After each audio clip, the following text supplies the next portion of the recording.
This story begins with several system windows informing citizens about a series of anomalous events occurring around the world. A giant abalone was reported found by fishermen on the coast, so immense that not even 10 people could surround it, suspected to be a mutation caused by nuclear wastewater. There was also information about an ancient tree in a tourist area growing wildly, spreading its roots for kilometers, and cracks appearing in the ground due to a possible abnormal earth pulse. The notifications continued with giant vines falling from the sky, making fairy tales real, and with news that subway tracks had been destroyed in multiple places, resulting in some casualties. No one paid attention, since they knew all this was nothing more than a bunch of sensationalist headlines, not very different from the false alarm about the zombie bite years ago. Many students were gathered in front of the school, considering that local rumors were much more interesting than the news. Suddenly, their attention was completely diverted to the figure approaching. It was the beauty of the school, Chu Qingli. Immediately, the crowd wondered if she was finally about to break up with her boyfriend. According to them, the relationship was nothing more than an act of charity on her part. Chu Qingli had already been accepted into Qingcheng University, while her boyfriend hadn't even managed to get into a decent university. Because of this, their futures were on completely different levels. Chu Qingli approached Fang Yi and called his attention. Fang Yi turned around somewhat curious. With a cold expression, she explained that she had thought it over and their relationship wasn't realistic. School-time love always reached a point where one wakes up and realizes they are not meant for each other. A life together, according to her, required not only courage, but also compatibility. For all this reason, it was best to end things. She thought with disdain that no matter what he tried to win her back, it would be impossible. Fang Yi remained silent, and noticing this, people thought his lack of reaction was because he was so shocked that he had collapsed or lost his mind. After all, she was the beauty of the school. They expected him to be on his knees, begging for another chance. However, upon observing him, they simply concluded that he was no match for a rich and beautiful girl, a toad who coveted a swan. With a calm gaze, Fang Yi agreed to break up with her, leaving Chu Qingli and the others in shock. Seeing that she had nothing more to say, our boy turned his back on her and decided to leave. She panicked and called out to him. With a piercing gaze, Fang Yi turned around and asked what she wanted. While her eyes were shining with rage, she made it clear that she didn't care what he was thinking or what tricks he would use. She wasn't going back with him, and she wanted this to be completely clear. Fang Yi began to stare at her and asked her not to flatter herself, calling her the school beauty. Upon hearing this, her eyes widened in surprise, making her blush. The others were in shock at Fang Yi's attitude. Fang Yi was aware that Chu Qingli and the others had no idea what was about to happen. He knew that society's current rules, like money and education, would soon turn to ashes. They were unaware that he had returned from a future disaster, a man reborn in this timeline. Because of this, the Chu Qingli before him was, to him, simply a distant stranger from another life. Fang Yi left the school. He had more important matters to attend to. For him, school beauties and reputation were irrelevant, since everything was about to be completely reconfigured. The real crisis was one looming over all humanity on Blue Star. It all began the night before, when Fang Yi woke up and some strange cracks showed him the future, and then the system informed him that an aura recovery had been detected. Its full activation would take place in 364 days, 11 hours, and 59 minutes. And once this happened, the world would undergo an unprecedented transformation. Fang Yi was somewhat confused. Several figures appeared in front of him, and the system revealed that society's rules would be rewritten. The era of cultivators was about to arrive, and power would become the new standard. Our boy felt somewhat curious, extended his hand and asked who it was. Then a strange light began to appear in front of him. A system window appeared, explaining that it came from the confines of the universe and used top-tier algorithms integrated with cosmic secrets. Its function was to automatically generate cultivation techniques based on spiritual materials touched by the host, showing that current techniques were zero. Fang Yi began to extend his hand, and his eyes widened in surprise as his hand passed through the system window. Then, a powerful monster emerged and began to roar. Fang Yi was paralyzed, and his eyes filled with fear. Inside the monster's mouth was a corpse, and the system revealed that this was his end as an ordinary person, as well as the fate of billions on Blue Star. Fang Yi swallowed saliva and could not help but feel afraid. He put his hand over his chest, and his eyes filled with worry. Fang Yi began to ponder and remembered his past life. He had been just an average person, swept along by the tide of events, struggling only to survive with the hope of overcoming the disaster. However, he witnessed the fall of his nation and the suffering of the people, and in the end, he could not escape from the mutated beasts. He remembered dying in despair, full of rage, and with a deep desire for revenge. His eyes began to shine with determination, as he thought that perhaps this was why he had been chosen by the system and brought back 1 year before the recovery of Aura. He began to extend his hand, knowing that at this moment, most people had no idea about the change that was coming. Fang Yi touched the fragments of the system and decided that he would use each anomaly caused by the aura to his advantage. The system began to initialize a new evaluation. The eyes of our boy began to shine as the system informed him that it had been successfully linked. A new path had been unlocked, and now everything in existence could be used as material. His mission was to collect powerful techniques and abilities to become a strong cultivator and save the world. In the city, people were informed that humanity now faced an unprecedented crisis. Answers could not be found in the past. The only option was to adapt with their own strength. Everyone was surprised, except Fang Yi. When he turned on his phone, he saw several notifications. He understood that the government neither confirmed nor denied the strange phenomena, limiting itself to telling people to prepare.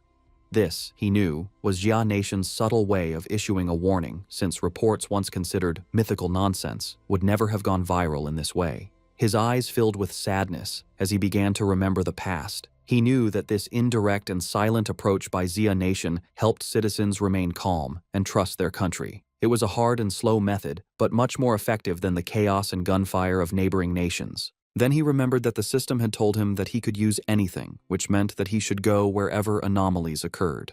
His attention was fixed on the phone. It was the #1 trending news. The UV index at Qingcheng University had reached a historic record of the century. Because of this, a heat warning had been issued, urging new students to take safety precautions and use sunscreen. The students were somewhat confused, as they thought that even the best universities now resorted to sensationalist advertising. They considered this false, definitely a paid topic to be trending, since heat of that magnitude could kill people. Fang Yi looked up at the sky and saw that it was full of clouds, then activated the UV meter and saw that it was at 0. He was somewhat confused, as he didn't understand how the weather could be so different, since Qingcheng University was only 15 minutes away by car. Images of a blazing sun above the university were published, and students were informed that new student registration would continue, but they should avoid the north gate due to the high UV index, as all other entrances remained open. Feng Yi couldn't help but smile. He knew that when anomalies occurred for the first time, most people only thought it was a publicity stunt, and only he knew the truth. His eyes began to shine with joy, as his first opportunity had arrived. Fang Yi changed clothes and went to Qingcheng University. Everyone was carrying umbrellas. It was so hot that the leaves of the trees had fallen. Our boy went to the north gate of Qingcheng University, the least crowded of all.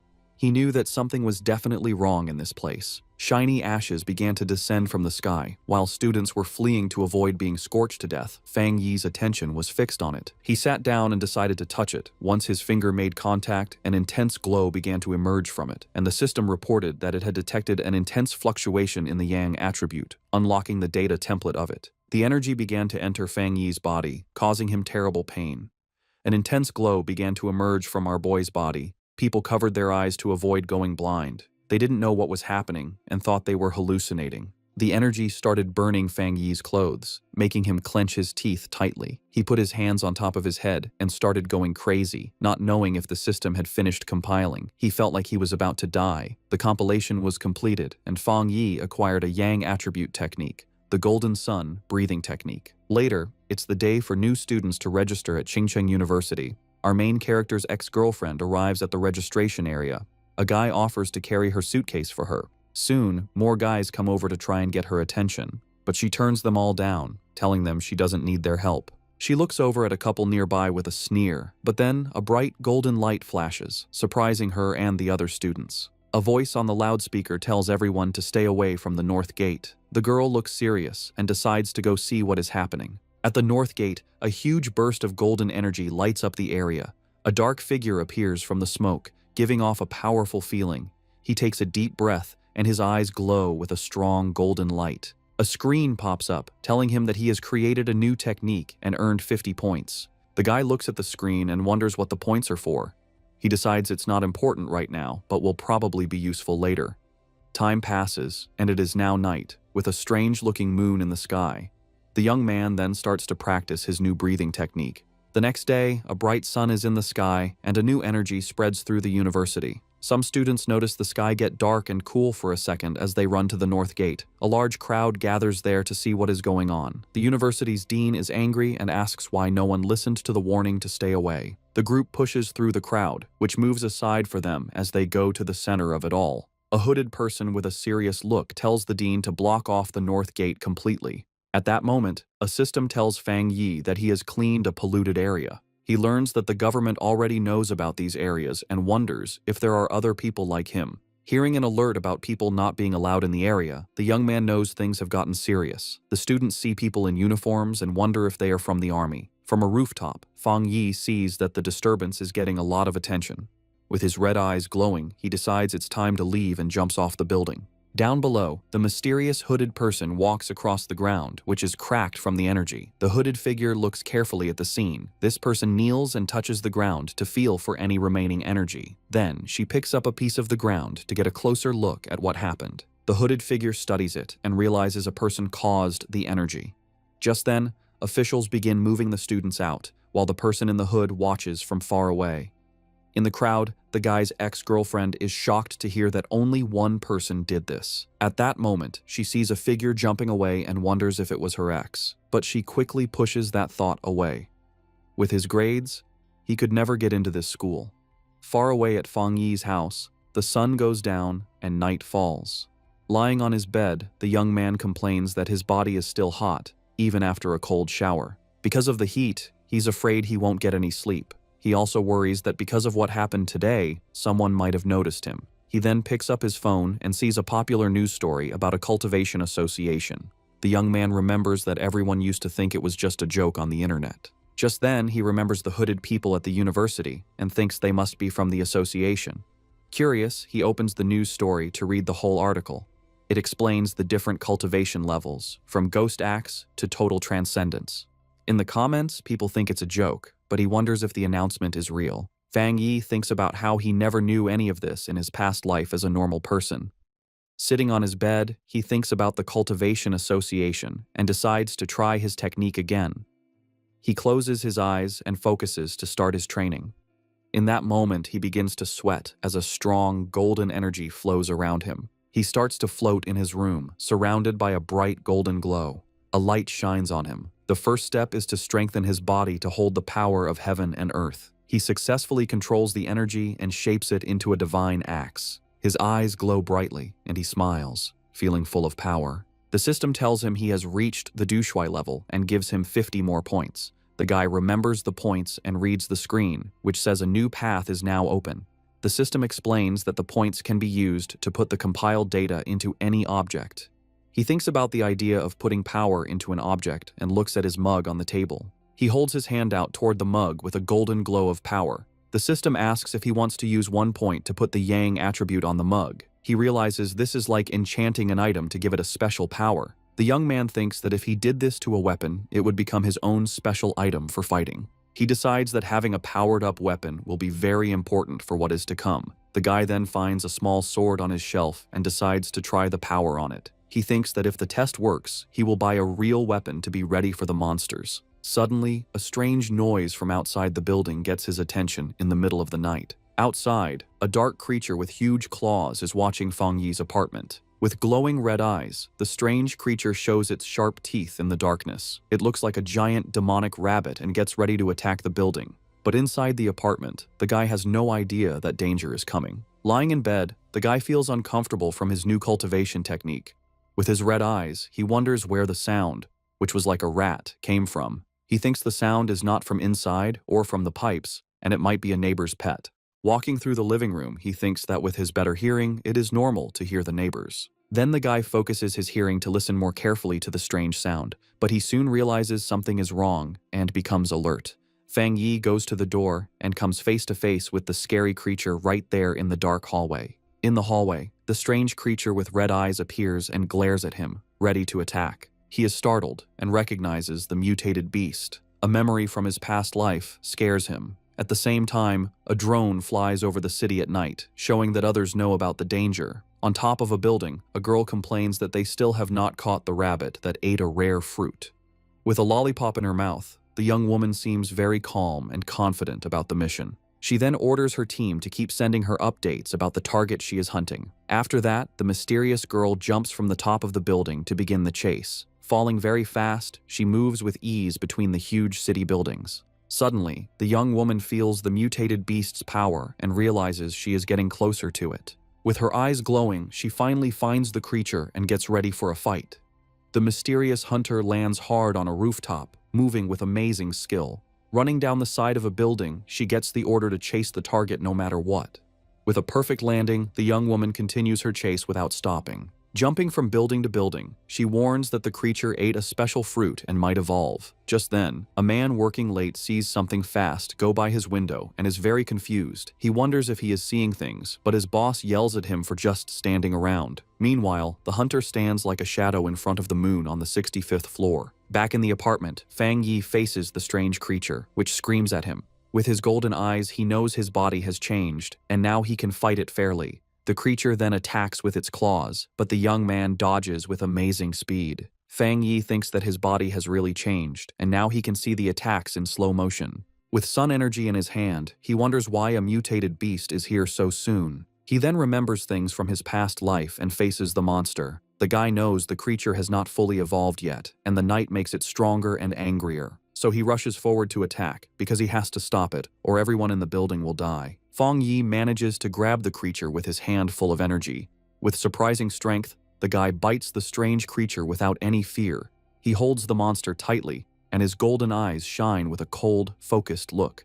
Then the young man spins the creature in the air and realizes its tail is its weak spot. Taking his chance, he grabs the beast's tail with all his strength. Fang Yi throws the monster against the window, and it shatters from the force. With his fist glowing gold, he gets ready to land a powerful punch. The guy shoots a beam of energy that hits the creature right in the air. The monster is then completely covered by the bright golden beam of light, but the strange creature grabs the golden energy with its claws and tries to take its power. Fang Yi then realizes the monster is trying to steal his yang power, and he fights back. He thinks the power of the sun is too strong and that the rabbit is just destroying itself. Soon after, a golden explosion covers the monster, which can't handle that much energy. In the building next door, a couple wakes up from the noise, and the man wonders if it was thunder. He then goes to the window to check, but sees nothing strange outside. Our hero lands on the floor, surrounded by what is left of his golden energy. The young man thinks that the creature was like a starving ghost trying to eat his power. After the fight, the monster's eye falls to the floor, letting out a weird black smoke. With a serious look, he stares at what is left of the creature he just defeated. Without thinking twice, the guy stomps hard on the eye, crushing the rest of the beast. He understands that the creature of the night was desperate for his opposite yang-type power. The young man thinks that if he were normal, the monster would have easily eaten everyone in the building. With that, he knows he needs to learn more techniques to face the dangers ahead. Meanwhile, a mysterious girl jumps through the air in the moonlight, looking like a hunter. With amazing speed, the young woman runs very fast down the side of a building. When she gets to the scene, the mysterious hunter's eyes open wide with shock. Standing there in the middle of the night, she wonders if someone else defeated her target. Kneeling on the ground, she notes that the target has been destroyed, and that she will try to get the night attribute back. But as she touches the monster's remains, she is surprised by a golden energy that is still there. The young woman then feels a strong heat and a burning power that makes her pull back right away. The young woman remembers the energy from the university gate and understands that this is not a coincidence. After this discovery, the girl turns on her communicator with a serious and determined look. She tells her base that the target was taken out by a powerful new forerunner with a special ability. A voice on her communicator asks if the same person cleaned the gate and killed the rabbit. A man confirms they have no information on this person, and that the association must recruit him. The silver-haired girl agrees with the plan. She then carefully puts the small flame of energy into a container on her clothes. Her boss tells her to stop her other missions and focus on finding the new forerunner. At that, the mysterious hunter calmly unwraps the lollipop she was holding. The young woman puts the candy in her mouth and says she understands the new order perfectly. But before she starts the mission, the girl says she first needs to get some milk tea to relax. A voice on the communicator wonders who this mysterious person with so much power could be. The young woman agrees that the president was right and that she needs to meet this powerful master. Fang Yi's day starts with the sunrise. He stretches, ready to train. He knows waking up early is good for his power, so he prepares for another session. The fighter uses his breathing method, taking in the morning's golden energy. As the energy fills him, his eyes glow with golden power. He enters the Ghost Axe realm and feels the technique's power appear. A sudden burst of energy surprises him. He realizes he's getting stronger again. Power flows through his body, and he focuses to control it. He makes a tight fist, feeling the energy now in his hand. He summons his key axe and sees that the weapon feels much lighter. He grips the weapon's handle firmly, ready to try out his new strength. The warrior lifts the golden axe over his head, preparing a powerful hit. He reaches the 2-star Ghost Axe realm, releasing his strength. His eyes now burn with golden flames, showing his new power. Fang Yi's body feels much stronger and tougher after this change. He grew stronger so fast because he used the extra energy from his last power-up. Fang Yi decides that from now on, he will level up slowly and carefully, one step at a time. But his growing power gets a lot of attention, so he needs a more private place. In the association's office, a man feels something strange in the air. He sees the change in the sun's energy and wonders if it's the new guy again. Fang Yi finds a quiet spot by a river to continue his plans. A system screen appears, and he confirms he will add a special quality to his weapon. He remembers trying this with another item, but it couldn't handle the power. This time, the new blade works with his energy, making a strong connection. A system message confirms the item encoding worked. Excited by his new weapon, he gets ready to test its amazing power right away. The test result shocks him with the incredible power the sword let out. A huge golden beam of light shoots from the blade into the sky. The warrior lands with his sword in flames, feeling the power flow through him. He almost starts a fire with that swing and sees how dangerous his strength is.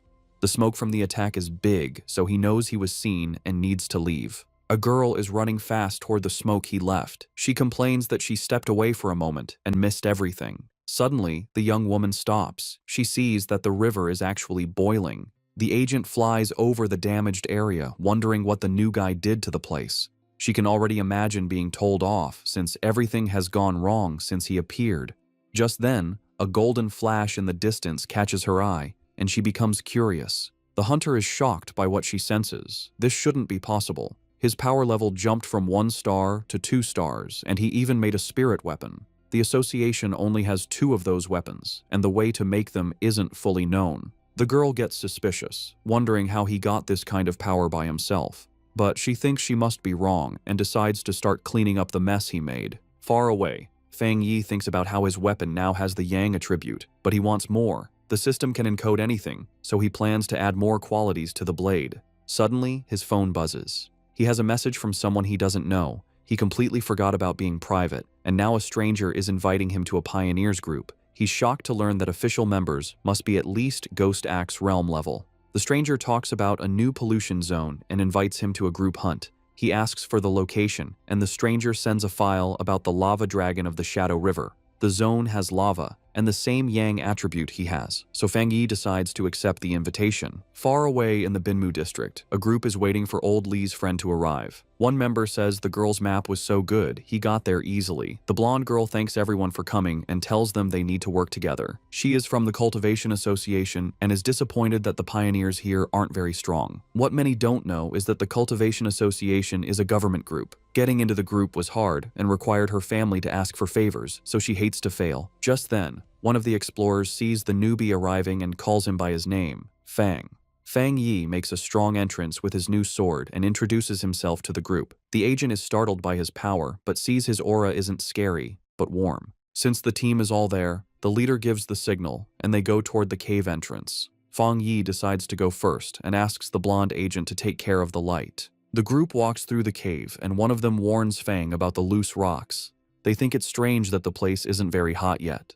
Fang Yi reflects on how quickly the team accepted him and feels that their friendship is real in these hard times. Fang Yi keeps moving forward, and the ground under his feet starts to change color, showing that danger is near. Suddenly, they get to a huge opening and are amazed to see a river of boiling lava right in front of them. Without hesitating, Fang rushes toward the danger, and the blonde agent yells at him not to be so reckless. To everyone's surprise, the warrior pushes his sword right into the lava. The explorers panic and scream for help. A fiery explosion throws the team back, and Fang Yi's system detects a worldwide problem and starts to analyze the information. As he plunged his sword into the lava, Fang Yi's system analyzed the anomaly, revealing a new power, the inner flame, with an extremely high internal temperature and explosive properties, and the Scarlet Flame sword technique, which unleashed its power when the blade was drawn, coating it in fire and lightning. Resolved, Fang Yi gripped his sword. His eyes and the blade glowed with fiery power, a perfect technique for his Tang sword.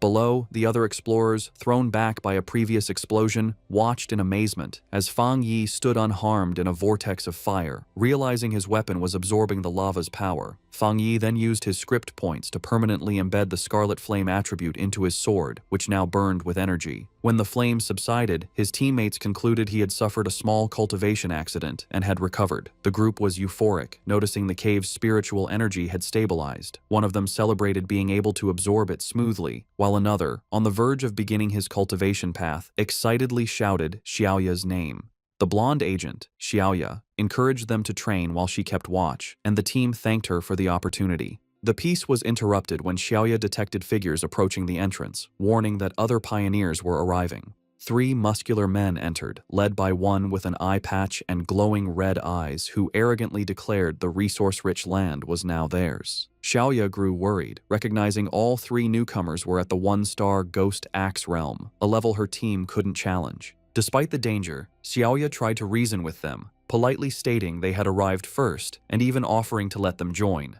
Her diplomacy was met with contempt. The eye-patch-wearing leader mocked her low level and ordered them to get lost or face the consequences. Xiaoya's expression hardened. She reflected on the harsh reality of survival of the fittest in this new era, but as a member of the Xia Nations Association, she decided she couldn't allow this injustice. Just as the confrontation was about to escalate, Fang Yi stepped between Xiaoya and the hostile leader. With his sword ignited, he coldly asked the large man if he had nothing better to do than bully a young woman. The eye-patch-wearing leader was left stunned and speechless. Without hesitation, Fang Yi unleashed a single, devastating swing that created a fiery explosion, sending the 3 aggressors flying. The force of the attack startled Fang Yi's own teammates from their meditation. He remembered the tragedies caused by those who followed the survival of the fittest principle, knowing only overwhelming force would work on such people. To make his point, Fang Yi drove his blade into the ground in front of the rival leader. Surrounded by an immense golden aura, he coldly ordered them to scram. Terrified by this second display of power, the leader called Fang Yi a monster and screamed for his men to run as Fang Yi watched them flee. His teammates rushed over, buzzing with excitement over his incredible power. Fang Yi smiled, brushing it off and suggesting it was time to leave. As they left, Xiaoya contemplated the immense power Fang Yi had shown, realizing he had held back. Convinced he was a top-tier pioneer, she knew she had to report this major discovery to her organization immediately. The scene shifts to the Spiritual Energy Cultivation Association office, where a woman on the phone with Xiaoya repeated in surprise that another high-attribute pioneer had appeared. The office worker grew flustered, realizing she had said too much, especially with an imposing man standing behind her. She awkwardly hung up after confirming the report. The young woman cheerfully asked her gray-haired superior if they were lucky enough to have 2 high-attribute pioneers in a row. He, however, grimly corrected her that luck had nothing to do with it, explaining that every high-attribute individual is destined to become a new center of power, a responsibility that stressed him immensely. Under a sunny sky, Fang Yi returned to the city.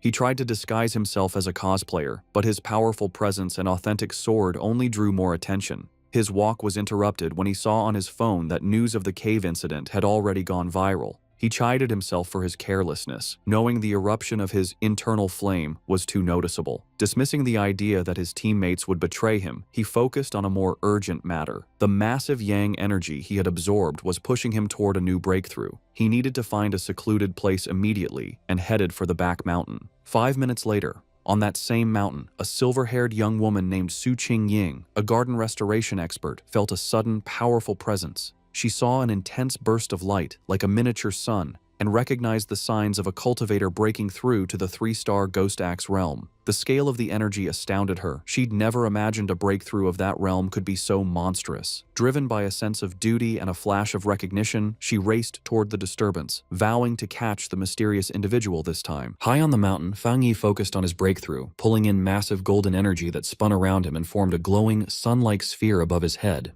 Meditating in midair, a complex, star-shaped divine pattern materialized behind him while golden sparks danced across his skin and his eyes glowed with intense power. The swirling energy finally condensed into a massive, crackling divine axe made of pure golden and light blue light. Arriving at the scene, Su Qingying stopped in absolute disbelief as she watched this mysterious figure prepare to swing the weapon, marveling at his flawless control and wondering if he had secretly trained for centuries to wield such immense power. The display triggered a painful memory of her own failed attempt to reach the Ghost Axe 2-star level, where the backlash had left her bedridden for a week, making her wonder how this monster could handle a breakthrough so much stronger than hers. Drawing closer, she was awestruck by his purified energy and flawless movements, realizing this person was not just a genius, but a god walking among mortals. Unlike typical pioneers who rushed their breakthroughs, he remained incredibly calm, moving with the deep patience and mental strength of an ancient master. Her thoughts cut off as the massive burning axe swung with purpose toward the east, carrying the full weight of his power. Fang Yi's eyes burned with brilliant golden light while lines of raw energy cracked across his face.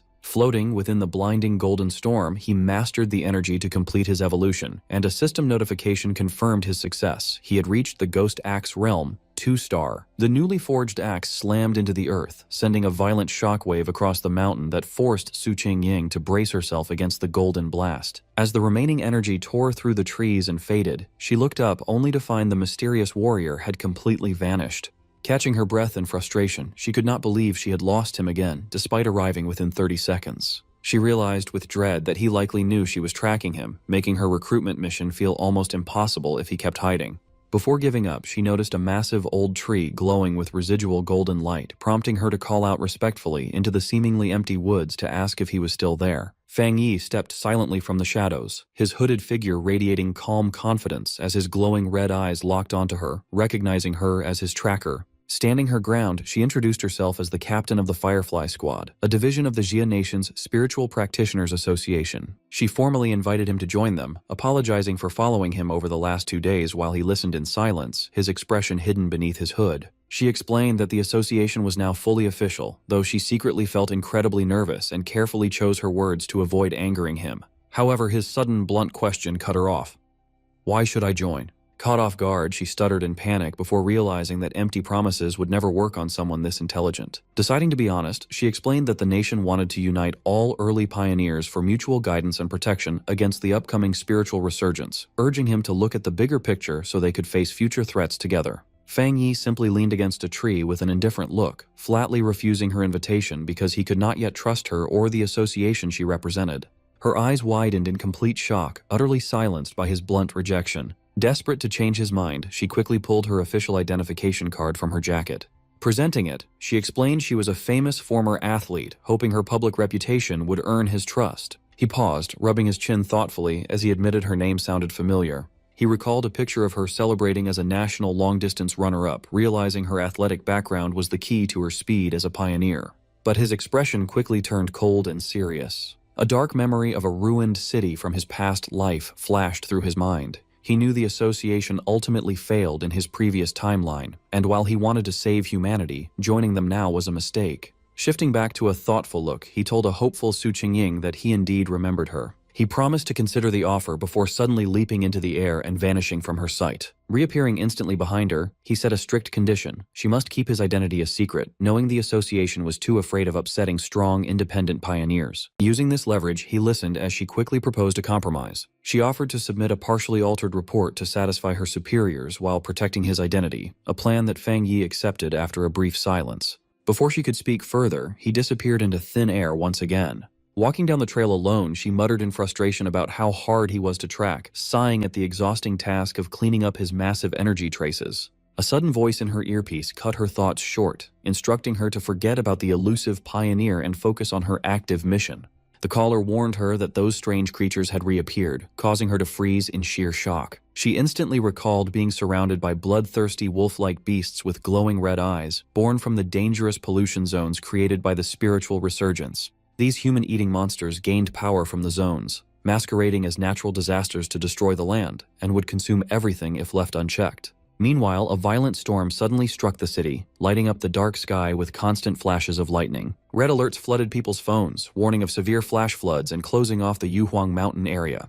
Looking outside, locals joked that some powerful master must be facing a legendary lightning trial. Watching from a dark alley, Fang Yi felt the raw energy in the air, immediately realizing this was no ordinary weather event. It was another massive anomaly, its power pinpointed directly onto a distant mountain peak. He had successfully located the epicenter of the storm. Without hesitation, he sprinted into the downpour, leaping across rooftops toward the mountain peak. Reaching the base of Yuhuang Mountain, his system immediately alerted him to a nearby pollution zone. The peak looked grim and lifeless, with skeletal remains scattered among withered, twisted trees. A follow-up system notification warned him that the pollution level was completely unknown. Undeterred, Fang Yi stepped firmly into the dark, stormy woods with absolute determination. Approaching the center, a massive bolt of blue lightning struck the summit and illuminated his final destination. Inside the association's command center, anxious officials watched a massive vortex of blue energy swirling over a mountain peak. Because the danger on Mount Yuhuang was rising rapidly, they decided to close it off as a new contamination zone, forcing the association leader to pull their top agent, Su Qingying, from another mission. After being asked to report, Su Qingying explained that the unstable thunder energy was about to explode, making the mountain impossible to climb and classifying it as an A-level threat.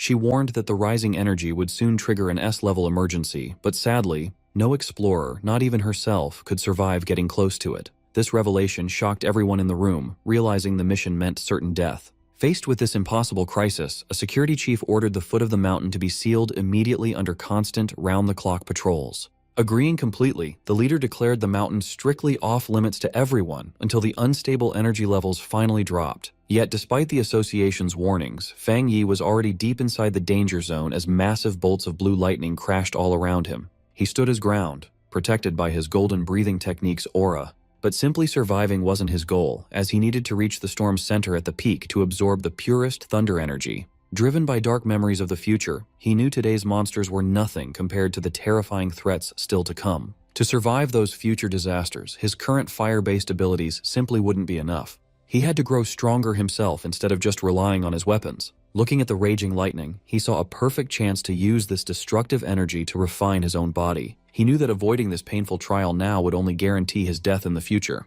With glowing golden eyes, he drew his flaming sword and roared, plunging the blade directly into a massive lightning bolt.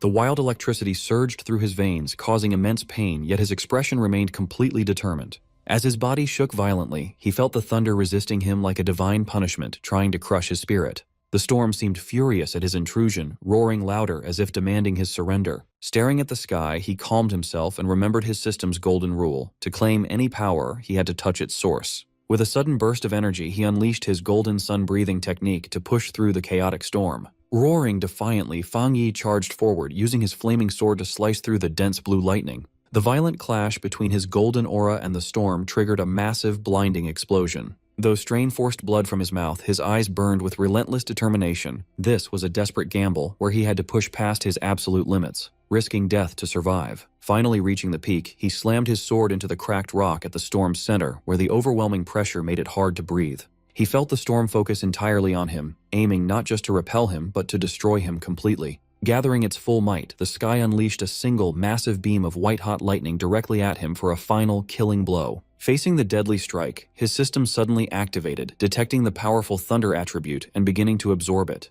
Down in the city, amazed onlookers watched the spectacle, wondering if a god was facing a trial as the sky lit up. The violent clash ended in a brilliant explosion, leaving Fang Yi victorious. A system notification confirmed he had gained refined divine thunder power to make his body godlike, earning him 5 writing points. Floating in the air amidst blue sparks and golden aura, he realized this new thunder power was a perfect force for both offense and physical refinement. It became both his spear and shield, gently strengthening his bones and muscles as a power of purification and rebirth. The system then offered him an upgrade called Punish Evil to deal double critical damage in exchange for his writing points. Landing softly, he carefully considered his next move, initially thinking about imbuing this new thunder power into his Tang sword. However, he worried mixing elements might ruin the sword's existing sun attribute, or even destroy the weapon entirely, sparking a different, brilliant idea. Looking at his own palm, he chose to implant the thunder attribute directly into his right hand, prompting the system to ask for confirmation. A confident smirk appeared on his face as he quickly confirmed the command.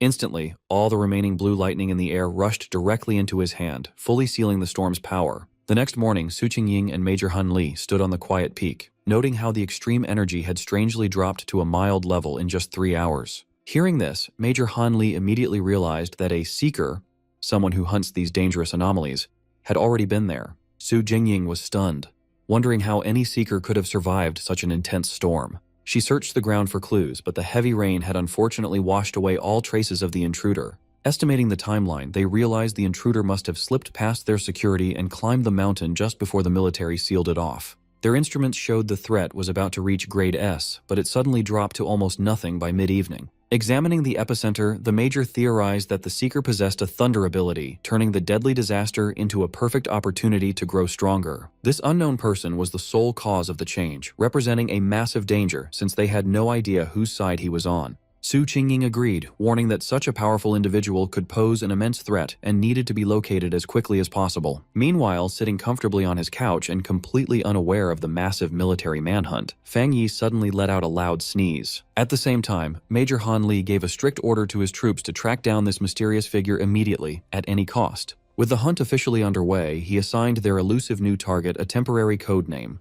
the Tyrant. The investigation on Yuhuang Mountain began immediately. The army asked the Spiritual Practitioners Association to recruit the mysterious Tyrant while they secretly launched their own inquiry. On the Rainy Peak, the association leader told Major Han Li that a high-level pioneer was already on it. He then ordered Su Jingying to give her report to the Major. Caught off guard, Su Jingying gasped in panic at the sudden command. Forced to think fast, she started a half-true report, connecting the incident to the pioneer who recently cleared a local university's pollution zone. Internally, she was terrified of revealing her deal with Fang Yi. She claimed she'd been trying to contact the elusive pioneer, even finding a mutated rabbit he killed and identifying his Yang Flame attribute from it. Mixing truth with lies, she promised to get closer to him and learn how he cleared the university gate, hoping her story sounded real. Major Han Li listened intently, considering the implications of a pioneer with a Yang Flame attribute. He seemed satisfied with her report, thanking her for her hard work and calling her a talented young pioneer. Su Jingying saluted sharply, stating it was her duty. As the meeting ended, the Major mentioned they'd use a fake natural disaster story to hide the event. While the officials talked, she quietly sighed, relieved the tough questioning was over. Meanwhile, back at home, Fang Yi used his golden sun breathing technique to dry his white hoodie, which glowed warmly before he held it up, perfectly clean. After putting it on, he took a moment to assess the new changes in his body. Even after absorbing the powerful thunder attribute, he could feel a distinct difference in his energy. He looked at his right hand, which now crackled with blue lightning. It had transformed into the strongest part of his body, and he felt he was close to another upgrade. Surprisingly, the once wild thunder attribute was now perfectly under his control. He recalled the intense pain of unlocking his Yang attribute, wondering if the energies weakened during absorption. The system had said this new power dealt double damage to evil creatures, and he was eager to test it. His thoughts were cut short by an alert from his phone on a nearby table. He picked it up, wondering what was happening this time. He had set up special news alerts after the last incident, knowing the government would issue warnings during these chaotic times. But for a pioneer like him, these warnings weren't just about danger. Every crisis presented a chance to grow stronger, even if it meant risking his life. As Fang Yi considered his next move, he looked at the major news alert on his screen. The report detailed a massive explosion at a chemical plant, causing citywide pollution. The official story claimed no one was hurt, but Fang Yi was suspicious. He checked online forums where eyewitnesses told a much scarier story. Locals described a super creepy feeling, with some calling it a cold, evil aura, creating a general sense of dread. The phrase cold and evil aura struck a chord with Fang Yi. Suddenly, a horrifying memory from his past life surfaced. A bloody hand and a terrible monster. He remembered hiding in terror from a giant, red, demonic beast as it laid waste to everything around it.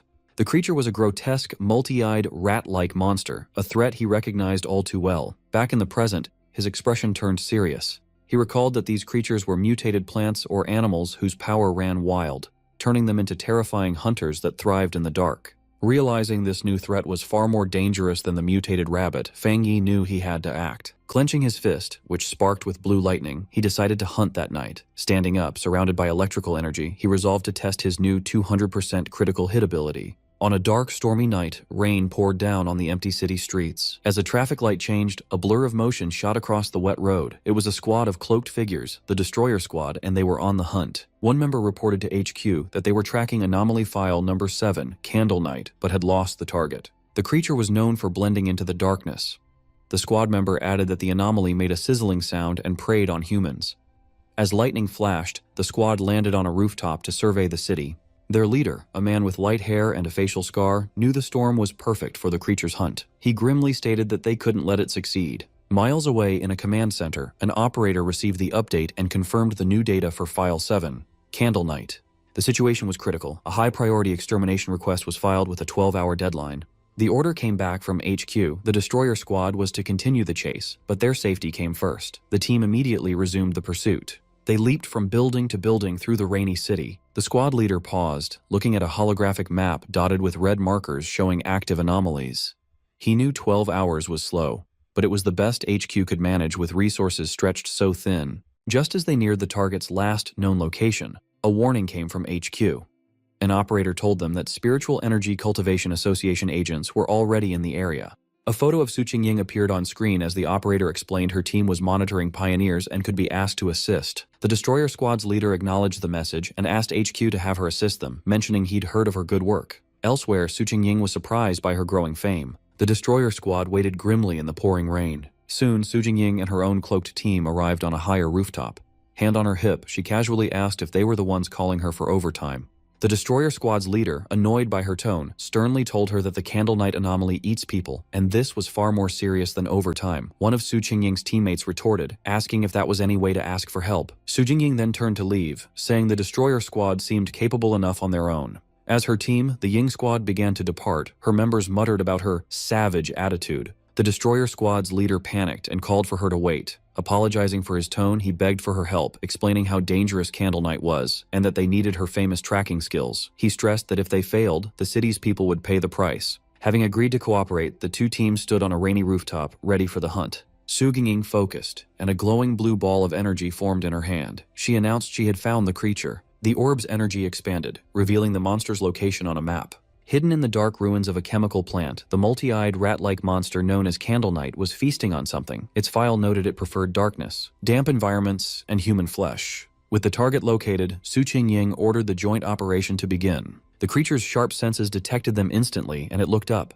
It leaped away just as an attack slammed into the ground where it had been standing. A destroyer squad member shouted that the target had spotted them and ordered the team to form up. The squad moved with incredible speed. Their cloaks blurred as they closed in. They surrounded the creature from all sides, and with their prey trapped, they readied their attack. One of the destroyer squad members lunged forward, yelling the order to engage. He struck the creature hard, sending it crashing into a pile of rubble. But instead of weakening, the monster's body began to mutate, its back erupting with red sores and black spikes. With a furious shriek, the enraged Candle Night fought back, creating a vortex of dark energy. Su Qingying desperately shouted for the teams to watch out for the sound wave and dodge, but her warning came a second too late. A powerful sonic blast erupted from the creature, sending the squad members flying. The destroyer squad's leader was thrown from the rooftop, crashing onto the street below as a teammate rushed to his side. The leader pushed himself up, bruised but alive, admitting that if he hadn't moved back, his bones would have been shattered. He knew if this creature remained in the city, it would cause a disaster. The battle shifted as Candle Night continued to mutate, sprouting large, bat-like wings and roaring as its throat glowed with green energy. It then spat a corrosive, dark substance that filled the air with toxic green smoke. The creature aimed the blast at the ground, trying to melt the street and burrow underground to escape. One of Su Qingying's team warned that their powers couldn't counter the monster's corrosive dark energy, but Su Qingying remained calm. She ordered her team to stay alert and not disrupt the destroyer squad's formation, reminding them their job was to gather intel and assist. Meanwhile, a destroyer squad member with a dagger prepared to strike the escaping creature. Suddenly, a pair of menacing red eyes glowed from the shadows. The winged Candle Night lunged, narrowly dodging an attack from a leaping squad member. Enraged, the destroyer squad leader yelled for his team not to let the monster escape. The winged creature flew through the city, pursued by the cloaked members of the Ying squad. From a high rooftop, Su Qingying watched with two team members. Suddenly sensing a sharp spike in spiritual energy from the creature's direction, she ordered her team to wait outside while she followed it alone. The chase led to a large, dark, abandoned factory. Inside, Su Qingying announced she would scan the area's spiritual energy. The destroyer squad's leader noticed the advanced watch on her wrist. She explained it was a new device from the association that showed a squad's safe energy level threshold was 50. Candle Night's reading had been only 48. But now, the device on her wrist flashed wildly as the reading shot past 80. Su Qingying shouted that the energy levels were out of control. At that moment, a massive shadowy form with glowing green eyes appeared in the rafters above them. They had been led into a trap. Su Qingying realized with horror that there was a second creature in the factory. The shadowy, monstrous face of another beast loomed behind them. The destroyer squad's leader panicked, yelling for an immediate retreat. Taking charge, Su Qingying suggested a tactical retreat to the main door to force the hidden enemy out. She fired an energy blast to clear a path, shouting for her team to follow. But before they could escape, she cried out and collapsed, her senses overwhelmed by an invisible poison gas. Su Tingying suddenly found herself alone in the vast green darkness of the factory, her calls to her team unanswered. She knew they were nearby, but the poison had disabled their senses. She now understood the full trap. Candle Knight had baited them into the territory of a much stronger creature. As if summoned by her thoughts, the huge armored head of a shadowy serpent with glowing green eyes loomed over her. She realized its black mist was a potent poison they'd been breathing since they arrived.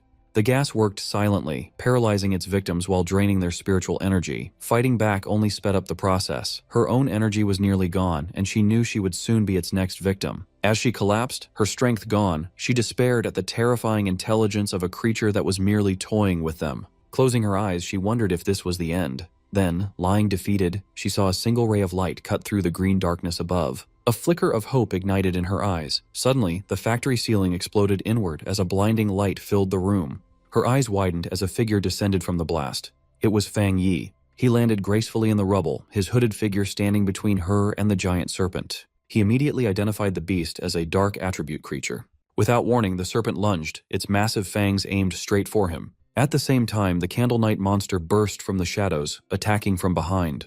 Fang Yi dodged the serpent's strike and came face to face with the snarling, rat-like beast. With the two creatures closing in, he finally understood the trap he'd walked into. In a shocking move, Fang Yi let the Candle Knight monster bite his shoulder. As blood flew, he noted their clever tactics, one to lure prey, the other to kill. He taunted the beast, asking if it enjoyed biting people. In response, he unleashed his new power. Bright blue lightning erupted from his body as he challenged the monster to taste his thunder property. Simultaneously, he fired a massive beam of golden solar energy from his free hand, hitting the lunging serpent head-on. Now crackling with electricity and free from the stunned rat creature, Fang Yi turned his full attention to the serpent, unleashing a torrent of golden flames as he dared it to see how well it could handle fire. The giant serpent lunged with a furious roar, its huge mouth open to eat its prey. With amazing agility, Fang Yi dodged the attack, flipping through the air while swinging his glowing golden sword. As he landed, he coolly told the monster to look at his blade, a clear challenge to the giant beast. The serpent seemed to pull back, cautious of the glowing weapon. Seeing his chance, Fang Yi counterattacked. Leaping through the air, he delivered a powerful slash to the serpent's face, his sword covered in the crackling blue energy of his thunder power. The force of the blow was huge, but the result wasn't what he expected. Instead of crushing its skull, the creature's head split down the middle, revealing a second identical head underneath as if it were shedding its skin.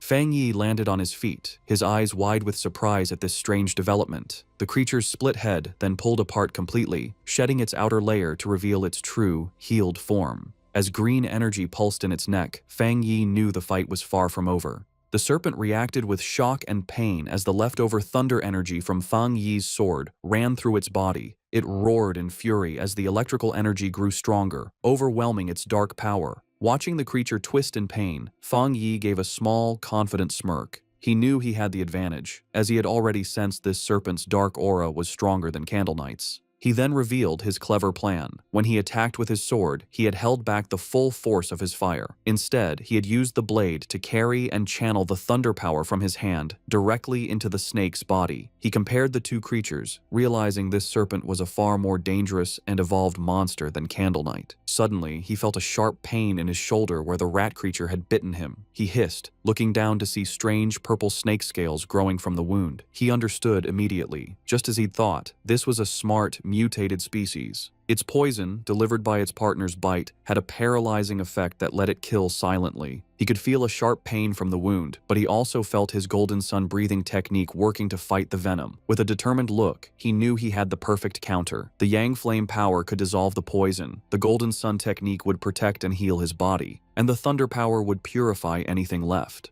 As the energy from his powers pulsed through him, Fang Yi recognized the benefit of his combined abilities. The mix of his Yang Flame and Thunder powers now gave him a clear pain signal to any poison, acting as an early warning system. He knew he was lucky. For others, the serpent's sneaky poison would have been impossible to cure. He guessed that for the serpent to have grown so large, it must have relied on surprise attacks. He thought of the monster's den, filled with the skulls of its victims. With Candle Knight acting as the perfect bait, the two creatures had become a deadly trap even for top pioneers, which explained why so many had disappeared.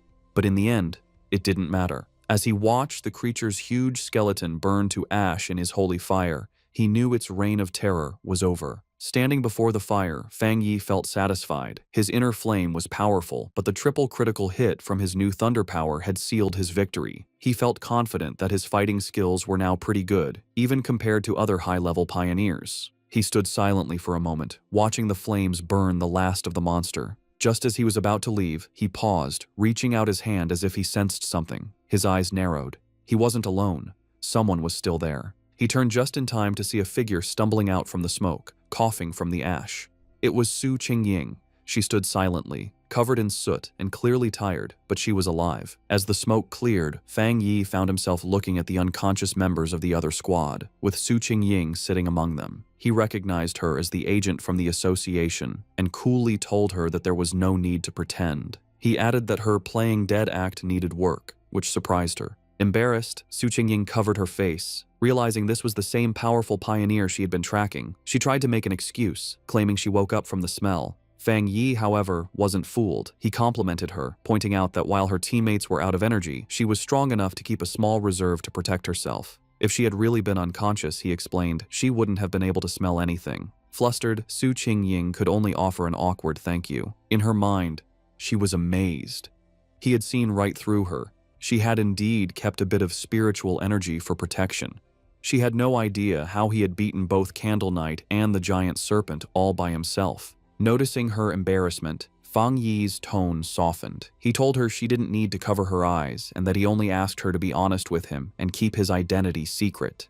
Seeing she and her team were safe, he said it was getting late and he would be leaving. Su Qingying tried to call out to him, but it was too late. Saying that explaining things would spoil the surprise, he jumped effortlessly through the hole he had made in the factory ceiling and disappeared into the night. As he traveled across the rooftops, Fang Yi thought about the battle. He was glad Su Qingying hadn't tried to absorb the dark power from the monsters, remembering its disgusting coldness. He wondered why he couldn't absorb it himself. He guessed maybe the dark energy was already gone, or his body had instinctively rejected it. He decided to think about it later, at home. Left alone in the huge, abandoned factory, Su Qingying looked up at the moonlit hole in the ceiling where Fang Yi had disappeared. She sighed, disappointed that she hadn't gotten a good look at his face, and realizing he still didn't trust her, or the association. Her quiet moment was short. Acting like a squad leader again, she walked over to the unconscious captain of the destroyer squad and gave him a few slaps, telling him to wake up. The man groaned and slowly opened his eyes, bruised and confused. His first thought was panic, and he shot up, shouting that they had been ambushed. Su Qingying just watched him with a calm look. The leader and his squad members then saw why she was so calm: the massive, smoking skeleton of the giant serpent. They stared in total disbelief, confused by the scene. The leader demanded to know what happened and where the powerful yang energy came from. Su Qingying calmly explained that a powerful pioneer had rescued them. She continued her carefully planned report, explaining that the pioneer was likely the person from her original mission, a very high-level individual with a yang attribute. She let her voice trail off, suggesting his appearance was a lucky coincidence. The other squad members were in complete awe, with one saying it was unbelievable that one person could defeat both monsters. Su Qingying added that she hadn't managed to recruit him yet, and that he had even managed to track her back, which only made him more mysterious. Getting back to their grim job, the destroyer squad leader asked where Candle Knight's body was. As he began using a green energy technique to clean the scene, he said they needed to collect the remains for the association. As the squads began the cleanup, the destroyer squad's leader used a green orb of energy to gather the strange, dark remains left from the battle. As he stepped forward, he accidentally crushed a piece of debris on the floor, which suddenly exploded in a blast of bright blue electrical energy. He jumped back in pain, yelling at the force of the shock as Su Qingying looked on in surprise. This new discovery only made things more mysterious. The remains, which they now realized belonged to Candle Knight, were crackling with leftover electricity. The squad leader turned to Su Qingying, questioning her report. He reminded her she had said the pioneer had a yang attribute, yet this incredibly strong electrical power told a different story. The two leaders knelt to look at the electrically charged body. Su Qingying was stunned by the pure strength of the thunder power left behind, confirming it was a high-tier power. This led the destroyer squad's leader to a new idea. Maybe two high-level pioneers had appeared, one to kill the serpent and another to kill Candle Knight, before leaving together. Su Qingying knew that wasn't right. She struggled with how to explain the unbelievable truth, remembering the image of the lone pioneer holding both crackling blue lightning and roaring golden fire. She knew no one would believe that a single person could have two different top-level powers. Having just one made you a genius. Having two was almost unheard of. The impossible proof was right in front of them. The burning skeleton of the giant serpent was the work of a Yang Flame Walker, while the electrified body of Candle Knight was the clear mark of a Thunder Tyrant. The combined squads could only look on in complete disbelief, wondering what kind of monster this mysterious pioneer really was. As reinforcements from the association arrived, Su Qingying was glad she had left team members outside. If she had been inside too long without checking in, they would have reported her missing. She grimly realized the rescue team now at the scene had originally been sent to collect their bodies. Her two subordinates, who were knocked out by the serpent's poison, finally woke up. They scrambled to her side, crying with relief that their captain was still alive. With the threat gone, the association's team began their work. Their job had changed from a rescue to a forensic investigation. Using advanced scanning tech, they carefully analyzed the leftover spiritual energy and the battle signs, trying to piece together what happened for their report back to headquarters. Soon, one of the specialists approached Su Qingying and the destroyer squad's leader with his findings. He reported that after comparing all the data, from fighting habits to the way both monsters were killed, there was a 99% probability that one person was responsible for killing both of them. The two squad leaders stared at each other, their faces showing both shock and serious concern. The other squad members murmured to each other in disbelief. They were processing the fact that they had been saved by a pioneer with two different high-tier powers, something they never thought was possible. They knew either monster could have easily killed them all, yet this powerhouse had finished them both off, seeming to use single strikes. The power difference between them and this mysterious person was just ridiculous. Understanding the huge importance of this discovery, Su Qingying contacted her superior. She reported that the information on her target had been significantly updated. Looking up at the hole in the ceiling, she confirmed that the mysterious pioneer from the university and the powerful individual codenamed Tyrant were, in fact, the same person. Back in his office, the association superior listened calmly to her report. After thinking about the information, he gave a new command, telling Xiao Su to pause her mission for now. He explained that the pioneer had saved her team, killed the monsters, and secured the area. These were not the actions of an enemy. He added that he and Old Han, Major Han Li, didn't agree on the matter, and for her own safety and to avoid leaving a bad impression on their powerful potential ally, she was to stop all contact with the tyrant for the time being. While on the phone with her boss, Su Qingying, though she had agreed to pause her mission, couldn't help but add one more piece of information. She told him she had one more theory, based on what happened when she had tracked Tyrant to the back mountain where he was advancing his power. Her boss, interested, asked her to explain. She explained that during that encounter, she had sensed an incredibly strong aura where he was active. At the time, she suspected he might have a spiritual weapon but thought it was unlikely. However, now that it was confirmed he had two high-tier powers, the possibility seemed much more real. The association superior was surprised by this new information, questioning if the pioneer really had a spiritual weapon. He quickly became skeptical, leaning back and saying it was highly unlikely. He argued that no matter how talented, a solo pioneer couldn't possibly have such a rare item without outside help.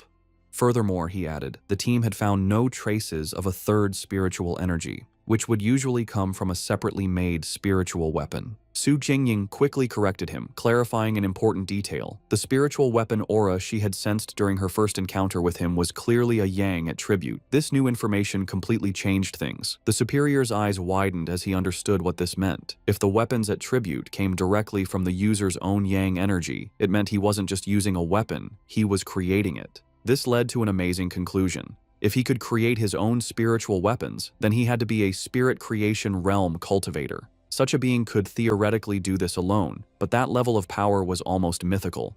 Su Qingying was floored by this idea, knowing that cultivators at that level were extremely rare, with barely more than 2 in the entire world. The superior then thought of an even more terrifying possibility. If this person did have a third, separate attribute, it would shift the balance of power and shake the entire pioneer community. He explained that according to all known research, different attributes clash inside the human body, making it nearly impossible for them to exist together. So far, no pioneer had ever been confirmed to have 3 different spiritual attributes. Therefore, if the pioneer truly had a spiritual weapon, the fact that they didn't detect a third energy signature from it might actually be a good thing. As the call ended, the superior was left with a single worrying thought. He could only hope that such a powerful pioneer would never become an enemy of humanity. Back at his apartment, Fang Yi stood thoughtfully under a hot shower, washing away the dirt and tiredness from his recent battle. As he dried off, he thought about the current state of the world. He knew there was less than a year until the official spiritual energy revival, but dangerous monsters and strange events were already happening more and more often. He used his yang attribute to easily dry his clothes, his hand glowing with golden energy as he thought about how many pioneers, like himself, had already started cultivating on their own. He thought back to the aggressive men he had met at the lava river, realizing that once the connection between the body and the spiritual world was opened, people naturally became more sensitive to the world's changes. He recognized that even without the country's official approval, many self-trained pioneers had already reached the one-star Ghost Axe realm. The fact that the government, through agents like Su Qingying, was now reaching out to wild pioneers like him showed that both sides were in a relatively peaceful phase of mutual exploration.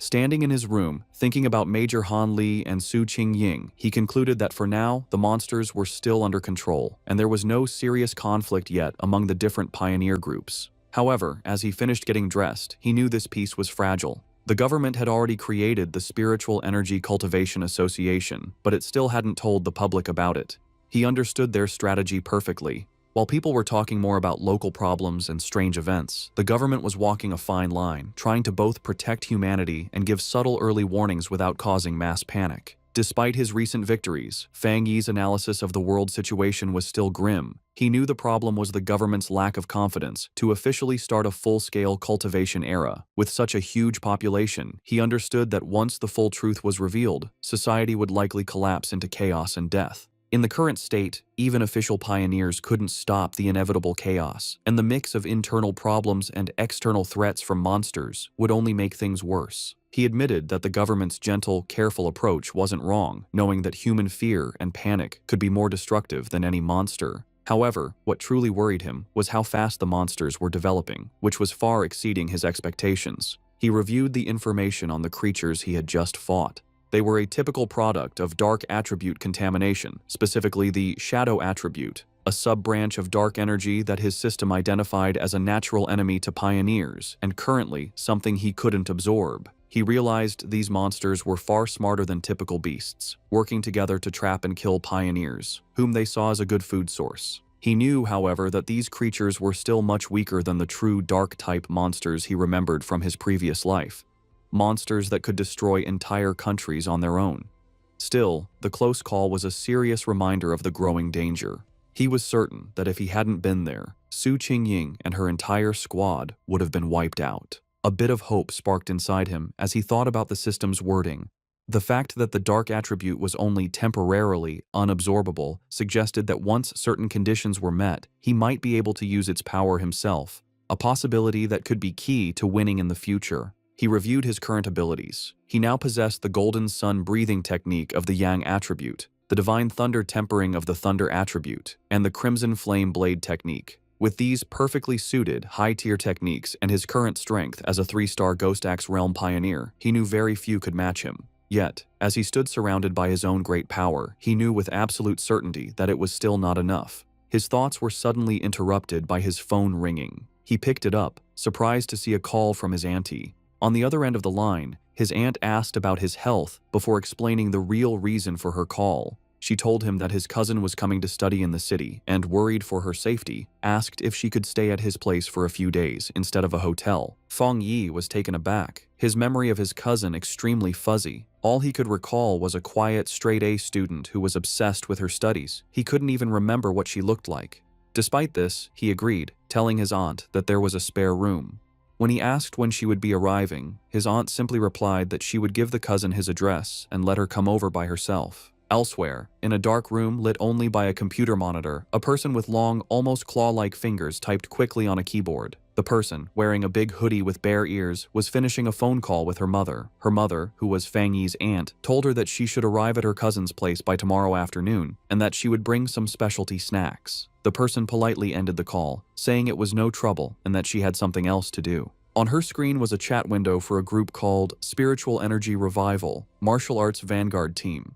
The user, Feng Heiju, had just announced her arrival in the city and her plans to stay at her cousin's place. After ending the call, she clicked her mouse, pulling up a new window. It was a rumor alert about an internet-famous town, now nicknamed Death Town, where 3 more people had vanished in relation to a pork beast challenge. A gruesome, blood-splattered image of the town was with the article. With glowing glasses reflecting the screen, Feng Heiju identified the location as Manhwa Town. Her interest clearly sparked. Her browsing was interrupted when her mother entered the room, asking if she had finished packing. Feng Heiju told her mother that she was packed, but that she'd rather stay in a hotel than bother her cousin. Her mother insisted, saying it was much safer than staying alone and that she trusted the cousin completely. Gently pushing her daughter out the door, her mother gave her some final advice. Be sure not to cause trouble and help out around the house when she could. Feng Heiju reassured her mother that she understood. Once the door was closed, Feng Heiju let out a small sigh, preparing herself for the visit. She thought of it as just one more hurdle to overcome. Adjusting her glasses with a flash of determination, she resolved that no matter what her cousin was like, he couldn't possibly be more difficult to handle than a monster.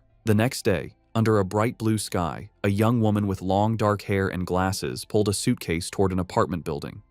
She checked her phone, confirming that the map had led her to the correct destination.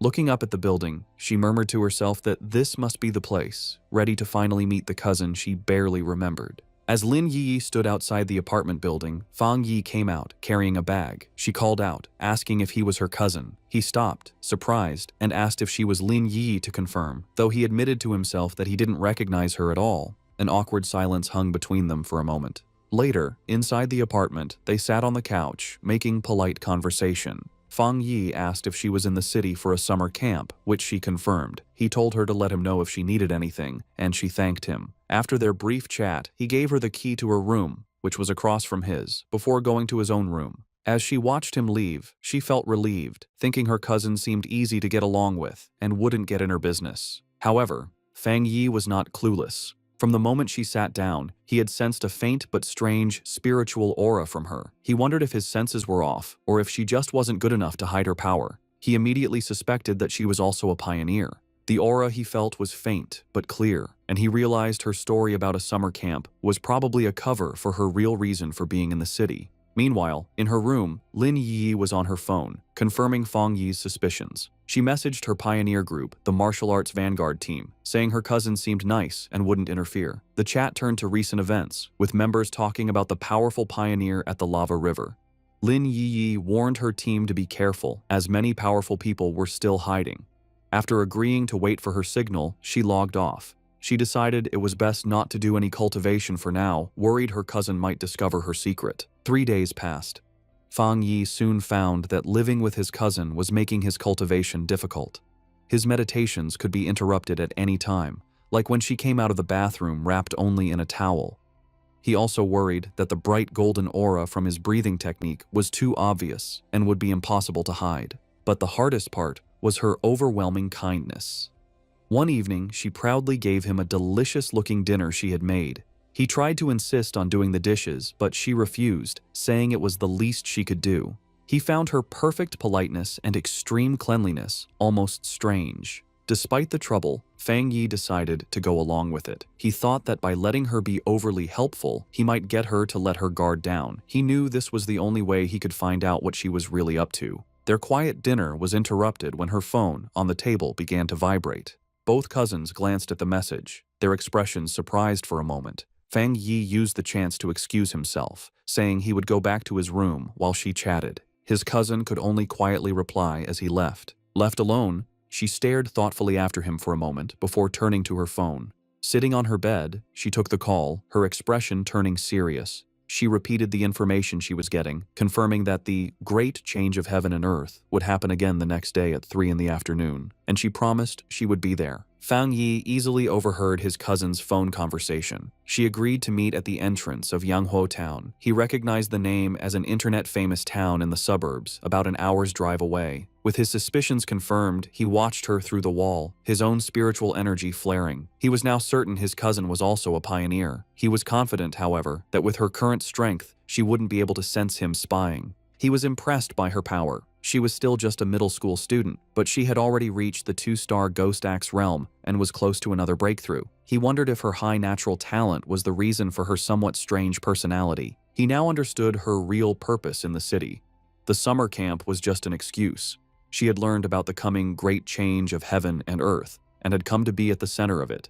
He knew that every one of these great changes was a chance to get a new technique to increase his own strength. He wondered what kind of power would appear this time. In the end, it didn't matter. With a determined look, he decided that whatever power appeared, he would take it for himself. In her room, his cousin suddenly paused, feeling a strange sensation. She looked around, wondering if it was just her imagination or if someone had been watching her. Seeing nothing but the moonlit mountains outside, she dismissed the feeling and continued her preparations. The next day, the town of Yanghuo was buzzing with activity, with its mountains in the background. At the town's entrance, Lin Yiyi met a friend from her pioneer group. The friend playfully teased Yiyi about her cousin, asking if he was handsome. Yiyi replied that he was a good person, but just an ordinary-looking guy. Her friend sighed in disappointment. Just then, another woman from their group arrived, a redhead in a purple dress. She reminded the first friend that Yiyi herself had always said she was just an ordinary person. With the rest of their team there, the redhead announced it was time to get to business. One of the male members asked if a certain she was not coming. The redhead confirmed it would just be the 6 of them, adding that the missing member was always mysterious. Unknown to them, Fang Yi was watching from a nearby cafe balcony, his sword beside him. He noted that his cousin's little squad seemed to be pretty low-key. From where he was, he could sense their strength. The weakest was at the 2-star Ghost Axe level, and the man who had spoken was even a 3-star. He also overheard them say their team was usually stronger, with one powerful member often absent. As he sat watching, his attention was drawn to the mountains overlooking the town. His eyes narrowed with anticipation, sensing this was where the real event was about to happen. High in the mountains, the great change of heaven and earth finally happened. A giant green vine came down from the clouds, looking like the beanstalk from the fairy tale. This strange event would appear randomly and wasn't destructive, but for pioneers, it was an important key to understanding the changes in their world. Deep in the misty mountains, Lin Yi and her squad finally saw the incredible sight. The red-haired leader looked up in awe, confirming this was what they were looking for. The group stood in disbelief before the massive, pulsing vine. However, the awe quickly turned to fear. The group's adventurous friend suddenly grew pale and urged the others to stop, saying they shouldn't go any further. She was trembling with dread. She explained that seeing the vine in person gave her a terrible feeling. The leader then asked if they had seen the rumors on their internal pioneer forums. The friend's fear came from a dark story. She said she knew some of the pioneers from a team that had tried to touch the vine the last time it appeared. They were powerful, much stronger than she was, yet they all met a horrible end. She explained that after they came here, they were all buried, their skeletons now twisted within the roots of a dark version of the vine. Overcome with terror, she clutched her head in panic. She confessed she had a feeling they would all suffer the same fate. As she spoke, the reality around the group changed, and they were no longer on a mountain path. Instead, they were trapped inside a terrifying, pulsating, fleshy red cavern, the ground itself a gross mass of organic tendrils. The vision of their death was just a scary premonition. Back on the misty mountain path, the squad's adventurous friend, scammed in an online romance, was still shaken by the feeling of dread. She admitted that while she was originally ready to take the pioneer's risk, to either come back rich or die, the moment she saw the vine, she felt an overwhelming fear. Her gut told her this was a new, unknown, and powerful high-level monster, a mutation she couldn't handle. Tears filled her eyes as she said she wasn't ready to die here and wanted to back out. The red-haired leader and Lin Yi looked at their upset teammate with understanding. They confirmed they had all felt the same heavy feeling from the vine. Lin Yi explained it further, describing it as a feeling of complete emptiness within the wood-type vine. It was a strange feeling, as if all life had been swallowed by time, leaving only an empty shell. This, she explained, was why they all felt so scared. The group came to a scary conclusion. The vine was trying to eat their life force. Just as the fearful friend was about to panic, Lin Yi grabbed her hand, her face showing fierce determination. She declared that this was the path of the martial pioneer, a path that required them to face such dangers directly. Unseen by the group, Fang Yi watched from a nearby cliff. He, too, could sense the heavy, suffocating death energy coming from the giant vine. He noted that out of all the world monsters he had faced, besides the pure dark attribute, this vine gave him the worst feeling. He had to admit, the small squad had serious guts to even think about cultivating in such a dangerous place. He analyzed the monster more closely. While it was clearly a plant, a symbol of life, it felt completely lifeless. It wasn't really alive, but a dead thing pretending to be living, with no spiritual energy of its own. He could see it was stained with the blood and bodies of its past victims. Back with the squad, Lin Yi took charge. She stood on a cliff edge, speaking to her team with new purpose. She told them they didn't have much time to waste.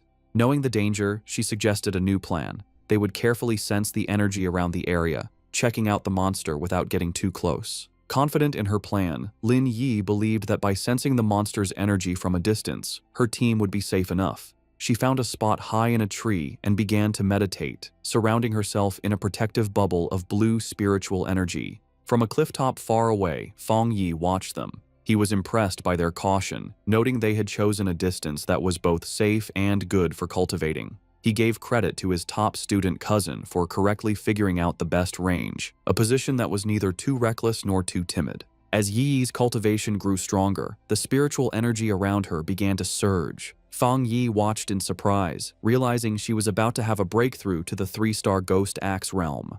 He was genuinely impressed. His cousin was truly talented. In a bright flash of blue light, she successfully broke through. Her teammates watched in awe, amazed that she had already reached such a high level of power. However, the huge energy disturbance from her breakthrough did not go unnoticed. Deep in the forest, the sleeping roots of the giant vine began to twist and glow with a scary green light. The pioneers felt the ground shake, and one of the men looked back in alarm. The whole group panicked as the monstrous vine began moving directly toward them, its tendrils bursting from the earth. The team's leader was shocked that the creature could have possibly sensed them from so far away. The vine's attack was fast and brutal. Vicious green tendrils shot up from the ground, trapping 2 of the male pioneers. The rest of the squad scattered in fear as their friends screamed for them to run, warning that if they didn't escape now, they would all die there. The team's leader quickly realized what caused the disaster. Yi's breakthrough had created too much of a disturbance, getting the monster's attention.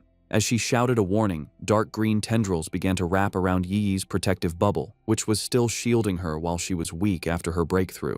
The leader knew they couldn't get caught. Once the vine wrapped around them, its deathly aura would eat them instantly. Under the immense pressure, Yi's energy shield began to crack. Chaos broke out as the red-haired leader tried to pull her panicked friend to safety. The friend screamed that they couldn't leave Yi behind, but the leader replied desperately, asking what she was supposed to do. She furiously asked if she should use her own precious spiritual energy to protect Yi, basically dying so her teammate could level up. As chaos erupted around them, the red-haired leader tried to calm one of her male teammates, who was arguing that they should leave Lin Yi to save themselves. He coldly said that life and death were up to fate, and if they didn't leave right away, they would all die with her.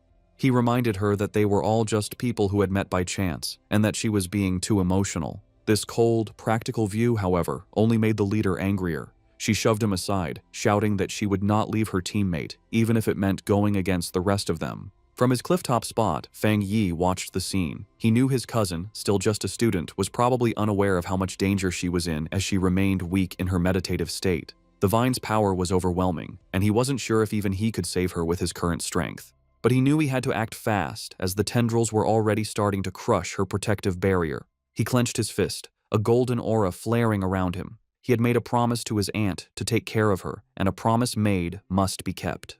The red-haired leader jumped into action, leaping through the grabbing vines to reach Yi. She landed a powerful kick against one of the tendrils, breaking it with the force of the hit. But her victory didn't last long. Dozens more vines shot out, wrapping around her and trapping her completely. Just as the vines were about to crush her, Yi's protective shield finally broke. But before the monstrous plant could grab its new victims, Fang Yi stepped in. Leaping through the air, he sent out 2 arcs of bright golden energy from his sword. The rest of Yi's squad could only watch in horror, screaming her name as they saw her shield break. A massive, fiery, phoenix-shaped blast of energy shot down from the sky, hitting the mass of vines with explosive force. Fang Yi landed gracefully in the now cleared area, a small pillar of golden flame rising from the ground where he stood, having saved both his cousin and her brave leader just in time. As Fang Yi floated in a bright aura of golden light, just his presence was enough to overwhelm the deathly vine. The surviving members of the pioneer squad watched in stunned silence as the monstrous plant, which had just been moments from killing them all, stopped its attack and began to pull back from the overwhelming yang energy. The tendrils pulled back from the intense light, hissing and dissolving as they retreated. As Fang Yi came down, surrounded in a radiant glow, the pioneers could only cover their eyes from the blinding light, barely able to understand what was happening. The practical male pioneer who had suggested leaving Yi was completely shocked, questioning if this newcomer was another pioneer. The red-haired leader, just as stunned, recognized the power for what it was, the purest form of the yang attribute. She knew that only a high-tier power of this level could possibly push back such a powerful, life-draining monster. The male pioneer had a crisis of confidence. He had always thought of himself as extremely talented, having reached the 3-star Ghost Axe realm in a very short time, a feat few in the country could match. He knew that even the talented Lin Yi's skill barely matched his own, and yet this mysterious stranger was on a completely different level. He looked down at his own hands, then up at the glowing figure on the clifftop, feeling completely insignificant. If pioneers like that existed, he wondered, then what were they? The newcomer hadn't just beaten him, he had beaten all of them with his pure, overwhelming power. As Fang Yi stood bathed in the golden light of his power, his system activated. It had detected the extreme wood attribute from the deathly vine and had started the auto-writing process, quickly finishing a new technique. The system window then showed the details of his new ability. Endless Vitality, a technique that could instantly absorb all nearby life force to quickly heal injuries. As the power of the vine flowed into him, he was surrounded in a surge of green, life-giving energy. He was amazed at the incredible wood attribute technique he had just gotten, realizing that as long as there was life nearby, he now had what was basically a non-stop energy-absorbing engine. As Fang Yi absorbed the last of the anomaly's power, his system successfully extracted the vine's main attribute. A notification confirmed it. Extracted attribute, Desolation. The system described its scary power, the ability to instantly create a desolate aura that would destroy all surrounding life. Fang Yi stood calmly in the swirling green energy, fully taking in the new power. When he opened his eyes, they glowed with the same vibrant green as the desolate vine. He stood in the now lifeless clearing, a faint green aura around him. He now understood why the vine could only grow in such a dangerous, remote place. If it grew anywhere else, it would drain every bit of life for miles around. He thought about the ruthless nature of the desolation attribute, a powerful force that forcibly stole the life force of others. His thoughts were interrupted by a grateful voice. The red-haired leader of the pioneer group approached, her clothes torn and her body bruised, but she was alive. She thanked him greatly, saying that without him, they would all be dead. She then asked how they could possibly repay him for saving their lives. Fang Yi simply waved her off, coolly telling her there was no need and that they would meet again someday. He then turned and walked away. In his mind, however, he didn't feel like a hero. He knew that he had only found this opportunity because of their information. In his mind, he was the one who had benefited from the situation. As for the conflict he had seen among the pioneers, he wasn't concerned. With a final leap, he launched himself into the air, leaving the stunned squad behind. He knew that people's true characters are easily shown in a crisis, and a disorganized team like theirs would not be safe in the dangerous new era. Left in the empty clearing, the adventurous girl and the shaggy-haired man watched him go. The girl, still in shock, wondered aloud what they should do now. The man, however, answered her with a bitter, blaming tone, asking if she now regretted her earlier hesitation to save their teammates. With the immediate threat gone, and Lin Yi now at the 3rd tier, the red-haired leader knew their best option was to stick together. Sometime later, Yi's eyes opened, glowing a brilliant blue as she came out of her meditation. Her teammates rushed to her side, relieved she was finally awake. The male pioneer who had suggested leaving her now said that their fate depended on their leader's wisdom, but another teammate said their focus should be on the mysterious stranger who had saved them. Still confused, Yi asked what had happened, noticing her other teammates lying unconscious on the ground. She stood up and was immediately hit by the powerful burning warmth of a leftover yang attribute on a nearby tree. She could feel its intense heat even from a distance. The shaggy-haired man then stepped forward, offering to explain what had happened while she was unconscious. Later that day, back in front of her cousin's apartment, Yi was still trying to understand the incredible events. She couldn't believe that someone so powerful actually existed. Her teammates' words echoed in her mind. He had called the mysterious pioneer a monster. He had described how the vines they couldn't even scratch had been easily pushed back by his power, and how the massive beanstalk had retreated far into the sky, no longer daring to come near them. Such was the overwhelming presence of the man who had saved them. She knew that even though he was long gone, the vine was still calm, a sign of his lingering power. She opened the door to the apartment and was surprised to find Fang Yi there to greet her. He looked at her with concern, noticing that she looked a little pale. Yi quickly pulled herself together, forcing a smile as she brushed off his concern, blaming her tiredness on a long day of studying. Fang Yi accepted her excuse, telling her she had worked hard and should go rest. He offered to order takeout for dinner, and she agreed before heading to her room. Once inside, she collapsed onto her bed, completely exhausted. She knew that breakthroughs were mentally draining, requiring a lot of concentration. She felt more tired than if she had stayed up for a month straight. Lying on her bed and scrolling through her phone, she felt a sense of relief. She was no longer an ordinary person. She wouldn't die from a few all-nighters. She accepted that this constant, life-threatening struggle was the fate of a pioneer in a world where things had begun to change. She thought of her cousin's seemingly normal, peaceful life and knew that such a life was no longer possible for her. Her quiet thoughts were interrupted by a new message in her Pioneer group chat. It was from a user named Jiaolan, the mysterious, powerful member who was usually absent. Jiaolan had sent a simple, direct message. "If there are any more traces of that strong man, please inform me." This was the first time Jiaolan had ever spoken in the group, and it immediately got Yi's attention. She replied, agreeing to the request, before asking her own question to the group.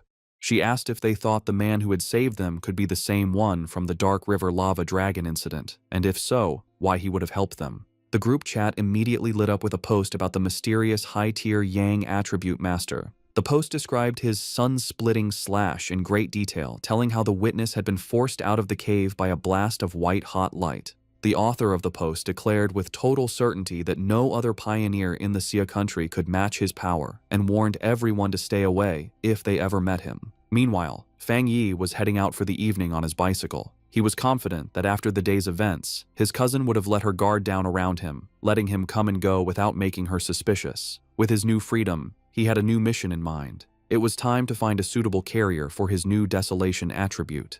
He knew that this power was most compatible with plants, and he pedaled off into the night to begin his search. As he rode through the night, Fang Yi thought about the best way to use his newly acquired desolation attribute. He knew that despite its power, it was still a bad attribute at its core, based on destruction and decay. He worried that putting it on his own body could lead to bad reactions. Furthermore, he was concerned that its evil nature might conflict with the good, purifying power of his thunder attribute. He decided that the best solution would be to find a carrier for the attribute, something like the strange vine itself. He guessed that the original vine monster had been born when a regular plant sensed the return of rich spiritual energy and chose to evolve, creating the desolation attribute as a way to gather more power. With this in mind, a plan began to form in his mind. With a confident smirk, he knew exactly where he needed to go. He followed a moonlit road, guided by a sign pointing toward the forest park.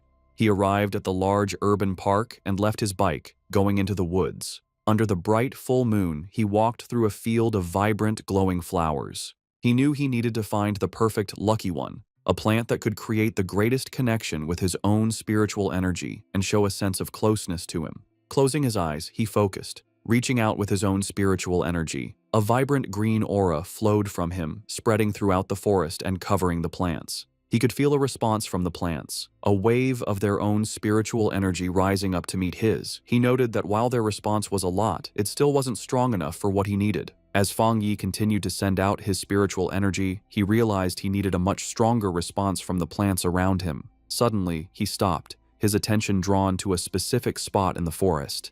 There, in the tall grass, a single white flower with a glowing center gently swayed, as if calling to him. He wondered if this was the one he had been searching for. He approached it carefully and reached out his finger. As his fingertip touched it, the flower's petals closed around it, and he could feel it absorbing the spiritual energy he was giving off. The flower then bloomed again, seemingly happy, as if it had just had a good meal. Fang Yi knelt beside the flower, a small smile on his face. He noted its strong spirituality. Though it was just a plant, it had reacted to his touch like a greedy puppy, eagerly eating his spiritual energy and then rubbing against his fingers for more. He knew he had found his carrier. Out of the entire forest, this small flower had the strongest reaction to his aura, making it the perfect container for the desolation attribute. He told the flower that it was the chosen one and asked if it was ready. Without waiting for an answer, he unleashed a vortex of green spiritual energy, focusing it entirely on the small white flower. A system window appeared, asking for confirmation. Do you want to forcibly implant the desolation attribute into this plant? With his eyes glowing a vibrant green, he gave his consent. A brilliant light erupted from his hand as the flower began to transform, its petals opening into a much larger, more complex, and powerful form. The implantation process was finished in a bright flash of green light. Fang Yi was surprised for a moment by the sudden burst of power. The small, simple white flower had been completely changed. Its petals had opened into a beautiful, lotus-like flower, and its leaves had grown thick and bright, all of it glowing with a powerful green aura. The newly powered flower immediately began to show its influence. It released a massive wave of desolation energy, its roots digging into the ground as it drew power. The effect was instant and destructive. The green, healthy forest around Fang Yi was drained of its life in seconds, the trees dying and the ground turning to dust. He was amazed at the pure, evil power of the desolation attribute. In just a few moments, the energy had eaten the entire section of the forest and was still spreading quickly. As the flower's light began to fade and its form shrank to a smaller size, Fang Yi knew he had to leave. If he let the process go on any longer, the huge energy disturbance would surely get the attention of the Spiritual Energy Association. He reached down and plucked the glowing flower from the ground, roots and all. He knew this park was a risky place for such an experiment. Being so close to the city center, it was certainly watched by the association, who were worried about how the spiritual energy revival could turn even normal plants into dangerous threats. He had noticed the increased number of security cameras and the lack of any other people in the park when he arrived. As he walked away, holding his new prize, he noticed something incredible. The flower was still absorbing energy from the air, surviving and even doing well without its roots connected to the earth. He looked at it more closely, a smile of wonder on his face. He found it magical that its spirituality hadn't weakened at all since being pulled up, especially since it had been just an ordinary wildflower moments before he chose it.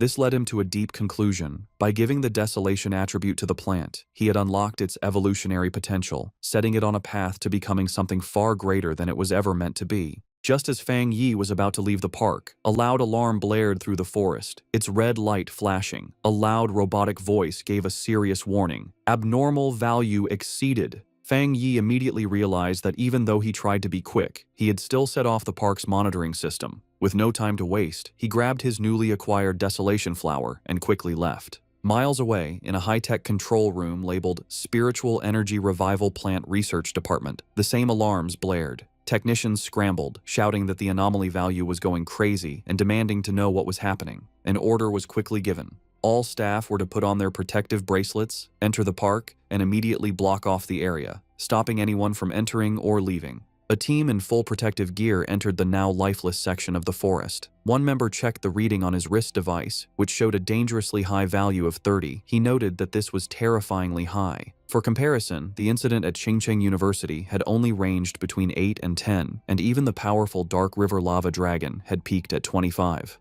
Another team member added that the park's original spiritual energy level had never even gone above 10. As one of the researchers took a soil sample, another reported his strange findings. The air humidity, surface temperature, and sunlight were all completely normal. Yet, all the plants in the area looked as if they had been drained of their life in a matter of seconds. The team leader decided they needed to get closer to the center to figure out what kind of spiritual attribute could have caused such an event. However, as one of the members stepped forward, another researcher with glasses, who seemed to be a senior member, shouted at him to stop and not get any closer. He warned them with serious authority not to touch anything, identifying the leftover energy as the desolation attribute. He then asked if any of them knew about the vine that had recently come down from the sky. The younger researchers were stunned into silence. One of them finally found his voice, realizing with growing horror that the senior researcher was talking about the infamous devil-like vine that had already been classified as an A-level mutation. The senior researcher confirmed their fears.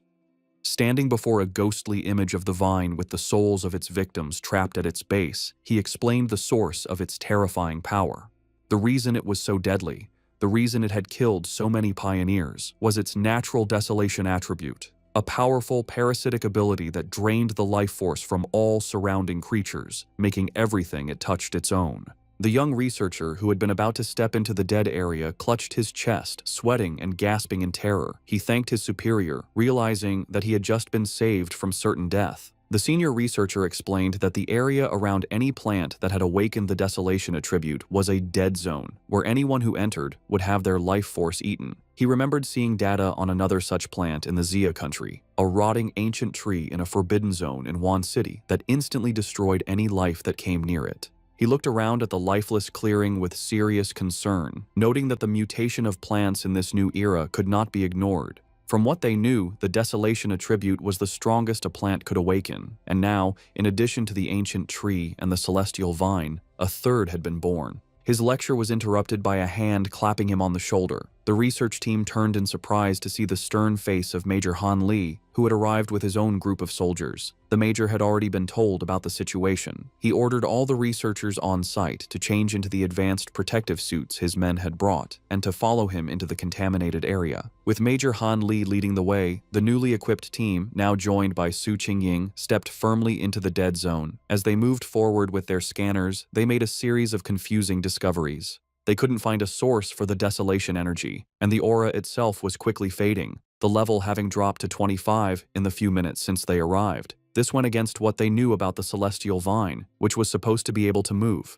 Major Han Li turned to Su Qingying, suggesting they investigate the area more closely. She agreed, her expression serious. As Major Han Li and Su Qingying began their investigation, two members of the team with glowing blue auras started tracing the flow of the leftover spiritual energy. The energy trails led them from the outer edges of the dead zone back to a single starting point. As they got closer, they stopped, their faces filled with shock. The Major and Su Qingying realized the horrifying truth at the same time. The source of the desolation energy had been dug up and taken away. A researcher in a protective suit couldn't believe what he was hearing, questioning how such a thing was even possible. Major Han Li knew that if someone truly had the power to enter a desolation dead zone and steal its source, their identity was extremely important. Su Qingying, however, had another theory. She showed a glowing data pad to the Major, explaining that after running a big data analysis, they had found a person whose movements matched both this incident and another recent mutation. The file on the screen showed a picture of Fang Yi, his name clearly visible. Just then, Major Li told Su Qingying that he would send her all of Fang Yi's information, confirming that he was highly likely the same pioneer she had been in contact with. With that, he tipped his hat, saying the rest was up to her association to handle. Left alone in the desolate woods, Su Qingying held the datapad, her expression one of grim understanding. 2 hours later, back in his apartment, Fang Yi carefully placed his new desolation flower into a small pot. He smiled, thinking that this was his first time raising a flower. He affectionately named it the obedient little white flower, and told it that since it now had the desolation attribute, it would cultivate on its own and become a powerful helper for him. He knew its special, life-draining powers would be a great help in battle, and its simple appearance would be the perfect camouflage, easily hidden from his cousin. As he gently touched a petal, he thought that in the dangerous new world, raw power was only part of the equation. The real key to victory was having more secret weapons. Fang Yi's quiet evening was interrupted by his phone buzzing on the table. He picked it up, surprised to see the caller ID, Old Wang. He immediately recognized the name as his childhood friend, Wang Liang, whom he hadn't seen in the 3 years since he'd left to join the army. A brief flashback showed the two as close friends in their school days, a bond that was broken when Wang Liang suddenly announced his decision to enlist. Fang Yi answered the call. On the other end, Wang Liang's cheerful voice greeted him, asking if he was back in town and inviting him out for a drink at their old spot. Fang Yi was taken aback by how sudden it all was. Wang Liang just laughed, adding that he had a big secret to tell him and that he shouldn't be shocked when he heard it. However, the seemingly friendly reunion was a carefully planned setup. After hanging up the phone, it was revealed that Wang Liang was not alone. He was in a dimly lit room, reporting to a tough and heavily scarred woman with long red hair and a high-ranking military uniform. Su Qingying was also at the table. Wang Liang confirmed to the officer that he had done as instructed. He then made a special request, asking that if Fang Yi was not the person they were looking for, they would guarantee his safety. The red-haired officer tapped her finger impatiently on the table. She coldly dismissed his concern, ordering him to simply do his mission and not do anything unnecessary. With a chilling lack of feeling, she added that if Fang Yi turned out to be the wrong person, Wang Liang should just consider it a punishment for his friend. At a quiet bar, Fang Yi and Wang Liang toasted with their beer glasses. They sat and drank, catching up after being apart for 3 years. Fang Yi noticed his old friend seemed much more mature and guessed that his time in the army must have been hard. Wang Liang talked about his experiences in the military before asking Fang Yi how he had been. Fang Yi gave a simple reply, saying he was doing well and had gone to college. As he drank his beer, he thought back to his past life. In that chaotic time, he never had the chance to see Wang Liang again. He remembered that his friend, as a soldier, had probably died in some forgotten battle. He wondered if this time, in this new life, he could change his old friend's fate. Wang Liang then changed the subject, his tone becoming more serious. He asked Fang Yi if he had seen anything strange lately, like zombies or monsters from movies. Fang Yi was immediately on guard. He knew it wasn't surprising for someone in the army to know about the spiritual energy revival, but the direct question felt like a test to see what he knew. Playing dumb, Fang Yi asked what he was trying to say. Wang Liang sighed and explained that he wasn't trying to comfort him, but to warn him. He told Fang Yi that in the near future, everything they valued, education, wealth, status, would become worthless. The entire world order was about to change. Fang Yi listened closely, his face showing no emotion as he stared at his empty glass. He knew that ordinary soldiers were sworn to secrecy and couldn't leak any details about the spiritual energy revival. This confirmed his suspicion. The military had identified him as a target, and Wang Liang, his childhood friend, had been sent to test him. Wang Liang, seeing his friend's silence, tried to reassure him. He told him not to worry, that as long as he didn't reveal anything, he would be fine. But Fang Yi understood the situation. Despite his pretended ignorance, his friend was still trying to help him. Even at the risk of breaking military rules, Wang Liang was kindly warning him to be careful of the coming changes. Their conversation was suddenly cut short when Wang Liang's phone began to vibrate urgently. He answered the call, and a furious voice on the other end ordered him to return to his team immediately and report to the target location within 10 minutes. Wang Liang snapped to attention, accepting the order as Fang Yi watched in silence. He immediately jumped up, apologizing to Fang Yi and explaining that he had an urgent mission and couldn't see him home. As his friend was about to leave, Fang Yi dropped his act. He asked if the mission was related to the spiritual energy revival and told his friend to take him along. Wang Liang stopped, turning back to look at Fang Yi with a mix of shock and confusion. Fang Yi stood up and grabbed his friend by the collar. He told Wang Liang to take him to see his superiors, letting him know that he was aware of the real reason for their meeting.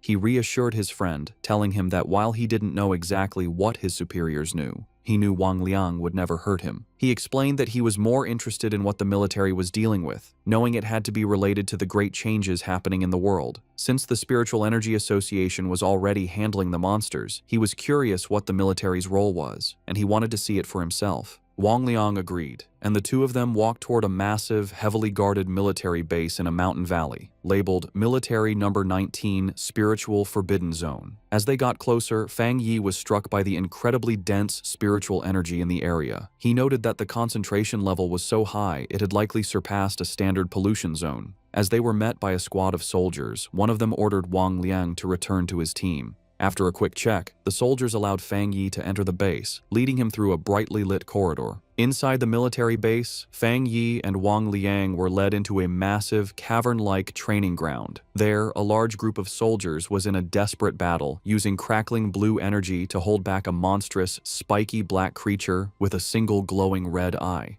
The beast fought back with fierce power, shooting a devastating beam of red energy that tore through the soldiers' ranks, causing cries of pain and fear. Standing on a raised platform, the tough, red-haired officer watched the scene with a critical eye. Fang Yi, who had been brought before her, immediately recognized the creature's power as a mix of two different attributes. The officer confirmed his thought, saying the monster was a perfect mix of the dark and flame attributes, making it exceptionally fierce and cruel. She added that it had already seriously injured several of her soldiers. A caption identified her as a 3-star Ghost Axe Realm officer named Ji Royan. Spotting Wang Liang, she barked his name, and he immediately stood at attention. She furiously asked why he had brought an unauthorized person into a restricted area, but before he could explain, she cut him off. Her expression softened a little as she told him to forget it, explaining that the situation was urgent and they needed him to join the formation immediately. She then turned her attention to Fang Yi. She saw nothing special about him, noting that his spiritual energy was only slightly active. She briefly wondered if he was the powerful pioneer they were looking for, but dismissed the thought, knowing she had to focus on the battle.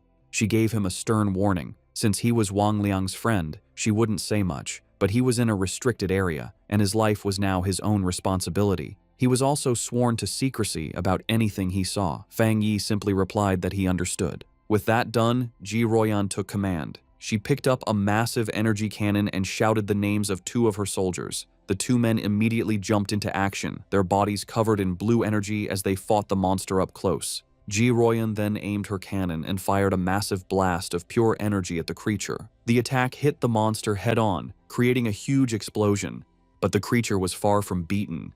It let out an angry roar as its shadowy form began to pulse with a terrifying red light, its fanged mouth growing larger and more threatening.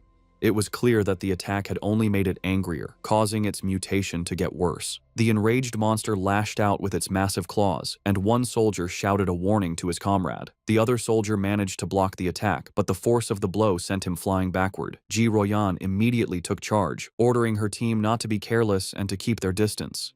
She knew they had to finish the creature off before it could complete its evolution. Watching from the side, Fang Yi was impressed by the soldier's performance. He saw a well-trained team of comrades who trusted each other completely, with incredible discipline and coordination. He knew that every person was essential, and that when they worked together, they could unleash a power far greater than their individual strengths. This thought, however, was immediately broken when he realized the monster's power was increasing at a scary rate. He shouted at them to run, warning them that they were no match for the creature in its current state. But his warning was lost in the chaos. The monster shot out a massive blast of dark purple energy, sending the soldiers flying. Ji Royan refused to back down. She ordered her team to raise their alert level and upgrade the restricted area's mutation level. With a furious roar, she commanded that no one was to retreat. It was too late. The monster's transformation was complete. It now stood as a huge, demonic beast, covered in black and red flames, its eyes glowing with pure evil. One of the soldiers shouted a terrified warning. The evil dog had fully mixed with the dark attribute and completed its mutation. The creature's single eye, now a burning red orb, focused on a new target. It fixed its gaze on Wang Liang, who could only stare back, frozen in terror. As the monster prepared to strike, Ji Royan and Fang Yi both reacted in horror, realizing with a jolt that Wang Liang was in mortal danger. Just as the monster completed its evolution, lunging forward in a blast of power, a soldier was violently thrown backward by a surge of energy. Ji Royan immediately shouted for her team's attention, announcing that the C-level evil dog had fully mutated and was now reclassified as a B-level threat, requiring an immediate change in their battle plan. The soldier who had been thrown to the ground coughed up a spray of blood. Fang Yi rushed to his side, catching him and asking if he was all right. The injured soldier explained that he had been trying to send spiritual energy to the monster's restraining collar, but the creature's evolution had caused the device to violently explode.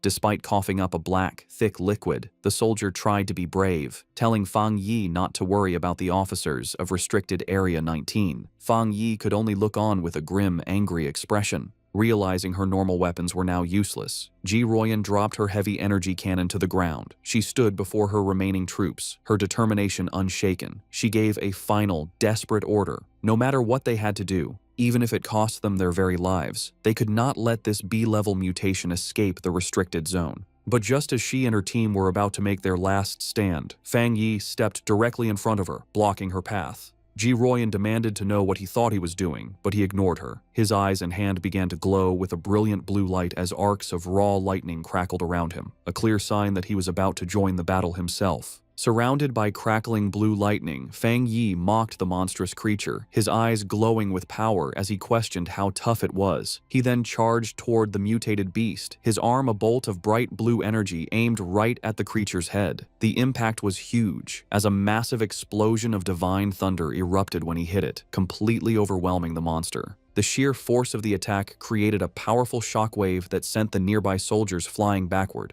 One of the soldiers, stunned, said he couldn't believe it, realizing this was the same B-level monster that even their commander, Ji Ruoyan, couldn't beat alone. Wang Liang, just as shocked, turned to Ji Ruoyan and asked if his friend was really who they thought he was. With a serious look, she confirmed that none of them were wrong. She declared that he was, without a doubt, the pioneer known as the Tyrant. Fang Yi stood calmly before the beast, which was still on fire but clearly hurt by the lightning. Seeing it wasn't completely beaten, he noted that he would have to finish the job. He then told Ji Ruoyan and Wang Liang to stand back for their own safety. Ji Ruoyan watched him, thinking about how her whole squad needed a complex formation just to face a B-level threat, yet he was getting ready to handle it all by himself. She wondered what kind of power he had. She had to admit that his was the most extreme form of the thunder attribute she had ever seen. She knew that even now, he was a top-tier pioneer in the entire country, and she began to wonder about his potential once the spiritual energy revival was fully underway. As Fang Yi raised his hand, gathering even more electrical energy, a shocked look appeared on Ji Ruoyan's face. She looked up to see a massive storm of thunder energy forming in the sky above him, and she couldn't help but wonder just how scary his power would become as he continued to evolve.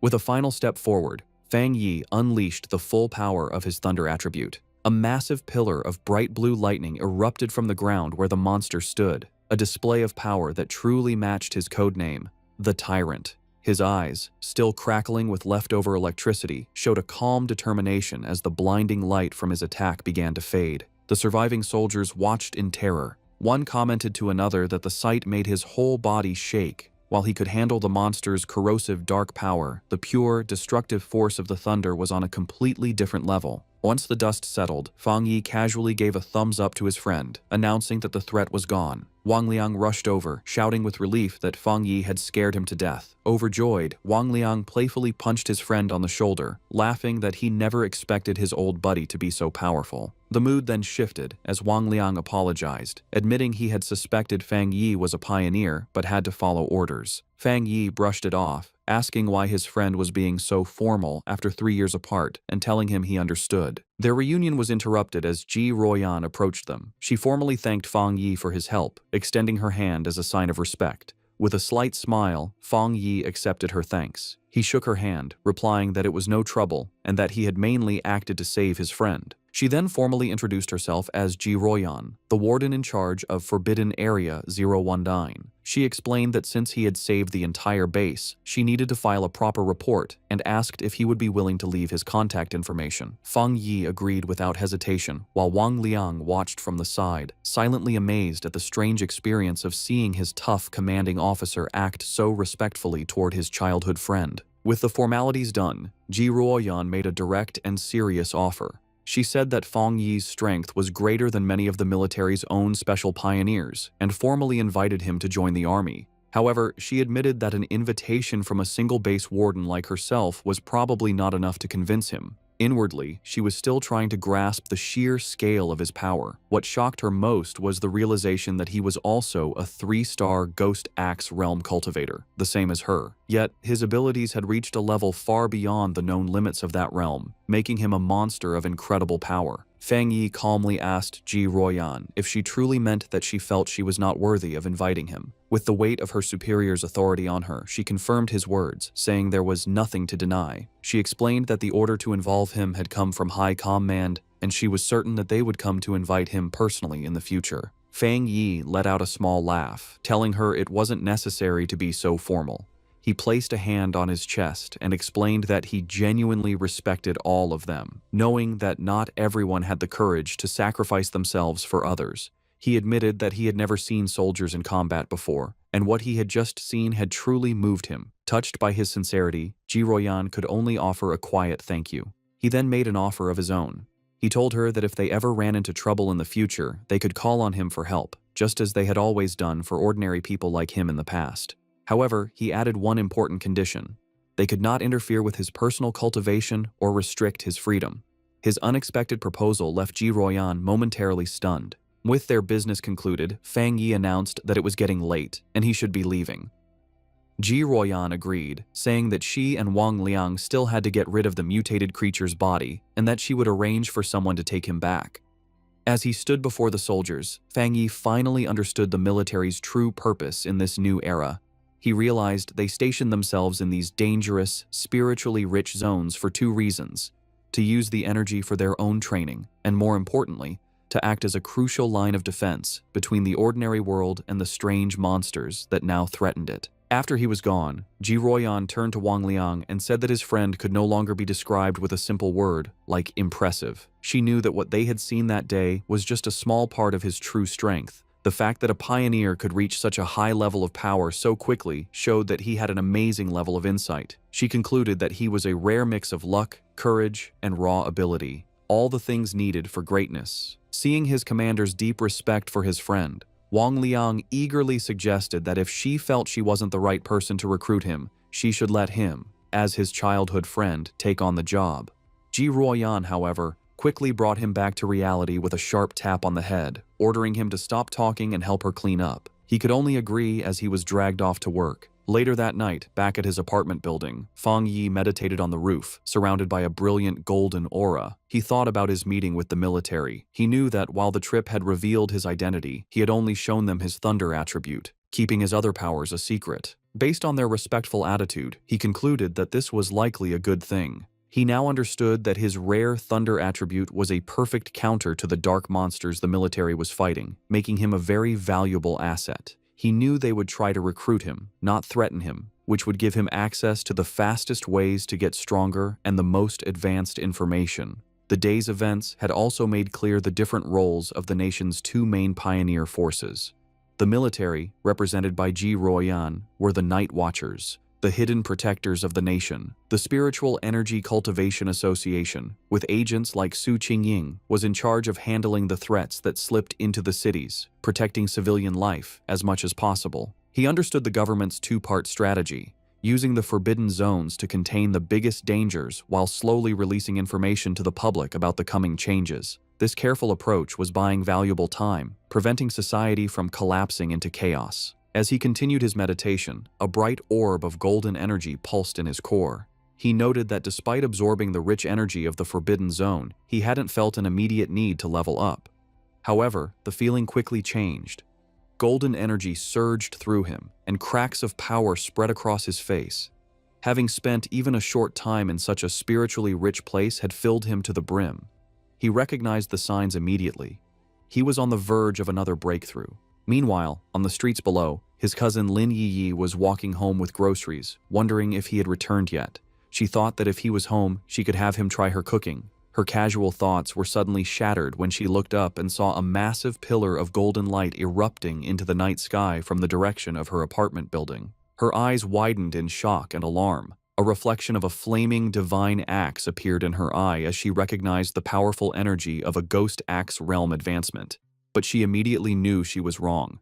The sheer scale of the power, showing up as a massive fiery divine axe in the sky, was far too terrifying for an ordinary breakthrough. She could only stare in disbelief, wondering if another powerful pioneer was making their move in the city. On the street below, Lin Yiyi stared at the sky in complete disbelief. She recognized the immense power of the Ghost Axe realm, but this was something else, a force so powerful it was changing reality itself. As a giant, divine hand made of pure golden energy formed in the clouds above, she realized the terrifying truth. This was the power of the legendary spirit creation realm. The realization that a pioneer of such incredible strength was living right next to her sent a wave of shock and fear through her. The massive energy surge did not go unnoticed. Miles away, in a high-tech command center, red alarms blared as technicians scrambled. An urgent warning flashed across their screens. The anomaly value had reached a catastrophic level of 99, its location pinpointed to the southeast of the city. An official and Su Qingying reacted with alarm. The official demanded to know what was happening, ordering all units to the target area. Su Qingying wondered how such a powerful anomaly could have gone undetected, noting that an energy reading of this size was powerful enough to destroy an entire city. Before a holographic map of the city, military leaders held a tense emergency meeting. They debated the two terrifying possibilities. Either a new, godlike spirit creation pioneer had just appeared, or the city was on the brink of a massive disaster. One grim-faced officer suggested it could very well be both. The situation escalated as the senior official frantically called headquarters, demanding they send all advanced equipment, short of large-scale weapons. His panic was cut short, however, when a subordinate burst into the room, breathlessly announcing that the alert had been cancelled. The anomaly had been identified not as a monster, but as a pioneer undergoing a promotion. Back on the rooftop, the blinding golden light faded as Fang Yi let out a quiet breath of relief. The breakthrough was complete.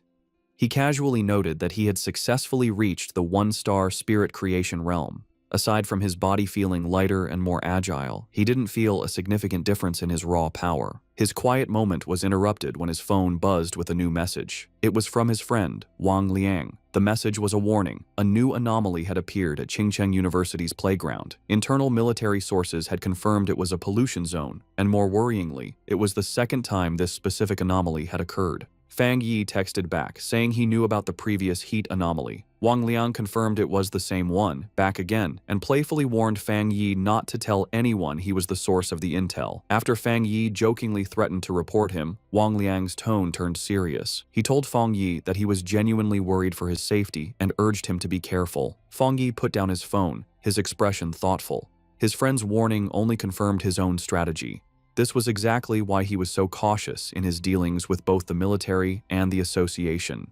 He knew that being too well known could bring unwanted trouble, which was why he had deliberately chosen to keep his powerful Yang Flame attribute and his Crimson Flame Blade technique a secret. They were his hidden aces. He typed a final reply to his friend, reassuring him not to worry, he would be careful, and he still had trump cards left to play. Lin Yi opened the apartment door, announcing that she was back. Seeing Fang Yi on the couch, she asked if he had eaten yet, offering him the bag of takeout she had brought. Distracted by his phone, he simply told her to leave it on the table and that he would get to it later. As she watched him, a worried and slightly frustrated expression crossed her face. In her mind, she thought about her cousin's character. She saw him as a perfectly good person, but with one major flaw, his laziness.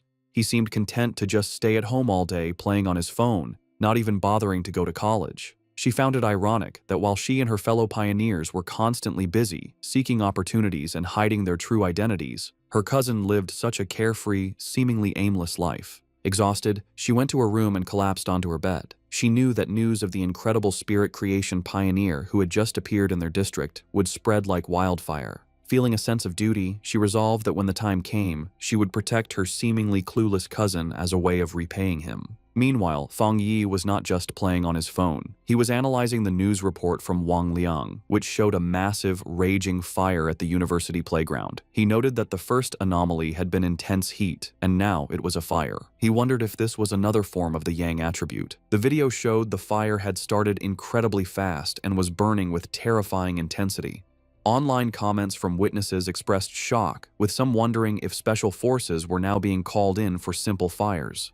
The report also mentioned that all the surrounding trees and flower beds had been burned and the area was now completely locked down. Fang Yi observed that the video was short and ended suddenly, but it was clear this situation was far more serious than the previous incident at the university. He wondered what would be different about this new Yang attribute. Realizing he had to investigate in person, he knew that to get into the sealed-off area, he would have to contact his new military acquaintance, Ji Royan. The next day, a crowd of reporters had gathered outside the sealed gates of Qingcheng University, blocked by a line of soldiers. They shouted questions, asking for confirmation about the rumors of a fire that couldn't be put out, and demanding to know why an incident of this size was not being reported in the news. As the reporters pressed for answers, Ji Ruoyan and Fang Yi arrived. The crowd watched, wondering who these two imposing figures were as the soldiers immediately opened the gates, allowing them to pass without question. The reporters were left outside, confused as to how they had gotten in so easily when they had been completely blocked. Inside the cordoned-off area, they looked out over the smoldering ruins of the university playground. Fang Yi remarked on the sheer destructive power, questioning if this was the sky fire he had heard about. Ji Royan confirmed that was its official name. She explained its terrifying nature. It appeared without warning, was impossible to put out, and could only be left to burn itself out until everything it wanted was turned to ash. The name, she suggested, was quite fitting. With the initial look done, Ji Royan told Fang Yi she needed to head to the principal's office and asked if he would wait for her. He told her to go on ahead, saying he would be fine there. Alone, Fang Yi walked along the edge of the destroyed area, which was now blocked off with yellow tape.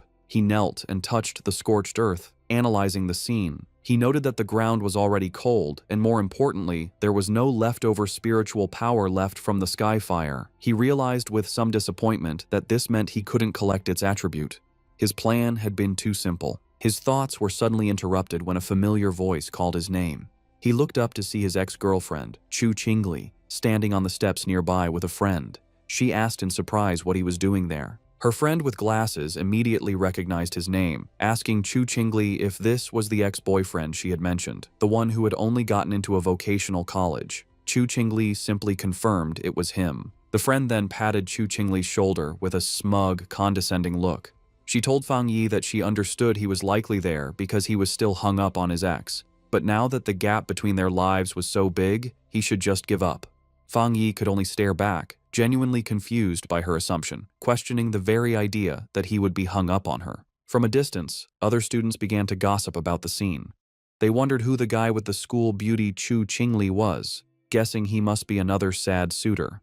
They noted he didn't look like a student from their university and complained about how security could have let an outsider in. Chu Qingli's friend with glasses stepped forward, aggressively confronting Fang Yi.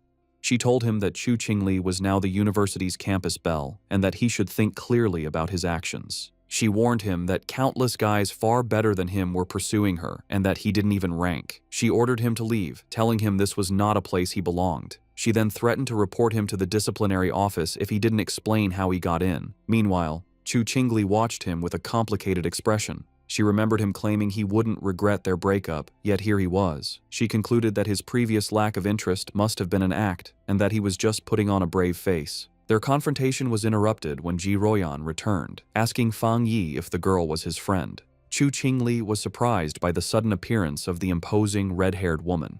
Fang Yi coolly dismissed the idea, clarifying that they were merely high school classmates and couldn't be considered friends. Ji Royan accepted his explanation, simply saying they were just classmates. Ji Royan then put on a pair of sunglasses, her already intimidating presence growing even stronger. Both Chu Qingli and her friend were visibly nervous by the woman's powerful aura, wondering who she was and how she could possibly know someone like Fang Yi. Ji Royan then turned to Fang Yi with an update. She explained that she had spoken with the principal, and the matter of the skyfire was more complicated than they had thought. She told him that the principal was coming to take them to the fire's starting point, and since Fang Yi was now a special military consultant, his presence was required. Fang Yi agreed without any issue. Just then, a group of stern-looking officials in suits arrived, ordering everyone to scatter and announcing that the playground was to remain sealed off. Chu Qingli gasped in shock, recognizing the man leading the group as the university's principal. The other students were equally stunned. The principal was known to be an incredibly busy and hard-to-find figure, someone who was rarely seen on campus. They realized with awe that he had come personally to meet with Fang Yi and the mysterious red-haired woman. Chu Qingli's friend, however, completely misread the situation. She smirked, thinking that the principal had finally arrived to deal with the two people who weren't supposed to be there. Chu Qingli, however, remained silent, a look of uncertainty on her face. To the absolute shock of Chu Qingli and her friend, the principal and his group did not approach Fang Yi and Ji Royan as trespassers. Instead, the elderly principal walked directly up to Fang Yi and greeted him with a warm, respectful handshake. He addressed Fang Yi as the consultant introduced by Ji Royan, explaining how worried he had been about the school's recent anomalies and the safety of the students. He expressed his immense relief that they had come to solve the situation. In an even more stunning display, the principal then bowed slightly to Fang Yi, formally putting him in charge of the entire playground matter. From where she stood, Chu Qingli could only watch, her eyes wide with total disbelief as her entire view of her ex-boyfriend was shattered in an instant. The principal's security then moved to secure the area, forming a human barrier and ordering all unrelated people to step back. As the crowd of students, including Chu Qingli, was pushed away, they buzzed with confusion, unable to understand why their respected principal was bowing to such a young man. Lost in the crowd, Chu Qingli listened as the students' opinions changed around her. They now guessed that Fang Yi must have some extraordinary special identity to deserve such treatment. Someone recalled that just moments ago, he had been dismissed as Chu Qingli's suitor or ex-boyfriend. Another person remarked on the complete reversal of status, suggesting that now, even if she were to pursue him, she might not even be able to get his attention. The final cutting realization settled in as the crowd noticed that throughout the entire exchange, the young man had not once looked at or acknowledged the campus belle, leaving her to stand alone and completely ignored. At Qingcheng University's North District, the principal led Fang Yi and Ji Royan to the site of the anomaly. He explained the series of events, starting with the Golden Sun incident, which he had hoped was the end of their problems. However, a few nights ago, a fire had started on a playground. A fire so intense that even the fire department couldn't put it out. He was thankful it happened at night when no students were around, allowing them to quickly seal off the area. The principal continued, his face growing more serious. While a single fire might have been a fluke, it was followed by fires on 2 more playgrounds. He said he had personally seen a crimson flame come down from the sky and float in mid-air, a clear sign of a supernatural event. He told them that while the other fires were eventually put out, one still remained.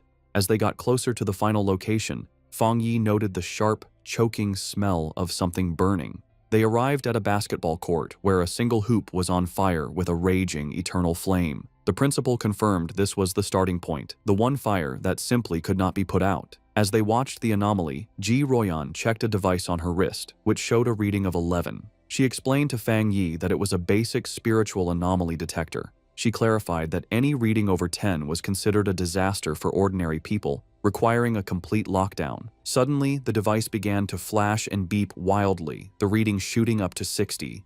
Ji Royan cried out in alarm at how high the value had become.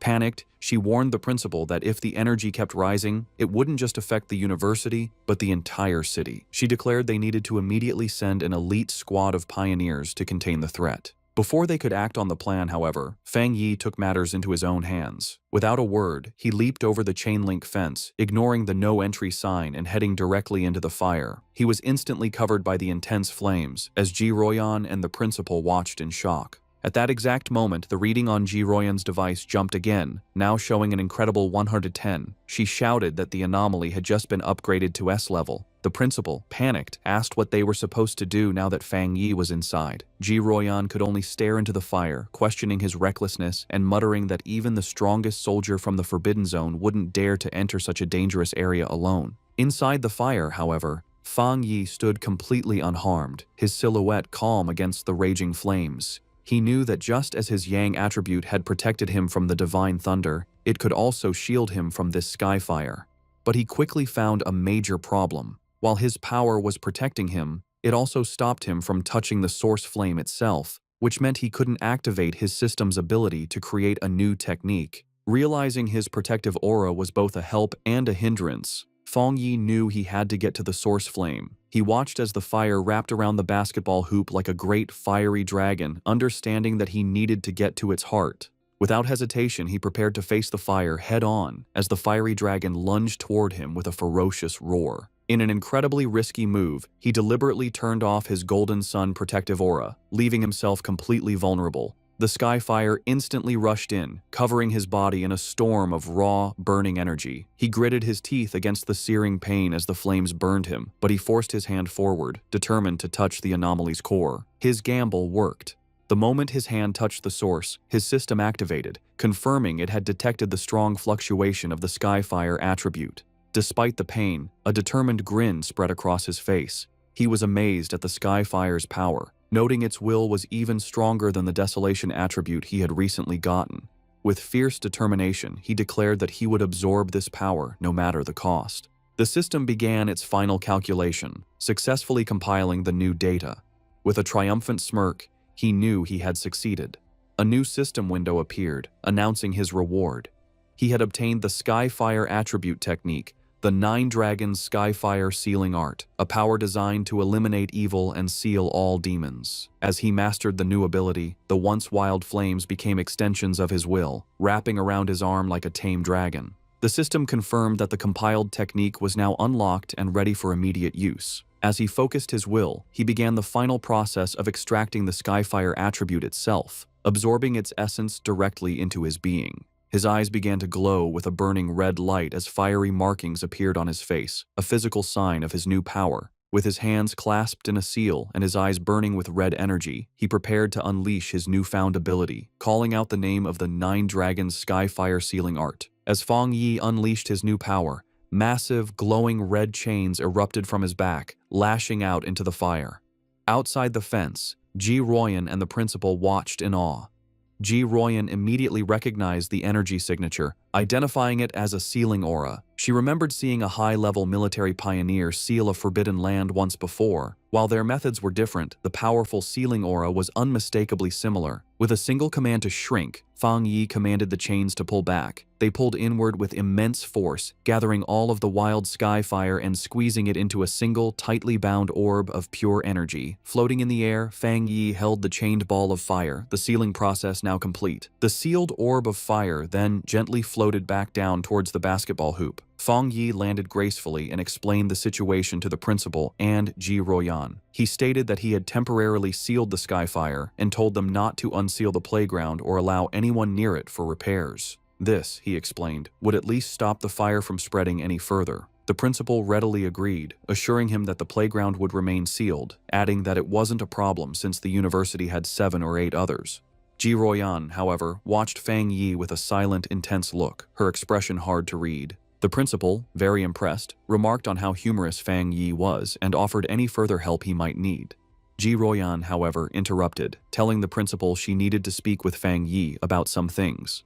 The principal happily excused himself, leaving the two of them alone. Once he was gone, Ji Royan turned to Fang Yi, her tone direct and serious. She told him that he had been hiding his true depths very well. Fang Yi tried to play it off casually, saying that the skyfire was indeed powerful and hard to deal with, but she saw right through his act. With a sharp look, she told him to stop pretending, making it clear that she wasn't talking about the fire, but about his own incredible talent and level of power. Ji Royan dropped her intense questioning, admitting that it was normal for pioneers to have secrets, especially for one as powerful as him. Fang Yi simply listened with a calm expression. Her tone then shifted, becoming more serious and sincere. She explained that although she had no right to ask anything of him, she hoped he would listen carefully. She painted a dark picture of a future world in chaos, a time of great change where the Xia nation would desperately need top-tier talents like him. She put his potential into clear perspective, telling him that once the spiritual energy fully revived, a person of his power would be as important as a modern-day nuclear weapon. Because of this, she warned,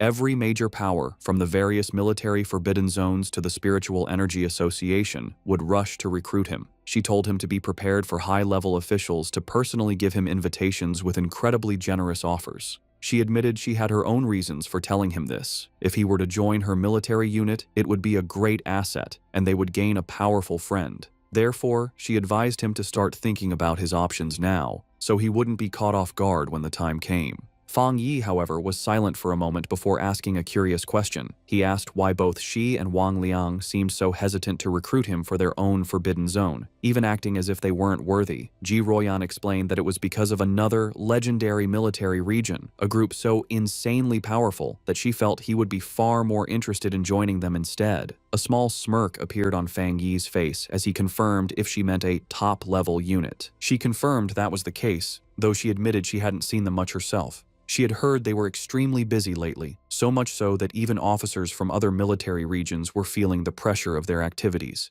Changing the subject, she suggested they stop talking and go, as the principal had invited them to eat at the university cafeteria. As they walked, Fang Yi silently concluded that even the nation's most powerful forces were facing their own big troubles. His mind raced with the implications. Ji Royan's words meant that terrifying anomalies, with power far beyond the capabilities of current pioneers, had already begun to appear. He realized that the pioneers fighting these threats must include spirit creation realm cultivators like himself, and perhaps some who were even stronger. A new sense of urgency washed over him. He felt that the day of the full spiritual energy revival was fast approaching, and his preparations were still far from enough. His thoughts then shifted back to the immediate task at hand, how to best use the Skyfire attribute he had just collected. He analyzed its nature, an irregular, wild, and all-consuming flame that left nothing in its wake. He realized it would be the perfect weapon against anomalies that could reproduce or regenerate endlessly. Suddenly, an idea struck him. The wild and powerful nature of the Skyfire was a perfect match for his Crimson Flame Blade technique. He imagined enchanting his sword with this new power, realizing it would be an incredible enhancement to his fighting style.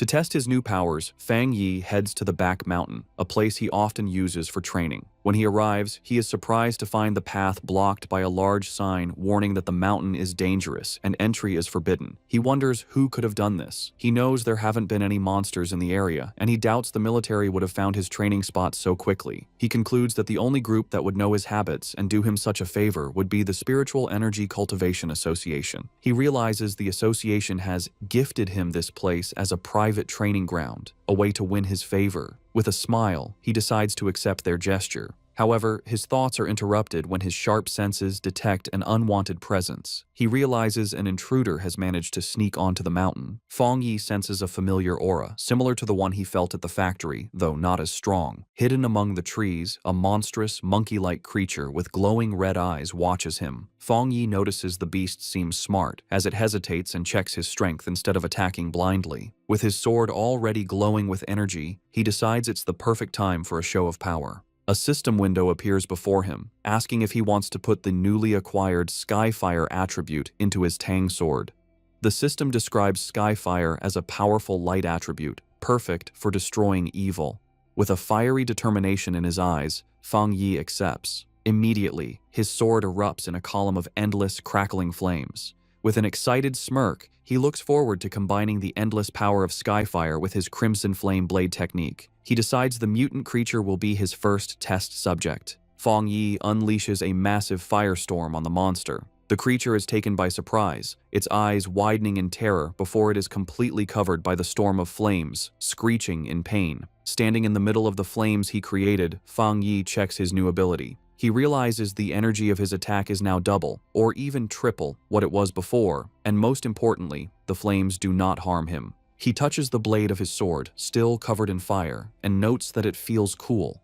Suddenly, he senses that the creature has survived the attack and is trying to escape. With a determined look, he decides to chase the intruder to see what it's capable of. Meanwhile, deep in the same forest, a young woman with curly red hair is doing a live stream from her phone, mounted on a selfie stick. She tells her viewers that she isn't a liar, but that she has always been incredibly lucky, and that amazing content just seems to find her.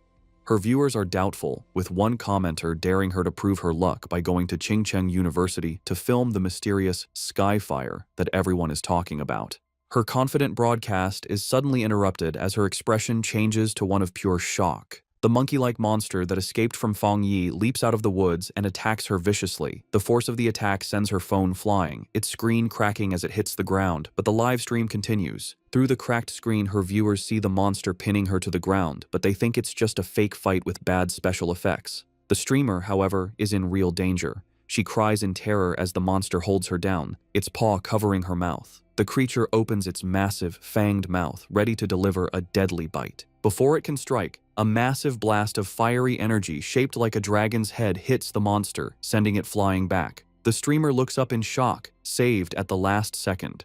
Her viewers are now blown away, not by the realism of the danger, but by what they believe are incredible fire dragon special effects. The sudden, dramatic turn of events causes her viewership to shoot up to over 13,000 people. Still terrified, the streamer looks over her shoulder, asking who is there. She scrambles to grab her phone from the ground.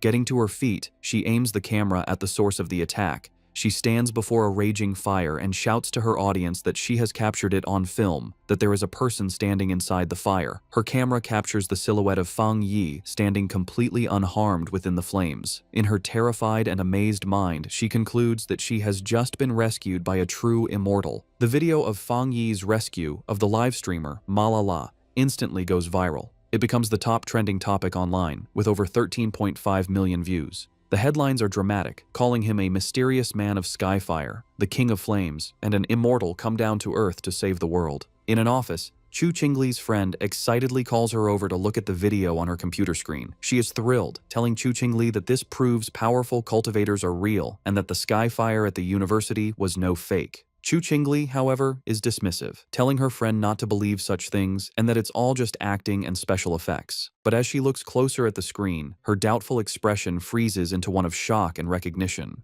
Her friend, not noticing her reaction, points excitedly at the screen, triumphantly saying she was right and commenting on how handsome the man in the video is, before noticing her friend's stunned silence. Internally, Chu Qingli is in turmoil. She desperately tells herself the video must be fake and that the figure only looks like Fang Yi. She reasons that if it were really him, he would have been burned to ash by such intense flames. Her denial then shifts to fear as she considers the possibility that it truly is him.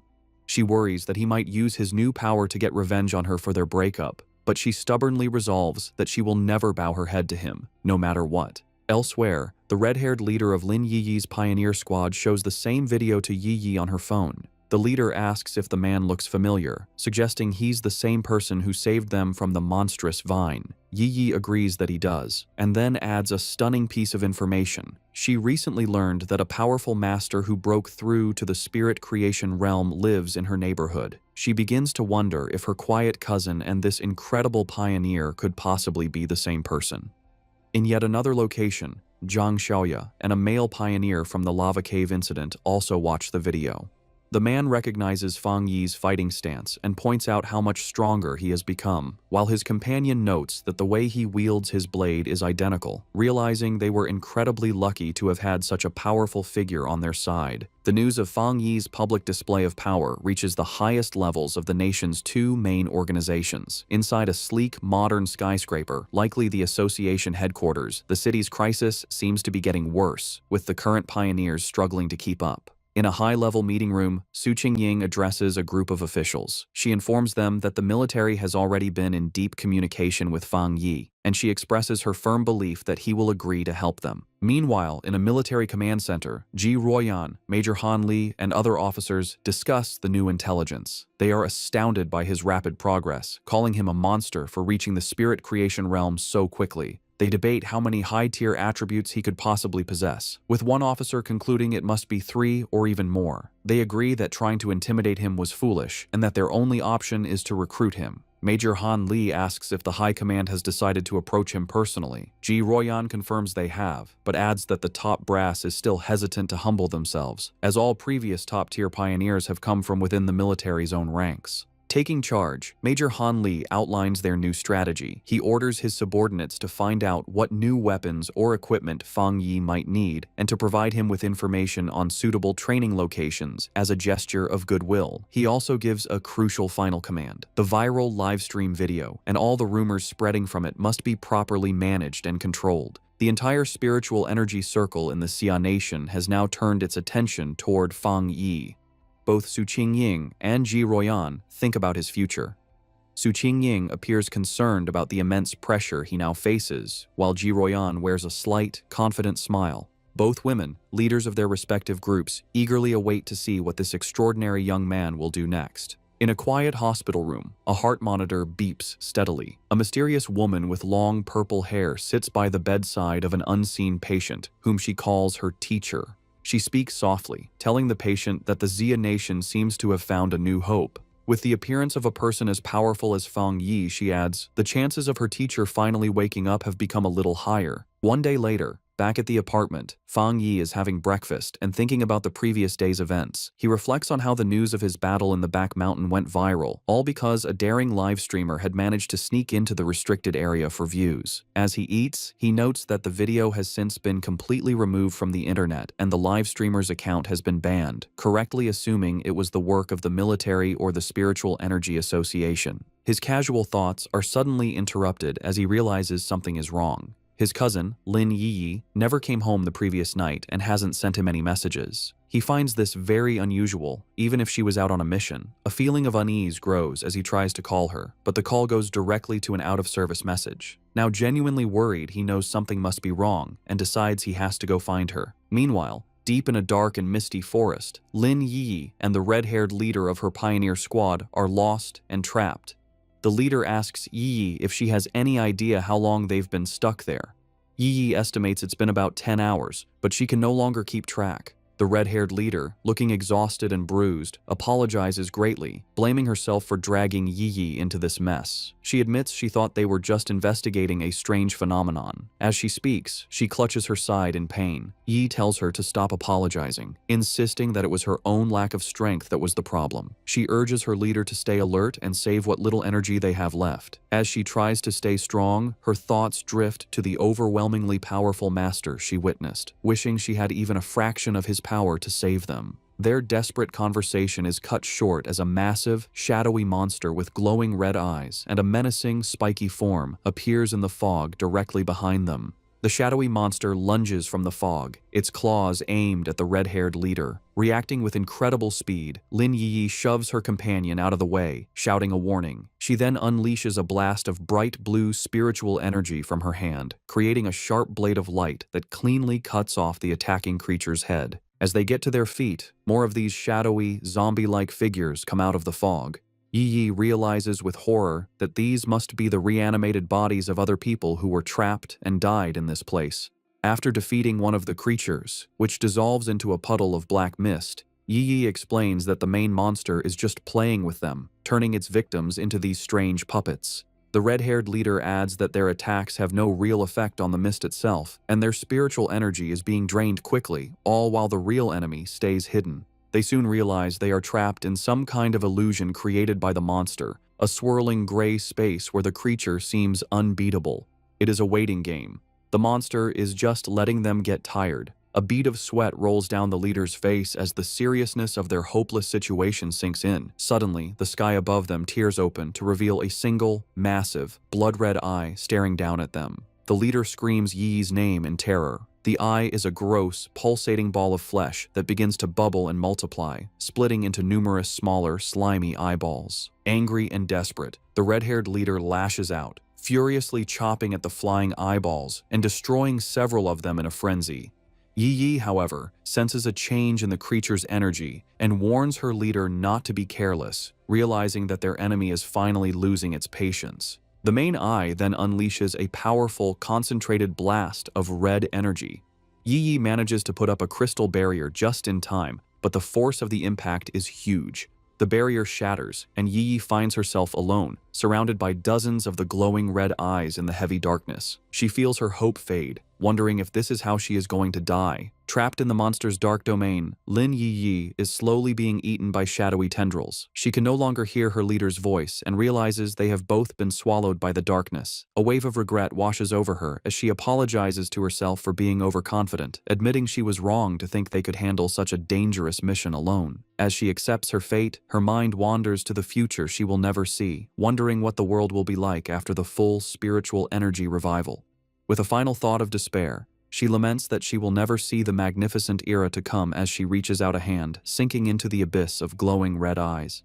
Tears stream down her face as she closes her eyes, ready for the end. Just as all hope seems lost, a massive explosion of brilliant blue light erupts, tearing the darkness apart. A figure bursts through the shadows, radiating an immense aura of crackling blue energy. It is Fang Yi, his eyes glowing with power. He remarks to himself that he almost didn't make it in time. Yi stares in utter shock and disbelief, tears still fresh on her cheeks, as she recognizes her rescuer and gasps his name, identifying him as her cousin. With a powerful blast of divine thunder, Fang Yi completely shatters the monster's shadowy domain. He lands gracefully in the now clear forest, his hand still sparking with leftover electricity. He has saved both his cousin and her unconscious leader. Yi can only stare, her world turned upside down by the stunning revelation that her seemingly ordinary and lazy cousin is, in fact, an incredibly powerful pioneer. The battle is not over yet. The true form of the anomaly, a grotesque, multi-eyed, fleshy orb, appears from the shadows behind Fang Yi. Yi snaps out of her shock and desperately shouts a warning, telling him that the creature's main body is behind him.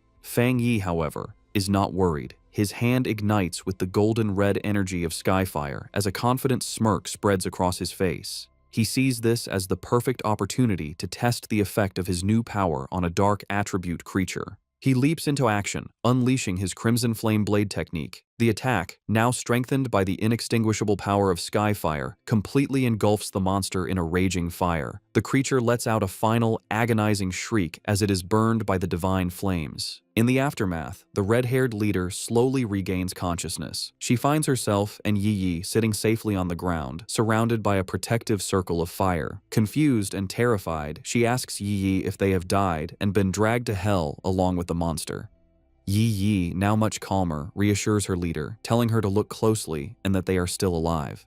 Still trying to process what has happened, the leader repeats Yi's words in disbelief before asking who saved them. Fang Yi casually walks towards his cousin and her leader, a small smile on his face as the protective flames die down. He tells them the problem is solved and, noticing the time, remarks that they must not have had breakfast yet. The red-haired leader stares at him, her eyes widening in sudden, dawning recognition. She springs to her feet, her expression one of pure excitement and awe. She points at Fang Yi, confirming that he is the one who saved them before in Yanghuo Town from the monstrous death vine.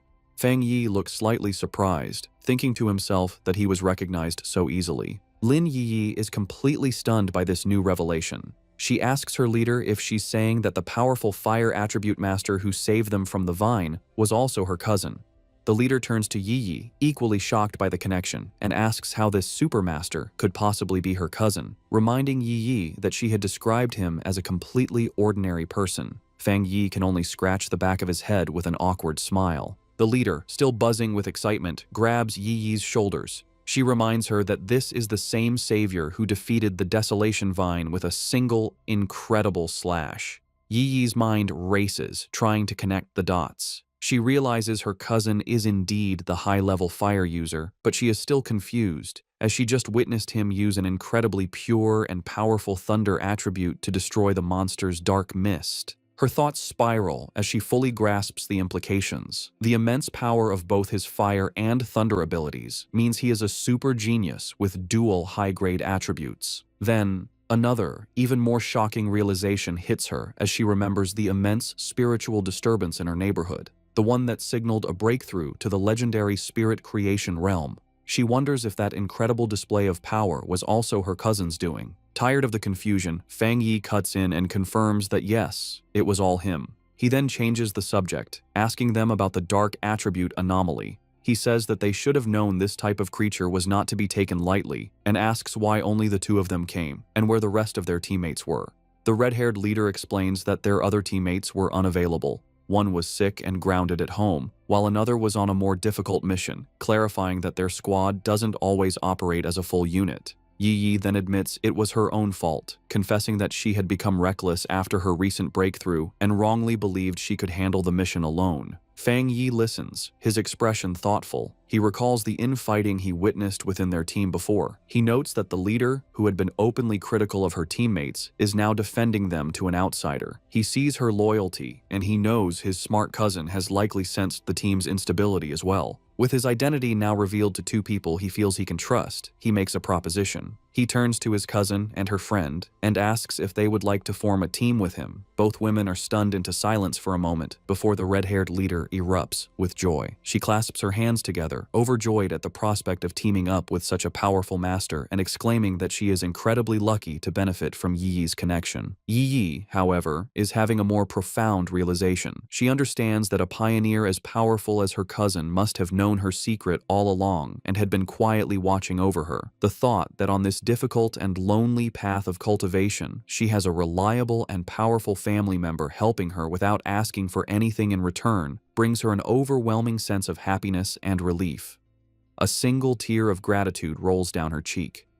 Wiping it away, she flashes a bright, happy smile and a peace sign at her cousin, thanking him greatly and promising to make him 2 extra eggs for dinner. Just then, Yi's phone buzzes with a notification. She announces that Sister Jiaolan, the mysterious and powerful member of their pioneer group, has just posted a new mission. The message is an alert for a high-risk collection task in a place called the Extreme Dark Zone, which is explicitly stated to be related to the dark attribute. Jiaolan's message ends with a stern warning for everyone to think very carefully before signing up. Fang Yi asks if they know about this zone. Yi explains that it is a border area that is strictly forbidden by the Xia Nation. The dark attribute energy there is so overwhelmingly powerful that most pioneers make it a point to avoid the area entirely. She adds that most of the strange anomalies that have been appearing in their city are actually energy leakages from this forbidden zone. Because of the extreme danger, even the government has been unable to explore it deeply, as past attempts have resulted in severe accidents. Intrigued, Fang Yi suggests they should give it a try and asks Yi to message Jiaolan for more specific details about the mission's content. Yi replies that it's useless, as Jiaolan is famously mysterious and rarely says more than a few words at a time. Fang Yi considers this information, He deduces that for Jiaolan to be able to issue a mission in a top-secret government-controlled area, she must either be an incredibly bold rogue going against the authorities, or she holds a high-ranking position within the military or the Spiritual Energy Association. He concludes that the latter is far more likely. Despite her doubts, Yi Yi, using her online handle Feng Heiju, sends a message to Jiaolan, stating her interest in signing up and asking for more details. To both her and the red-haired leader's surprise, Jiaolan replies with uncharacteristic detail. The mission is to collect something called a shizai flower. She warns that while the rewards for this mission are much higher than usual, all the dangers within the extreme dark zone are related to the dark attribute, and the risk level is far greater than anything they have encountered before. She explicitly advises all pioneers to form teams before attempting the mission. The two women are stunned by how thorough her response is, as it's completely out of character for her. A moment later, another, even more direct message from Jiaolan arrives. She warns that the mission could involve an S-level anomaly and that the death rate is extremely high, urging them to reconsider. Then, she adds a final, thinly veiled piece of advice. If you have a strong and reliable pioneer to team up with, it's not too late to sign up. Elsewhere, the mysterious purple-haired woman from the hospital, who is revealed to be Jiaolan, walks down a corridor flanked by guards. She looks at her phone and thinks to herself that she's done all she can. It is now up to that person to decide if they are willing to accept the challenge. Back in the park, Fang Yi smirks, having completely understood the subtext. He tells Yi Yi that Jiaolan's message isn't just a warning, it's a direct and personal invitation. He translates the hidden meaning, "I know who you are. I know a pioneer of your caliber would be interested, and I'm daring you to come." Fang Yi realizes with certainty that this entire mission posting was aimed directly at him. Looking out at a vision of the dark and desolate landscape of the extreme dark zone, he finds the prospect interesting and decides he will indeed be making a trip there. Lin Yi, using her online name Feng Heiju, officially accepts the mission, telling Jiaolan that her team has 3 people. The scene changes to a hospital waiting area, where Jiaolan is walking with 2 female helpers. One of them is worried about the small size of the team that just signed up. Jiaolan, however, is calm and confident. She says that if he is a pioneer that the Xia Nation can truly trust, he will come. The helper asks more, worrying about what will happen to the other pioneers if he doesn't show up. Jiaolan simply replies that if he doesn't come, then it means their fates were not meant to be. As they walk, a smirk appears on Jiaolan's lips. She asks her helpers if they really believe the purpose of a mission to collect the shizai flower is to send powerful pioneers to their deaths. She explains that the true goal of this incredibly dangerous task is the exact opposite of what it seems. A vision reveals what the flower is. It blooms from a dark, evil pool, fed by the bodies and souls of fallen pioneers. Jiaolan says that getting this flower is a necessary step to strengthen the nation, as it is the only way to save even more pioneers in the long run. The reason for this mission, she explains, is to protect both the future main strength of the Xia Nation, represented by the new generation of pioneers like Fang Yi and his team, who are shown traveling to the mission on a subway, and to revive the top-tier fighting force that has already died in battle. They arrive at the hospital room of her teacher, the comatose elderly man. Holding his hand, she repeats their goal. They must get more shizai flowers at any cost. She reveals his identity and the great importance of their mission. Her teacher is the only pioneer in the entire Xia Nation to have reached the legendary Jinggang realm, and the shizai flower is the only thing that can wake him from his coma. Jiaolan explains the huge strategic value of such a person. After the full spiritual revival, a Jinggang realm powerhouse is like a modern-day nuclear weapon, making him the nation's greatest asset in talks with other countries. From her point of view, sacrificing a few pioneers or even entire squads is a worthy price to pay for his return. Her helper, however, gets concerned for Jiaolan's own well-being, telling her that while the mission is important, her health is too. The comment causes a dark reaction. Jiaolan's face darkens as she repeats the words, "My health is important." She suddenly explodes with rage and sadness, shouting that her life is indeed important, but only because it was a gift, paid for by the lives of her fallen comrades who died to save her. She clutches her head, hit with a sudden, intense pain, a physical sign of her trauma. After a moment, she calms down and apologizes for her outburst. One of her helpers asks if her headache is acting up again. Jiaolan dismisses their concern, saying it's not yet time for her medicine. A vision of her former happy team flashes in her mind, and she looks away with a sad, tired expression, murmuring that it's all in the past. The story flashes back to a traumatic memory from Jiaolan's past. In a dark, empty landscape, a voice screams for the sword-wielding squad to leave immediately. A younger Jiaolan kneels among the bodies of her fallen comrades as her dying captain tells her the mission to get the Shizai flower is now in her hands. As she trembles in despair, thinking of her teacher and her country, she realizes the extreme dark zone is a truly unforgiving place. She screams in protest, refusing to leave her captain. In his final moments, the captain places his hand on hers, transferring his spiritual energy to her. He tells her he hopes their powers will be of use to her and pleads with her to make it back alive. Back in the present, Jiaolan stands in the hospital, thinking about that tragic day. She reveals the bitter irony of her team's sacrifice. They gave her their power, but they didn't know that a Shizai flower is useless if it is touched by blood or not picked perfectly whole, meaning their mission failed even as they saved her life. Later, after a long journey, Fang Yi's new team arrives at the empty outskirts of the extreme dark zone.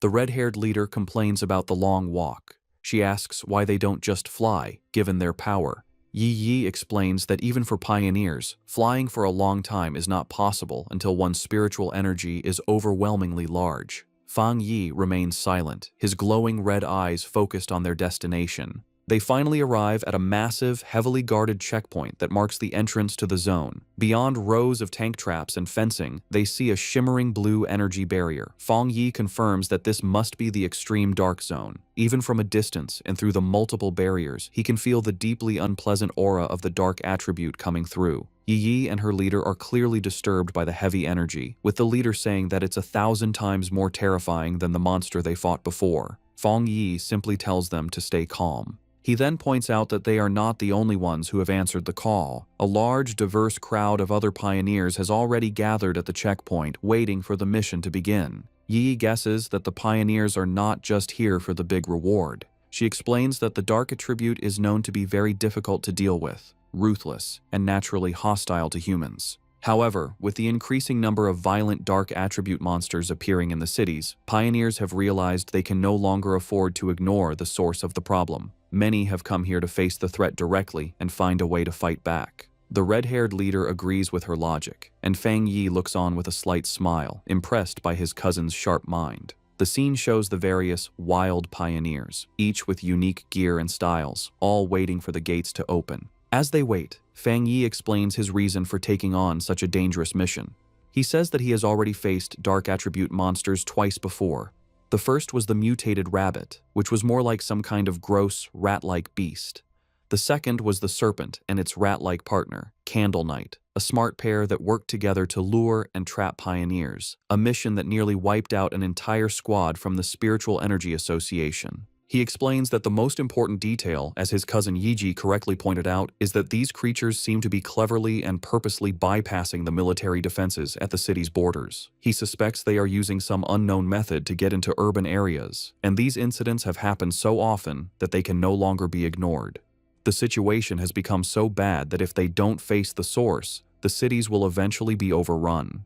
Therefore, he concludes, they have no choice but to go to the extreme dark zone. At the checkpoint, a military officer watches as Su Qingying briefs a group of pioneers before the energy barrier. She stands with a grim and serious expression, ready for the dangerous mission ahead. Her focus is broken when she spots a familiar group approaching. She is completely shocked to see Fang Yi walking up with Lin Yi and the red-haired leader. Her green-haired subordinate, Zhang Xiaoya, is equally surprised and calls out to her, but Su Qingying is frozen, covering her mouth in a panic. She silently prays that the great master won't notice her in the crowd, but her hopes are crushed when Fang Yi looks directly at her, a questioning look on his face as he calls out her name, identifying her as Captain Su. Resigned, Su Qingying walks over with her cloaked squad members, having already received military information about Fang Yi's team. The red-haired leader, always mischievous, sizes up the beautiful silver-haired girl and asks Fang Yi if this is Yi Yi's sister-in-law, a teasing term for a potential girlfriend. The suggestion sends both Yi Yi and Su Qingying into a panic. Su Qingying blushes and waves her arms, exclaiming what a huge misunderstanding it is. Fang Yi calmly clarifies that she is not, explaining that she is Captain Su from the Spiritual Energy Association who helps him out with miscellaneous tasks. This explanation, however, only seems to make Su Qingying more flustered, as she finds the description even more annoying than the romantic idea.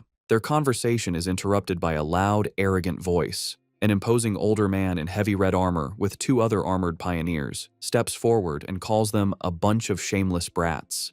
He complains loudly that the new generation of pioneers is younger and more disrespectful, not even greeting their elders. He scolds them for talking casually in such a dangerous place. He finishes with a sarcastic comment, saying he hopes they can all rely on each other inside the extreme dark zone. The red-haired leader gets angry, but Yi Yi holds her back, trying to calm the situation. Fang Yi calmly steps between them, signaling for his teammate to calm down. Not intimidated, the red-haired leader points a finger at the arrogant man, telling him to mind his own business and warning him that it's anyone's guess who will be scared to death inside. The man's expression turns into an angry glare. Just then, the sound of an approaching vehicle breaks the tension. The man smirks, seeing that their car has arrived. A large armored transport with police lights pulls up, and its back doors open. The mysterious Jiaolan steps out, and her presence immediately gets the attention of every pioneer there. The crowd gasps, recognizing the infamous Sister Jiaolan. She walks forward with an air of authority, with her guards on either side as the pioneers murmur in awe, wondering who she is to deserve such a grand entrance.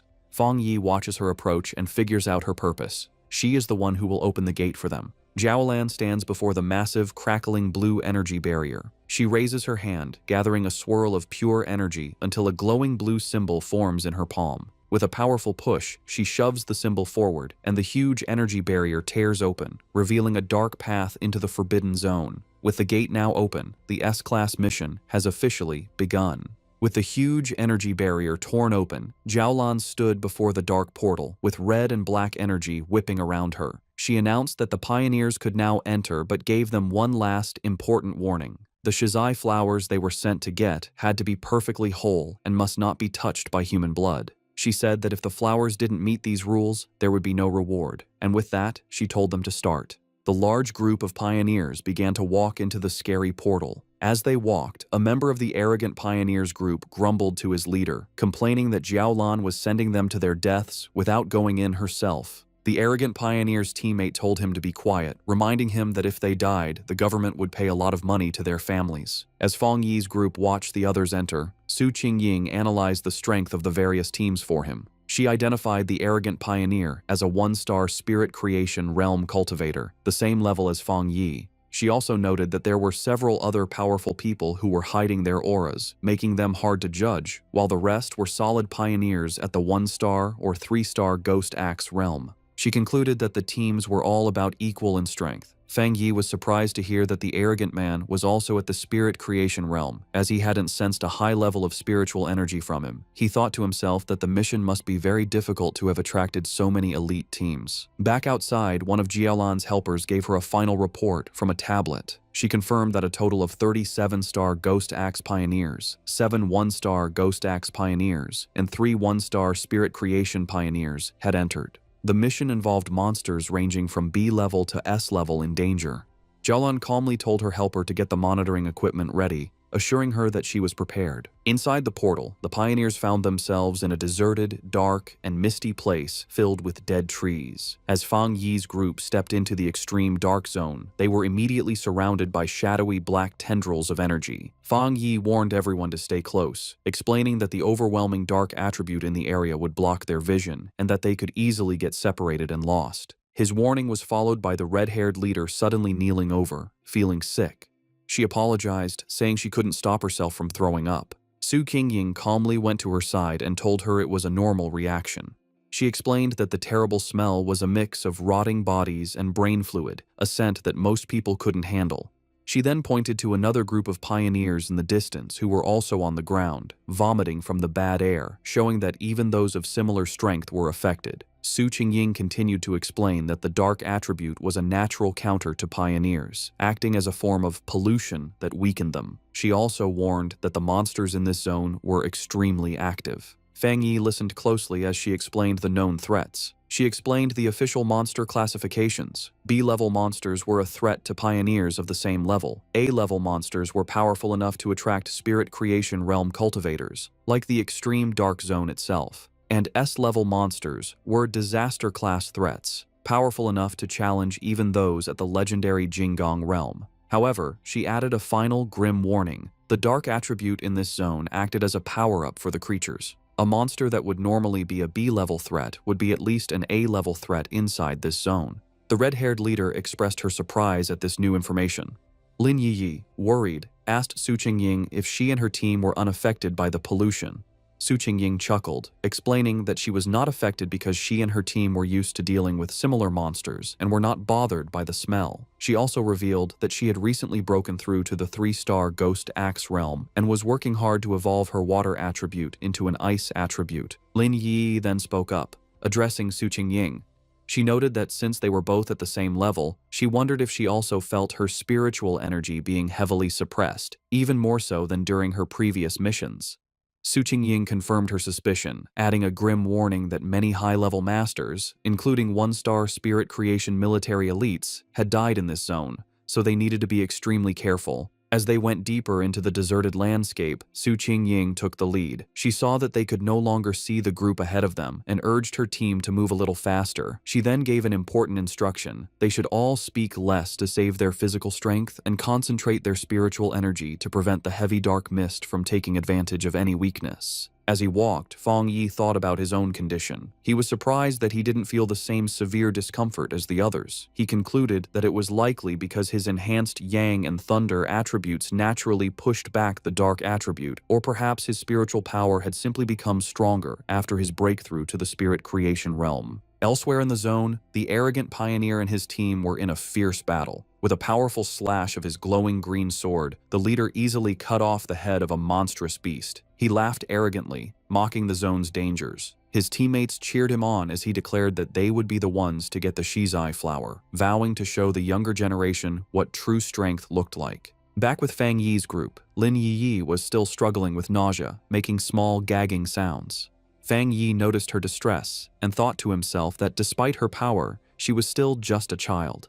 He gently placed a hand on her back, sending a comforting wave of spiritual energy through her. The effect was immediate. Lin Yi felt the nausea and the chilling cold vanish, replaced by a comforting warmth like the winter sun. She marveled at the incredible power of the spirit creation realm. She commented on the comforting warmth of what she believed to be a rare, high-grade fire attribute. She thought about how her own wood attribute slowly absorbs energy and how Su Qingying had mentioned her own water attribute turning into the rare ice attribute. Fang Yi corrected her, clarifying that it wasn't a fire attribute, but the Yang attribute. He apologized for not explaining it to her before, and casually revealed that he was the one responsible for both the incident at the North Gate and the fire on the playground at Qingcheng University. The red-haired leader was shocked by this confession. She asked in disbelief if he was admitting to having 3 different high-grade attributes. Fang Yi explained that the 2 fire-related events were not the same, noting there were small but important differences between the Yang and Skyfire attributes. Inwardly, Fang Yi thought about his 4th power, the Desolation attribute. He decided to keep it a secret, believing it was always wise to have a hidden advantage. Outwardly, he gave a vague confirmation to his team's amazed questions. The red-haired leader, shivering from the heavy cold, nervously approached Fang Yi. She explained that she had not yet reached the 3-star Ghost Axe realm and couldn't sense attributes very well, but she knew his Yang attribute could help her. Promising to behave, she shyly asked if he could warm her up as well. Fang Yi agreed to warm her for the day and placed a hand on her shoulder, sending a comforting wave of energy through her that made her yelp in surprise. As she breathed out a visible puff of warm air, sighing in relief, Zhang Xiaoya and the other member of Su Qingying's squad looked on in confusion. Seeing how well it worked, Fang Yi kindly offered the same to Su Qingying's team. After a moment's hesitation, Su Qingying admitted that the warmth felt nice, and her 2 enthusiastic subordinates eagerly accepted the offer. With a series of quick pats, Fang Yi shared his protective Yang energy with the 3 women, who all expressed their surprise and gratitude for the comforting warmth. Their brief moment of comfort was shattered by the sound of heavy, clawed footsteps crunching on the dead ground nearby. Fang Yi's expression instantly hardened as his senses picked up the threat, and he warned the group that a monster was approaching. Suddenly, a massive, shadowy wolf-like creature lunged from the mist. Su Qingying reacted instantly, leaping forward and creating a long blade of blue energy to stop the attack. The beast landed with a thud directly behind the terrified red-haired leader, causing Fang Yi to shout a warning to her. The monster, surrounded by a menacing purple and black aura, let out a furious roar and charged. Su Qingying identified it as a dangerous A-level monster. Declaring that she would handle it, she stepped forward and unleashed a powerful blast of sharp ice energy from her hand, which hit the creature directly. To their surprise, the monster vanished into nothingness upon impact. Su Qingying stood ready, an ice crystal forming in her hand, as Lin Yi wondered aloud if it had disappeared. However, Fang Yi saw the truth behind the attack. His sharp eyes pierced through the mist, revealing that the monster had been a distraction. The real threat was a massive horde of zombie-like figures with glowing red eyes, walking silently toward them. He shouted a desperate warning for everyone to watch their feet, but it was too late. The ground beneath them erupted in a mass of shadowy hands and tendrils, trapping the entire group as the zombie horde closed in from all sides. Surrounded by the grabbing zombie horde, Fang Yi calmly told his companions to get back as he drew his sword. His eyes lit up with a brilliant, fiery light, and he unleashed a massive, explosive wave of pure fire. The entire horde was instantly burned by the inferno, their shadowy forms dissolving into the flames as they shrieked in pain. Standing among the dying embers, Fang Yi casually twirled his sword, announcing that they were safe for the moment. He explained that despite the illusion of a large crowd, there had only been 2 monsters controlling the puppets. Su Qingying was shocked, realizing that the monsters in this zone had already evolved to the point where they could mimic human language. Fang Yi grimly suggested that it was likely because they had eaten many people and learned from their victims. The group was stunned by the power they had just seen. Su Qingying noted that the extreme dark zone was so dangerous that it had made even the weakest of these creatures into A-level threats, making them impossible for anyone below the spirit creation realm to fight head-on.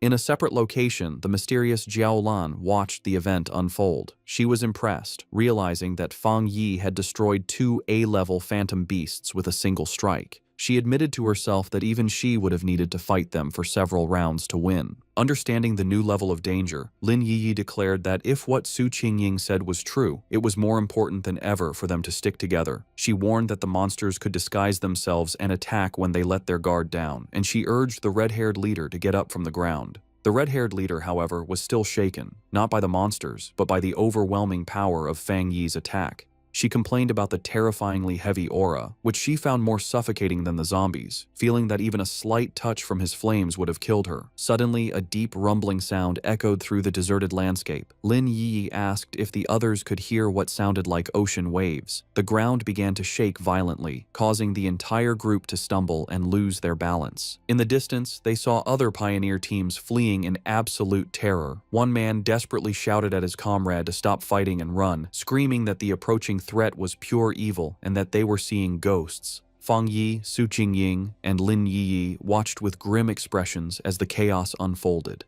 Before them, a massive, swirling vortex of pure dark energy, filled with countless monstrous forms and glowing red eyes, swept across the landscape, consuming everything in its path. The arrogant pioneer and his team were caught in the middle of the disaster, which was identified as the legendary Dark Tide. As the terrifying dark tide swept across the land, eating pioneers who screamed for help, the arrogant pioneer scoffed. He dismissed the threat, proudly declaring that if the regular troops couldn't handle it, it didn't mean he couldn't. With a defiant roar, he summoned a huge barrier of green energy with his sword, proclaiming that everything inside the zone was his to take. He then charged recklessly into the heart of the swirling red and black storm. His confidence was instantly broken.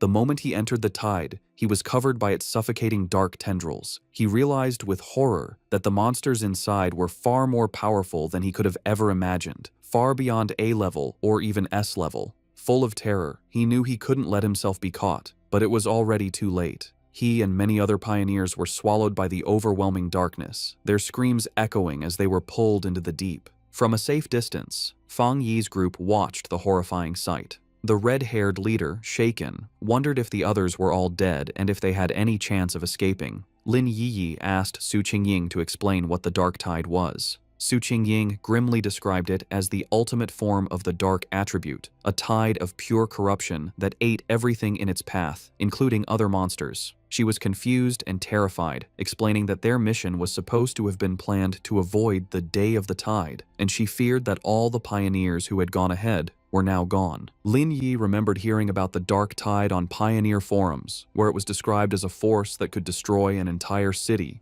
Terrified, she urged her cousin to retreat while they still had time. Fang Yi, however, stayed calm. He told everyone not to panic and created a large protective barrier of golden energy, crackling with blue lightning, around the whole group. He explained that this spiritual shield was a natural counter to the dark attribute and told them that, if they needed to, they could combine their powers to keep the barrier up and survive the tide's impact. Su-Ying was shocked by his plan, asking what he was going to do.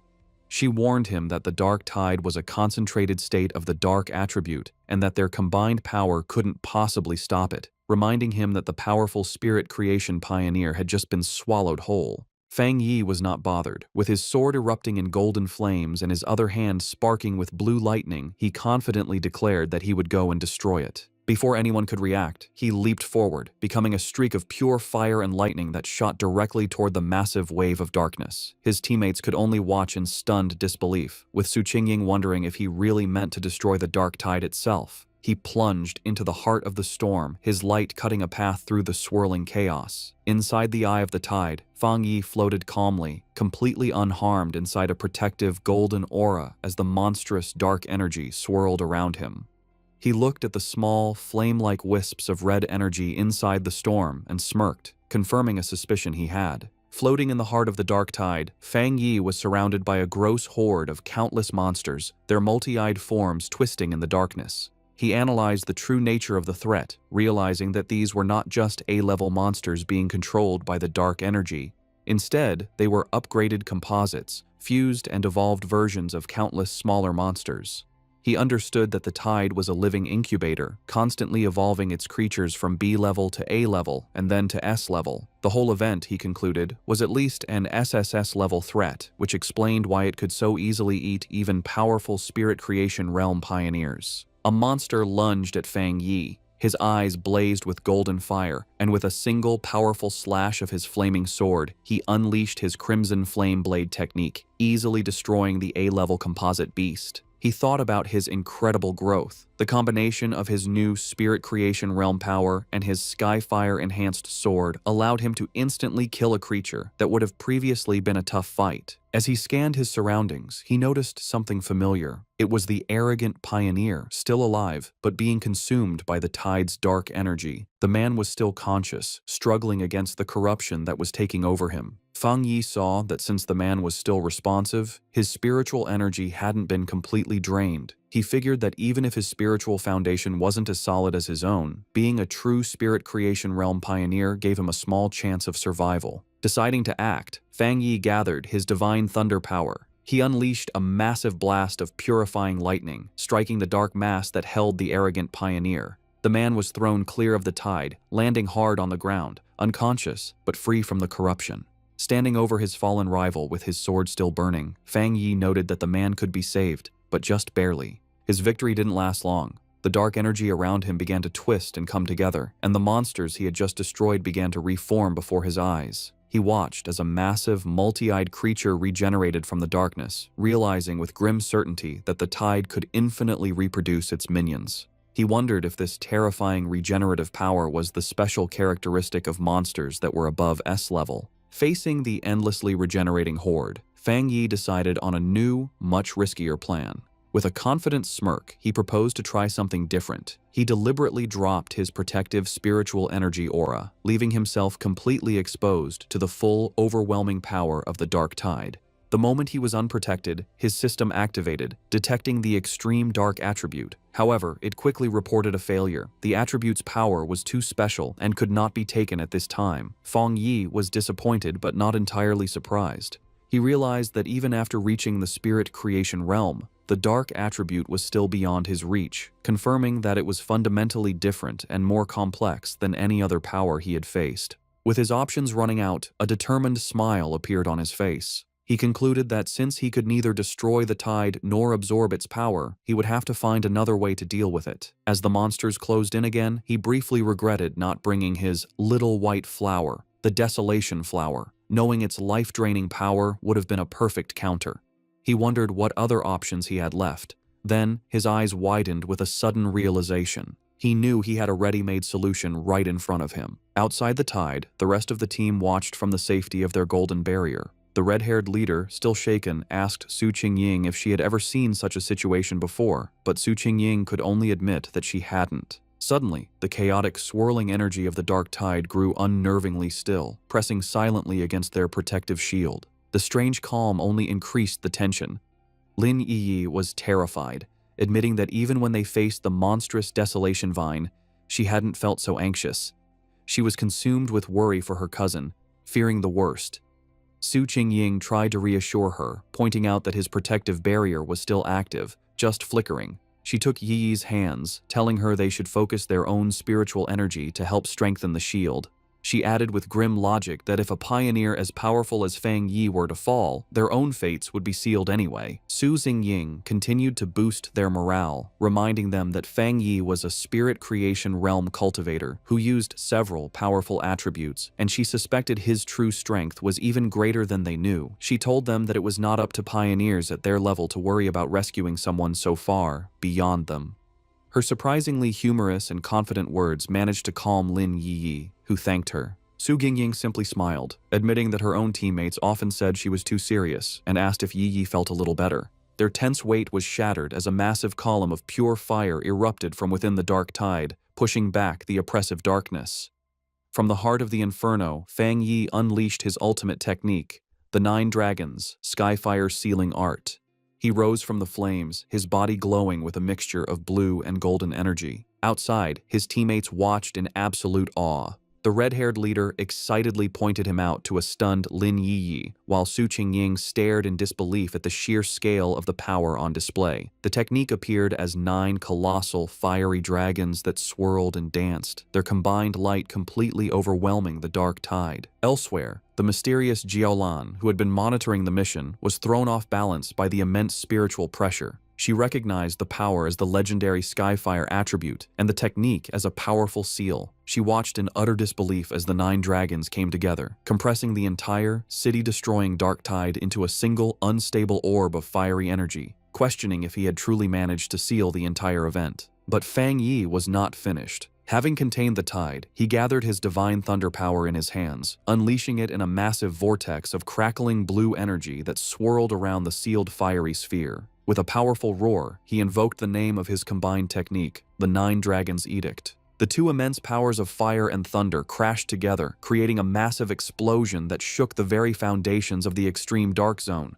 With a final, decisive command to seal, Fang Yi brought his hands together, forcing the chaotic energy to collapse in on itself. The vortex of fire and lightning compressed into a smaller, more stable sphere, finally settling into a small, brightly glowing orb of perfectly contained, pulsating power. After Fang Yi's incredible display of power, the arrogant pioneer lies unconscious on the ground. Fang Yi thinks that, for now, they are safe, and that he has unexpectedly rescued someone, wondering what he should do with him. Lin Yi runs to her cousin, very relieved that he is okay. Su Qingying, standing by the fallen pioneer, offers to have her team take care of the unconscious man. Later, Su Qingying approaches Fang Yi, asking why he does not seem happy after successfully sealing such a high-level dark attribute. In her mind, however, she is completely amazed, thinking that he truly kept his word to destroy the dark tide, and that he is a truly incredible person. Fang Yi explains to the group that they must move quickly. He says that the seal he used is only temporary, and that the overwhelming dark attribute energy in the area is still strong. They must hurry to find the Shizai flower before the seal wears off. Su Qingying understands and confirms that her team will take the man back to the association for treatment, while her teammates carry the unconscious pioneer on their shoulders. The group stops at a cliff, looking out over the empty landscape. Su Qingying realizes that none of the other pioneers who went ahead made it out, sadly concluding that they were all eaten by the dark attribute, as not a single trace of them remains. The red-haired leader mourns how people who were alive just moments ago have completely vanished. Fang Yi, for his part, thinks that maybe he is cold-blooded, but he feels relieved that he didn't have to watch them die. As they approach a scary dark pool, Fang Yi takes command. He tells Lin Yi and the others to go ahead with Su Qingying's team, explaining that this pool is now the most dangerous thing and it's better for him to stay behind to protect them. The group agrees and moves forward. When he is left alone, standing on a rocky ledge, a system window appears before Fang Yi, telling him that it has detected a new, strong fluctuation of the dark attribute. Immediately, a powerful vortex of purple and black energy erupts from the ground around him. The system confirms that the detection was successful and announces that it is activating its ultimate computing power to begin writing a new technique. Fang Yi is lifted into the air, his arms outstretched, as huge pillars of pure dark energy rise around him. The system declares that the writing process has been successful, and Fang Yi's eyes snap open, now glowing with a menacing purple light, filled with the essence of the power he has just mastered. A system window confirms his new acquisition. He has obtained the Dark Attribute Technique, the Limitless Dark World. The system explains that this ability allows him to create a sealed space of dark mist, inside which spiritual energy is massively weakened. Fang Yi thinks about his new power, recognizing the dark world as a special domain he can control. He understands the huge strategic advantage this gives him. The corrosive effect of his new power will drain his enemies' spiritual energy and slow their ability to refill it. He imagines himself rising over a sea of desperate hands. He realizes that if he combines this new weakening effect with his other powerful attributes, he will become even more formidable, confidently concluding that he could destroy even a monster stranger and more powerful than the Dark Tide itself if it were to appear again. As the last of the purple energy settles, Su Qingying, still in disbelief, asks Fang Yi if he feels the dark mist reforming around them. Her eyes widen in shock as she fully processes the immense spiritual fluctuation she is sensing. She stares as Fang Yi is surrounded by the leftover energy, wondering how he could possibly be having another breakthrough without any of the usual big signs like a change in heaven and earth. The realization then hits her with stunning force. He hadn't just sealed the S-Class Dark Tide, he had absorbed its power. She finds the very idea ridiculous and unbelievable. In the early days of the spiritual revival, all pioneers knew that the dark attribute was the most terrifying power, born from the collective negative emotions and deep-seated evil of all living things. Because of this, absorbing its power is strictly forbidden by the government. A flashback shows a failed official experiment where researchers tried to purify the dark attribute but paid a painful price, leading to it being classified as a uniquely dangerous monster. The power of these dark monsters can range from D to S-Class, but even the weakest can overwhelm early pioneers, let alone the absolute S-Class threat of the Dark Tide, which could eat even Spirit Creation Realm cultivators with ease. Another flashback reveals the fate of a 3-star Ghost Axe pioneer who, before the ban, tried to absorb the energy from a mere sea-level monster. He was driven mad by the backlash, suffering from skin decay and a mental collapse, and remains in a psychiatric hospital to this day. Back in the present, the chaotic dark energy goes down, receding back into Fang Yi as he lets out a quiet breath. He calmly calls out into the empty, misty landscape, stating that whoever has been watching them for a long time can come out now. His red eyes scan the area with a sharp, knowing gaze. From the mist, Jiaolan emerges. She confirms that if she is not mistaken, Fang Yi was the one who single-handedly sealed the Dark Tide. Su Qingying is stunned by her sudden appearance, gasping her name in disbelief. Jiaolan floats down, landing before Fang Yi and asking what he was just doing, specifically questioning if he was absorbing the dark attribute. Fang Yi calmly confirms that he was. The directed mission sends another wave of shock through Su Qingying. In a swift and shocking motion, Jiaolan draws a pistol and aims it directly at Fang Yi's head. The red-haired leader shouts Jiaolan's name, demanding to know what she is doing, while she and a terrified Lin Yi can only watch in confusion and fear. Su Qingying immediately leaps into action, placing herself between Jiaolan and Fang Yi and blocking the gun with her arm. She confronts Jiaolan fiercely, reminding her that if she recalls correctly, Fang Yi is the military's highest priority recruitment target. She then challenges Jiaolan, pointing out that the association had also wanted to recruit him before the military intercepted him, and demands to know the meaning of this hostile action. Ignoring Su Qingying's defense, Fang Yi calmly places a hand on her shoulder and addresses Jiaolan directly. He finds it strange, asking if their mission wasn't to find the Shizai flower. He points out that while she seems eager to complete the mission, she also appears very unhappy that they did not die there. Jiaolan remains silent, her expression unreadable as she continues to aim her weapon, the light glinting off the barrel. The red-haired leader, however, is not so calm.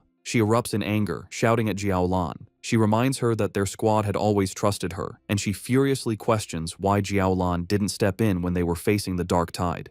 She declares that without Fang Yi, they would have been doomed, pointing out that Yi Yi is still just a child. She accuses Jiaolan of simply standing by and watching, only to now threaten the very person who saved them. Jiaolan suddenly lowers her weapon, a smirk playing on her lips. She dismisses the entire confrontation as a joke, remarking that Fang Yi seems to be very well liked by his teammates. She then congratulates him, announcing that he has passed the test. The sudden change leaves the red-haired leader and Su Qingying completely confused by her words. Fang Yi, however, understands immediately. He asks if her true purpose was to test him. Jiaolan confirms his suspicion, explaining that because of his incredible talent and strength, she didn't want to rely on cold, impersonal data. Instead, she wanted to see for herself what kind of person he truly was. She then turns to address the red-haired leader's earlier accusation. She explains that she didn't step in because pioneers must follow the harsh rules of this new world. She states that this is their shared fate, a life where fortune and disaster can change in an instant. However, she tells them they are lucky to have a trustworthy and powerful person protecting them. She asks if they have noticed that no other monsters have dared to attack them since the tide was defeated, explaining that the creatures are terrified of the power Fang Yi displayed. Fang Yi looks on with a grim expression, agreeing with her assessment. He adds that the dark tide itself follows the same principle. It bullies the weak and fears the strong. With the test concluded, Jiaolan offers to lead them to the Shizai flower, stating that she knows the area better than they do. As they follow, Su Qingying whispers to Fang Yi, expressing her feeling that something is mentally wrong with Jiaolan. She reveals a crucial piece of information. Jiaolan's own squad had previously encountered the dark tide, and she was the only survivor. Fang Yi processes this information, piecing together a clear picture of her psychology. He understands that her absolute obedience to her mission and the rules has made her cold and detached. He also deduces that the sacrifice of her teammates has left her with a form of post-traumatic, self-destructive tendency. Yet he realizes that another powerful belief keeps her going, and that witnessing him seal the dark tide had simply caused her to lose her composure for a moment. With a newfound understanding, Fang Yi shows a hint of a smile. He tells his teammates that they should all be considerate of this injured person.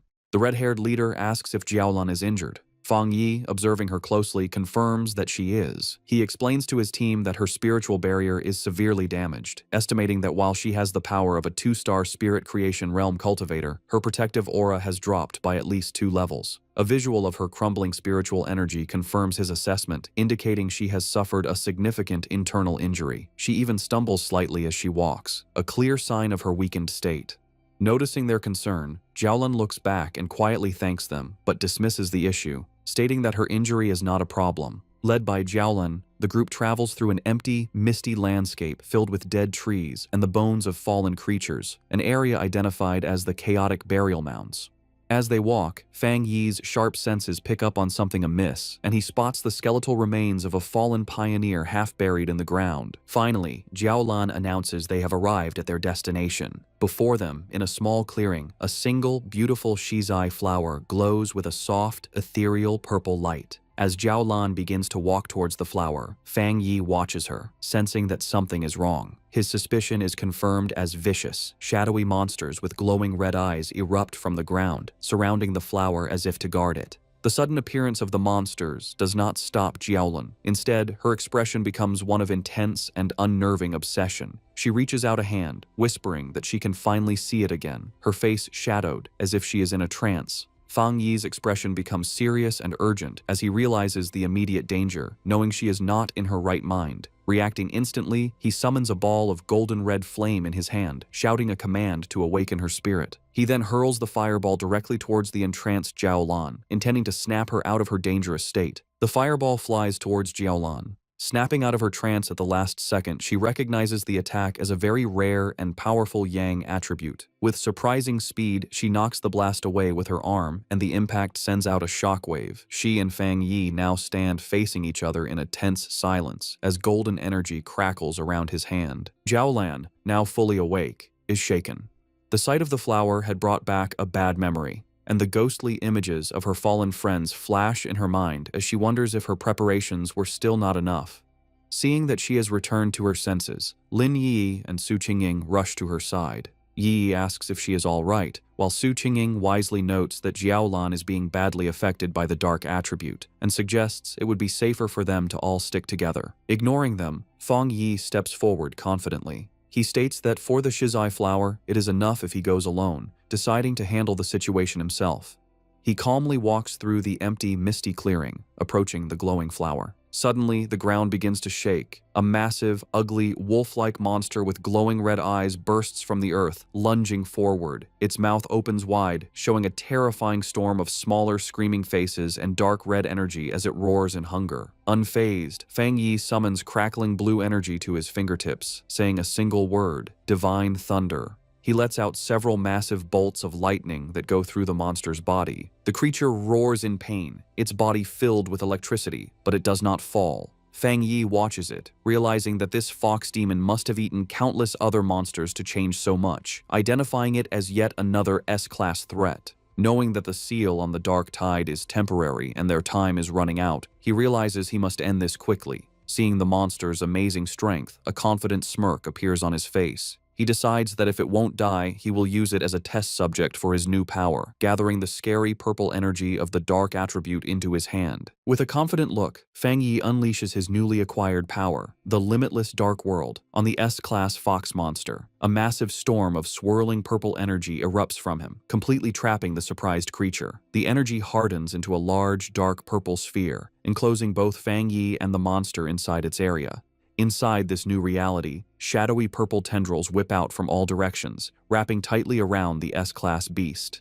The monster struggles and whimpers in pain, its massive form beginning to shrink under the immense pressure of Fang Yi's area. A system window then appears, confirming the devastating effect of his technique. Under the influence of the limitless dark world, the S-class anomaly has been forcibly downgraded by 2 full levels to a B-class threat. Standing before the now weakened creature, Fang Yi notes that the S-class anomaly must have had a very weak foundation to be downgraded so easily. With the monster now manageable, his sword ignites in a blaze of golden red fire. He declares that the fight is over and delivers a single, massive fiery slash, completely destroying the creature in a fire. Outside the sphere, Su Qingying and Lin Yi watch the massive orb of dark energy. Su Qingying finds it strange, noting that while it is clearly a dark attribute, it feels different from what she's used to. Lin Yi agrees, confirming that she doesn't feel the usual disgusting and heavy coldness from it. Jiaolan provides the explanation. She states that this is because they are witnessing Fang Yi's personal domain, a space he created himself after mastering the dark attribute without a teacher. Jiaolan thinks about the immense importance of this achievement. She explains that creating a domain is an incredibly difficult ability. Before this moment, the only person she knew who could create a spatial domain with their spiritual power was her teacher. She guesses that, besides him, there are at most 3 other people in the entire world with this power. A painful memory flashes in her mind, showing a vision of a massive, citywide disaster.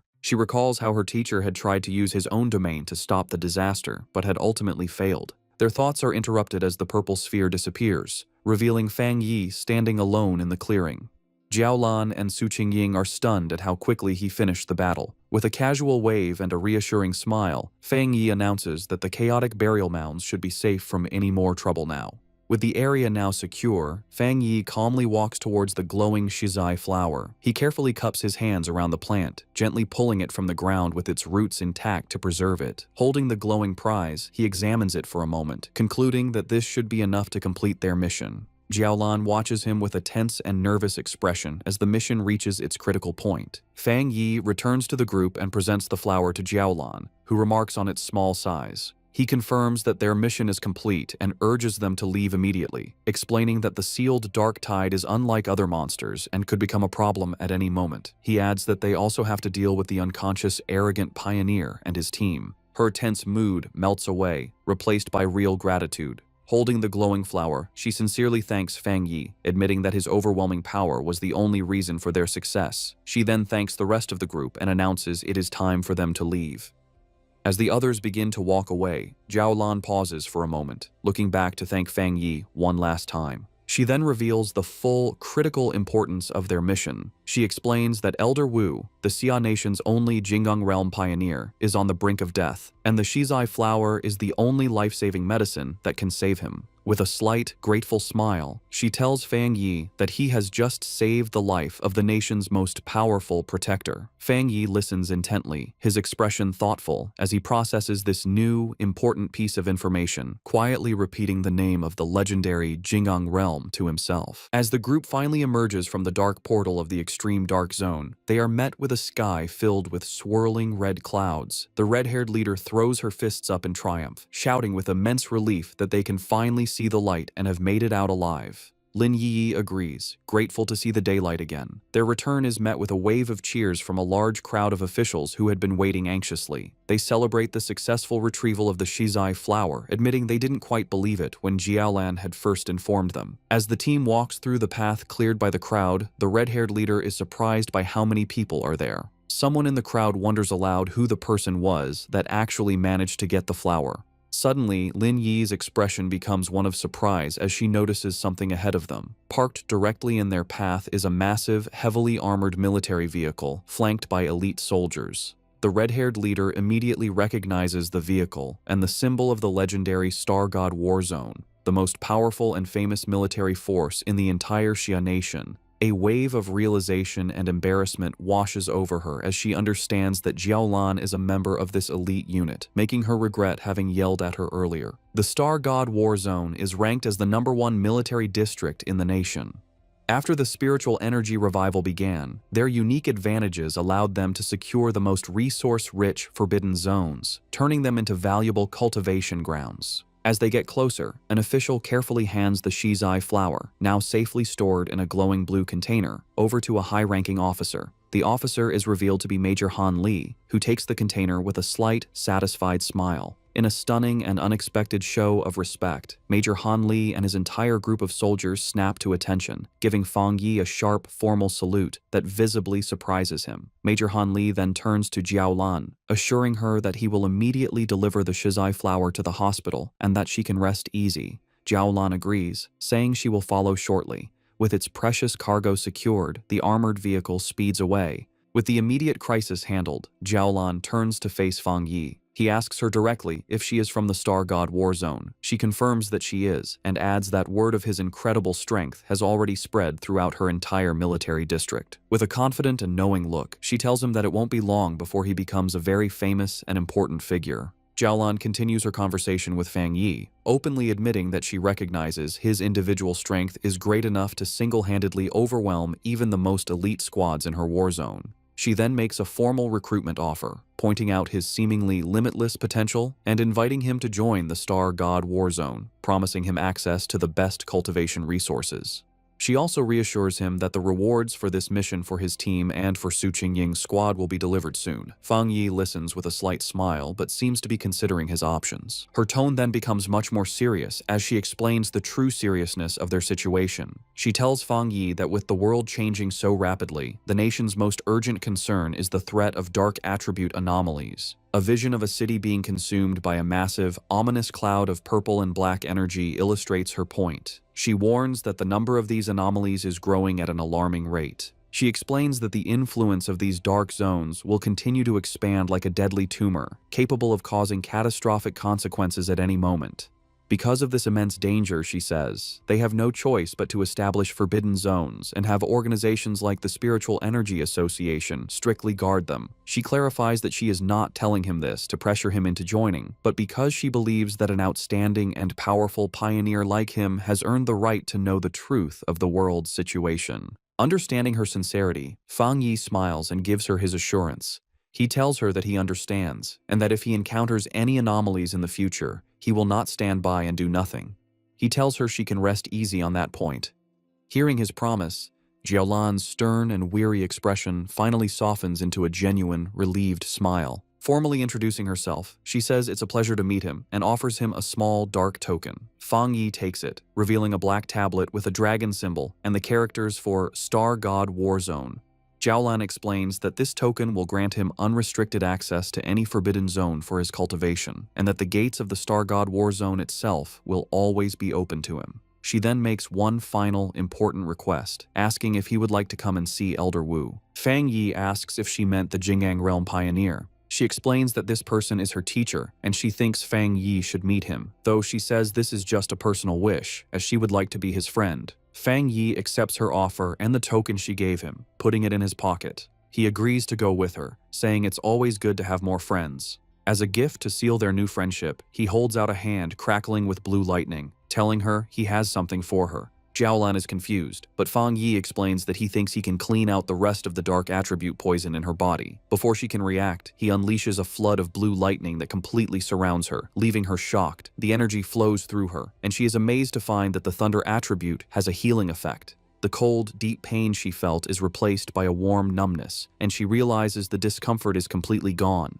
Internally, her old wounds from the dark attribute begin to heal as her body is cleansed by the energy. She feels like she is being reborn as the rare and powerful thunder attribute removes all the toxins from her body. When it's over, Fang Yi asks Jiaolan how she feels. Still surrounded by faint sparks of lightning, she confirms that she feels great and that the leftover dark energy has been completely removed. Su Jingying watches as paramedics take care of the unconscious, arrogant pioneer. Wondering if it's possible to save someone so badly injured, she turns and is surprised to see Fang Yi and Jiaolan still there, but she immediately notices that her aura seems different and her injuries appear to be gone. Jiaolan explains that Fang Yi used his rare, pure thunder attribute to completely clean the dark attribute poison from her system. Su Jingying is amazed by this, realizing that this is the true nature of our boy's power. It can be used to destroy enemies and to save people. She points at Fang Yi in amazement, who just asks her what she's looking at. A brilliant idea strikes Su Qingying, and she excitedly waves over the paramedics. She goes to Fang Yi and suggests a partnership, explaining that if they could combine his spiritual power with their advanced medical equipment, they could save many more pioneers suffering from dark attribute corruption. To show she is serious, she bows deeply, begging him to show his power just one more time.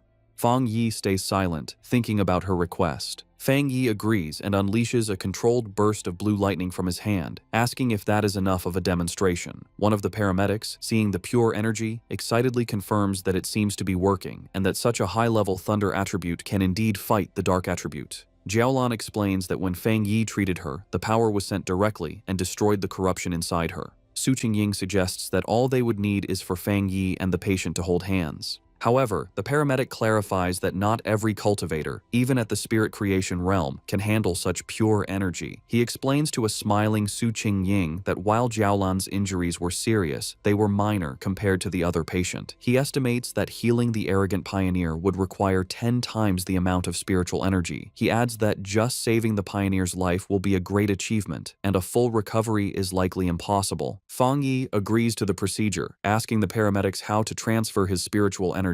They lead him toward the ambulance. A paramedic tells him to place his hand into a special device and release his spiritual energy, which Fang Yi agrees to do. From a distance, Lin Yiyi watches, thinking about how she never imagined Jiaolan was a high-ranking member of the elite Star God War Zone. She is amazed that her cousin is so powerful that even this legendary military unit is trying to befriend him. She remembers how the normally cold Jiaolan personally asked to be her cousin's friend and even gave him her personal token. After a while, Fang Yi turns to Lin Yi and the red-haired leader, checking on them. Lin Yi confirms they are feeling fine. She then explains that she and the red-haired leader have decided to go out for more training and take on some missions by themselves. They feel they can't always depend on him and need to grow stronger on their own.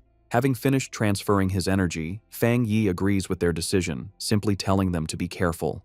He watches them with a small, proud smile, thinking that his cousin has grown up. Su Jingying and her team prepare to leave. She waves goodbye, telling Fang Yi and Jiaolan they will see each other on the next mission. Jiaolan then tells Fang Yi it is time for them to go visit Elder Wu. As their ambulance drives away, Su Jingying is visibly frustrated, complaining loudly that the military's Star God War Zone has stolen such a powerful person from them. Her teammates try to calm her down. A final thought reveals the internal problems within the Spiritual Energy Association, which is described as being too chaotic, and its top elite squads unwilling to cooperate. Fang Yi and Jiaolan arrive at a large, modern hospital, which is the highest security ward of the Star God War Zone's medical base. Fang Yi asks if this is where Elder Wu is. Inside the hospital room, they stand before the bed where Elder Wu lies unconscious, surrounded by medical equipment. Fang Yi comments on the strange sight, noting how odd it is that the ultimate powerhouse of the Jinggang realm is actually a shriveled old man. Fang Yi observes the elder's condition. The old man's face and neck are covered in red veins, and he breathes through a respirator. Jiaolan explains that his condition was much worse before, saying he looked like a corpse.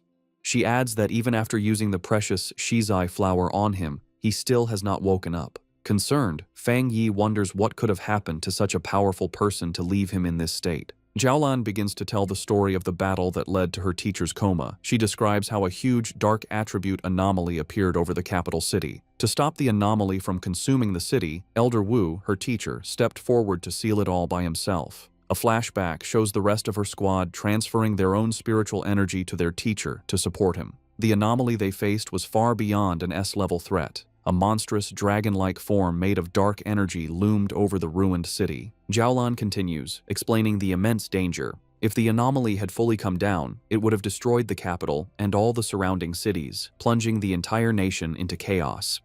In a desperate last stand, Elder Wu used his own personal domain to seal the S-level anomaly, but the disaster was even more powerful than they expected. The overwhelming power of the dark attribute backfired on him, corrupting his body. Jiaolan concludes that if he hadn't been a master of the Jinggang realm, he would have been instantly turned to ash. Back in the present, Fang Yi looks down at the comatose hero with new respect. He acknowledges that to stop the destruction of a city, Elder Wu is truly a great pioneer. As Fang Yi looks at the comatose Elder Wu, his thoughts go to his past life. He remembers that many pioneers had sacrificed themselves so he could be the last human to survive. He realizes with a sad thought that in his original timeline, Elder Wu had probably already died by this point. A new determination fills him, and he reaches a hand towards the elder. Jiaolan, startled, shouts at him, demanding to know what he is doing to her teacher. Fang Yi calmly tells her not to worry. He explains that while the shizai flower is already working, he wants to try and remove some of the stubborn dark attribute that remains in the elder's body. He places his hand on the elder's chest, and a powerful surge of blue lightning begins to flow into the old man's body. Fang Yi explains that this will help him wake up faster. Jiaolan watches in shock, exclaiming that the power he is trying to clean came from an S-level disaster. After a moment of hesitation, she gives in, telling Fang Yi to go ahead and try. Perhaps he is the miracle they need. The room is filled with the crackling of Fang Yi's power as he pours his energy into the elder. Jiaolan warns him to be careful, explaining that the dark attribute inside her teacher is far more terrifying than the dark tide. She adds that without the shizai flower, the elder's recovery would not have been so slow. Fang Yi, his face serious, confirms that he understands. He can feel the immense power of the darkness within the elder's body. He knows that even though the shizai flower's purifying power has weakened it, the dark energy can still exert an immense and oppressive force. Suddenly, a powerful wave of dark energy erupts from the bed, pushing both Fang Yi and Jiaolan back. Jiaolan shouts a warning, telling Fang Yi to be careful and focus his mind as the dark energy is beginning to affect him. In response, a brilliant golden aura erupts around Fang Yi as he activates his own spiritual protection. His eyes glow with a golden light, but he realizes with a start that the dark energy has pulled his consciousness into a vision of the past.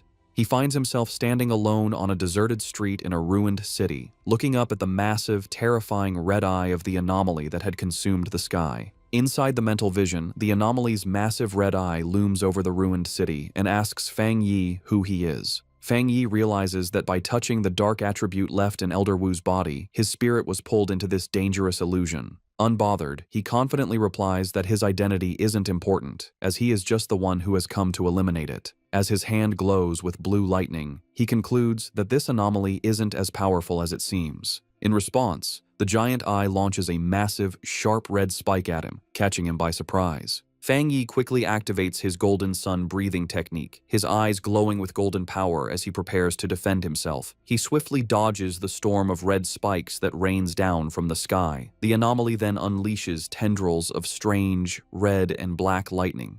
Fang Yi notes that this strange lightning is as strong as the divine thunder he absorbed on Yuhuang Mountain. The anomaly reveals its true form, shifting into a huge swarm of countless insect-like creatures made of pure dark attribute energy, swirling around a central red eye. Fang Yi recognizes that each of these creatures is as strong as the monsters from the dark tide, and he understands there are tens of millions of them. The entire swarm then comes down on him like a terrifying vortex. In response to the huge threat, Fang Yi summons his flaming sword. Facing the monstrous swarm, he declares that his only option is to wipe out these pests. With a determined shout, he charges forward and unleashes a massive, fiery slash that cuts a bright path through the heart of the swarm. His powerful attack successfully cuts the central eye of the creature in two. He analyzes the threat, identifying it as an S-level collective anomaly. However, he guesses that its power has been greatly weakened, maybe because it's an illusion or because of the purifying effects of the Shizai flower that was already used on Elder Wu. The two halves of the swarm fall to the ruined city below, exploding on impact. Feng Yi lands on a rooftop, looking over the remains. He guesses its current power is around A level and reflects with awe that this is the city-destroying disaster Elder Wu faced alone. Feng Yi realizes the threat is even greater than he first thought. Gathering dark, swirling energy in his hand, he unleashes his own dark attribute technique, the Limitless Dark World. A massive vortex of pure darkness erupts from him and begins to absorb the insect-like anomaly. The creature is shocked, realizing its opponent is not human. With a confident smirk, Feng Yi simply replies, "Guess so." He shouts a command to open, and his dark vortex fully absorbs the rest of the S-level anomaly. As the last of its energy fades, a final warning message echoes through the void. "We will be back soon." Feng Yi floats inside a sphere of his own dark energy, thinking the final message must have been a piece of the anomaly's consciousness. He considers the warning use of the word "we" and wonders if this means other similar disasters are waiting to appear. As the illusionary world roars and begins to fall apart around him, he decides it's best to leave and think about it later. His consciousness returns to the real world with a jolt. He immediately reaches into Elder Wu's body and begins to pull out the corrupting dark attribute energy. A mass of dark purple energy, crackling with his own blue lightning, is pulled from the Elder's chest. To contain the dangerous substance, Feng Yi uses his Nine Dragons Skyfire sealing art, trapping the energy inside a sphere of red, fiery chains. Holding the sealed orb, he explains to a stunned Jiaolan that this is the dark attribute remnant left in Elder Wu's body. He concludes that this must be the last piece of the city-destroying anomaly. He explains that while the sealed orb of dark energy is still powerful, its influence has been greatly reduced thanks to the Shizai flower and Elder Wu's own seal. He praises the Elder, noting that he is truly the nation's #1 pioneer for using his own body to hold back the dark power. He knows anyone else would have died many times. As Jiaolan looks at her teacher, she sees the red veins on his face have faded and his breathing seems more peaceful. She tells Feng Yi that he has truly saved the Elder's life. Feng Yi, however, humbly says that it wasn't all his own ability. He explains that without the Shizai flower weakening the corruption first, he wouldn't have been able to remove the stubborn dark attribute. Jiaolan agrees, saying that while the flower saved the Elder's life, Feng Yi's power has now given him a chance for a full recovery. With a final surge of power, Feng Yi clenches his fist and completely crushes the sealed orb of dark energy, turning it to dust. He announces that the remnant is now completely useless. He then tells Jiaolan he has one more thing to tell her. He reveals that in the mental illusion, the remnant of the dark attribute anomaly warned him that it would return. He concludes that they must always be prepared, as they can't let an old man who has just recovered from a serious illness fight on the front lines again. Jiaolan confirms that she knows, as she has heard the rumor before. When Feng Yi asks her what she means, she explains that the monitoring departments of the military and the association collect data on spiritual energy changes. She reveals a rumor based on this data. With the current power of the Xia nation, they might not survive the first year after the full spiritual energy revival. Of course, she adds, no one believed it. Feng Yi remarks that monitoring spiritual energy changes sounds very official. Jiaolan then asks if he also believes the rumor could be true. A shadow crosses Feng Yi's face as he wonders if his own rebirth has somehow changed the future. He recalls that in his original timeline, he lived for 3 years after the spiritual energy revival, and by that time, the entire planet had been nearly destroyed. Coming back to the present, he puts a comforting hand on Jiaolan's shoulder, telling her not to overthink things and that Elder Wu should wake up soon. He looks at her with a serious expression and makes a solemn promise. If the disaster does return, he will stand with them and fight. He knows that the final battle against the great disaster will come, sooner or later. He declares with fierce determination that this time, he will change everything. Later that night, Feng Yi is back at his apartment. He sits meditating on his couch, surrounded by the swirling energy of his new dark attribute. He thinks about his recent battles, feeling that after his 2 fights with S-level anomalies, he is close to breaking through to the 2-star spirit creation realm. However, he knows the full spiritual energy revival is coming fast, and even with his new dark attribute, his current strength is not nearly enough. He thinks about the terrifying power of the anomaly he faced in the mental illusion, realizing that even when it was weakened, its true power was immense. His thoughts are interrupted when he notices the potted plant he had left on his table, the obedient little white flower. He speaks to the glowing flower, telling it that it's not easy to carry around and admitting it was his mistake for not bringing it with him on his last mission. Smiling, he picks up the plant, which seems to brighten up, and tells it that he regrets not giving it a chance to level up. He then decides to take it out for a walk. Fang Yi heads to the back mountain, his private training ground.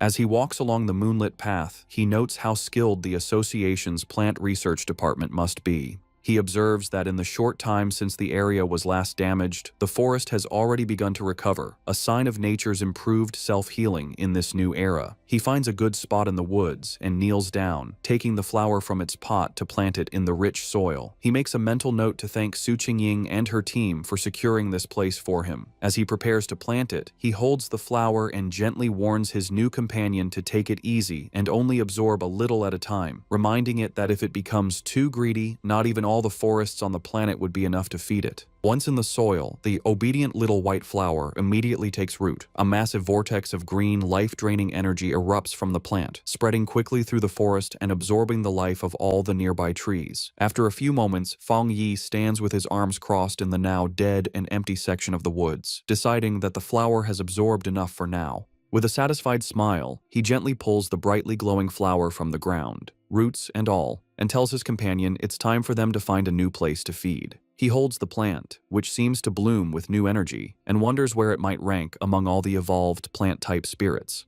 He concludes that with its powerful desolation attribute, it must be at least an A-level threat. As he walks along a dark ridge, he notices the deep silence of the forest and realizes that all the animals that once lived there must have fled in terror from the flower's power. His thoughts are suddenly interrupted by a loud, ferocious howl that echoes through the night. Fang Yi's expression hardens as he recognizes the sound as the howl of a wolf. On a nearby cliff, against a blood-red moon, a pack of monstrous wolves with glowing red eyes gathers, their forms shifting and growing. Fang Yi realizes with alarm that the wolf pack is in the middle of a dangerous evolution. Standing before the pack of monstrous wolves, Fang Yi identifies the huge creature on the cliff as the Wolf King, noting its evolution is almost complete. With a loud howl, the Wolf King finishes its transformation, its body now glowing with a menacing green energy. Fang Yi, holding his potted flower, is surprised by the immense spiritual power coming from the creature, realizing with alarm that it is about to become an A-level anomaly. The newly evolved wolf pack quickly surrounds him, cutting off any escape. Fang Yi figures out that the Wolf King has evolved a new, powerful poison attribute from its original wood attribute, a change likely caused by absorbing the dark attribute energy in the area. Despite the danger, Fang Yi remains calm, dismissing the threat as only A-level in strength. He takes his obedient little white flower out of its pot, telling it that it's time for them to solve the problem. He kneels and plants the flower in the ground, thinking that while the anomaly is only A-level, the large number of wolves is a problem. More importantly, the city is just down the mountain, and letting them get there would cause a major disaster. As the Wolf King lunges to attack, Fang Yi tells his flower to begin, and a brilliant green energy starts to flow from the plant. He decides to test the flower's power, curious to see how much damage it can do on its own. A massive beam of green, life-draining energy shoots into the night sky, visible from far down the mountain where another group of pioneers is watching. This new squad observes the scene with concern. One of the men notes that the Wolf King has successfully evolved and is incredibly strong. He asks about the contamination level, and a cloaked figure replies that it has reached 90. The man and his companion are stunned by the dangerously high reading. The squad's blonde-haired leader grows tense, realizing the danger is still increasing. He identifies the Wolf King's wood attribute as being at least at the 3-star Ghost Axe realm, maybe even reaching the Spirit Creation realm, while the rest of the pack is also powerful. He worries that his team doesn't have enough people to handle the threat, admitting that even he has only recently broken through to the 3-star Ghost Axe realm. Suddenly, the leader notices the massive beam of green energy and the clear presence of the dark attribute. He now understands why the contamination level is so high. He shouts in alarm, explaining to his team that the Wolf King has evolved dual attributes, something he knows is extremely rare among anomalies. The contamination reading on the squad leader's watch suddenly spikes to 100. The leader grits his teeth, knowing they must stop the wolf pack's evolution before the area below is lost. He recognizes that the beasts, already cruel, will only become more terrifying with their new power. He decides to call the Spiritual Energy Association for backup. Just then, the ground begins to shake violently. One of his men asks if it's an earthquake, but the leader knows the wolf's evolution shouldn't cause such a tremor. He realizes with growing fear that another, different anomaly has appeared. His watch confirms his fear as the contamination reading skyrockets to an impossible 1,000. The pioneers look on in terror as a massive eruption of green desolation energy bursts from the mountaintop. The green-haired pioneer recognizes the power of desolation, wondering in disbelief why it would appear here.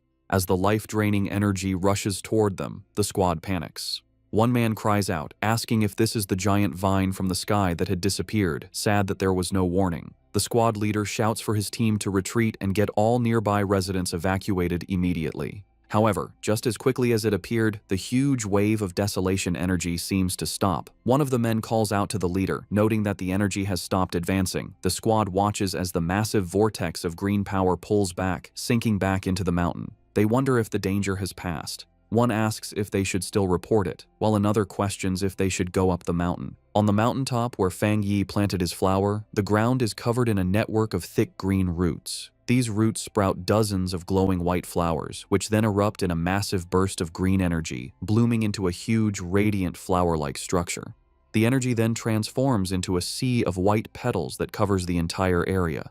The Wolf King howls in fury as the seemingly harmless petals turn into a deadly weapon, forming a sharp blade that slices through the air. Fang Yi stands calmly among the swirling petals and explains the terrifying nature of his flower's power. The sea of spiritual flowers will endlessly grow back and multiply, absorbing and purifying the enemy until nothing is left. Fang Yi stands on his flower's massive root system. As the wolf pack begins to fall to its power, he taunts the Wolf King, asking how its pack members will do without the same spiritual protection he has. The smaller wolves are quickly trapped by vines covered in white flowers, their life energy rapidly drained until only their skeletons remain, collapsing into dust.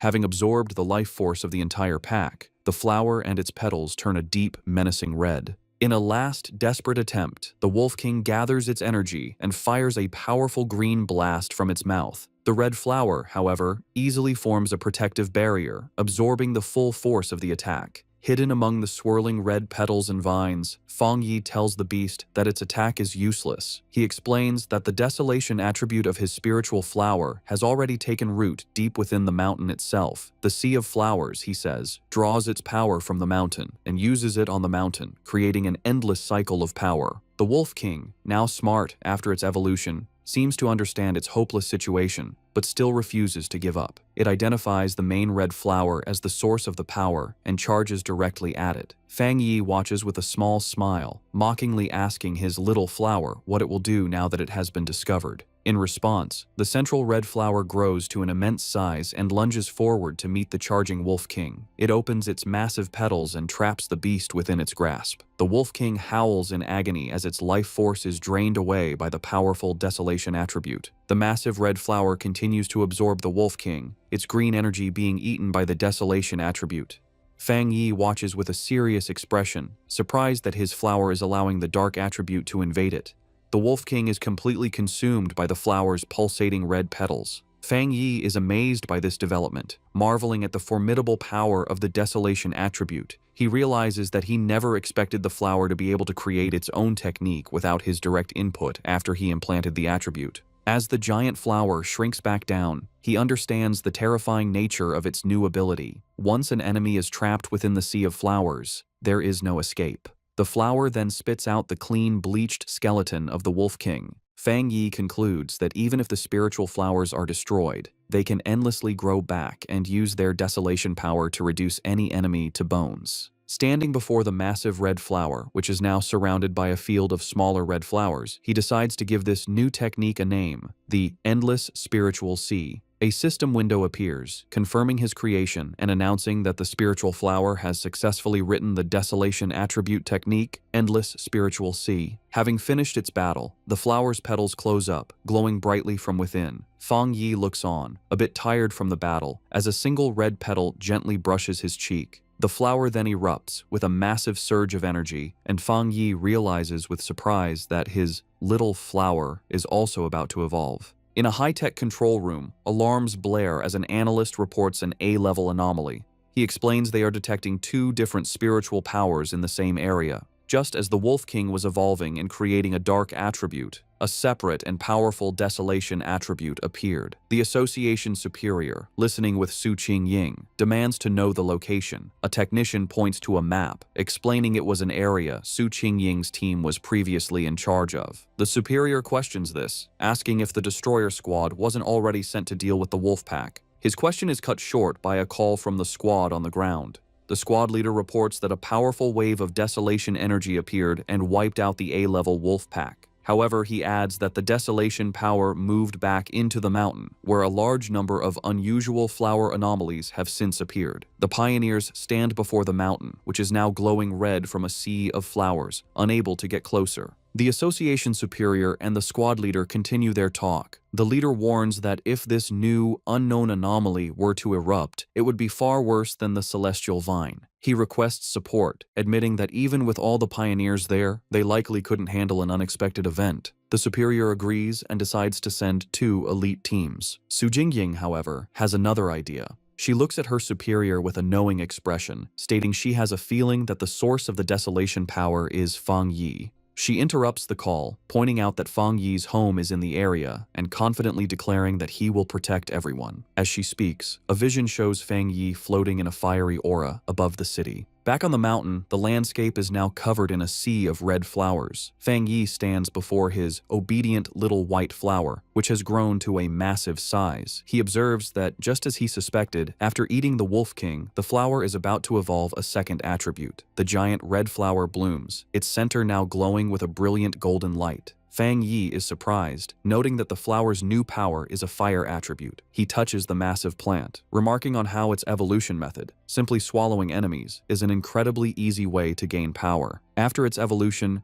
the massive flower shrinks back to its original handheld size, its petals now a deep red. A system window appears, confirming the spiritual flower has completed its evolution. It is now classified as an A-level anomaly named the Desolate Fire Spirit Flower and has dual desolation and fire attributes. The notification adds that the flower has a strong desire to eat spiritual energy and can be placed in the limitless dark world to be nurtured. Fang Yi reads the notification, confused by the mention of the limitless dark world. A new idea strikes him. He realizes he can place the flower inside his personal dark domain. He understands that the domain contains a large amount of dark attribute anomalies and a good environment. He thinks that if the spiritual flower eats the energy inside, it could even evolve a third dark attribute. Just as he holds the orb of his dark domain, a massive storm begins to gather in the sky. His eyes glow with golden light as he realizes he is about to have another breakthrough,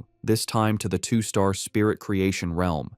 He sits down to cultivate, and a massive pillar of golden divine energy comes down from the heavens, surrounding him. As he meditates, he feels his power becoming easier to control, the spiritual energy of the world merging with his body as if they were one. Elsewhere in the mountains, a muscular man with spiky hair senses the immense energy of the breakthrough. He follows the light and is amazed to find the source of the power. He is thrilled, recognizing the legendary Heavenly Fireblade and realizing he has found a 2-star spirit creation realm cultivator. Watching a video of Fang Yi's previous battle, the man is surrounded by his own fiery aura. He declares that he will crush this new fire attribute pioneer to prove to everyone that he is number 1. Back at his cultivation spot, Fang Yi's sharp senses pick up a new presence. He shouts out, asking who is there. The mysterious man launches a massive fireball at him, questioning if he is a fire attribute pioneer. Unfazed, Fang Yi gathers his dark energy and easily absorbs the powerful attack with his own vortex. He smiles, satisfied that he has finally lured out this hidden enemy. Fang Yi recalls that he had sensed the man hiding nearby for a while, not even trying to hide his spiritual energy. He identifies the newcomer as a wild pioneer, someone not with any organization who loves to challenge others, who has just broken through to the spirit creation realm. The muscular man, now fully revealed and surrounded by a powerful fiery aura, lands before Fang Yi. He comments that Fang Yi is interesting and that he can feel a strong spiritual pressure from him. He then introduces himself as Jiang Lu and aggressively asks how Fang Yi managed to hide from his fiery attack earlier. Fang Yi remains silent, observing his new opponent. With a confident grin, Jiang Lu says he forgot to introduce himself properly. He declares that his name is Jiang Lu and that Fang Yi will remember it soon enough. With that, he charges forward, his body covered in flames, ready to attack. In response, Fang Yi calmly raises a hand, pointing 2 fingers toward the sky, and simply says the words, "Divine Thunder."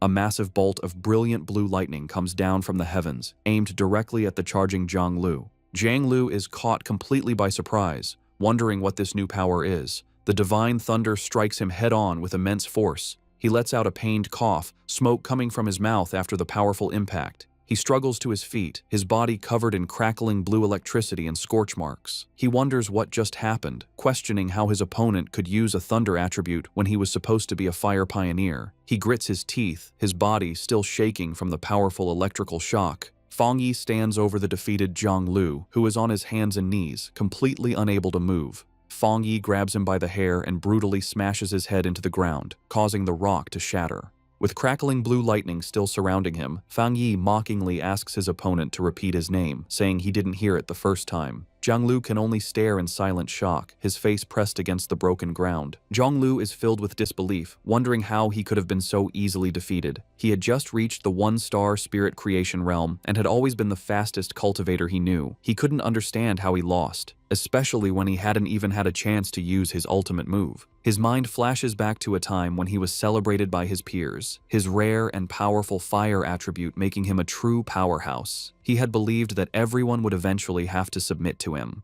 A small, dismissive sound escapes Fang Yi's lips as he sends another surge of electricity through Jiang Lu's body, causing him to scream in pain. Jiang Lu wonders how his opponent can have a thunder attribute when he was supposed to be a fire user. Fang Yi, his eye glowing with blue energy, looks down with disappointment, remarking that he had expected his opponent to be much stronger. With a condescending smile, Fang Yi mocks the younger generation's overconfidence as he pins Jiang Lu to the ground with his electrical power. Jiang Lu grits his teeth in pain and frustration, his mind racing. He realizes that even though his opponent is clearly at the 2-star spirit creation realm, his spiritual pressure feels as if it is much higher than his own, by at least 2 entire realms. A final, terrifying realization hits him. It feels like a difference of 3 full realms. Convinced he is about to die, Jiang Lu thinks to himself that his end has come, and that he, the great Jiang Lu, is truly going to die here. Terrified on the ground, Jiang Lu begs Fang Yi not to kill him. With a cold, silent look, Fang Yi lets him go. He warns him that a pioneer's power shouldn't be used lightly against others, and suggests that if he has so much free time, he should focus on clearing up some of the new anomalies. After a final, dismissive look, Fang Yi walks away, leaving a confused Jiang Lu on the ground. Jiang Lu watches him leave, wondering about Fang Yi's great spiritual power and whether the gap between them is because Fang Yi is a genius or because he himself is too weak. Later, in a luxury apartment, a sad Jiang Lu enters a room where 2 men are waiting for him. One of the men welcomes him back and comments on his new hairstyle, while the other, a red-haired man, immediately scolds him, saying he had warned him not to pick fights. The red-haired man continues to scold him, telling Jiang Lu that his aggressive attitude is too dangerous, especially since the spiritual energy revival hasn't officially started yet, and that it will only bring him trouble. To his friend's surprise, instead of getting angry, Jiang Lu collapses onto the sofa, completely defeated. Confused by his strange behavior, one of the men asks what happened and if he is still the same fight-ready Jiang Lu they know. The red-haired man asks Jiang Lu what happened, reminding him that he had gone to challenge the Heavenly Fireblade user. Still sad, Jiang Lu quietly admits that it was over in an instant. His other friend grabs him, demanding that he speak clearly. With tears on his face, Jiang Lu breaks down and confesses that he was the one who was defeated instantly. His friends are in total disbelief. Jiang Lu, in a frantic state, wishes he had realized something was wrong and backed down, which would have saved him from this shame. The seated man expresses his confusion, questioning how the Heavenly Fireblade could be so strong when Jiang Lu himself is a rare genius who broke through to the spirit creation realm in just a few months. Jiang Lu then remembers the fight, recalling how his best technique, the meteor flame, was shattered in a single moment by his opponent's powerful thunder attack. His friends try to make sense of the defeat. The seated man wonders if Jiang Lu simply fought the wrong person, arguing that with his pure firepower and his spirit creation realm level, it's almost impossible for anyone to beat him so easily. The red-haired man suggests that maybe this person wasn't a pioneer at all, and that their first guess about his strength was wrong. Jiang Lu furiously rejects their ideas, screaming that he couldn't have been mistaken and that the location was definitely his opponent's territory. He insists they wouldn't understand because they didn't experience it. He describes the man as a monster, recalling the terrifyingly powerful thunder that felt like it was going to make his head explode. Both of his friends are shocked into silence as Jiang Lu declares that his gut feeling tells him it was the right person. He explains his horrifying conclusion. His opponent is a top-tier pioneer with both fire and thunder powers, and his thunder power is somehow many times stronger than Jiang Lu's own fire. He believes the man was hiding his true strength, which he guesses must be at least at the 3-star spirit creation realm. His friends are stunned by this. The red-haired man thinks about how impossible a 2-star wild pioneer at that level should be, concluding that if Jiang Lu is right, this person will become a nightmare for all other pioneers. After a moment, Jiang Lu looks up with new determination and asks his friends if he should try to become his opponent's apprentice, leaving them completely speechless. While meditating in his apartment, Feng Yi is surrounded by a swirling golden aura. He finds it strange that the feeling of being on the verge of a breakthrough to the 2-star spirit creation realm has suddenly disappeared. He opens his glowing, fiery eyes, deciding that the problem isn't with him, but must be because of some outside factor. He realizes that the spiritual energy in the air has become unstable, making it impossible for him to gather it and advance. This confirms his fears. Remembering the secret government monitoring of spiritual energy and the rumors of a coming disaster, he wonders if something truly terrible is about to happen. Looking out at the city, he sees a massive electrical storm brewing, confirming his suspicion. The full spiritual energy revival is beginning early, right here in his city. He immediately tries to call Jiaolan to find out what the military knows, but the call won't go through. He worries that they might have been forced to go silent, which would be the worst-case scenario. Just then, his phone rings with a call from Su Qingying. He answers to the sound of static as a panicked Su Qingying tells him the situation has changed and asks for his help. As Feng Yi asks if the bad signal is due to monsters appearing in the city, a monstrous, bat-like creature with glowing red eyes suddenly slams into his window, cracking the glass. Through the static, Su Qingying confirms the problem is huge and that she is in the city. With a final crash, the creature wreathed in dark energy shatters the window and charges toward the still-seated Feng Yi. Unimpressed, he calmly remarks that the creature is overestimating its own strength. Reacting instantly, Feng Yi summons a blade of pure blue electrical energy from his hand. He leaps into the air and throws it at the charging beast, piercing it completely and destroying it in a flash of light. The noise brings Lin Yi rushing from her room, shouting a warning to her cousin about the bat-like monster that has just appeared. She stops, staring in shock at the destroyed window and her cousin, who stands calmly amidst leftover lightning. She asks him what's wrong. Looking through the shattered window, Feng Yi explains that while monsters usually appear randomly, it's worrying that they are now appearing directly in their home, and more than one. He believes the situation is still under control for now. They both look out at the massive electrical storm over the city, and Feng Yi says this could be the start of a major disaster. He finds the situation very unusual, noting that a 2-star Ghost Axe realm monster would typically hide in the dark rather than boldly attack a pioneer's home in the middle of the city. Realizing a difficult fight is coming, he tells Lin Yi to contact every pioneer she knows and have them gather at the apartment. She agrees without hesitation. Feng Yi then steps onto the ledge of the broken window, telling his cousin that since she is about to have her own breakthrough, he is trusting her with the safety of their home. He tells her to guard the window while he is gone. Elsewhere, across the chaotic city, Su Qingying and her squad are on a rooftop, their communications already being affected by the intense storm. One of her teammates, Zhang Xiaoya, wonders if their equipment is just broken. Su Qingying grimly states that if a true disaster happens, they will have to handle it on their own. They look up at a massive, swirling vortex in the sky, and Su Qingying hopes it's just a false alarm. Acting as captain, she gets on her communicator, checking patrol statuses and ordering all units to stay on high alert. Her command is cut short as she, Zhang Xiaoya, and the other member of the group look up with expressions of pure shock and terror. A massive swarm of the dark, bat-like monsters begins to descend from the vortex, and a warning is shouted that a group of anomalies has appeared, signaling the start of an invasion. Across the city, a red alert warns of the biggest rainstorm in 50 years, telling all citizens to stay indoors. The streets are filled with fear and confusion as people look at the dark sky, wondering if it's the end of the world. Meanwhile, Zhonglu and his red-haired friend are speeding through the wet streets on their motorcycles. The friend yells to Jianglu that the situation feels wrong and asks if they should stay or go, but Jianglu is silent and grim. Suddenly, a monstrous bat-like creature in dark red energy dives at them from the sky. Jianglu reacts with anger, shouting that the creature is looking for death as he summons a fireball. He launches a powerful fire blast at the monster, while his friend wonders why it would attack them, since they usually avoid pioneers as strong as Jianglu.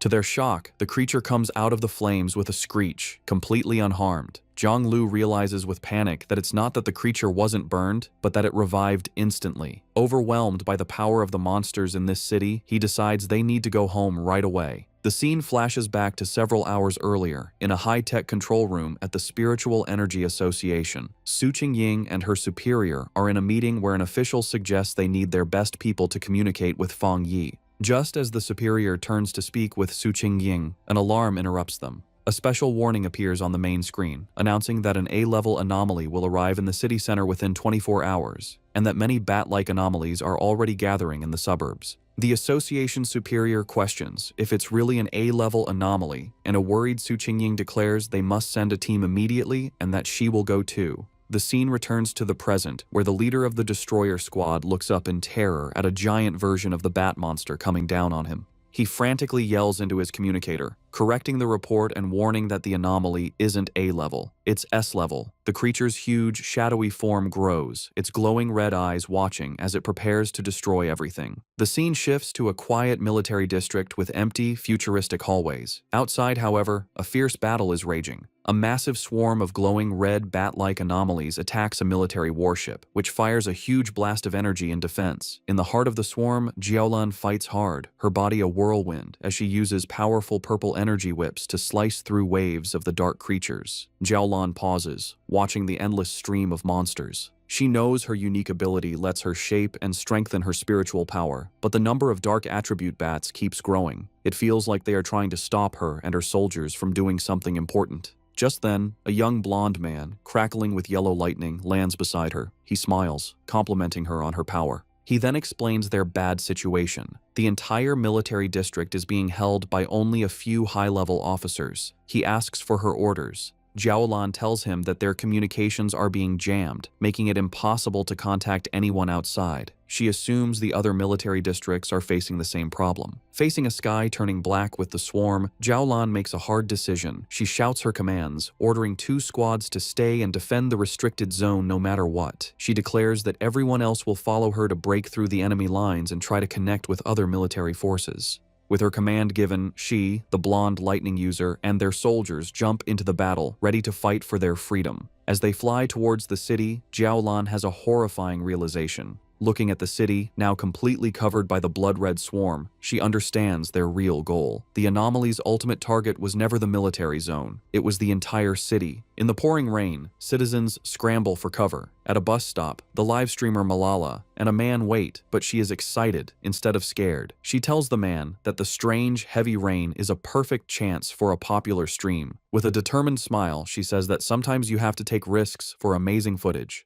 Her excitement quickly turns to horror. In the next moment, a shadowy bat-like monster lunges from the darkness and eats the man as Malala watches, screaming. The air fills with chaos as a massive swarm of these creatures descends on the street. Malala runs for her life, hearing the terrified shouts that the bats are drinking their blood. One of the creatures catches up and attacks her, and she screams, believing her end has come. Just as the monster is about to strike, a bright blue blade of energy slices through the air, killing the creature and saving her. A figure surrounded by blue lightning lands gracefully behind her. The rescuer is Su Qingying, who stands with 2 of her cloaked squad members. She offers a hand to the terrified Malala, telling her that her teammates will take her home safely. As the 2 squad members help the shaken girl, one warns Su Qingying that the number of sea-level bat anomalies is growing, and they seem to be evolving. With a furious look, Su Qingying says that if they know the creatures evolve by eating humans, then they must hurry and get all civilians to a safe place.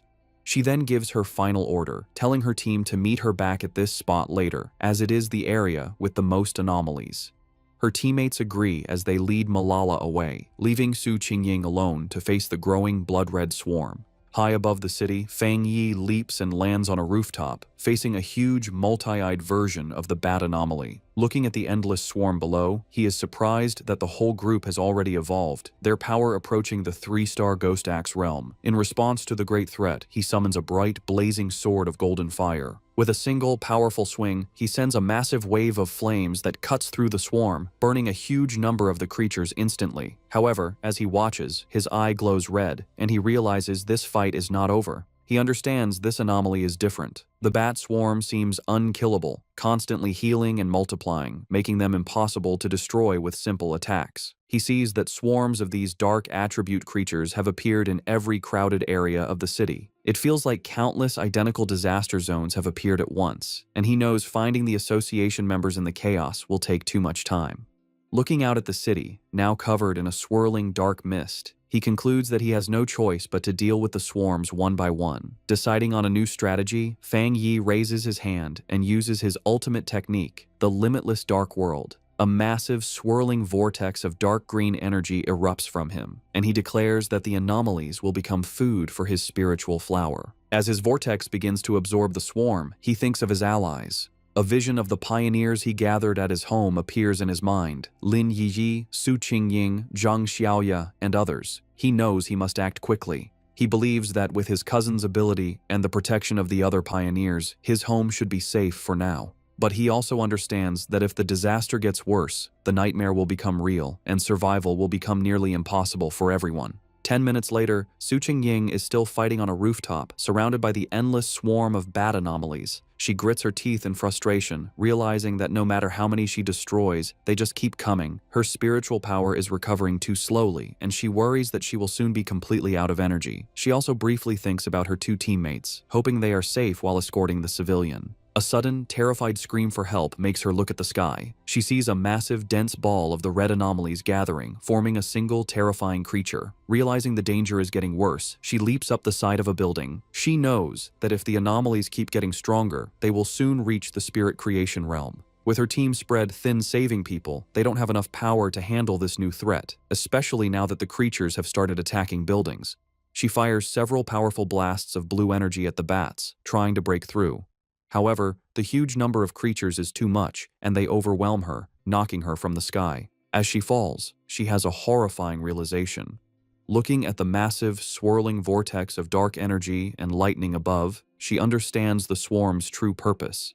An anomaly king is about to be born. The city is falling into ruin, overwhelmed by the massive swarm of shadowy, bat-like creatures under a heavy downpour. The disaster is so immense that it seems no one, not even the military or the Spiritual Energy Association, can stop the city's destruction. In the middle of the chaos, pioneers fight desperately. Reports come in that pioneer teams are sacrificing themselves or being destroyed. Su Qingying fights alone, her protective barrier holding back the endless horde, as a new alert classifies the S-level anomaly as an anomaly king. In the association's command center, the situation is grim. Officials receive reports of catastrophic casualties. The number and regeneration speed of the creatures are overwhelming their defenses, and it's too late to call for reinforcements from other regions. A subordinate reports that the city is completely surrounded by a massive black fog, cutting off any chance of rescue. They realize with horror that they have become an isolated city. Facing the city's final moments, the association superior stands with his men, declaring that as pioneers, they will stand and fall with the city. He vows that the monsters will have to step over their dead bodies. With grim resolve, he gives a final order to send a last code to headquarters. If they cannot stop the disaster, headquarters must immediately launch a destruction strike to prevent the dark attribute from spreading. Meanwhile, Su Jingying's fight continues. Her protective barrier begins to crack under the constant attack of the swarm, and she feels her spiritual power is almost gone. Gathering her last strength, she concentrates her energy and unleashes a final, massive blast at the swirling vortex of monsters. However, her attack is easily deflected. The evolved creature, now more visible, lets out a terrifying shriek as it reveals its true power, which Su Qingying is shocked to realize is at the level of a 3-star spirit creation realm.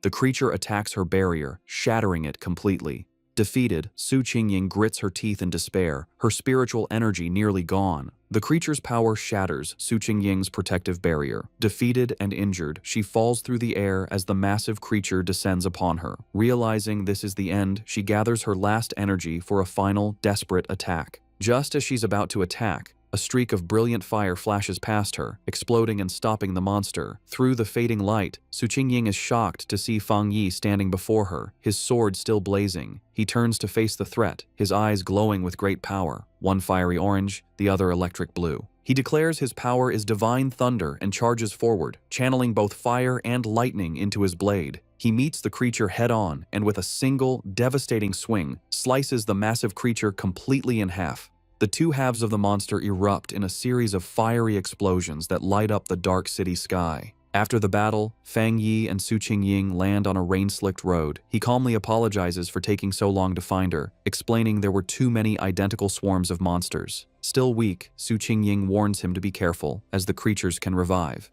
As she speaks, the scattered remains of the monster begin to reform in the sky.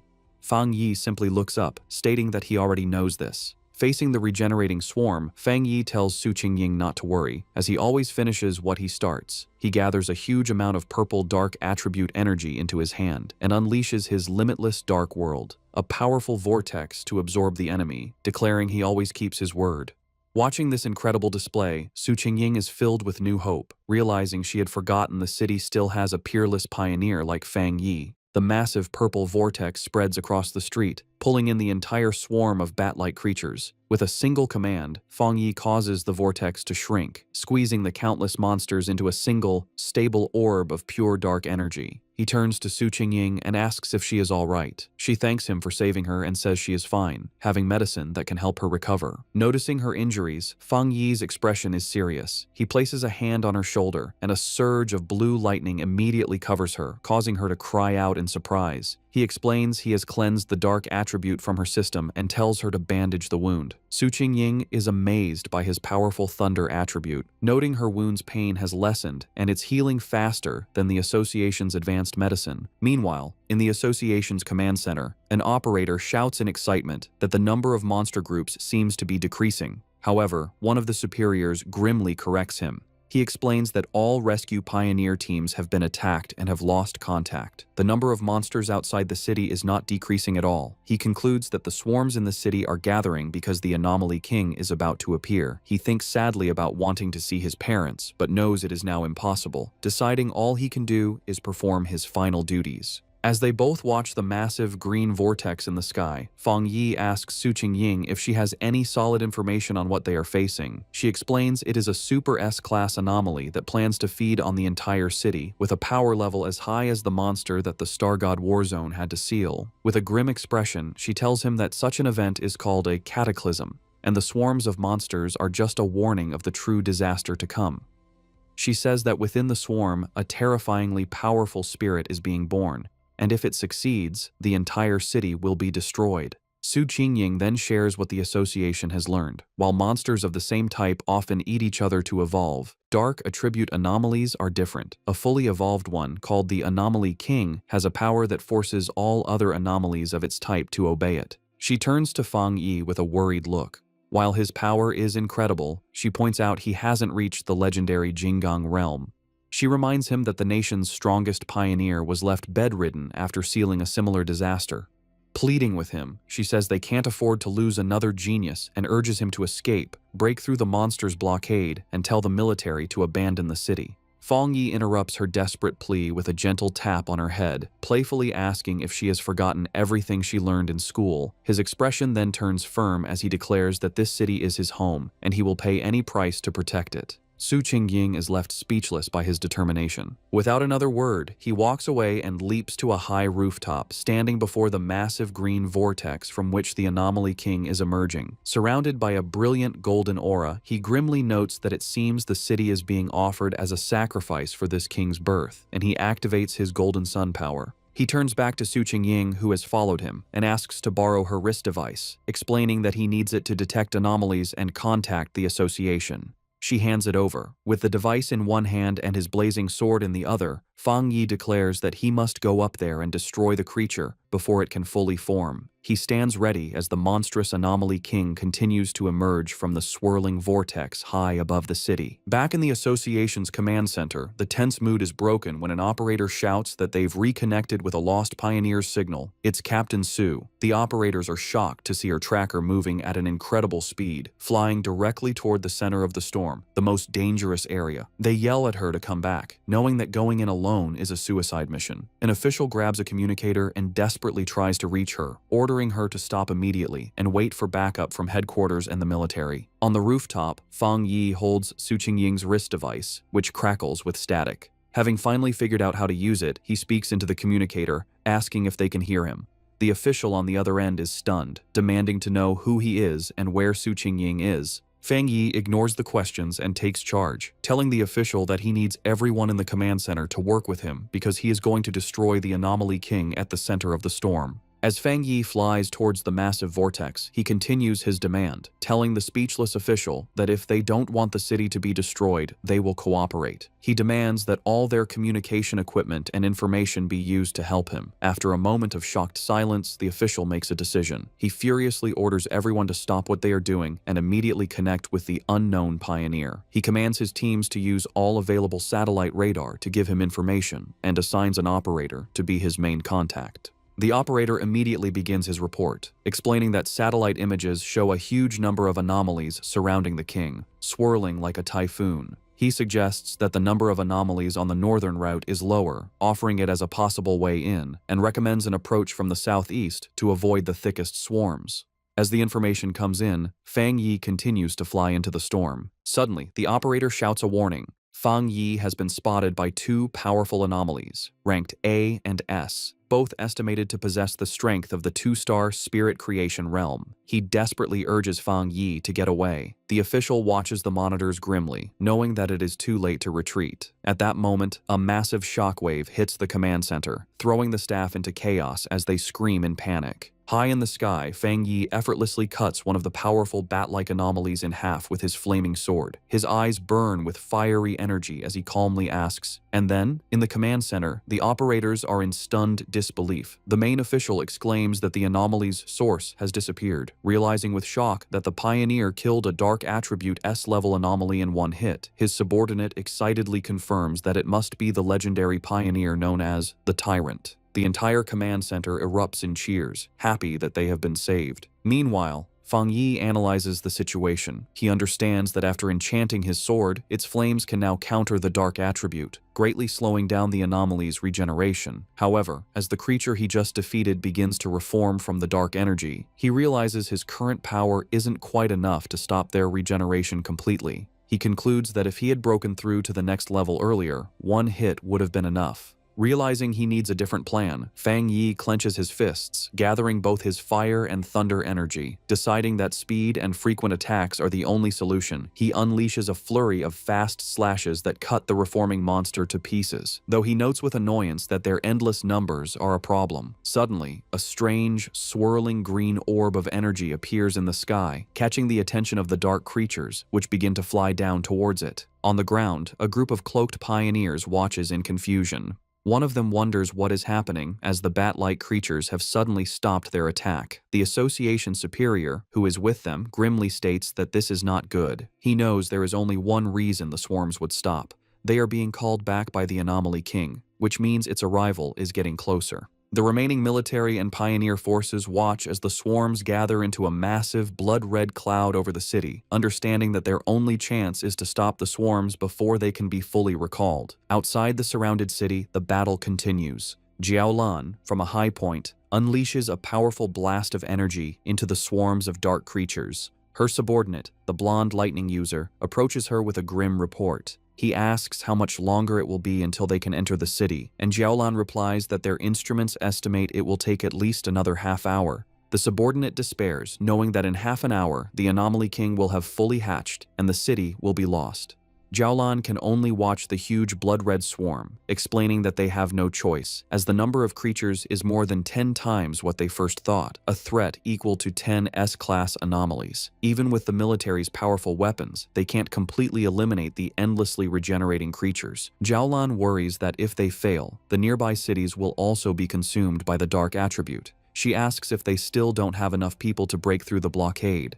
Her subordinate replies that they are completely outnumbered, complaining that some pioneers are just watching from a distance, not realizing the danger will eventually reach them too. Suddenly, Jiaolan's expression changes as she notices something in the sky. Her subordinate asks what she sees. They both watch as the swarms of bat-like creatures within the city begin to come together, flying towards the area where the Anomaly King is being born. At that moment, a bright point of golden light erupts from the very center of the massive vortex. The subordinate recognizes the energy, asking in disbelief if the bright flame could be Fang Yi. He turns to her, questioningly saying her name. With a new, confident smile, Jiaolan simply replies that it is nothing. She then takes command, shouting to all her forces to increase their firepower and push forward without worrying about their supplies. She declares that they must enter the city because the Star God Warzone will not abandon any city. As her forces advance, a single fiery figure rises into the heart of the storm, a beacon of hope against the darkness. Jiaolan and a stunned Su Qingying can only stare at the immense sea of flames he has created. From the safety of a shattered apartment window, Lin Yiyi excitedly recognizes her cousin's blade technique, while the red-haired leader looks on in amazement. High above the city, the remaining swarms of bat-like creatures converge on Fang Yi, trying to stop him. Unimpressed by their numbers, he notes that they have all come to stop him. With a determined look, he declares that this is exactly what he wants and swings his massive, blazing sword. The attack creates a colossal fire explosion that radiates through the sky, cutting a huge path through the endless horde of dark creatures. As his eyes burn with intense fiery energy, Fang Yi has a sudden realization. He feels the sensation of being on the verge of a breakthrough returning, the same feeling that had disappeared earlier. He understands that despite the thin spiritual energy in the air, he has found the conditions to break through again. With a confident smile, he decides to speed up the process. He raises a hand and calls forth a swirling vortex of purple energy, unleashing his limitless dark world, which opens like a massive dark eye in the sky, with him as a shining star at its center. Reaching out his hand, he calls for his spiritual flower to emerge. A glowing red orb appears, with cracks spreading across its surface. From within it, the massive red, desolate fire spirit flower emerges, crackling with dark energy. It immediately begins to attack the swarms, draining their life force as Fang Yi commands it to absorb them and help him achieve his breakthrough. The newly summoned desolate fire spirit flower immediately starts to act. The red flower erupts with great power, sending out a lot of dark tendrils toward the swarm of bat-like creatures. The tendrils pierce through the monsters easily, and the flower begins to eat them, using their dark energy to help Fang Yi's breakthrough. Once the swarms are gone, Fang Yi lands gently in the middle of the now huge red flower. From there, he watches the big green and red vortex in the sky where the Anomaly King is still forming. With his eyes glowing red, he thinks that although the giant creature is visible, it feels strangely unreal, like a reflection in water. However, a confident smirk appears on his face as he realizes he can sense the creature's core. He can hear its heartbeat, a dull, powerful sound like war drums. Fang Yi understands that the king's power can bring out the deepest and most evil desires in people, making it a serious threat. His eyes glow with an intense red light as he realizes the king is holding back, hiding itself, maybe because its evolution isn't complete yet. Standing on his flower, Fang Yi asks it if it has found the king's exact location. The flower seems to confirm that it has, sending the location to the device on Fang Yi's wrist. The device glows with a red light, shooting a beam into the sky that shows the Anomaly King's core inside the swirling vortex. With the target found, Fang Yi's eyes begin to glow with golden energy as he uses his golden sun breathing technique at full power. A huge explosion of pure golden energy shoots out from him, going toward the heavens like a rising sun, aiming to destroy the dark creatures for good. Far below in the ruined city, Zhang Lu and his friends watch the sky in total disbelief. They wonder what kind of power can create such a bright light, thinking it must be a fire attribute. However, one of them realizes that a normal fire attribute can't be so strong or fight the dark attribute so well. They come to the only possible conclusion. It has to be a high-tier yang attribute, the natural enemy of the dark power. Meanwhile, inside the association's command center, the tense mood is broken by shouts of joy. An operator reports that the number of monsters is dropping fast and the containment field is shrinking. Staring at the monitors in disbelief, the officials can hardly believe the situation has turned around so suddenly. Outside the trapped city, a military convoy is forced to stop. A subordinate reports to Jiaolan that all the swarms blocking their path are going back to the city as if they get a new command. From where she is, Jiaolan watches the massive golden light of Fang Yi's power shining over the city, realizing that he must be attacking the Anomaly King's core. Her blonde subordinate joins her, confirming that the incredible power belongs to the Tyrant, and recognizing it as the purest form of the Yang attribute. Jiaolan, however, says she's worried about him facing such a powerful enemy alone. Her subordinate, feeling urgent, declares that they must enter the city immediately to help, but Jiaolan stops him, her eyes on the sky as she shouts for him to look. Her expression is one of pure shock. Inside the massive vortex, a strange, green, spiky ball like a giant virus has appeared.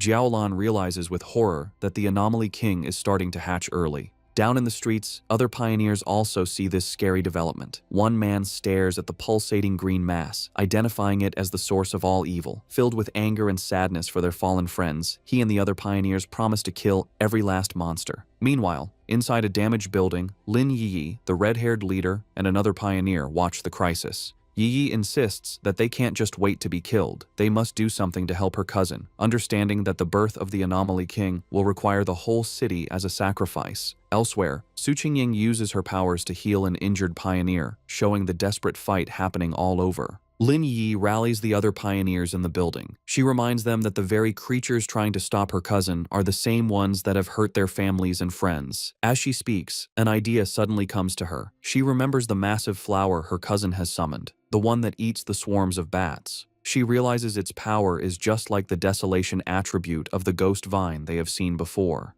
This leads her to a stunning conclusion. Her cousin also has the power of the desolation attribute.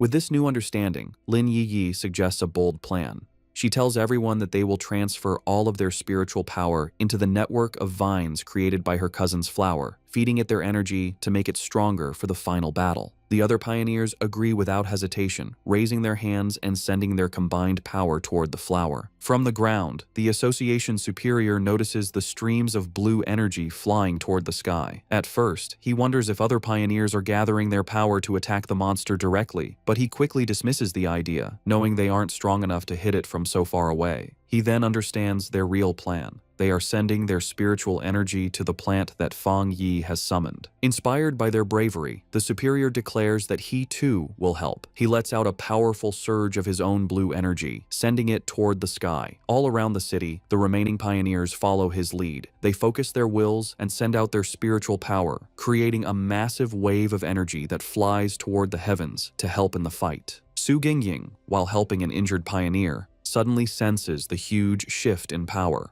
Looking up, she sees Fang Yi's spiritual flower, now glowing with the combined energy of every pioneer in the city. Realizing this is humanity's last stand, she gathers her own remaining power and sends it to join the others, supercharging the flower for a final powerful strike against the Anomaly King's core. The monster lets out a final pained scream as the attack hits its target, followed by Fang Yi delivering a quick, decisive slash that cuts through its body. After the huge battle, Fang Yi floats in the air, wiping blood from his face. A voice from the communicator urgently warns him that all the bat swarms from outside the city are now coming to his position.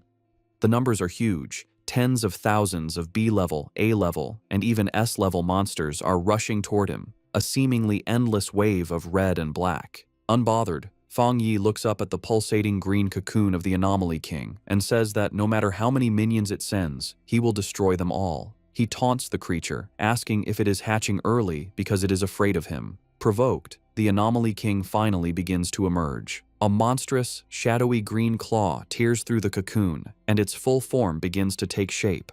With his hand covered in golden flames, Fang Yi watches with a serious expression as his true enemy reveals itself. The fully formed Anomaly King, a terrifying beast with a single, menacing green eye, lets out a final horrifying scream, ready for the final battle. The fully formed Anomaly King swirls in the sky, a terrifying vortex of dark green energy and shadow, with a glowing green orb of power at its center. Its immense power immediately shakes the city. The ground cracks and splits as a violent earthquake rocks the streets, sending the remaining pioneers running. They cry out in despair, realizing that the king can destroy them all just by appearing. From outside the city, Jiaolan and her subordinate watch with grim expressions, their hopes resting only on Fang Yi. Deep within the city's ruins, Su Qingying also looks toward the sky, her face a mix of worry and hope as she silently prays for him to succeed. From the safety of the apartment building, Lin Yi clenches her fists, her expression fierce and determined, sharing the same desperate wish. Floating high above, surrounded by a bright golden light, Fang Yi faces the monster. He speaks to the creature, identifying it as the king of the dark anomalies and the cause of the city's suffering. As his own spiritual flower blazes with fiery energy around him, he explains that he grew up in this city and loves his life here, making his reason for fighting clear.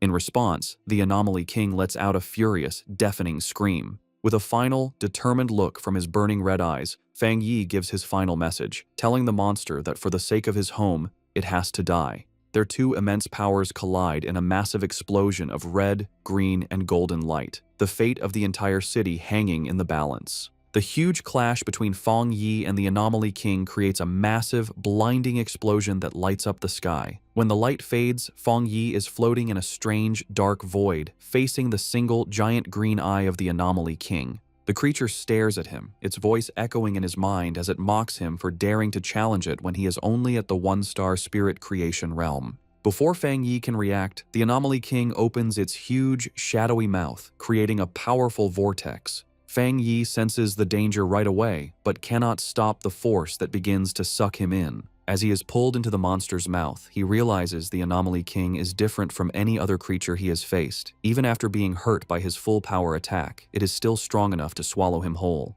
He lands inside the monster's gross interior, a cave of pink flesh and thick, slimy purple digestive fluids. He knows the liquid is not only very corrosive, but also has a huge amount of the dark attribute. He thinks any normal pioneer would be dissolved instantly. He finds it strange that such an evolved and smart creature would make the mistake of swallowing him alive. With a determined look, he realizes the monster has made a deadly mistake. He wonders if it is not afraid of an attack from the inside, knowing a creature's interior is always its weakest point. To test his idea, he gathers fire in his hand and slams his fist into the fleshy floor. The inner walls of the beast sizzle and burn. Fang Yi checks the situation, noting that while the corrosive liquid weakens his powers, he can still do a lot of damage. He decides that as long as his attacks work, he can solve this problem. With new confidence, he calls his desolate fire spirit flower to help him. He is surprised to realize that the Anomaly King's attack has not only eaten him, but has also pulled his spiritual flower inside with him. This is lucky, as the flower is now supercharged, having absorbed the dark energy of the bat swarms and the spiritual power of all the pioneers in the city. However, as he holds the bright red flower, he notices it seems to hesitate. He asks it what is wrong, wondering if it dislikes the Anomaly King's dark attribute. To his surprise, the Desolation attribute flower, which usually feeds on dark energy, seems to be pushed away by the Anomaly King's unique power. Fang Yi finds this unexpected, as his original plan is to use the flower's life-draining ability to empty the monster from the inside. Realizing he has to change his plan, he holds the flower in one hand and once again slams his other fist into the fleshy walls of the monster's stomach. After the battle, the Anomaly King's form dissolves, but it immediately begins to reform in the sky, swirling into a huge vortex as it calls back all the remaining bat-like swarms. On the ground, Lin Yi and the red-haired leader watch in confusion and fear. The leader asks what is happening, but Yi can only say she doesn't know, her main worry being where her cousin is. Elsewhere, Su Qingying bravely leads the evacuation of civilians, telling them to move in an orderly way and promising the pioneers will do everything to protect them. When asked where Fang Yi is, she explains with a look of pure panic that he is still fighting the Anomaly King from inside its body. The military, led by Jiaolan, arrives with a large force. An officer reports that the swarms and the Anomaly King are attacking the city randomly and orders a quick evacuation to reduce casualties. Jiaolan stands on a military vehicle, giving firm commands to her soldiers, but she cannot help but look at the terrifying creature in the sky with a look of dread. The Anomaly King begins to absorb all the swarms, pulling them into its swirling form to get its power back. Inside the monster's stomach, Fang Yi is shocked by this, realizing the creature is far from beaten. As the monster begins to digest him, its powerful corrosive energy coming down on him, he feels his own power dissolving and his body being broken down. He notices the dark energy fading from around him and closes his eyes for a moment. When he opens them again, he is no longer inside the monster. He finds himself standing alone in the ruins of a completely destroyed city, with broken skyscrapers around him under a dark, threatening sky, leaving him to wonder where he is and what has just happened. In the ruined cityscape of the illusion, Fang Yi stands with a grim look. Behind him, a huge, shadowy beast with glowing red eyes begins to come out of the darkness. The monstrous creature immediately lunges forward, throwing a powerful punch down at Fang Yi. Fang Yi focuses his senses and realizes with concern that his spiritual power is gone. The beast continues its attack, bringing its huge fist down towards him once more. Leaping away with amazing agility, Fang Yi narrowly dodges the attack as the impact shatters the ground. He lands safely on a piece of rubble and realizes something important. He notes that even without his spiritual power, his body still feels strong from his training. He now understands the situation. This is an illusion created by the Anomaly King to trick him into thinking he has returned to his past life before he became a pioneer. The beast tries to crush him with a huge stomp, but Fang Yi once again leaps out of the way, dodging the attack. As he lands, he comes to a critical conclusion. The Anomaly King is not powerful enough to completely take his strength. Its power is not actually greater than his own. He understands that his abilities are not truly gone.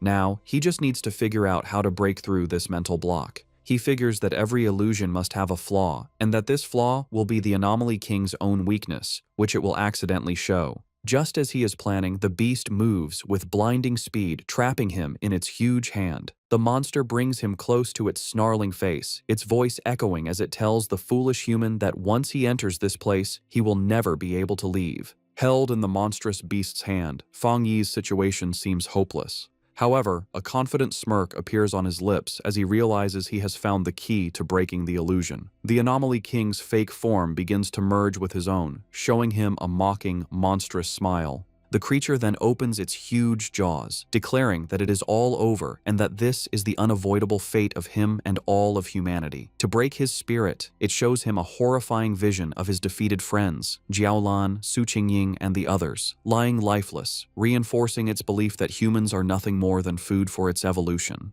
Pretending to be defeated, Fang Yi remains silent for a moment, before looking up with a small, defiant smile. He calmly asks if that is truly what the monster believes. In that instant, Fang Yi unleashes his true power. His body explodes in a brilliant golden surge of energy as he declares that the monster is nothing but a puppet. He explains that the monster does not seem to understand the truth of his existence.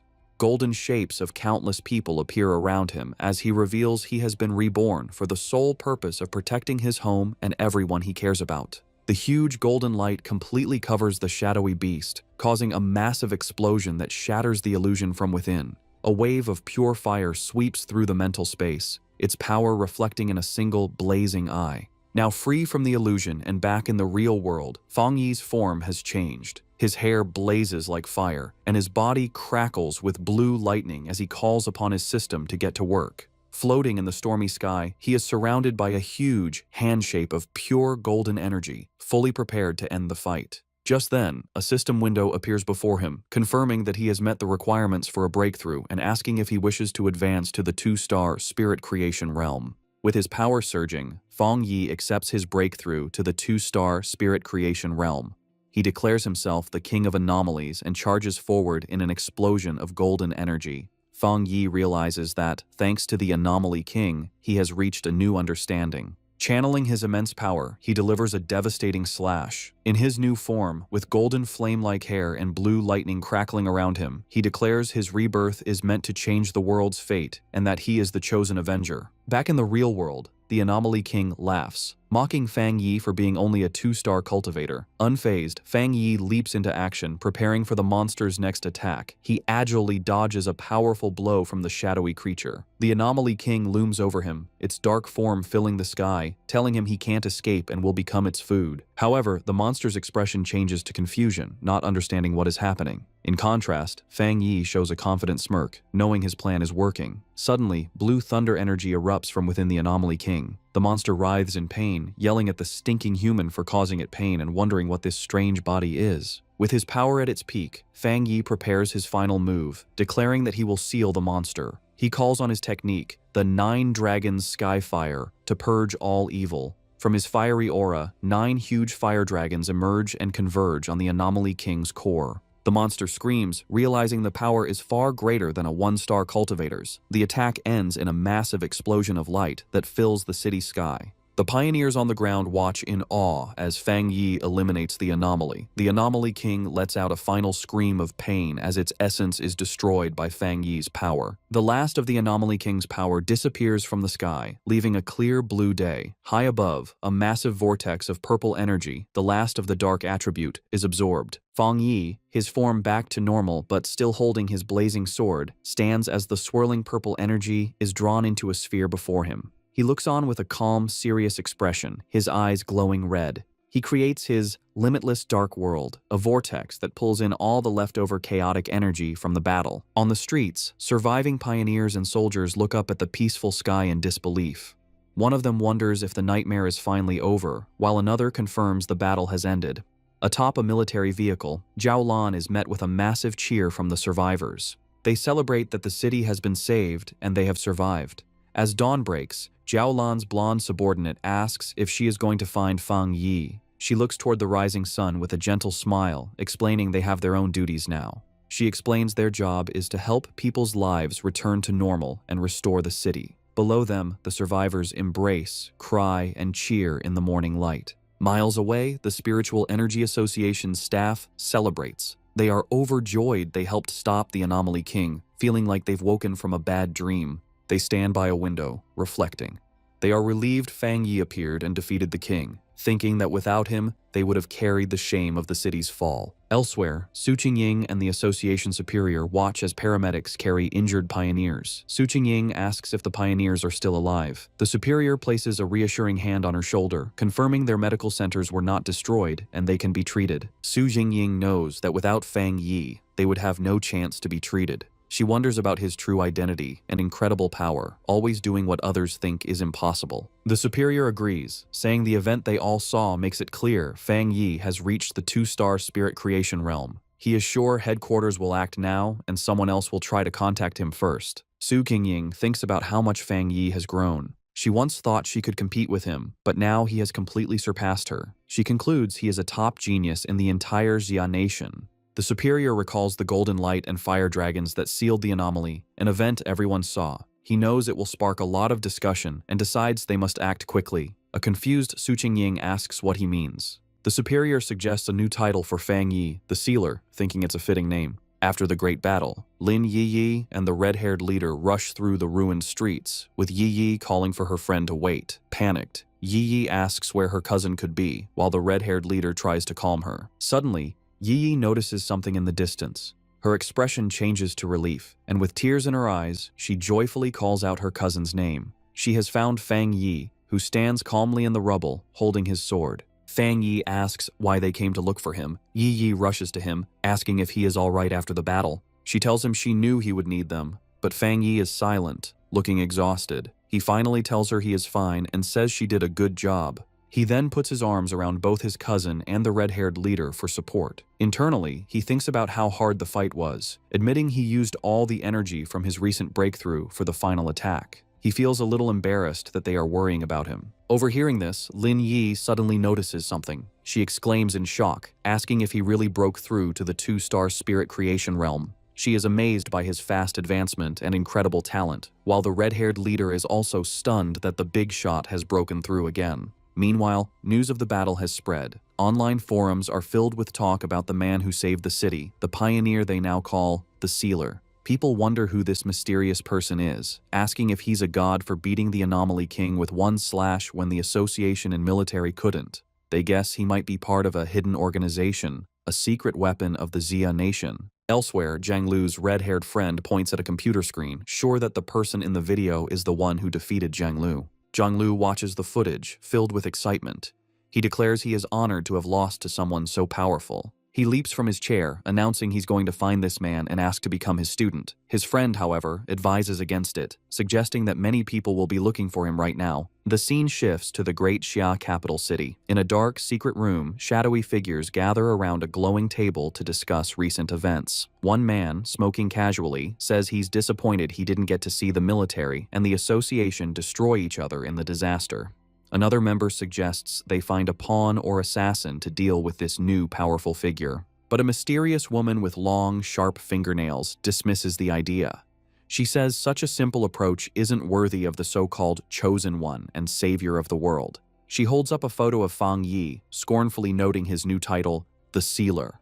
With a swift motion, she pierces the photo at Fang Yi's neck with a sharp nail, tearing it. She calmly says there's no need to rush, as the photo in her hand bursts into a purple flame. She declares that anyone who stands in their way will be destroyed. As she speaks, the purple flames form the shape of menacing eyes, making their threat clear. While Fang Yi and Lin Yi are resting in their apartment after the intense battle, they are startled by a knock at the door. Fang Yi opens it to find Su Qingying and the association's superior. Su Qingying is holding several large gift boxes, and the superior expresses his sincere thanks on behalf of the Spiritual Energy Association. He explains that they made a grave mistake during the S-class anomaly invasion, and it was only thanks to Fang Yi that they avoided terrible consequences. Su Qingying excitedly thinks of him as a big shot. Fang Yi tells them it's no problem and invites them inside. After Fang Yi serves them water, the group sits down at the table, with Lin Yi also joining them.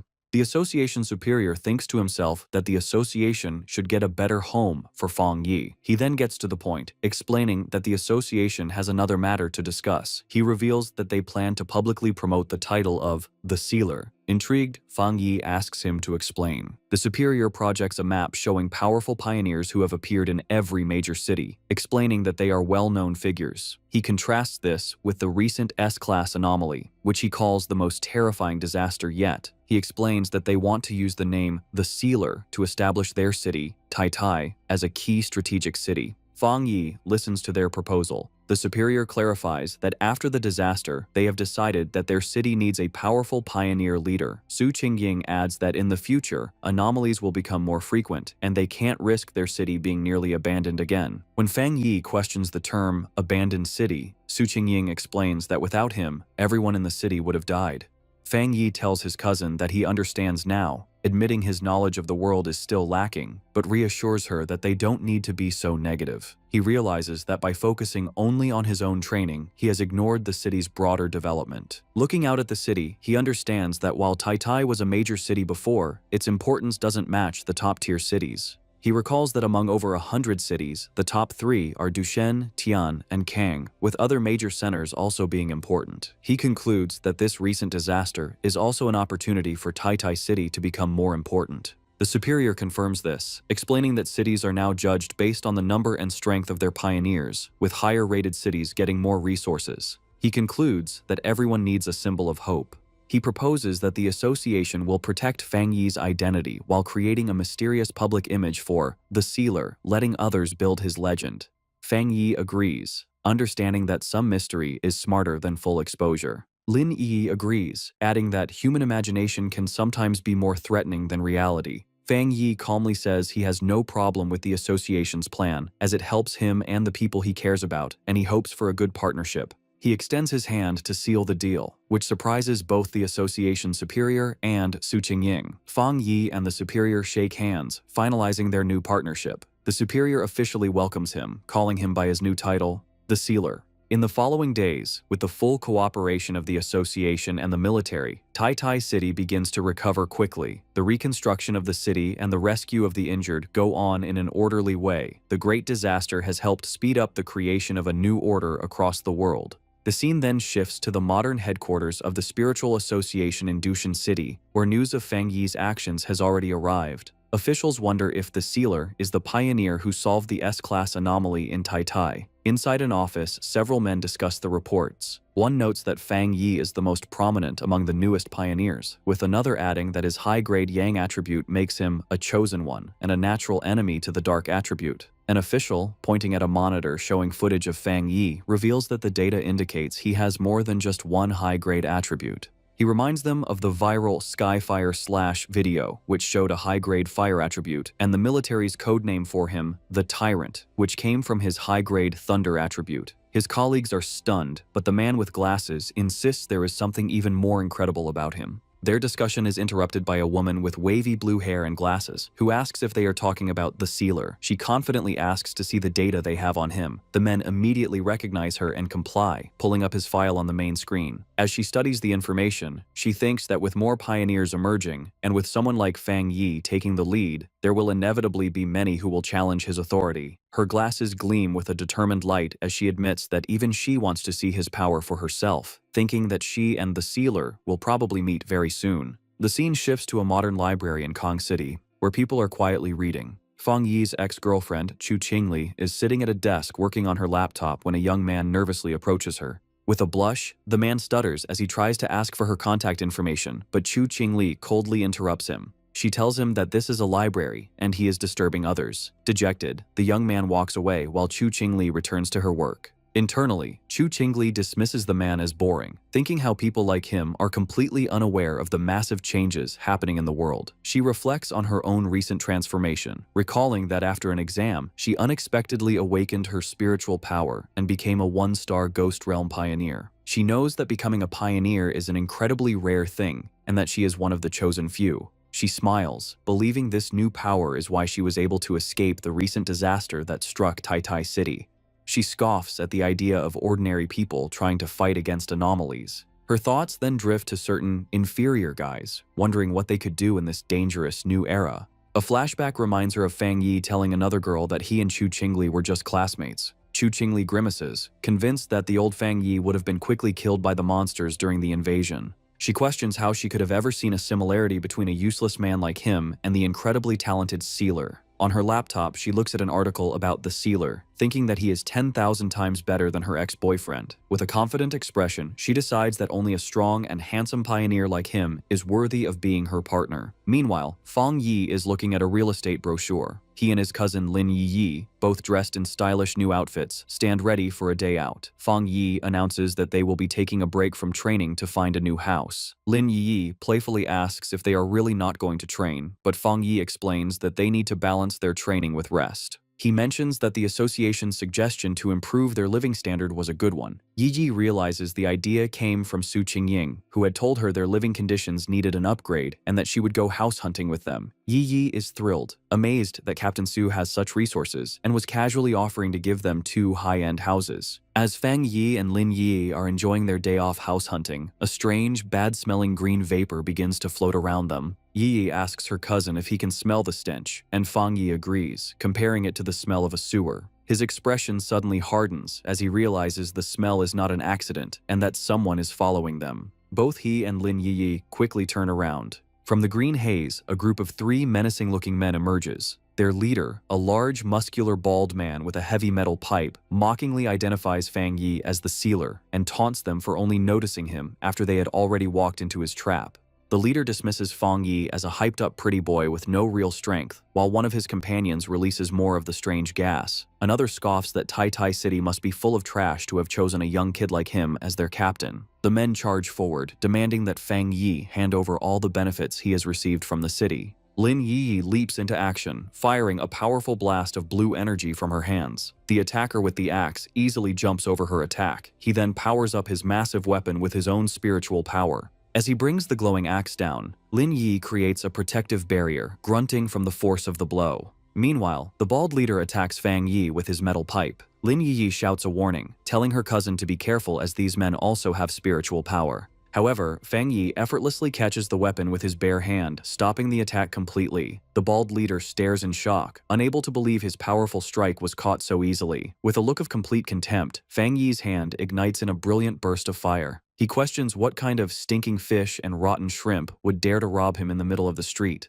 Without hesitating, Fang Yi punches the bald leader in the face, his fist covered in flames. The man flies backward, screaming in disbelief that he was beaten so easily. His friend with the gas tank watches in shock, confused why Fang Yi is not affected. He thinks his special, universal permeating potion should have paralyzed his opponent. Fang Yi just stares back, his hand still flickering with fire. The green gas is described as a potion made from the sweat of a wood attribute pioneer, designed to break an enemy's spiritual barrier, but it has a terrible, lasting smell. Angry about his defeat, the bald leader gets up, shouting he was just careless, and that since they are all at the spirit creation realm, they have nothing to worry about. He charges forward again, his body glowing with a purple aura. Fang Yi smirks, identifying his attacker's powers as mutated earth and wood attributes. He remarks that their sneaky tactics fit their crooked style. He confidently thinks that while a normal spiritual barrier might be weak to such tricks, they are useless against him. Meanwhile, the man with the axe-like weapon jumps high to attack Lin Yi. However, she reacts with amazing speed, kicking him in the groin and making him cry out in pain.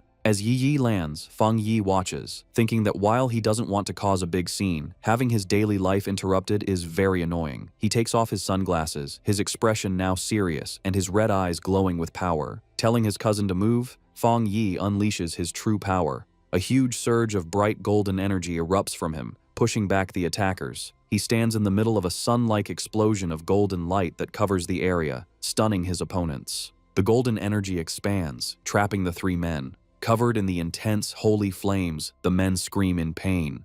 They wonder what kind of terrifying fire this is, finally realizing the true power of the sealer as they beg for the pain to stop. Just as Fang Yi is about to use his full power, Su Qingying suddenly appears, rushing towards him and shouting at him not to kill the attackers, which surprises Fang Yi. Looking at the three defeated men on the street, Su Qingying explains with relief that these men are key targets the association is watching. Fang Yi asks if she plans to take them for processing. Su Qingying confirms, saying the association has started registering all pioneers, especially troublemakers like these. Standing over the defeated men, Fang Yi coldly tells them they are lucky. He says he dislikes being disturbed, and if they bother him again, things won't be so simple, which earns him an annoyed look from Su Qingying. As paramedics load the injured men onto stretchers, Su Qingying angrily scolds them, telling them that if this had happened 2 days ago, the association wouldn't have stepped in and they would have deserved to be killed. She reminds them that the sealer spared their lives for the association and warns them about the punishment waiting for them. As the ambulance drives away, Su Qingying watches with her arms crossed, muttering about the bunch of idiots who would dare to challenge the #1 pioneer. Lin Yi timidly asks Su Qingying what punishment the men will face. Su Qingying explains that because all three have criminal records, they will face life in prison even though they are at the spirit creation realm.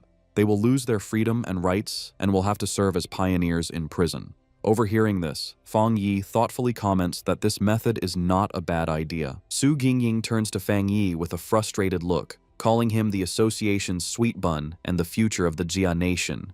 She complains that even with all their efforts to promote him, so many clueless people still challenge him, making her wonder if their publicity has been too quiet. She continues, saying it is the association's duty to recruit powerful pioneers like him and help them grow. She is firm that they cannot let these fools ruin the good relationship they have just built with Fang Yi. Changing the subject with a bright smile, Su Qingying excitedly tells Fang Yi and Lin Yi that she will take them to pick out a new villa and a new car. Standing before a tall, modern apartment building, Su Qingying declares that they must make an example of the attackers to scare others off. She presents 2 housing options: a top-floor penthouse in the city center and a very private 3-story villa in the mountains, perfect for training. Showing them a golden model of the villa, she explains that both places are fully furnished and ready to move into. Lin Yi comments that both options are very nice.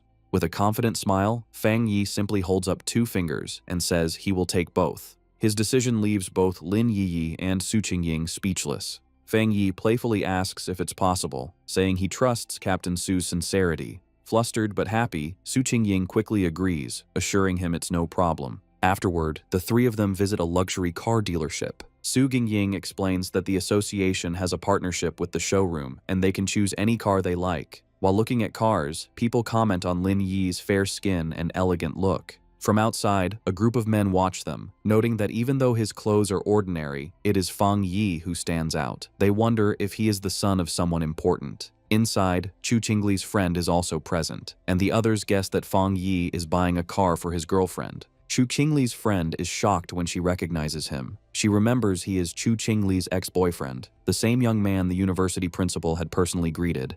Her mind flashes back to her previous argument with him, and she gets angry at the thought of him buying a car for another girl. She takes out her phone and starts recording Fang Yi, Lin Yi, and Su Qing Ying as they look at a sports car. Her phone buzzes shortly after. As she sends the photo to Chu Qingli, she excitedly texts her friend that she has seen her ex-boyfriend at a VIP dealership, buying a car for a beautiful girl. Chu Qingli, however, replies with a dismissive, "So what?" trying to seem like she doesn't care. Sitting in a lecture hall, Chu Qingli is clearly bothered. She wonders where Fang Yi got the money, scornfully thinking he must have been lucky to survive the disaster and is now being kept by someone wealthy. A cold smile appears on her face as she thinks that the gap between them is too big to overcome. As she confidently walks through the lecture hall, she thinks that once she reaches the top of the pioneer world, such things will be beneath her, dismissing him as a vulgar fool. Having chosen their new home, Fang Yi and Lin Yi arrive at the modern villa.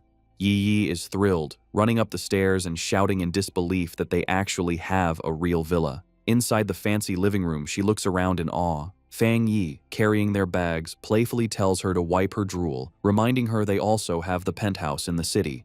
Filled with excitement, Yi announces she is going to check out the upstairs, running up the grand staircase while Fang Yi watches with a fond smile, thinking how childlike she is acting. As he watches her go, his thoughts turn more serious. He thinks that she is finally acting her age. His mind drifts to a vision from his past life, a memory of a fallen pioneer, and he realizes that before his rebirth, he had never seen his cousin again. He assumes she must have been a trusted pioneer who died in the line of duty. With quiet determination, he vows that this time, he will not let her die again. His thoughts are interrupted by his phone ringing. The caller ID shows the name Zhao Lan. He answers the call, and Zhao Lan's voice congratulates him on his promotion to Captain Fang. She teasingly mentions hearing that the association recently gifted him 2 houses. Lounging on a sofa, Fang Yi replies with a smirk that he thinks it's a good habit they should continue. Jiaolan tells him not to bother with the flattery, knowing that a powerful pioneer like him doesn't care for such things. However, she admits that for improving one's living conditions, there is currently no better reward. She then adds that soon, when the first spirit fruits from the spiritual energy revival are ready, she will send some his way. Jiaolan's thoughts show she understands the New World Order. She thinks about the huge gap between ordinary people and pioneers, a gap defined by power. She knows there is an even bigger difference between regular pioneers and a top-tier individual like Fang Yi. Getting to the real reason for her call, she places a hand on a top-secret folder and tells Fang Yi she has an internal mission she hopes he will join. Fang Yi immediately understands and tells her to explain. Jiaolan asks if he knows of the Tianbao building in Kang City. Fang Yi recalls that it is the largest shopping mall in the city. Jiaolan confirms, but explains that it was recently sealed off due to a monster invasion that caused many deaths, angering the citizens. She reveals that the building has now become a literal ghost building. Chang City becomes the center of attention, with the huge Tianbao building standing tall over the area. It was once the city's most famous landmark and busiest place. However, recently, because of frequent strange vibrations and events, the building becomes a place of terror. Surrounded by a dark, swirling mix of red and purple energy, the situation gets so dangerous that the Kang City Spiritual Association has to completely seal it off. Fang Yi arrives in Kang City to help with the mission. At the meeting point, he waves to a group waiting for him, introducing himself as the one who took the mission. The group has 4 other people. Fang Yi remembers Jiaolan told him not to reveal his true identity or power level yet, so he decides to keep a low profile. Fang Yi quietly analyzes his temporary teammates. He notices the team is a mix of different people. He guesses that 2 of them are from the military because of their clothes. The other 2, a serious-looking man with gray hair and a woman with short purple hair, introduce themselves as members of the Kang City Spiritual Association. They say Officer Jiaolan has already talked to them and that they will be working together. The group gets into an armored vehicle and drives through a heavy rainstorm toward the sealed building. Inside the car, it is tense. The brown-haired guy is driving, and the blonde girl in the passenger seat looks nervous. She breaks the silence, suggesting that since they don't know each other's strengths, they should agree to help each other once they enter the danger zone. In the back seat, it is even more awkward. Fang Yi sits casually next to the serious man and the short-haired woman, who are crossing their arms and staying quiet. Fang Yi rests his chin on his hand, thinking the team is messy, and the quality of the association members in Kang City seems low. The serious man in the back glares at Fang Yi. He leans over and whispers to the short-haired woman, questioning if this young guy is really the powerful expert that Sister Lan, Jiao Lan, promised to send. He is doubtful because Fang Yi looks too thin, like a student. He notices that Fang Yi isn't wearing an official device, and his power is completely hidden. However, the short-haired woman stares at Fang Yi with a shocked look. Her mind flashes to the rumors of a legendary figure surrounded by flames. She wonders if this student could actually be the Sealer, the godlike figure who single-handedly stopped a natural disaster. But looking at his young age, she finds it hard to believe. The short-haired, purple-haired woman stares at Fang Yi with great interest. She connects the dots, realizing this young student matches the description of the legendary figure with 3 rare high-level powers who sealed the King of Anomalies. She is now almost sure he is the Sealer.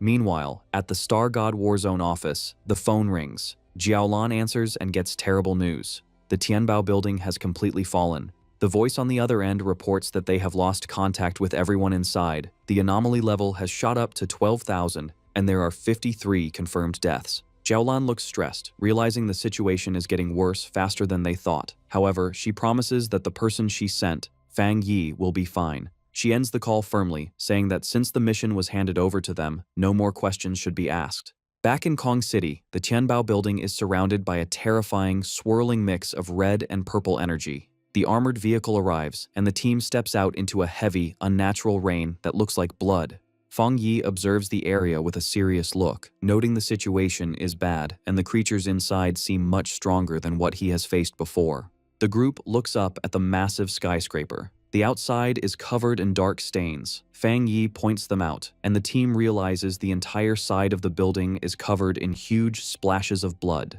The short-haired woman tells Fang Yi that the building has 40 floors and is the tallest in the city. While many were evacuated, the narrow inside makes it hard. Fang Yi realizes that some people didn't cooperate before the lockdown, meaning many civilians are still trapped inside. Fang Yi asks if there is a way to contact the people inside. The brown-haired driver says it is impossible. No news has come out since the anomaly started. He reveals that he helped on the second day of the lockdown. The driver remembers the building looked like a dead zone, aging decades in moments. He describes the horror of seeing chopped up body parts falling from the windows, chewed on by monsters. He explains that in less than a week, the building's dark aura has grown heavier. Hearing this, Fang Yi turns to the group with a sharp, critical look. He confronts them, realizing that since they have no contact with the inside, their death count of 53 is just a guess based on the body parts they found outside. He coldly scolds the Kang City Spiritual Association for being too casual. The driver sweats nervously, stammering that they had no other choice. Fang Yi thinks about the grim reality, realizing the death numbers from the association are likely much lower than the truth. He reasons that for ordinary people,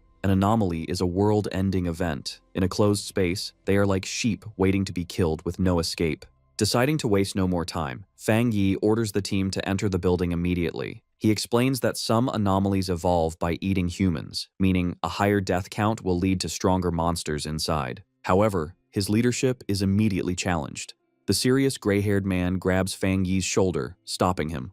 While acknowledging the military's order to follow Fang Yi, the man demands that Fang Yi first explain his plan before they rush in. Fang Yi turns to look at him coldly, asking what plan there is to discuss when they are blind to the situation inside. He insists they have to go in to investigate first. The gray-haired man is not satisfied. He argues that everyone there has experience with anomalies, and that, as the commander, Fang Yi should at least know their abilities. He starts to criticize Fang Yi, pointing out that he hasn't even joined the official organization and lacks training. The argument is cut short when the short-haired, purple-haired woman steps in, looking angry. She pushes past the men, telling the gray-haired man to be quiet because they are short on time. She reminds him that Fang Yi took this mission because Officer Jiaolan recommended him, meaning questioning Fang Yi is like questioning a high-ranking officer. Fang Yi watches silently, thinking to himself that fighting among themselves is the worst thing to do before a mission. Without arguing further, he turns and walks into the dark entrance, coldly telling them that if they don't want to enter, they should stay behind.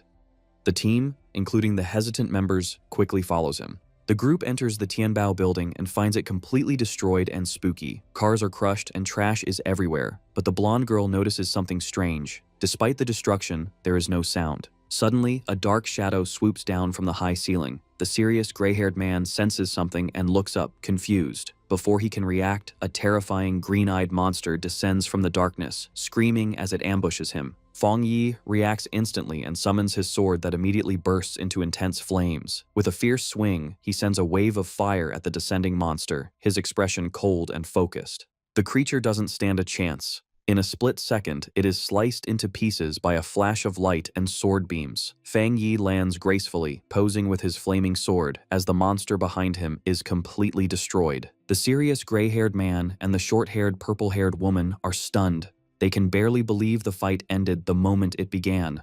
The woman stares in shock at the massive blade of fire in Fang Yi's hand, wondering where he got such a powerful weapon. Ignoring their shock, Fang Yi crouches down to inspect the creature's remains. He grabs a piece of the body to examine it. Standing up, he analyzes the monster, noting it looks like a twisted mix of a bird and a gecko. He grimly concludes that based on the high level of mutation, this creature has already eaten a lot of humans. The short-haired, purple-haired woman looks closer at the body and has a terrifying realization. She identifies the dead creature as an A+ grade anomaly. The team is terrified by the fact that Fang Yi has just instantly killed a monster that would usually take a full team of elite pioneers to handle. As the smoke from the dead monster clears, the purple-haired woman and the gray-haired man are left in shock. The woman realizes Fang Yi's power is much stronger than the one-star spirit creation realm, and the gray-haired man sweats nervously, realizing Fang Yi could have easily killed him. The brown-haired man admits he was wrong, saying he didn't expect this young man to be the legendary sealer. He always thought the sealer was an old expert who never put down his sword. Fang Yi turns his back to them, his sword still on fire. He explains that after he advanced, he combined his spiritual power with his sword, turning it into a spirit weapon he can summon and shape whenever he wants. He humbly suggests he isn't the only one who can do this. With the team's doubt gone, replaced by trust and fear, Fang Yi tells everyone to move faster. The purple-haired woman says she's relieved Fang Yi is on their team as they follow him deeper into the dark building. To light their way, Fang Yi summons a ball of fire in his hand and leads the group down a dark, narrow hallway, holding the fire like a torch. They reach a staircase that is completely covered in blood. Looking at the horrible scene, Fang Yi grimly figures out that the situation is much worse than the official report said. Based on the amount of blood, he guesses there are at least 500 dead, not just 53. Suddenly, Fang Yi's expression gets sharp, his red eyes glowing as he senses something is wrong.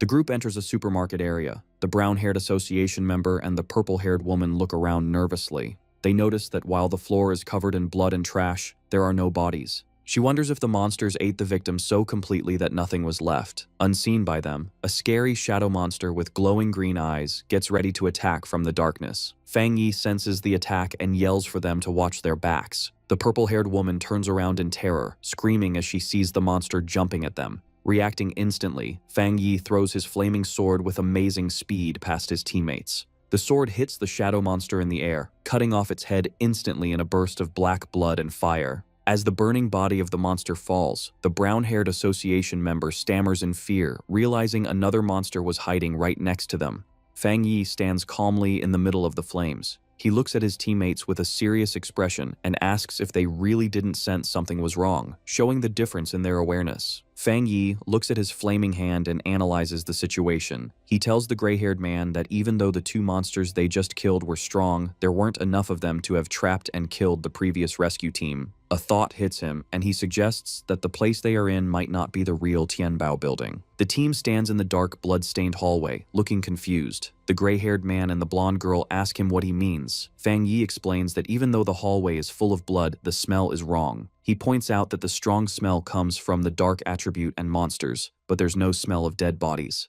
He decides he needs to test his guess. The purple-haired woman watches anxiously as Fang Yi prepares to use a powerful technique. She agrees with what he said, noting that the place feels empty, as if no living thing has ever been there. Fang Yi guesses that this place is just a simple, empty copy created by the monster. He extends his hand and releases a huge surge of purple energy, saying that if he's right, this place has been turned into an empty shell. He creates a giant sphere of black energy, the limitless dark world, shocking his teammates who recognize it as the dark attribute. A system window appears, confirming his theory. It detects a similar dark attribute called the inner dark world and asks if he wants to see the data. The system explains that the inner dark world is a space created by splitting the dark attribute, acting like a nest that takes over the original space. It reveals that to enter the real inner dark world, one must find the door that builds it. Feng Yi now understands. He tells the team that to enter the real Tianbao building, they must find this door, and the same rule applies to those who tried to escape.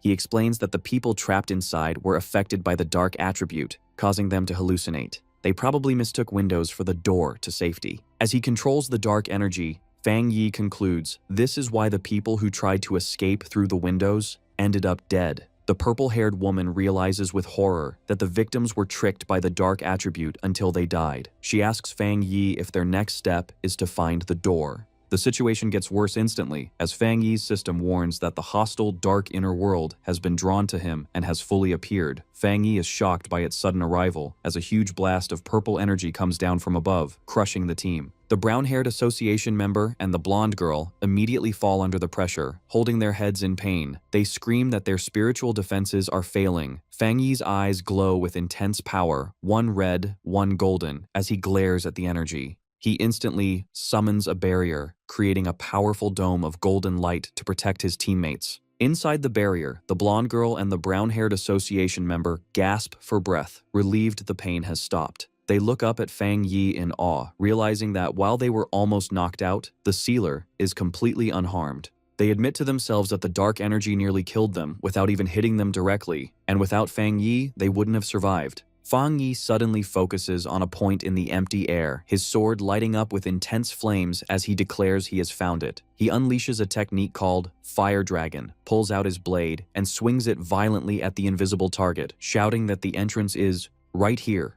The force of the attack causes the space itself to break like glass. The gray-haired man and the purple-haired woman watch in shock as the hallway breaks apart before their eyes. Feng Yi steps forward onto the new ground, his expression dark and serious. The broken illusion reveals a huge, scary gateway swirling with dark green mist and shadows, the true entrance to the dark inner world. Feng Yi takes the lead, his sword blazing with fire to light the way, and orders everyone to follow him closely. As they walk deeper into the real building, Feng Yi keeps up a golden barrier to protect the team from the gross, red fleshy veins that now cover the walls. The blonde girl suddenly looks sick, covering her mouth as she says she can smell something terrible. Feng Yi looks ahead with a grim expression, identifying the smell as the smell of dead bodies and blood from their own kind.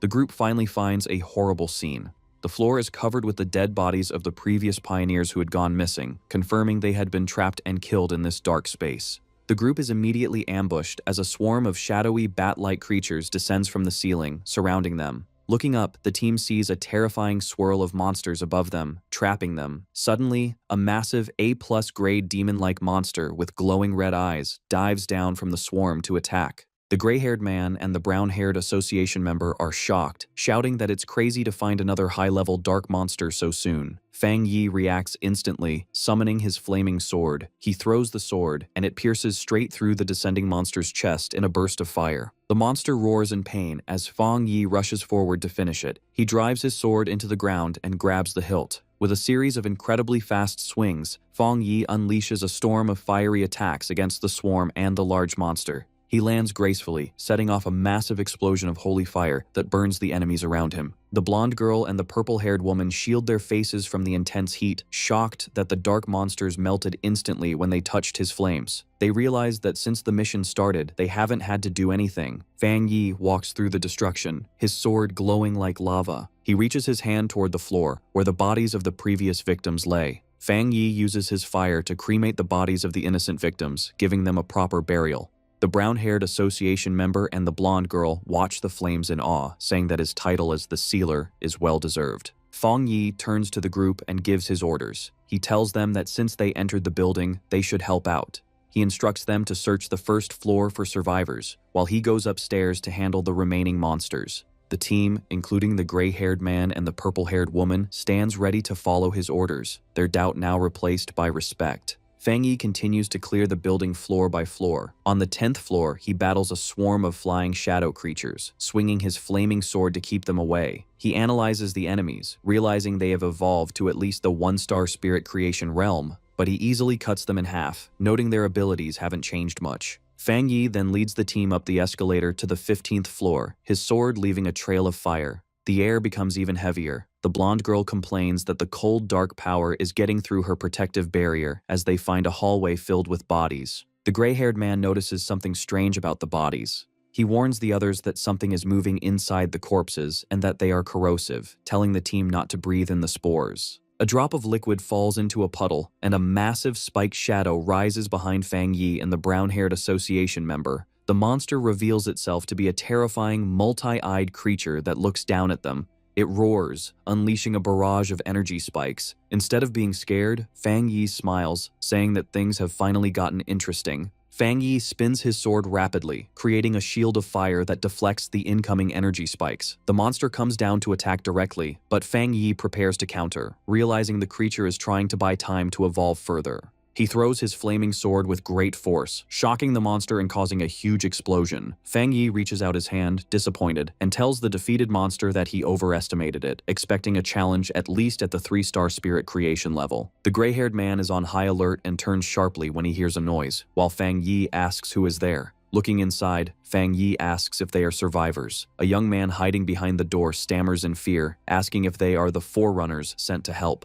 The team discovers 5 people alive inside what looks like a hidden storage room for a luxury brand. The survivors are huddled together in the dark, looking terrified. Fang Yi realizes they must have hidden here to escape the attack. Seeing their fear, Fang Yi smiles gently to calm them. He reassures them that everything is fine now and that they have come to rescue them. The brown-haired association member steps forward with a friendly smile, introducing the team as the Kang City Spirit Association. He tells the survivors that the monsters outside have been killed and that they should come out quickly. The young male survivor stares at Fang Yi in disbelief, stammering as he tries to understand. He shouts in shock, asking if it's true that Fang Yi killed all those terrifying monsters with just a single slash. Meanwhile, outside the Tianbao building, a monitoring team watches the situation. The building is covered in a red, ominous energy, but the monitors are hopeful, noting that this time is different. They track Fang Yi's spiritual energy, observing the fire of his spirit weapon on every floor. Suddenly, an analyst shouts that the latest reading is from the 40th floor.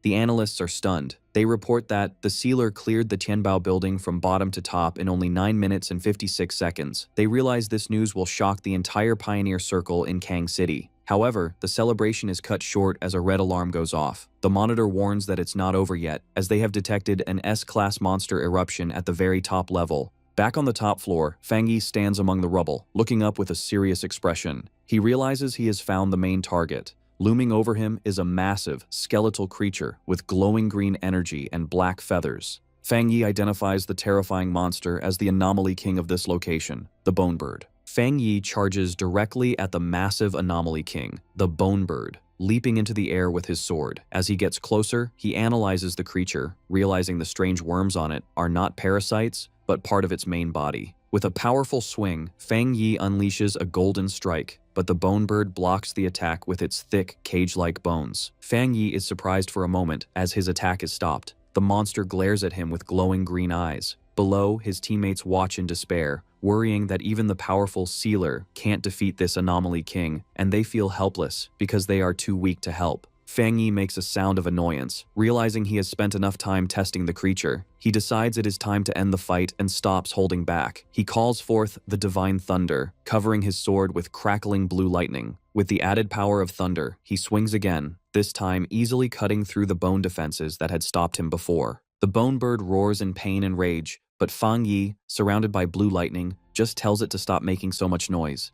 He unleashes a massive vertical slice of blue energy that cuts straight through the monster's giant body. Staring coldly at the creature, Fang Yi notes that even though this monster turned the building into a feeding ground, it is much weaker than the Bat Anomaly King he fought before. Fang Yi moves with incredible speed, delivering a flurry of quick slashes to the monster before landing gracefully on the ground. The gray-haired man and the blonde girl watch in complete shock, realizing that Fang Yi is not just fighting the monster, but completely dominating it by himself. The purple-haired woman watches closely, realizing that every cut is perfectly calculated, dissecting the monster with terrifying precision. Fang Yi realizes that he hasn't even needed to attack the Bone Bird's skull directly. As he dodges its attacks, he understands that the monster can't fight back because the power gap between them is too big. He concludes he has become even stronger than the Anomaly King. The monstrous bird lets out a desperate, broken roar as it tries to recover. Fang Yi looks at the creature with a cold, glowing red eye and asks if it still thinks it can heal, asking if it really thinks he is just playing around. He begins to gather a huge amount of spiritual energy, causing bright blue lightning to crackle around him. With the energy fully charged, Fang Yi leaps high into the air. He unleashes the power directly into the Tianbao building, sending a massive pillar of lightning through the structure that lights up the dark, red sky.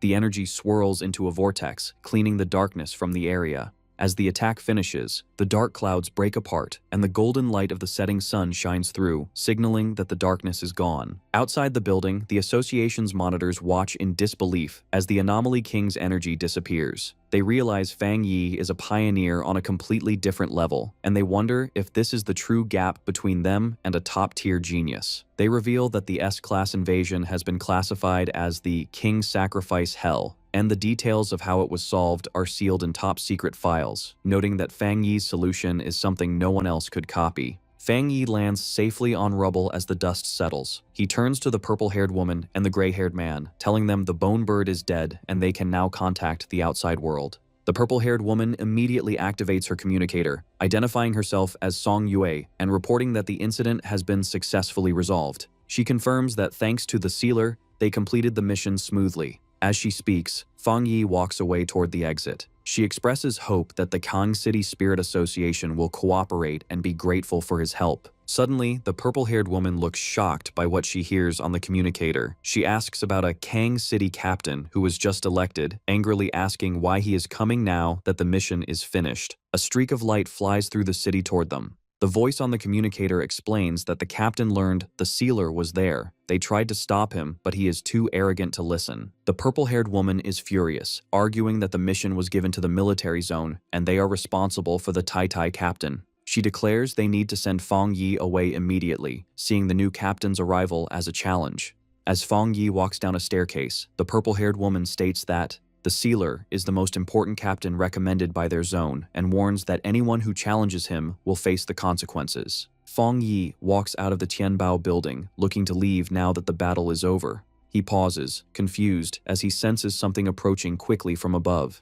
A figure comes down from the sky with great speed, crashing toward him. The attacker lands with a powerful impact, holding an energy weapon. He introduces himself as Yue Fengjiang, the new captain of Kang City, and aggressively asks if Fang Yi is the sealer from Tai City. Fang Yi stands his ground, staring back coldly. Yue Fengjiang gets in his face, analyzing him. He mistakenly thinks Fang Yi is a wind attribute pioneer, but notes that Fang Yi is hiding his power, guessing he is at least at the spirit creation realm. Yue Fengjiang changes his energy weapon into a claw and attacks. Fang Yi draws his flaming sword and they begin a fast-paced duel. The captain leaps high for a crushing blow, forcing Fang Yi to dodge as he lands heavily on the street. Yue Fengjiang looks down on Fang Yi, thinking he is just a brat. He decides to use this fight to establish his own reputation and his family's dominance. Outwardly, he laughs arrogantly. He thanks Fang Yi for solving the crisis, but then accuses him of overstepping his boundaries, lecturing him about rules and seniority. Fang Yi, not impressed, explains that he only came because the military asked for help, and there was no captain when he arrived. He coldly asks what this new captain wants from him. Yue Fengjiang smirks, claiming he is a man of excellent style and has no bad intentions. However, he reveals his true greedy reason. He wants to borrow Fang Yi's powerful sword. He begins to gather dark energy in his hands. Surrounded by a purple and white aura, Yue Fengjiang threatens Fang Yi, saying that if he doesn't comply, he will never leave Kang City. Fang Yi remains completely calm. He smiles, finding the demand ridiculous, while Yue Fengjiang looks at him with a twisted, excited expression. Fang Yi decides to end the conversation. He summons his full power, unsheathing his sword as flames erupt around him. Yue Fengjiang is shocked by the sudden and huge spike in Fang Yi's power. With his eyes glowing and his aura flaring, Fang Yi mocks the captain's request to borrow his weapon, saying he will borrow the captain's entire family instead, signaling he is about to beat him severely. Fang Yi starts the battle with a powerful fire slash. Yue Fengjiang dodges the attack with incredible speed. Instead of being scared, he smiles and says the fight is getting interesting. Nearby, the purple-haired woman, Song Yue, realizes the fight has cut off their signal again. She urgently tells her team they must leave immediately to tell the military and their bosses, and to get the survivors to safety. Fang Yi, surrounded by flames, gives them a stern warning. He gives them 10 minutes to leave, hinting that if they stay, they might see a captain die. The brown-haired association member tries to warn him, but Song Yue quickly covers his mouth. She shouts that she understands and drags him away to keep them safe. As the group runs away, Song Yue complains angrily that Yue Fengjiang is causing trouble right after he got elected. Her teammates agree that it might be good for the Sealer to teach their arrogant captain a lesson. With the others gone, Fang Yi glares at his opponent and holds out his hand. He unleashes a powerful thunderbolt at Yue Fengjiang. The captain deflects the lightning with his weapon, but the force is huge. Yue Fengjiang shouts a challenge, telling Fang Yi that if he wants to kill him, he should stop holding back and use 100% of his power. Fang Yi responds by landing a heavy attack that sends shockwaves through the area. A massive explosion erupts behind Yue Fengjiang, destroying the nearby buildings. Yue Fengjiang slides backward to regain his balance, thinking the sensation he just felt was terrifying. Sweat runs down his face as he looks at Fang Yi. He realizes Fang Yi's yang power is incredibly strong and explosive. For the first time, the arrogant captain admits to himself that his body feels fear. Fang Yi stands in the raging flames, his figure dark with glowing red eyes. He smirks at Yue Fengjiang's earlier taunt about using full power. He coolly replies that if he were to use 100% of his power, he is afraid Yue Fengjiang wouldn't even last 10 minutes. Yue Fengjiang smiles confidently. He laughs like a maniac, convinced the power is in the sword itself. He believes it is a new secret weapon from the Spirit Association, and that Fang Yi is just lucky to have it. Fang Yi stays silent, staring at him with a cold, unimpressed look. In Yue Fengjiang's mind, he imagines the weapon in a containment tube, believing it holds terrifying power. He is jealous that such a special prototype was given to this kid. He grabs his chest, deciding his trip to the city was worth it because he has found a treasure to steal. Filled with greed, Yue Fengjiang tears off his shirt with a surge of purple energy. He arrogantly calls Fang Yi a mere 2-star cultivator and demands he hand over the knife. He threatens to kill him to take it, shouting that Fang Yi still hasn't shown enough power to impress him. Meanwhile, at the Tai Tai Spirit Association headquarters, the mood is tense. The superior slams his hands on the table, furious to learn that the Kang City captain has started a fight with their captain, Fang Yi. Su Gingying looks worried as the superior sweats, realizing how serious the situation is. She points out that the Sealer was invited by the Star God War Zone, meaning this conflict involves high-level military politics. The superior is confused when his assistant whispers an update, asking him to repeat the absurd news. The assistant explains that they contacted Kang City, but the other side arrogantly replied that if the fight isn't stopped in 10 minutes, the situation will be irreversible, thinking Fang Yi is the one in danger. The Kang City officials believe that since they are the third-ranked city, their captain is better and will not lose.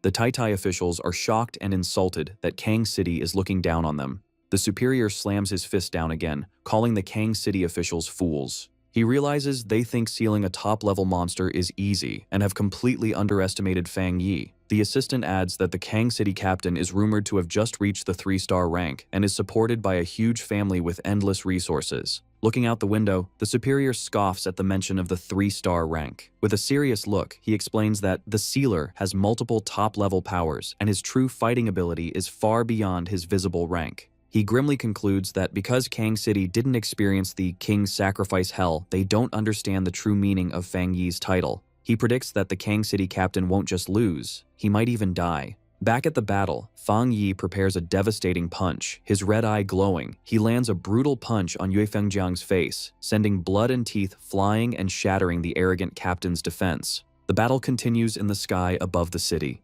Yue Fengjiang is confused because his attacks have no effect on Fang Yi's flames, wondering why the fire blade is endless. As they fight, Yue Fengjiang realizes with horror that his spiritual power is disappearing on contact, as if it's sinking into the sea. He is overwhelmed by Fang Yi's constant attacks. Suddenly, Fang Yi appears right next to Yue Fengjiang's face, coldly whispering that they have arrived. Yue Fengjiang turns and is shocked to see the Kang City Spirit Association building right next to them. Fang Yi looms over him with a terrifying presence. He tells the captain that out of respect for the city and the military, he is giving him one last chance. Before Yue Fengjiang can respond, Fang Yi delivers a powerful kick that sends the captain flying down. Fang Yi doesn't stop. He unleashes a massive barrage of fire-slash attacks towards the building, shouting that he fears some people are hiding inside, so he has decided to make his presence clear. Yue Fengjiang is caught in the blast, his face twisting in shock and pain. The resulting explosion is massive, lighting up the city skyline. On the ground, people look up in confusion, wondering if a fire has broken out. The crowd begins to panic as the temperature suddenly rises. A man with glasses screams, pointing out that he can see two people fighting in the sky. High above, Fang Yi, surrounded by his golden fire, prepares to clash again with Yue Fengjiang, who is covered in dark purple energy. On the ground, a civilian recognizes the fire from the news and excitedly tells the others that the rumors about the spiritual energy revival are real. Fang Yi looks down at his opponent with a cold gaze. He checks the time and calmly tells Yue Fengjiang that he has 5 minutes left. He then throws the captain's own words back at him, asking if he didn't want to see 100% of his power. Yue Fengjiang, beaten and furious, can only growl. Fang Yi comes down from the sky like a meteor, swinging his flaming sword. As he unleashes a massive fire slash, he mocks the captain, asking how he can be in such a pathetic state when Fang Yi is only using 30% of his strength. Yue Fengjiang's face is filled with shock. He can't understand how this is not Fang Yi's full power, thinking it should be impossible for a 2-star cultivator to be this strong. Terror takes over Yue Fengjiang as he sees the attack coming. The massive beam of fire strikes him, blasting him through the sky. Meanwhile, at the Spirit Association headquarters in Shen City, the Situation Room is in chaos. An operator reports a massive energy spike in the country. The map zooms in on Kang City, showing energy levels rising rapidly at the Spirit Association building. The superior with glasses is confused, noting that the energy is not the dark attribute, so it's not a monster invasion. He demands to know what is happening. A subordinate rushes in with the shocking report. The new Kang City captain, God Blade, is fighting the Tai Tai City captain, the Sealer. The report explains that God Blade tried to steal the Sealer's weapon after he helped save the city, and when refused, he attacked with the intent to kill. The superior explodes with rage, screaming that Kang City must have a death wish. He orders his staff to warn Kang City immediately and make them stop the fight, threatening to remove every high-level official in the Kang City Spirit Association if they don't. He declares they must send someone over to handle this major incident. Just then, the doors to the conference room open, revealing a silhouette. The blue-haired woman enters, volunteering for the task. She is the Spirit Association headquarters forerunner, Gu Yuru, codenamed Sea Mystic. A young girl looking out the window shouts to her mother that she sees a shooting star, her eyes reflecting the bright light of the fight. Her mother quickly grabs her daughter to protect her, watching in horror as a huge explosion of light reflects off the skyscrapers, and she tells her family to run. Inside their apartment, the family quickly packs their bags. The father decides that Kang City is no longer safe and that they must leave for Shen City right away. As they look out the window one last time at the smoke rising from the city, the mother cries in fear, but the father tries to comfort them, promising they will find a way out as they leave their home. Back in the sky a minute earlier, Yue Fengjiang screams in pain as he is covered in a huge wave of fire, fighting against the intense heat. He bursts out of the flames, shirtless and hurt, and furiously threatens Fang Yi, warning him that his powerful Yue family will never let him go. Fang Yi hovers calmly in the sky, ignoring the threats, while Yue Fengjiang continues to scream that the Kang City Spirit Association will not let him get away with this. Inside the glass-walled headquarters of the Kang City Spirit Association, a group of officials watches the battle in a panic. Seeing the bright light of the attacks, they realize their captain, Yue Fengjiang, cannot last much longer and shout for someone to help him. They demand that the Tai Tai City captain stop his attack, but Fang Yi just stares silently with a cold, annoyed look. Looking down at the officials in the building below, Fang Yi listens as they declare that Yue Fengjiang is their captain and that attacking him is a direct challenge to their association. One of the officials slams his fist against the glass, shouting angrily that they will not accept this behavior. Fang Yi glares at them with his glowing red eyes, not impressed that the Kang City Spirit Association is so arrogant even when facing a stronger force. He creates a huge swirl of fire around him, mocking them by suggesting they didn't care about the other captains because they thought their own captain was stronger, or maybe they just didn't want to get involved. Deciding to teach them a lesson, Fang Yi unleashes a massive fire slash directly at the Spirit Association building. The officials inside hide in terror as the holy flames crash through the windows, burning the office and proving that their threats mean nothing to him. Fang Yi turns his back on the destruction with a look of disgust. As he floats above the defeated captain, he mocks Yue Fengjiang, asking if he really thought he could take the sword from his hand with such poor skill. The battle reaches its peak as Yue Fengjiang, the arrogant captain, is left tired and bleeding, breathing heavily as he reaches his limit. High in the sky, Fang Yi challenges him to see if he can handle his attack and throws his flaming sword straight down at him like a meteor. Instead of dodging, Yue Fengjiang smiles with greed and rushes forward to catch the blade, mocking the local association for being useless while believing that only he deserves such a powerful treasure. His face twists into a crazy expression as he screams that this treasure belongs only to him. Fang Yi watches him with a cold, glowing red eye, thinking that he will never understand pioneers who use their power to rob and kill for things that don't belong to them. He thinks that these types of people are just like common criminals and that their existence is one of the reasons humanity faces destruction. With a final glare, Fang Yi decides that he must end this situation for good, while Yue Fengjiang rushes toward his death with pure excitement. A huge explosion happens the moment Yue Fengjiang tries to touch the weapon, covering the area in a giant ball of fire. Fang Yi stands calmly in the flames and reveals that he forgot to mention that his Tang sword is not a normal spirit weapon. It is a special weapon he created that only recognizes one master. The force of the blast sends the officials of the Kang City Spirit Association running for their lives, screaming for help as the building collapses around them. As they watch the fire, they are confused, remembering reports that the Sealer was only at the 2-star spirit creation realm, while Yue Fengjiang was a full realm higher. The leader of the Kang City Association stands trembling in fear, realizing their information was completely wrong. He knows that Yue Fengjiang was the only 3-star spirit creation person in the city, a genius with huge resources who was close to the Jinggang realm and ranked in the top 5 captains of the nation. However, despite his impressive background, he was no match for Fang Yi, who lands softly on the rubble as the dust settles. Standing silently with his burning sword, it is clear that Fang Yi has far surpassed the level of a captain, and now has the power to destroy an entire city. Wang Zhong, the leader of the Kang City Spirit Association, trembles in complete terror, asking himself what he should do now. He looks at the destruction and wonders if Fang Yi really plans to make the entire Kang City Spirit Association be buried along with the defeated captain. Overcome with fear, Wang Zhong collapses to the ground among his terrified team. He begs the Tai City captain for mercy, screaming that this whole incident was their fault. Suddenly, the sound of a helicopter approaching breaks the tension. Inside the cockpit, the pilot reports to his boss that there is a pure and extremely strong Yang attribute ahead, but notes that the flames near the Spirit Association seem to be weakening. Gu Yuru, standing at the open door of the helicopter, gathers a massive amount of blue water energy in her hands, wondering if the fire is really dying down. Fearing they have arrived too late, Gu Yuru unleashes her power, sending streams of blue energy raining down from the sky to put out the remaining fires. As she looks at the destruction below, she admits Fang Yi's strength, thinking it is truly amazing that he could almost destroy the 3rd largest city on his own. She concludes that his abilities are at the level of a national-level pioneer. However, as her rain falls, she has a deeper realization. Her rain is only able to put out the fire because Fang Yi actively pulled back his power. She realizes that he showed mercy. Otherwise, her water would not have been enough to stop his flames. On the ground, Wang Zhong looks up with joy, shouting to Fang Yi that headquarters has arrived to save them. Fang Yi simply stands silently, staring up at the newcomer in the sky. From the helicopter, Gu Yuru stares back at him.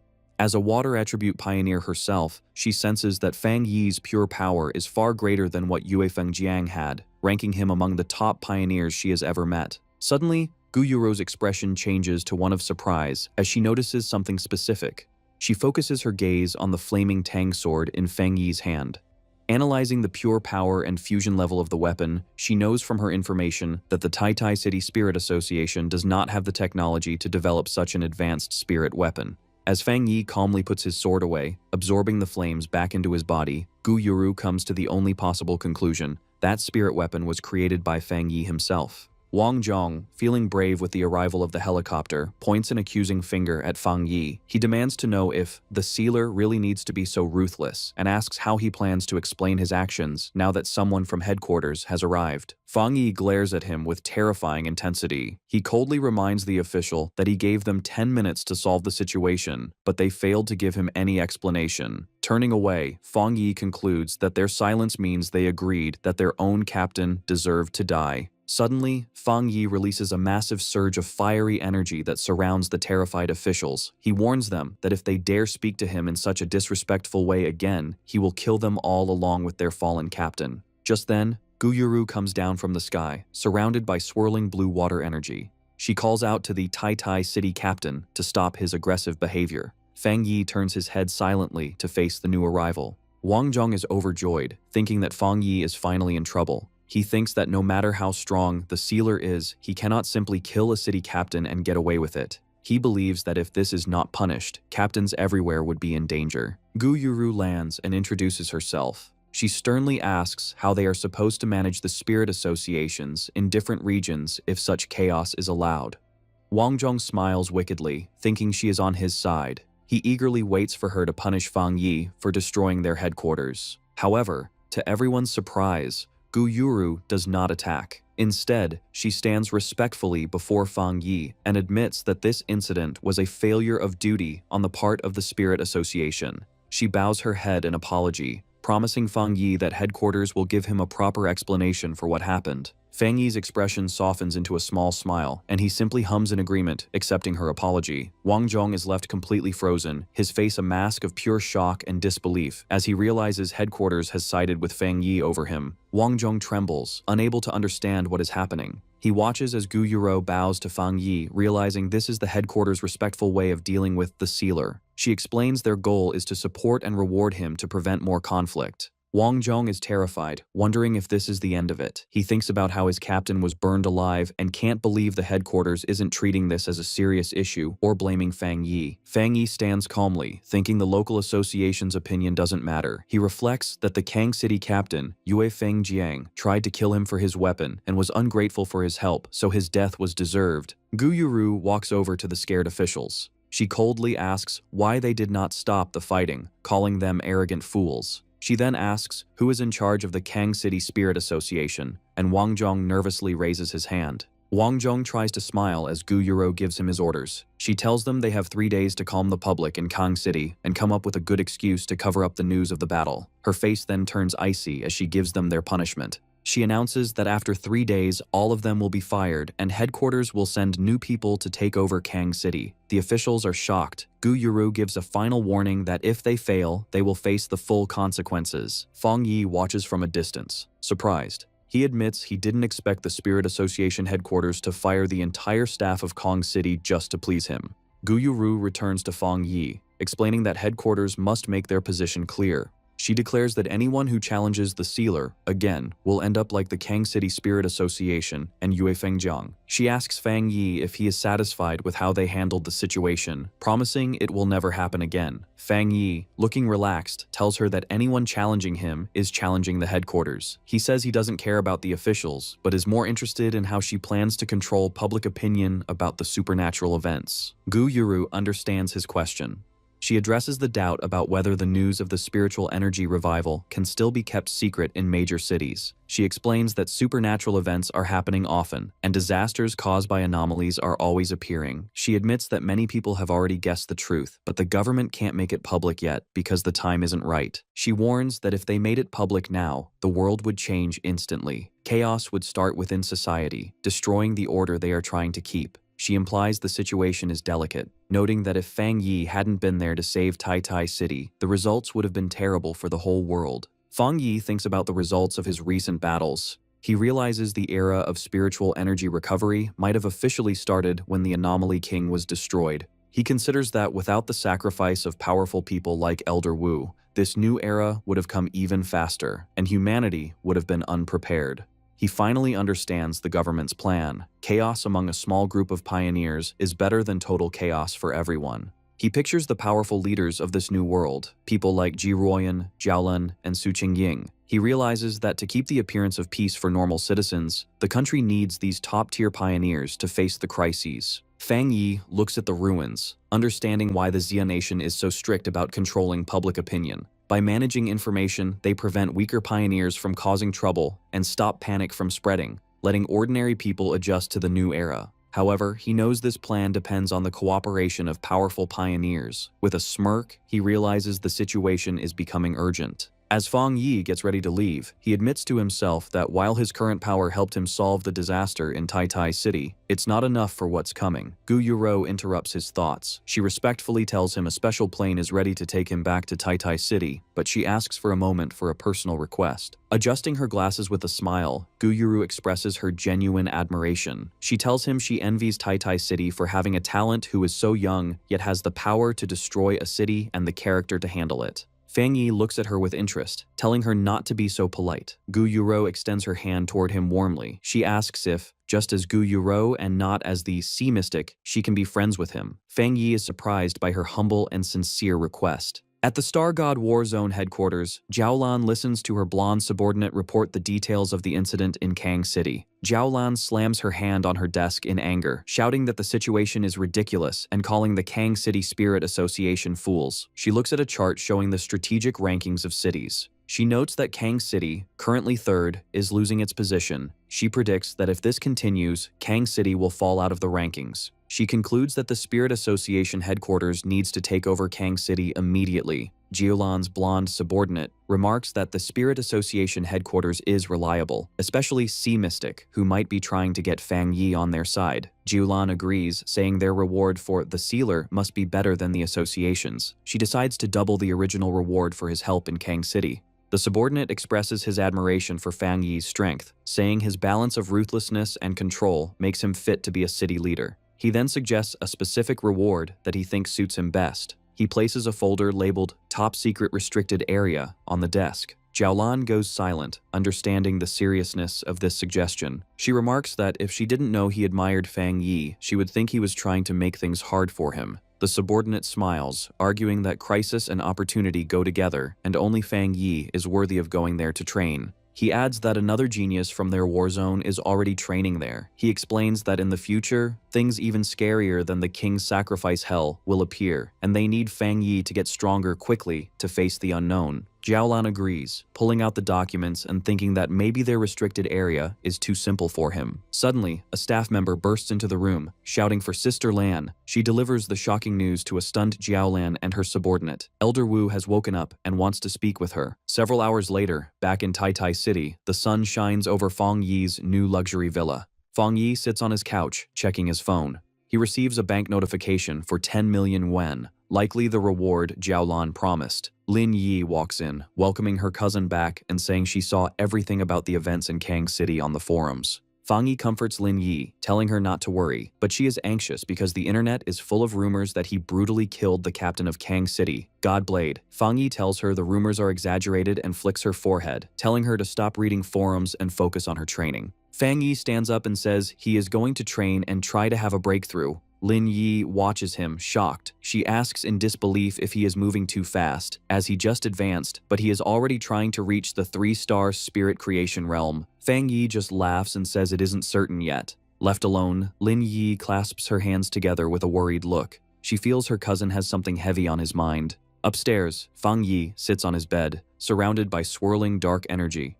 He holds a ball of golden energy containing the purest dark attribute from the Bone Bird, the anomaly king he defeated. He decides to merge this energy into his limitless dark world to make it more powerful. As he activates the energy, the spirit of the Bone Bird appears. A system window asks if he wants to embed the dark attribute. He agrees, and a golden sphere of energy surrounds him as the process begins. The system confirms the fusion is successful and his limitless dark world is upgraded. Now, when enemies are pulled into his dark domain, the Bone Bird and other anomalies inside will attack them. Fang Yi floats in his meditation, his body glowing with power. Inside his mind, he sees the shapes of the countless monsters he has absorbed. He wonders if this means they can actively fight for him. He realizes that, like the Anomaly King, he can now command these anomalies. With this new understanding, Fang Yi unleashes his full power. A massive, multi-armed golden avatar made of fire appears in the sky, towering over the dark energy. Suddenly, a golden system notification appears. It detects he has met the requirements for another advancement and asks if he wants to break through to the 3-star spirit creation realm. The huge energy from Fang Yi's cultivation manifests physically over the city, creating a giant golden image of a fiery god in the sky. The people below look up in amazement. A photographer excitedly points it out, recognizing the figure as the Immortal who saved them from the bat monsters. believing their savior has come down again. Inside the villa, the power becomes too much to hold, and a blinding explosion of golden light bursts from Fang Yi's bed, filling the room. Meanwhile, inside Fang Yi's spiritual world, the scene changes to a dark, purple void. The spirits of the powerful monsters he has defeated and absorbed, including the huge bone bird and the giant serpent, rise from the darkness, towering over him. Fang Yi looks at these reborn monsters with a confident look. He thinks that these creatures have become like servants to a king, and their presence makes his limitless dark world stronger. He sits on a throne made of dark energy, looking down as the terrifying army of monster spirits bows to him, accepting him as their ruler. A system window confirms his progress, announcing that the limitless dark world has been upgraded and he has a new ability. The system explains this new skill, called Anomaly Warfare. It says that once Fang Yi pulls enemies into his dark world, he can summon these monsters to attack them. However, it warns that the stronger the enemy, the more spiritual power it will cost to keep the summons. Fang Yi holds a swirling ball of dark energy, which holds the essence of the bone bird. He smirks, welcoming the newcomer to his limitless dark world. He praises the bird's spirit for being extremely pure, noting it will be a big boost to his own strength. He tells the spirits to work hard for him, promising to treat them well. As he looks at his new army, he realizes he must increase his spiritual energy to use this new ability to its fullest. In the real world, the energy buildup reaches its peak. A giant beam of golden light shoots up from the city, piercing the clouds and lighting up the sky, signaling his success to everyone. Fang Yi floats in his room, surrounded by a golden aura. The system confirms he has successfully broken through to the 3-star spirit creation realm. He thinks about the change, feeling that all his abilities are now perfectly part of his body, and his power feels clean and purified. His eyes open, glowing with a sharp red light. He notices a major improvement. The uncomfortable feeling he used to get when using the dark attribute is completely gone. Fang Yi steps off his bed, his feet still glowing with leftover golden energy. Standing in his room, he summons flames into his hand with a confident look. He decides he will need to explore the rest of his new powers through real fights. Later at the headquarters of the Star God War Zone, Elder Wu, now fully recovered, stands by a huge window with Jiaolan looking out at the city. They talk about Fang Yi's amazing progress, noting he has advanced in rank again very quickly. Elder Wu asks how much time has passed since Fang Yi got the Shizai flower to save his life, and Jiaolan confirms it has only been half a month. Jiaolan thinks about how in just over 10 days, Fang Yi has done things that would be a lifetime achievement for any other pioneer. The elder admits that Fang Yi did not just save him, but helped the entire future of the Xia nation's pioneers. He humbly admits that even he, a Jinggang realm pioneer, cannot completely control the dark attribute like Fang Yi can. Looking at their reflection, Elder Wu lists Fang Yi's achievements, clearing the anomaly kings of 2 cities, solving disasters, and leveling up twice in a few days. He expresses a strong desire to meet this favored son of heaven. Meanwhile, at the Taitai City Spirit Association, Su Qingying and the staff are alerted to a huge energy wave coming from Fang Yi's new home. Su Qingying realizes with shock that he has advanced again. The energy wave from the sealer, Fang Yi, is even bigger than when the Anomaly King appeared. The association staff immediately starts an emergency plan to make sure Fang Yi's upgrade isn't disturbed. Later, Su Qingying looks at her phone, thinking about the impact Fang Yi has had. She notes that since the disaster, he has gained immense respect, and even regular people feel safe knowing his spiritual power is protecting them. She reads online discussions where she anonymously tells people how strong the sealer is. She makes fun of the pioneers of Kang City for looking down on him and mentions that their captain was completely embarrassed. She feels good that she helped build his reputation to prevent future trouble. Meanwhile, in an office in Kong City, Chu Qingli sits at a computer, looking frustrated. She complains that cultivation is extremely hard and that she has been stuck trying to advance to the 2-star Ghost Axe realm. She tries to find information about the Sealer on the Pioneer Network, but finds her messages are ignored, causing her to call the other pioneers mediocre. She bitterly thinks she just doesn't know the Sealer well enough. She wishes she could meet him in person, confident in her beauty. However, she worries that in this new era, her current status might not be enough to get his attention. Looking out at the ruined city, she reads online that Kang City has thoroughly offended the Sealer and is no longer a good place to stay. She decides she must return to Taitai City immediately. With a determined look, Chu Qingli walks out, resolving to grab her future and any opportunities she can find. The sun shines on the modern home as Lin Yi asks her cousin if he has finished his advancement. Inside, the two sit at a large table for a meal. Lin Yi asks if he feels any changes. Fang Yi casually replies that it's just okay. Besides his spiritual energy flowing better and his efficiency doubling, there are no huge changes yet. However, in his thoughts, Fang Yi suspects the deeper changes will only show when he advances to the legendary Jingong realm. Lin Yi then shows him a message on her phone. She explains that Sister Jiaolan asked if she wanted to go to the Tianhai forest, as New World anomalies seem to have appeared there. Fang Yi says he got the invitation too. He guesses the Star God Warzone wants to make up for the trouble in Kang City. Since they were both invited, he decides they should go together, which makes Lin Yi cheer happily. Later, they reach their destination, the Tianhai Forest. It is a forest on the border of the Star God Warzone's territory, with signs forbidding entry. The forest was originally normal, but over 5 years it grew wildly. The spiritual energy there is very high, leading to a high mutation rate in plants and animals. It is both an excellent training ground and a place of unknown terrors, but it remains under military control. Inside the sunny forest, Fang Yi and Lin Yi are greeted by a familiar face. The purple-haired woman from the Kang City mission waves to them, welcoming the captain of Tai Tai City. She asks if he still remembers her and explains she is currently stationed there. She adds that Officer Jiaolan asked her to meet them and explain the current situation. She says that just before they arrived, a tricky change happened in the forest. A mutated fire appeared, but unlike the dark attribute, this flame is extremely gloomy and cannot be put out. Fang Yi guesses it is a new, unknown fire attribute. The purple-haired woman confirms this and offers to go with them for safety. Fang Yi, however, asks Lin Yi for her opinion, suggesting they don't need a guide. Lin Yi confidently agrees. The purple-haired woman accepts their decision and says she will wait there, telling them to be very careful. As she watches them, she realizes she had focused all her attention on the sealer and hadn't noticed the girl. She is shocked to sense that the spiritual energy from the girl is extremely strong, perhaps even higher than her own. As Fang Yi and Lin Yi walk deeper into the woods, she watches them with a smile, wondering what made them both so incredibly talented. The duo steps onto the scorched earth, the ground crunching as they enter the affected area. They stand before a terrifying sight, a forest on fire with a strange, raging fire that reaches the sky. Fang Yi asks if this is the place. Fang Yi extends his hand to sense the energy. He is shocked by the crazy aura of death, noting the gloomy, cold energy is just as strong as the dark tide. He remembers the warning that this fire cannot be put out and only spreads. Suddenly, Fang Yi activates his golden sun breathing technique. A huge surge of golden energy explodes from him, and he urgently tells Lin Yi to step back.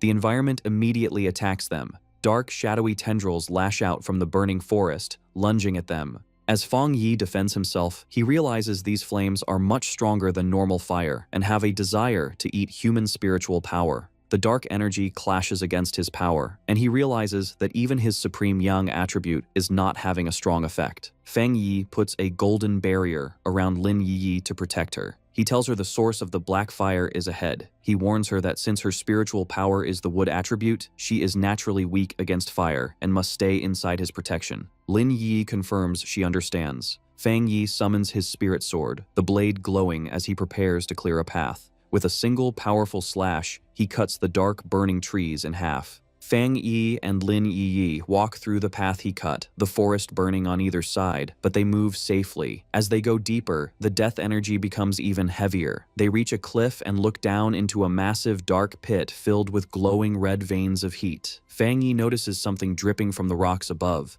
With his eyes glowing red, he focuses on it. He identifies the dripping substance as magma. They realize they have arrived at the center of the anomaly, standing over a pit of flowing lava. A system window appears in front of Fang Yi. It alerts him that it has detected a great change of heaven and earth. The system identifies the power as the Twilight Fire attribute and announces that it will automatically begin acquiring data to write a new technique. Fang Yi reaches his hand into the flowing magma. As he touches the strange energy source, a system window appears, announcing he has obtained the Twilight God domain. The system explains this power can absorb surrounding attribute powers to strengthen his own Yang attribute. Floating in the air and surrounded by a fiery sphere, Fang Yi wonders if this power is like the fire attribute of his Desolation Flower. The system adds that this power is specifically designed to boost his main Yang power. Suddenly, a terrifying red aura shaped like a demonic face erupts around him. The system alerts him that he has a new ability called Death Brand, warning him that it's special and dangerous. Fang Yi looks confused as the system explains the ability grants infinite death. If he is killed, this brand is put on the killer, trapping them in a cycle of endless death with yellow spring flames that burn them forever, death collapse, which breaks down their body, and a hell scene where evil spirits welcome them to their grave. Fang Yi looks serious, thinking that while the ability is powerful, it might not be right for him at the moment. He orders the system to save the Death Brand ability, but chooses not to learn it for now. With the dangerous ability stored away, Fang Yi focuses on absorbing the Twilight Fire. A swirling orb of red and black energy forms as he finishes. Watching from a safe distance, Lin Yi is stunned that her cousin could handle such hellish flames so easily. As Fang Yi stands in the new Twilight Fire, she realizes with awe that he has gained yet another power. Suddenly, Fang Yi's expression changes to a sharp smile. His eye glows red as he warns Lin Yi not to get distracted, sensing something else is nearby. A massive, shadowy creature with glowing red eyes emerges from the smoke behind Lin Yi. Terrified, she stammers, asking if it's a dragon. Fang Yi instantly swoops down between his cousin and the monster. His hand glows as he corrects her, saying it's not a dragon, but a mutated lizard. The creature reveals itself as a gigantic, demonic lizard with wings. Fang Yi looks at it with disgust, mocking it as a slightly larger, four-legged insect. He decides this creature is the perfect target to test his new Twilight Fire domain. The massive demonic lizard opens its mouth and shoots a stream of molten lava at Fang Yi. He reacts instantly, his eyes glowing red as he leaps into the air to dodge, a blade of fire extending from his hand. With a powerful swing, his golden slash collides with the monster's dark energy, creating a huge shockwave. The force of their battle is so great that the ground cracks, with red energy bursting from the openings. A blinding light erupts as the unstable energy in the volcanic pit explodes. A massive explosion rips through the forest, looking like a volcanic eruption. At the edge of the forest, the purple-haired woman, Song Yue, and Fang Yi's friend, Wang Liang, are knocked back. Wang Liang shouts in panic that they need to request backup immediately. Meanwhile, at a monitoring station, a red warning screen flashes, alerting the staff that a new mutated life form has been detected in the Tianhai forest. The data shows the spiritual energy has spiked by 1000%, classifying the danger as S-level. At the Star God Warzone headquarters, Jiaolan and Elder Wu receive the news. Jiaolan finds it strange that the energy in the forest, which had been stable, suddenly went out of control when the Sealer went in to train.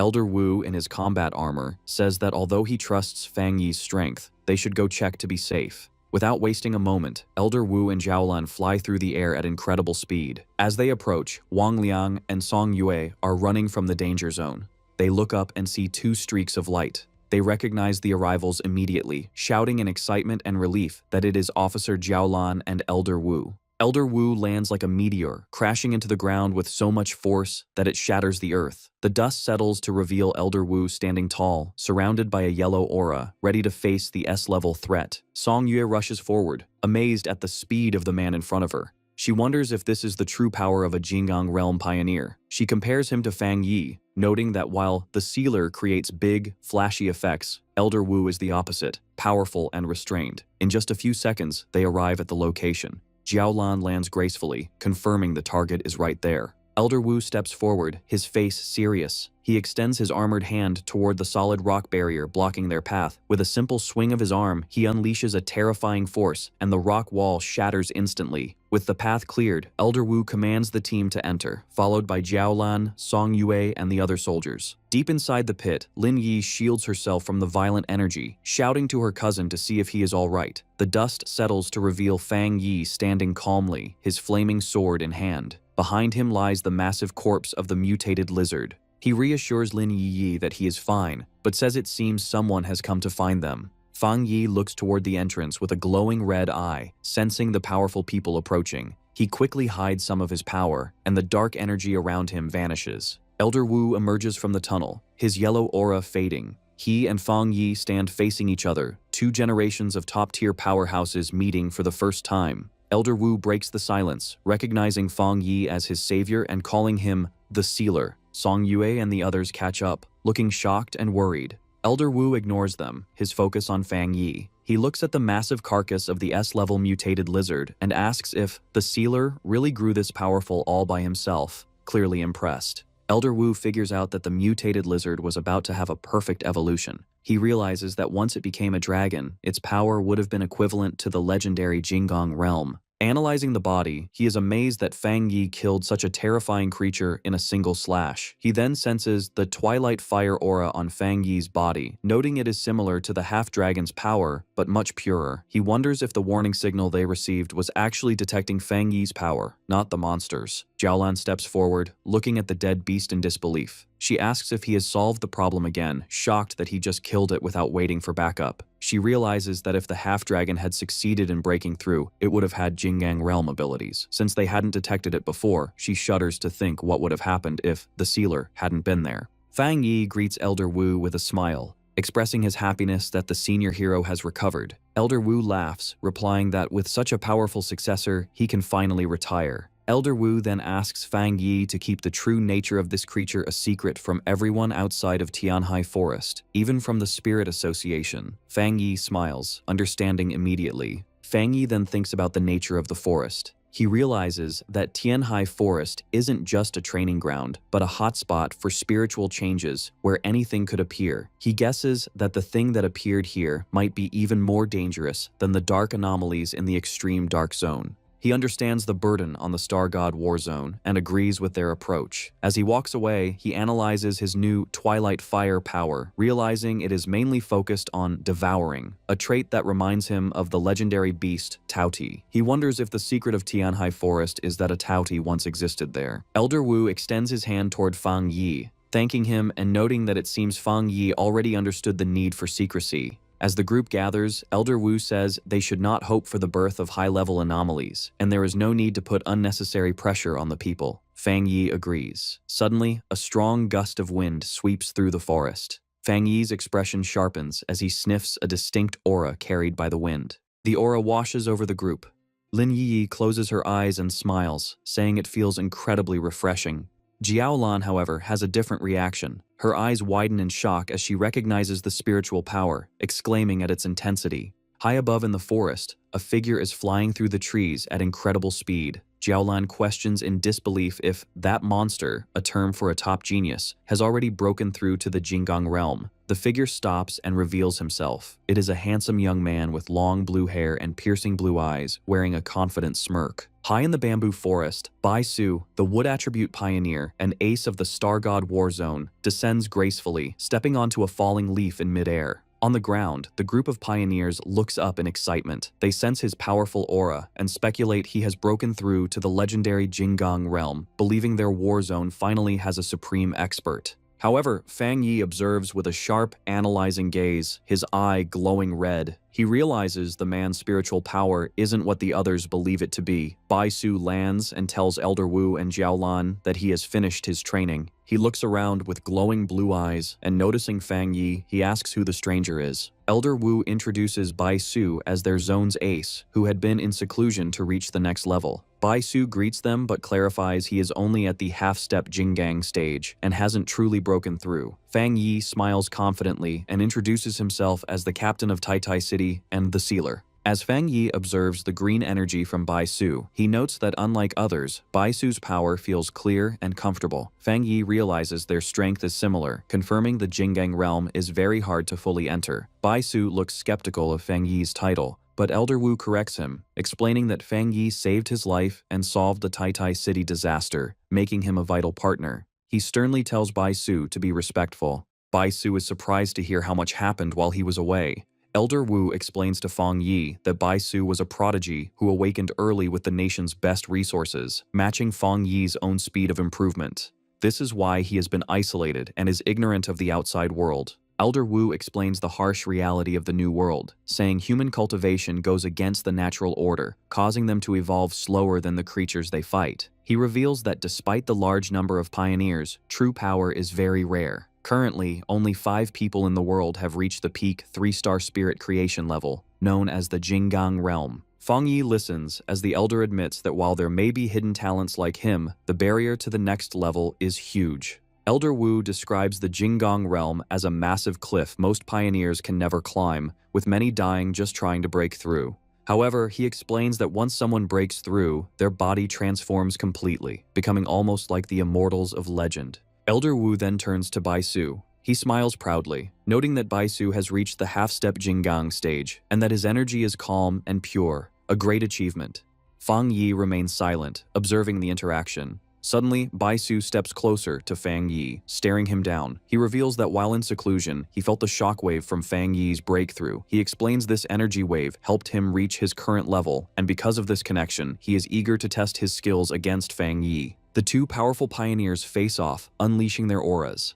Fang Yi is surrounded by a golden fire dragon, while Bai Su creates a green nature dragon. Bai Su comments that despite their differences, he feels they are the same kind of people. Fang Yi accepts the challenge with a confident laugh, his body glowing with golden energy as he agrees to the fight. Seeing a battle is about to happen, Elder Wu steps in as the referee. He orders the others to step back to a safe distance and warns the two fighters to stop before they seriously injure each other. Fang Yi and Bai Su lock eyes, their gazes burning with energy as they prepare to strike. In a split second, their powers collide, creating a massive explosion that tears through the forest. Song Yue watches in shock, amazed to see a battle between two such monsters, while Jiaolan observes silently. Elder Wu watches intently, wondering who will win, the rising star of Tai City or the longtime ace of the Star God Warzone. With the duel underway, Bai Su clasps his hands, focusing his energy for his signature technique. As a wood attribute pioneer, he commands nature. The ground shakes as massive green vines erupt, surrounding Fang Yi like a wave. Fang Yi reacts instantly, concentrating blue spiritual energy in his hands. Moving with blinding speed, he dances through the chaotic vines, slicing them apart with energy blasts, noting that Bai Su can use the whole forest as his weapon. More vines appear from the shadows, trying to catch Fang Yi, but he just grins, saying all this wood is perfect kindling for him. He summons his sword, and flames ignite around his hand. With a powerful swing, he unleashes a massive slash of fire that cuts the giant roots, expecting the fire to burn them. However, the vines glow with green light and instantly heal the damage before the fire can spread. Fang Yi's expression turns sharp as he realizes his fire isn't working. Standing before the wall of vines, he asks if Bai Su's plants are immune to fire, noting wood should be weak against it.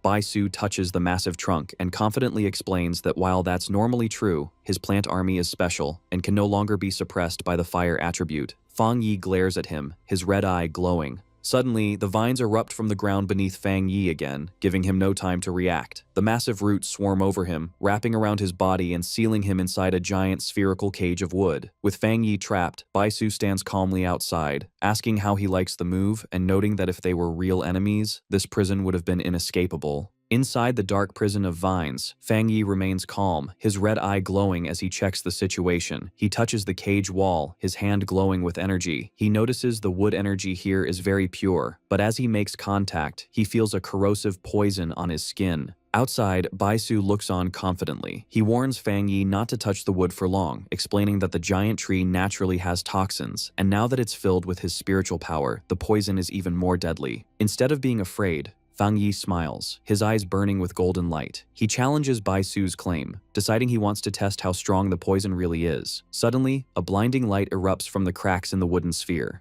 Bai Su's expression instantly changes from confident to shocked as he senses a terrifying surge of power. In an instant, a massive pillar of golden fire explodes upwards, shattering the wooden cage and lighting up the night sky. Bai Su stares in terror, sweat running down his face as the heat washes over him. He is in disbelief, thinking it should be impossible because his spiritually enhanced plants are supposed to be immune to burning. Watching the flames consume his creation, a shaken Bai Su realizes this is no ordinary fire and wonders what kind of terrifying power Fang Yi has. Fang Yi takes advantage of the moment to launch a surprise attack from above, telling his opponent he is distracted. Bai Su reacts just in time, his eyes wide as he leaps away in a blur of green energy to narrowly dodge the flaming sword. As he lands, Bai Su is shaken. He struggles to understand how Fang Yi, who is only at the 3-star spirit creation realm, has abilities that aren't inferior to his own. Fang Yi lands heavily on the scorched ground, surrounded by the intense flames. Looking at the burning landscape, Bai Su realizes Fang Yi's strategy. He understands that Fang Yi knew he would try to use the forest's energy again and planned his retreat perfectly. Standing amidst the destruction, Bai Su accuses Fang Yi of burning the forest on purpose to remove his advantage. Fang Yi smiles with dangerous confidence, admitting he did it on purpose. He explains that since Bai Su is so strong, he had to think ahead and cut off his retreat. He adds that if he hadn't, Bai Su could have drawn endless energy from the forest, making him harder to beat. Bai Su looks down, trembling with anger. He thinks about his status as a genius and how he's being cornered in his own territory. However, his expression shifts from anger to a crazed determination. He refuses to accept defeat, telling himself that as a half-step Jinggang, he cannot lose. Laughing wildly, Baisu challenges Fang Yi to survive his next move. He slams his hands into the ground, causing massive, jagged roots to erupt violently, shattering the ground. Fang Yi watches with a serious expression, sensing the danger. Seeing this reckless display of power, Elder Wu and Jiaolan rush forward in panic. They scream at Baisu, asking if he wants to die, and warning that trying to recreate the forest with his own body will drain all his spiritual energy. Ignoring his senior's warnings, Baisu pushes his power to the absolute limit, causing massive roots to erupt from the cliffside. His face twists with strain as he screams, his eyes glowing with intense green light. Elder Wu and Jiaolan watch in a panic, with the elder shouting Baisu's name, fearing what will happen. Baisu unleashes his technique, recreating heaven and earth, forming a giant avatar of vines that sends Fang Yi flying back with a gust of wind. However, Fang Yi remains focused. He summons a fireball, noting the density of the wood energy. Instead of backing away, Fang Yi charges into the wave of vines, telling the worried onlookers that the match isn't over and he will handle it. Elder Wu stares in silence, unable to step in. Suddenly, Fang Yi's eye ignites with a golden flame, showing a shift in his power. He slashes through the dense plants with waves of fire. High above, Fang Yi summons a massive sword of energy. Baisu looks up in surprise, realizing he is open to attack. Fang Yi brings the giant blade down in a crashing slash. Baisu barely manages to dodge the strike as it cuts through the vines behind him. The strain of the battle finally catches up to Baisu. He covers his mouth and coughs up blood from overusing his power. Despite his injuries, he refuses to lose. With a wild look in his eyes, he clasps his hands together again, screaming that he can still fight and will recreate the entire forest once more. Fang Yi looks down with a faint mocking smile, asking if this is really all the strength he has. Without waiting for an answer, he closes the distance in a flash, launching into the air to deliver a powerful punch. Baisu reacts desperately, crossing his arms to summon a green barrier of energy to protect himself. The impact creates a huge explosion, shaking the ground. Song Yue is stunned by the incredible power. She is shocked that Baisu has been pushed so far. However, beside her, Lin Yiyi smiles confidently. She watches her cousin float down from the smoke, thinking to herself that Fang Yi hasn't even used his full strength or his other elements yet. She mocks the so-called genius for losing so easily. Elder Wu and Jiaolan watch with grim faces. Elder Wu notes that Baisu's mind has broken under the pressure and admits the gap between him and the sealer is too big. Jiaolan explains that Baisu is a pure fighting addict who has never been defeated like this before. Fang Yi thinks the fight is over as Baisu kneels in the dust. Blood drips from Baisu's mouth, and he quietly whispers a thank you, as if accepting the lesson. However, Baisu suddenly screams that he can still continue. Green energy surges around him as he refuses to give up, shouting that his spiritual power isn't gone yet. Fang Yi, standing calmly, sighs, thinking it's time to end this. Baisu clasps his hands together with intense focus. He commands all living things to listen, and multiple glowing green avatars of himself appear in the air, preparing for a final, desperate attack. Fang Yi analyzes the situation, admitting that Baisu's ability to create clones proves he's a top-tier pioneer and the strongest opponent he has faced so far, as he has used up a lot of Fang Yi's energy. However, as the green clones fly down to attack, Fang Yi stands his ground. With incredible speed, he unleashes a storm of fire slashes, cutting the clones in half and destroying them instantly.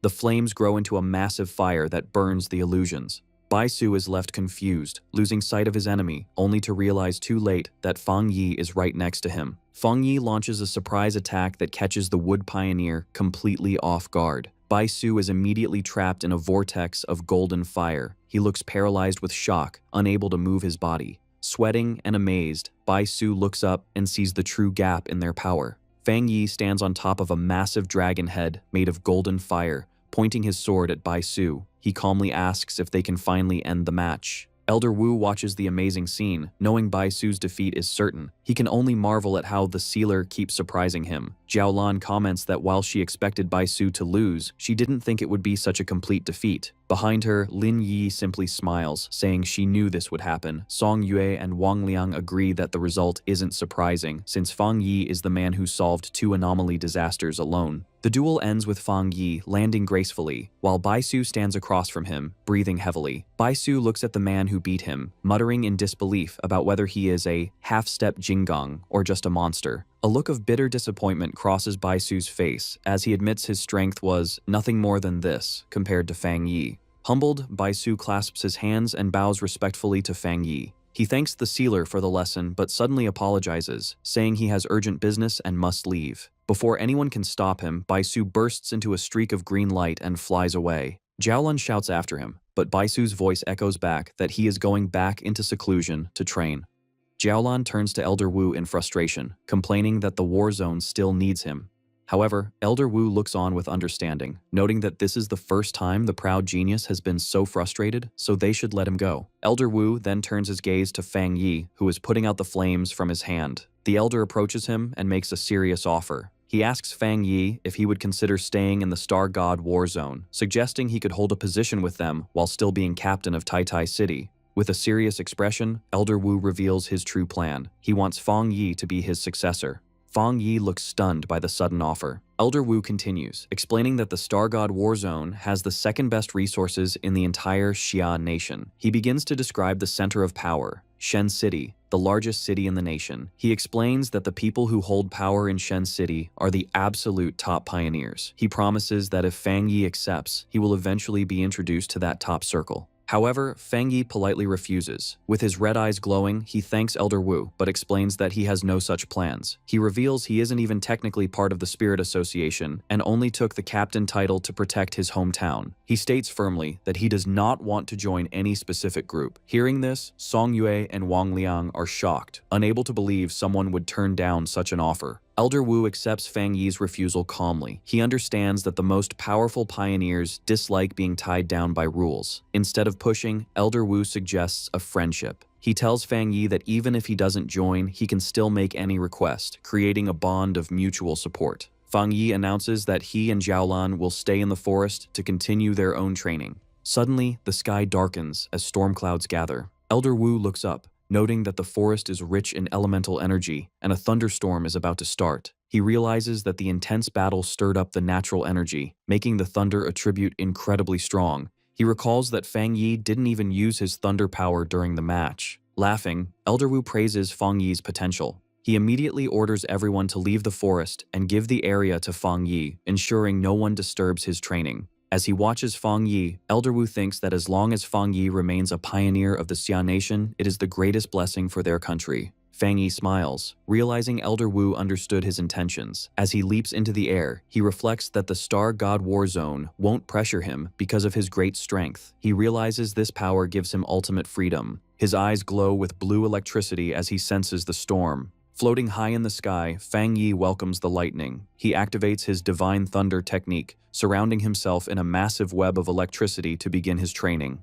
In the Tianhai forest, as the sky darkens, Fang Yi flies into the raging storm of lightning. On the ground, Bai Su, still recovering from their fight, creates a protective barrier. He watches in disbelief, thinking it's crazy for Fang Yi with his powerful fire attribute to touch an equally pure thunder power. Bai Su knows that two such strong opposing powers would clash and cause self-destruction. He knows that even pioneers with two attributes always have one that is stronger and one that acts as support, never two extreme conflicting forces. As he watches Fang Yi get covered by the electricity, he wonders if the sealer doesn't know this basic rule. Just then, a huge bolt of lightning strikes Fang Yi. However, instead of being hurt, a confident smile appears on Fang Yi's face as his eye glows with blue electrical energy, and he absorbs the power. From a safe distance, a panicked Song Yue shouts at Elder Wu and Jiaolun, asking why they aren't stopping him. She warns that the thunder power is too strong for any living thing to get near. To her surprise, both Elder Wu and Jiaolun stay calm.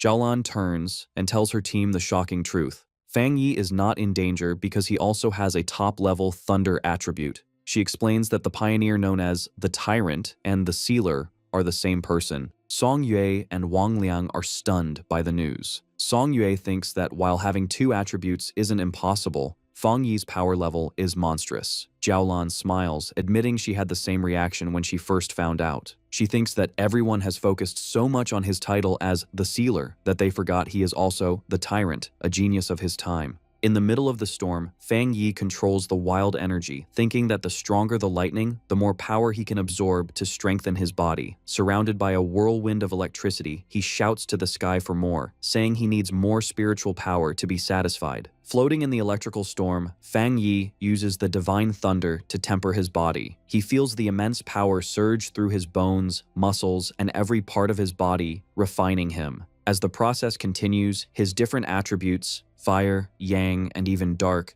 begin to blend and become more balanced within him. A series of system notifications confirm that each of his attributes has been tempered. Finally, a message announces the completion of the divine thunder tempering, stating that his body and spiritual power are now better fused and his energy has been restored. With a confident smile, Fang Yi feels like he has been completely reborn. To test his new power, he casually throws a bolt of thunder at a distant mountain, shattering its peak in a huge explosion. Looking at the destruction, he realizes the thunder in this forest is truly special. From the ground, Bai Su watches in awe. He notes that the spiritual stones in the forest are fed by that same thunder, yet Fang Yi destroyed a mountain with a single strike, and he senses Fang Yi didn't even use a third of his full power. He concludes that no other pioneer could do such a thing from a distance. As the storm calms down, Bai Su watches Fang Yi descend, knowing the training is over. With a determined look, he thinks that he and the sealer will definitely fight again in the future. Nearby, Elder Wu smiles, thinking how this young talent keeps surprising him. His desire to have Fang Yi stay with their war zone is stronger than ever. He thinks about Fang Yi's amazing achievements and recognizes that his talent is almost limitless. He believes having such a person as his successor would leave him with no regrets. As the storm ends, Elder Wu laughs while Jiaolan says that the truth is the Star God War Zone needs the Sealer's help, not the other way around. Elder Wu then turns to Jiaolan, commenting on how much she has grown, which makes him more confident in their future. A flustered Jiaolan asks if that's really true. Elder Wu's attention then shifts, and seeing Lin Yi meditating peacefully, he gets a new idea. Maybe they can invite her instead. Fang Yi, his training done, lands gently near his cousin, who is still absorbing the rich spiritual energy from the storm. With his red eyes glowing, he tells her this is a rare opportunity and she should work hard. At that moment, he notices that Elder Wu and Jiaolan are still there. Fang Yi asks them why they are still there. Elder Wu explains that he has a new proposal that requires nothing from Fang Yi. He formally invites Lin Yi to train at their Star God War Zone. As he speaks, Lin Yi's green spiritual energy surges around her.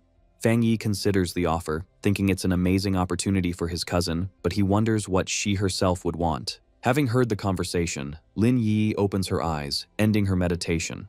Fang Yi turns to Elder Wu and thanks him for the offer.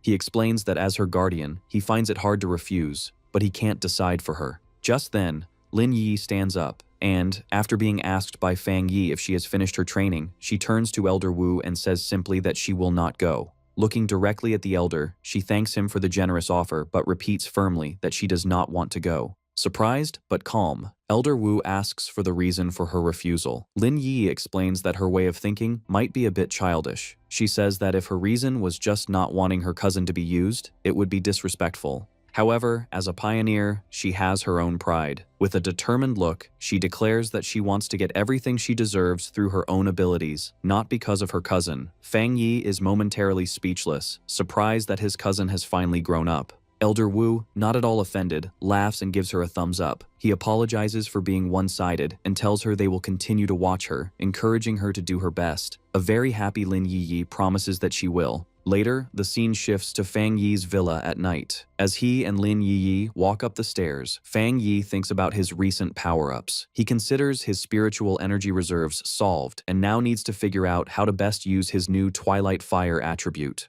He also thinks about the more difficult, Death Brand ability he acquired, seeing it as a problem he must solve. As they reach the upper floor, Lin Yi suddenly stops and points, asking her cousin why someone is squatting in front of their door. The person looks up, revealing herself to be Su Qingying. She looks tired as she stretches, telling them they are finally back. Surprised to see her, Fang Yi asks Su Qingying why she is there. Su Qingying explains that a major incident has happened on the border, and the captain of Yui City came to their spirit association in Tai Tai City, urgently asking for help. Feng Yi asks where the captain is now. Su Qingying replies that the captain is seriously injured and being treated at their medical facility. She explains that the captain fought hard to escape from the disaster in Yue City just to deliver a message. With no other options, she specifically asked for help from the Sealer. At the Taitai Spirit Association Medical Center, Feng Yi and Su Qingying came to meet the injured captain. Inside a hospital hallway, a young woman with short, messy dark hair and bandages on her face and arms turns in surprise as someone calls her name. It is Su Qingying, who has arrived with Feng Yi.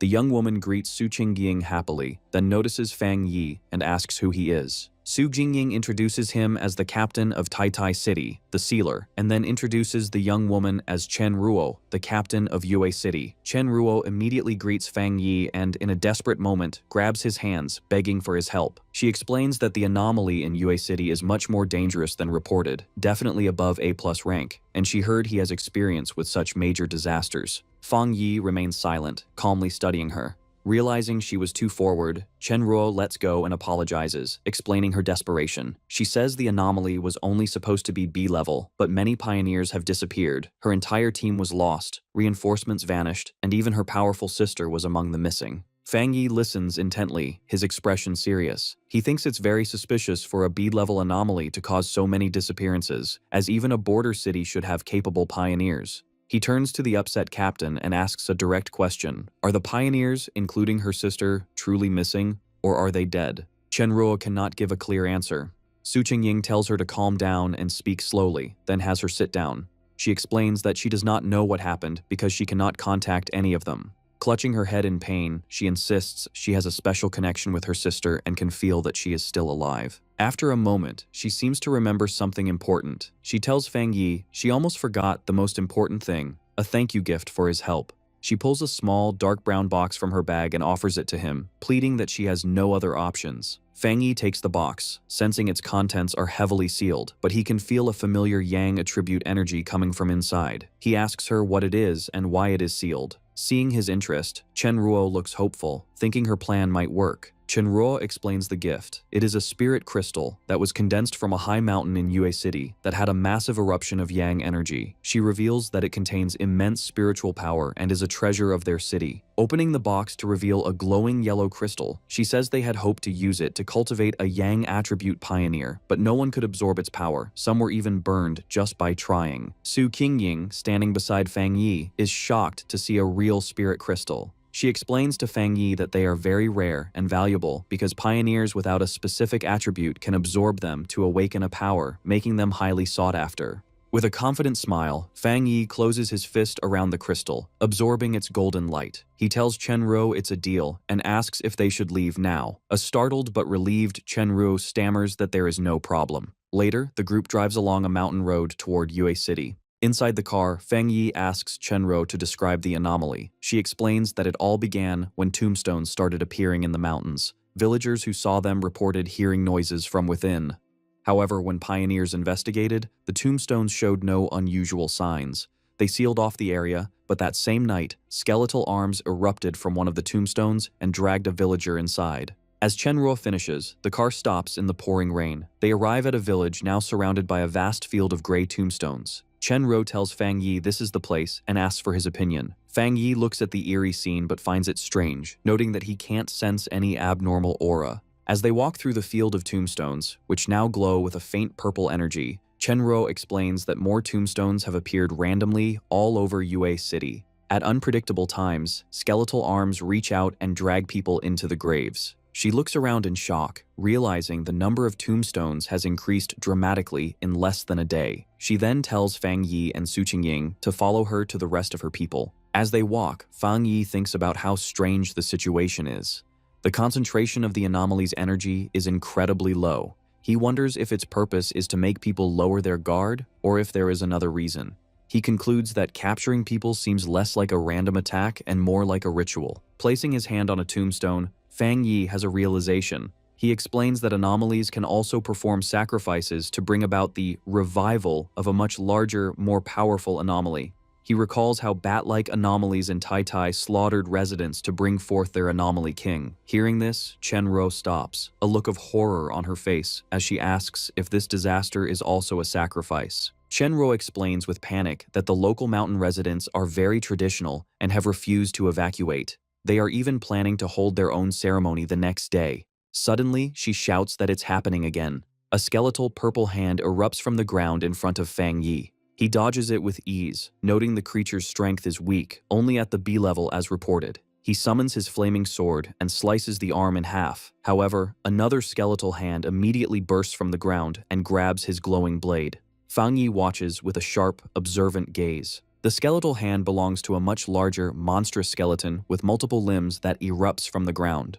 All around them, more skeletal creatures burst from the earth, surrounding Su Qingying and Chenruo. Chenruo shouts in shock, questioning why these creatures are not afraid of Fang Yi's powerful yang attribute. In moments, a massive horde of glowing purple skeletons swarms the area. Instead of being concerned, a slight smile appears on Fang Yi's face. He thinks his theory seems to be correct, but needs to verify it, remarking that the mission has suddenly become interesting. Amidst the chaos, Chenruo plays her flute, surrounded by skeletons as she emits blasts of green energy, slicing them apart. Chenruo notes that while the skeletons are not high level, they are relentless because they have no sense of pain. She realizes with despair that their numbers are far greater now and seem impossible to wipe out. Her hope begins to fade as she wonders if even the Sealer is powerless. Seeing her struggle, Su Qingying kicks away several skeletons and tells her not to get discouraged. Suddenly, Su Qingying finds herself surrounded by a massive wave of hellish red flames that burn the skeletons around her. She looks on in shock, wondering what this new power is. From the center of the battlefield, Fang Yi unleashes his Twilight Fire domain, rising into the air above a massive red sphere of energy. The ground below is covered in a sea of fire that instantly destroys the skeletal horde. As he activates his new power, a system notification appears, stating it has detected a special death attribute. The system then explains that his domain is continuously absorbing this unique attribute, converting its energy to strengthen his own yang attribute. A moment later, a final notification confirms the enhancement is complete. Su Qingying and Chenruo watch as a huge fire explosion wipes out the last of the skeletons. Chenruo is impressed, saying Fang Yi's, the Sealer's, reputation is well-deserved. Relieved, she feels Yue City has a chance to be saved, apologizes for her earlier behavior, and offers to take them to meet her team. Chenruo leads them to a camp that serves as the base for the Yue City Spiritual Association.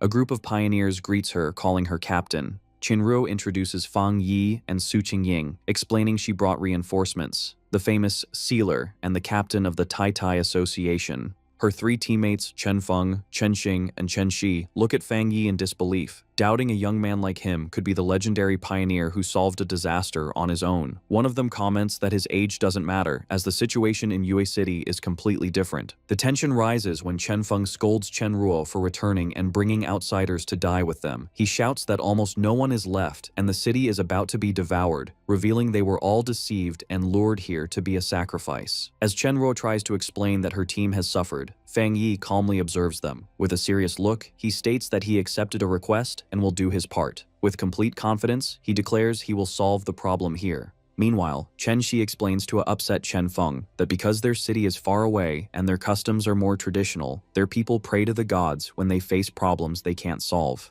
From a clifftop, Fang Yi looks down at a village surrounded by a strange purple mist coming from tombstones. He wonders if the people are planning a large ceremony to ask for blessings. Thinking about their old customs and rituals, Fang Yi suspects these traditions are connected to the strange anomaly. A sudden, strange wind rustles through the forest, startling Chen Feng and Chen Shi. In a clearing, they see a large crowd of villagers gathered for a ritual. Chenruo realizes the ceremony is about to begin and worries it would be a disaster if the tomb anomaly erupted now. However, Fang Yi finds it interesting. With a confident smirk, he asks who wants to watch the activity up close and starts walking toward the crowd. The group arrives at Yueyuan Square, where a huge bonfire burns. The villagers are desperate, crying out to their god to see their suffering. One man offers his own life to save his children. All around, people are bowed on the ground, pleading for the heavenly god's mercy. Suddenly, the bonfire goes out, the stone platform shatters, and large cracks spread across the square. The real horror begins as skeletal hands claw their way out from behind the tombstones. Someone screams that the monsters from the tombs are coming out again. From a swirling purple mist, several skeletons with glowing red eyes rise and stare at the terrified villagers. Panic erupts. An old man trembles, trying to say it must be a test from their god, while the rest of the villagers run in all directions. A mother holds her crying child, her face filled with terror as the child asks if their god will still save them. The chaos gets worse as the skeletons charge, and the villagers scatter, screaming for help. In the middle of the panic, a skeleton tackles the mother, separating her from her child. The little girl watches in horror, crying for her mother. Just as the child is left alone, an even larger ghostly skeleton appears from the mist behind her. The creature reaches its bony hand out for the crying girl. Before the skeleton can touch her, it is instantly destroyed in a flash of golden light. Immediately after, a huge wave of holy fire sweeps through the square, burning the attacking skeletons and turning the area into a fiery inferno. The surviving villagers stop running, completely stunned. Instead of fear, their faces fill with awe as they recognize the flames, with some shouting that it is heavenly fire. Their despair turns to joy as they raise their arms to the sky. As the flames rage, Fang Yi lands on the shattered stone platform. Against the fire, he tells the stunned crowd that their prayers are no longer necessary. With a cold, serious face, he states a hard truth. There are no gods in this world, and they will not come to save them.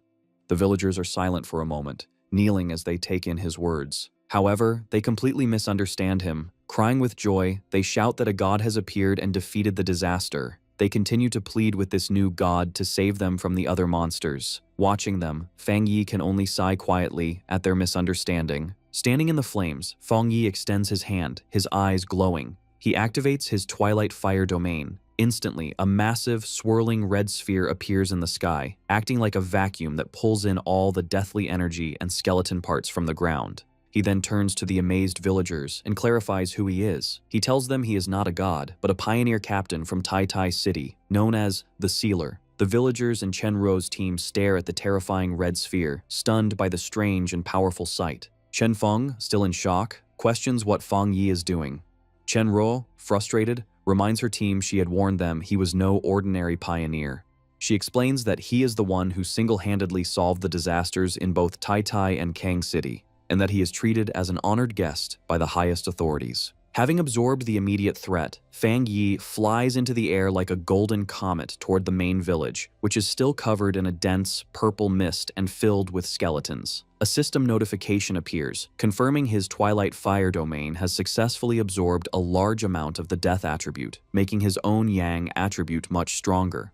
Looking down at the countless skeletons below, he prepares to unleash his new power. He summons his blazing sword, its flames brighter than ever. With a powerful swing, he unleashes a huge wave of fire, declaring he will free Yue City for good. The fire, now mixed with a strange purple color from the absorbed energy, sweeps through the village, burning everything. From a safe distance, a group of survivors watches in disbelief and then cheers. They joyfully shout that the tombstones and skeletons have vanished, celebrating that heaven has not forgotten their city. After the attack, Su Qingying checks her device and reports that the anomaly readings in the Anding district are back to normal. Standing beside her, Chenruo confirms the Baimu district is also clear. She explains that only the Jinming district is left, the area with the highest concentration of the anomaly's power. However, as they prepare to move on, Su Qingying's face turns to shock. She urgently asks if they haven't noticed something terribly wrong. She points to the village, explaining that instead of disappearing, the pillars of purple light have actually multiplied, meaning the situation has gotten worse. Chenruo also shouts in alarm, confirming a massive energy surge is coming from the Jinming district and that the anomaly's power is rapidly gathering in one spot. Before their eyes, a terrifying event unfolds as a swirling vortex of dark green and purple energy begins to form a monstrous shape.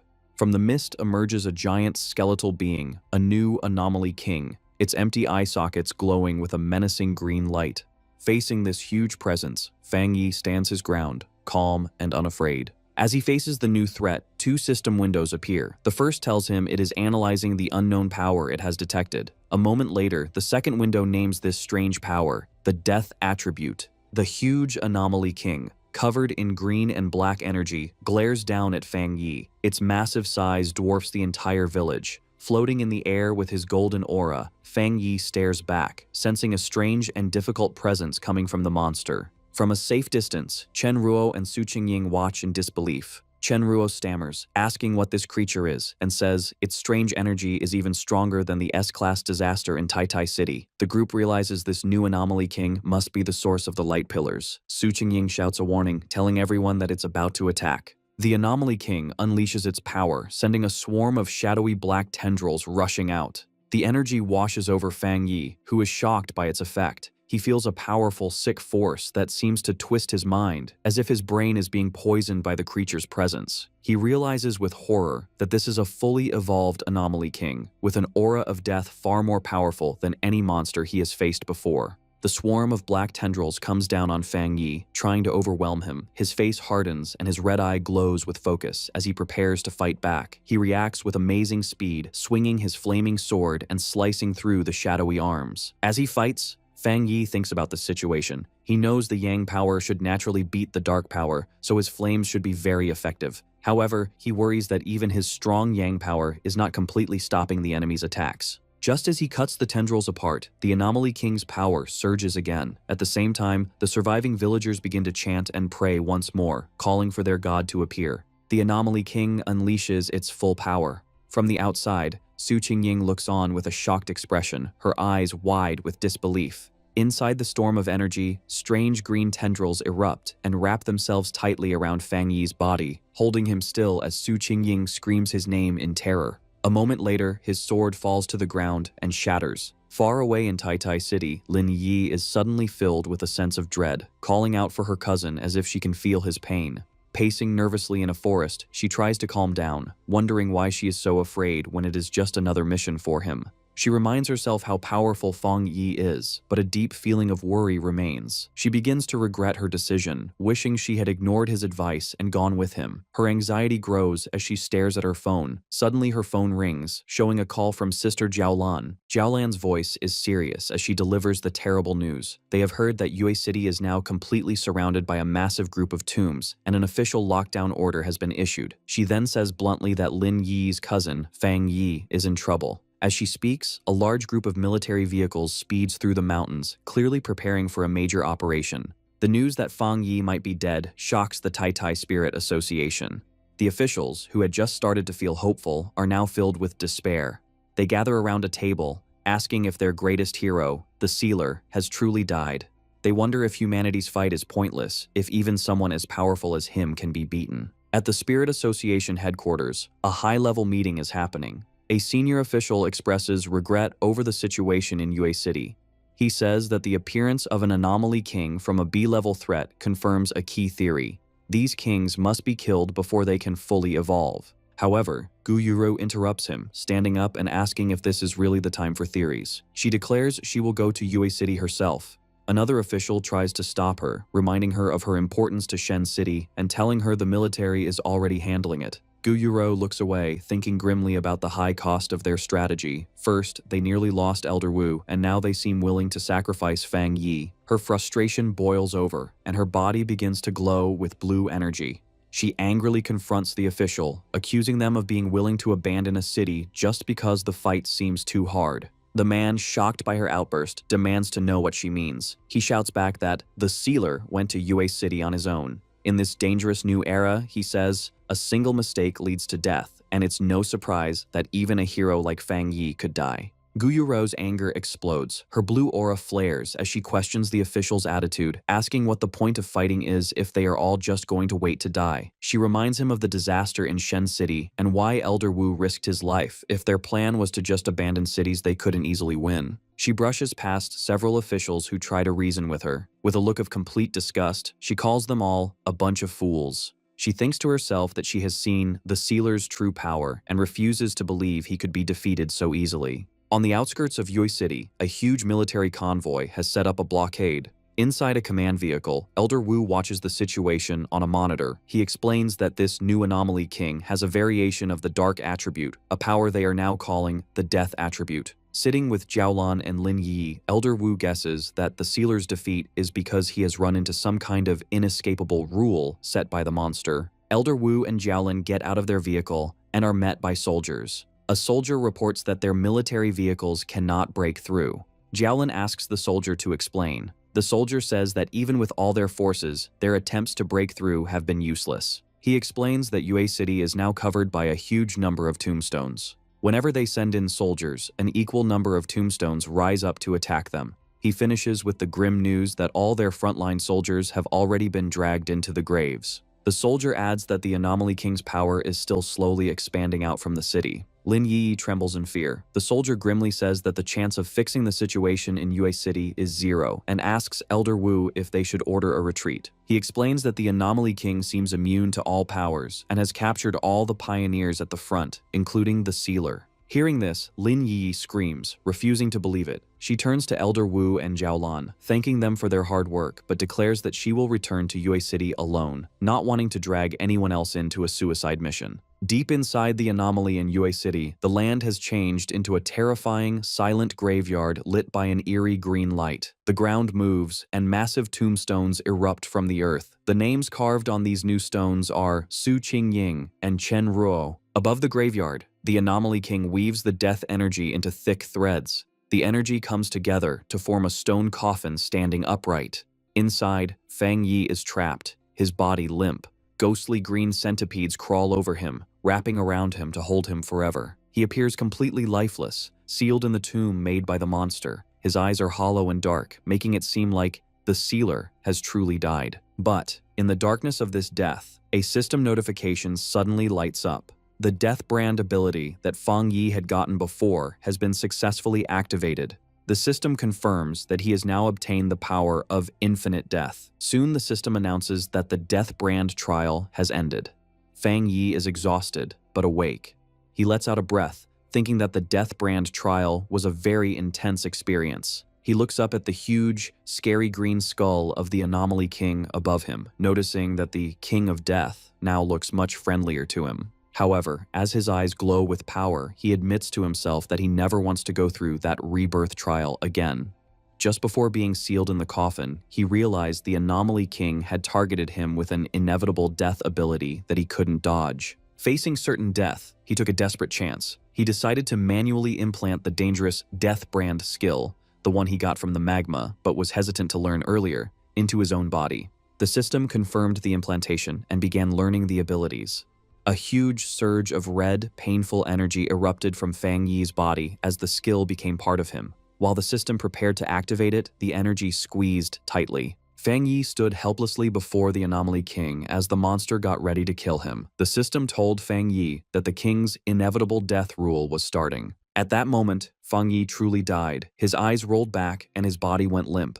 The system confirmed his death, saying step 1 of the ability was complete. However, because Fang Yi was killed by the monster while holding the brand, the system immediately detected the killer. It announced that the Death Brand had been driven into the body of the King of Death, completing step 2. As Fang Yi's lifeless body fell, wrapped in the monster's dark and deadly energy, the system initiated its final phase. It triggered the death trial while Fang Yi was already dead, explaining how he was able to return to life and why he appeared so exhausted. Standing in the coffin's green aura, Fang Yi has successfully gone through the process. The system explains that the death trial he just experienced was a triple trial designed to test the holder. Fang Yi had to survive 3 terrifying tests to get the Death Brand's 3 abilities. First, the fire attributes Mystery Yellow Spring, where he was constantly burned by hellish fire. Second, the poison attributes Death Collapse, where his body was cursed to break apart endlessly. And finally, the earth attributes Hell Evil Scene, where the gates of hell open to drag him into a burial of evil spirits. Fang Yi thinks to himself, remembering that the pain was so intense it was hard to tell what was real, feeling like an endless cycle of death. However, having passed this hard test with great effort, he has now mastered the skill. His eyes open, glowing with a sharp red light, as he decides that now is the time for the real battle. He looks up with a sharp expression, realizing that he is now resisting the Anomaly King's inevitable death rule. Blue electrical energy begins to surge in his hand, creating a disturbance that the Anomaly King feels. The huge skeleton looks down, confused by the sudden power rising from the coffin. Suddenly, a massive blast of blue lightning breaks through the stone prison. Fang Yi shatters the stone slab and falls free, hitting the ground hard. The monster stares down through the green mist, watching its prisoner escape. Fang Yi walks through the smoke and debris, covering his face and gasping for breath, tired from the resurrection, but alive and free. The Anomaly King is in a state of pure shock, unable to understand that the human it just killed has come back to life. As Fang Yi stands before it, the system reveals that the Death King has sensed Fang Yi's resurrection. The giant skeleton summons its power, getting ready to fight the revived threat. Not giving Fang Yi a moment to rest, the Anomaly King launches a series of massive green energy blasts from the sky. The attack hits the ground with great force, causing a huge explosion of green energy that covers the area where Fang Yi was standing. However, as the dust clears, Fang Yi is crouching on the ground, completely unharmed. A grin appears on his face as he realizes the monster's attacks no longer work on him. The system confirms that Fang Yi has successfully avoided the inevitable death rule. He stands tall before the giant skeleton, his cape flowing in the wind, while the Anomaly King looks down in confusion and fear. Fang Yi looks up with a terrifying expression. One eye glows red and blood drips from his lip, but he smiles with total confidence. The Anomaly King suddenly feels a sense of extreme danger, its empty eyes widening as it realizes the hunter has become the hunted. The scene shifts to the mountains outside the barrier in Yue City, now covered in glowing green tombstones that radiate a thick aura of death. Elder Wu, Lin Yiyi, and Jiaolan stand on a cliff overlooking the disaster zone. Sensing the overwhelming death energy below, Lin Yi calls out for her cousin. Jiaolan decides they can't just wait. Telling the others not to worry, she summons purple flames in her hands and gets ready to attack the tombstones to break the barrier and save Fang Yi. However, before she can attack, a massive blast of blue water cuts through the air, stopping her. A woman comes down from the sky, surrounded by swirling water energy. It is Gu Yuru, who announces that she has also come to help. Jiaolan looks up in surprise, recognizing the newcomer as the Sea Mystic from headquarters. Gu Yuru shouts that she will fight with them. Combining her powers with Jiaolan, they unleash a huge dual attack of blue water and purple fire energy against the barrier of tombstones. The attack causes a chain of massive explosions that lights up the dark area. After the blast, two soldiers who had been buried in the rubble wake up, confused and weak, wondering what just happened. However, the anomaly reacts immediately. The ground shakes as massive green tombstones erupt violently from the earth, shooting up like spikes. Gu Yuru, Jiaolan, and Lin Yiyi find themselves standing back to back, completely surrounded by a circle of towering tombstones. Jiaolan notes with annoyance that the trap has activated again. She warns the other two to be careful, explaining that this anomaly can drag any living creature inside the tombstones. Suddenly, skeletal hands burst out from the ground and the stone surfaces. A swarm of skeletons jumps from the air, diving down to attack the three women. However, in the middle of their attack, the skeletons suddenly stop. They look terrified, trembling as if they sense something far scarier than their current enemies. Instead of attacking, the skeletons frantically dive back into the ground and the tombstones, desperate to hide. Gu Yuru and Lin Yi look on in total confusion, wondering why the monsters suddenly ran away. The group walks through the now empty battlefield, wondering why the Anomaly King would order a mass retreat and what it is planning. A heavy boot lands on the ground. It is Elder Wu, carrying two unconscious soldiers on his shoulders. He tells the group that this might be a good thing. He explains that the Anomaly King has pulled back its power, which means the people who were buried alive still have a chance to be revived. Elder Wu looks out over the field where many soldiers are lying unconscious, but safe. He concludes that this proves the sealer has not died. In fact, Fang Yi must be causing so much trouble inside that the Anomaly King had to pull all its power back to defend itself. The smoke clears, and Fang Yi's sharp red eyes look out calmly. He is completely unharmed in the center of the battlefield. The system updates the status to Death Count 2. It explains that because the King of Death used its power to kill Fang Yi, it has been pulled into a cycle of death. As a penalty, the monster's power has been weakened by 10%. Fang Yi thinks about the situation, noting that being targeted by the King of Death usually means certain death. He knows this inevitable death rule is what makes this monster so special and dangerous. However, a dark, confident smile appears on his face as he realizes he has turned the tables. He thinks to himself that this inevitable death rule will now apply to the monster. High above, the monster looks down in complete shock, unable to understand why the human is still alive. In a panic, it attacks again, firing a storm of green energy beams from its ribcage. The beams rain down on Fang Yi, who stands there without trying to dodge. The attack hits with full force, causing a huge explosion of green energy that completely covers him. The monster grins, thinking it has finally won, but the system appears again, raising the death count to 3. It announces that because the king killed Fang Yi again, its power has been weakened by another 30%, and it is starting to collapse. The monster's body begins to break apart. Pieces of its face crack and fall off. From the smoke of the explosion, Fang Yi walks out slowly, his body reforming and completely unharmed. The monster stares in absolute horror. its green eyes wide with fear, as it realizes its attacks are only hurting itself. Fang Yi wipes his mouth with a smirk. He mocks the creature, ready to continue this cycle until the monster is completely destroyed. He focuses his mind and fires a massive beam of energy at the monster. However, the monster easily deflects the attack with its hand. A system notice announces that a new mark has been activated. Suddenly, red hellish flames erupt on the monster's body, mixing with its green aura. The monster looks at its arm in confusion. Seizing the opportunity, Fang Yi leaps into the air and draws his sword, which is blazing with intense fire. As he attacks, the system confirms that the monster has received a hellfire-burning debuff, causing it constant damage. The monster glares down at him with glowing green eyes, angry at being pushed back. Fang Yi swings his blade with full force, using his heavenly fire slash. The monster blocks the strike with its huge hand, resulting in a violent clash. The impact is huge for the monster. The system updates to show the death count is now 4, and the monster's power has been weakened by a massive 45%. As the energy from the battle swirls, a new system window appears, starting the next stage, the death collapse mark. The effect is immediate and painful. Fang Yi's body begins to crack and break like glass, showing that the cycle of death is starting again. The monster, refusing to give up, grabs Fang Yi and squeezes him tight. It brings him close to its face, trying to scare the human who won't die. However, instead of fear, Fang Yi looks back with a calm, mocking smile. Despite the cuts on his face, he asks the monster to look at its own condition. The monster pauses, confused by his confidence. Suddenly, intense flames erupt around Fang Yi, but he just smirks, unharmed. The flames spread to the monster's hand, and it watches in shock as its own bones turn to ash. The system confirms that the death count has reached 5, and the monster is now weakened by 60%.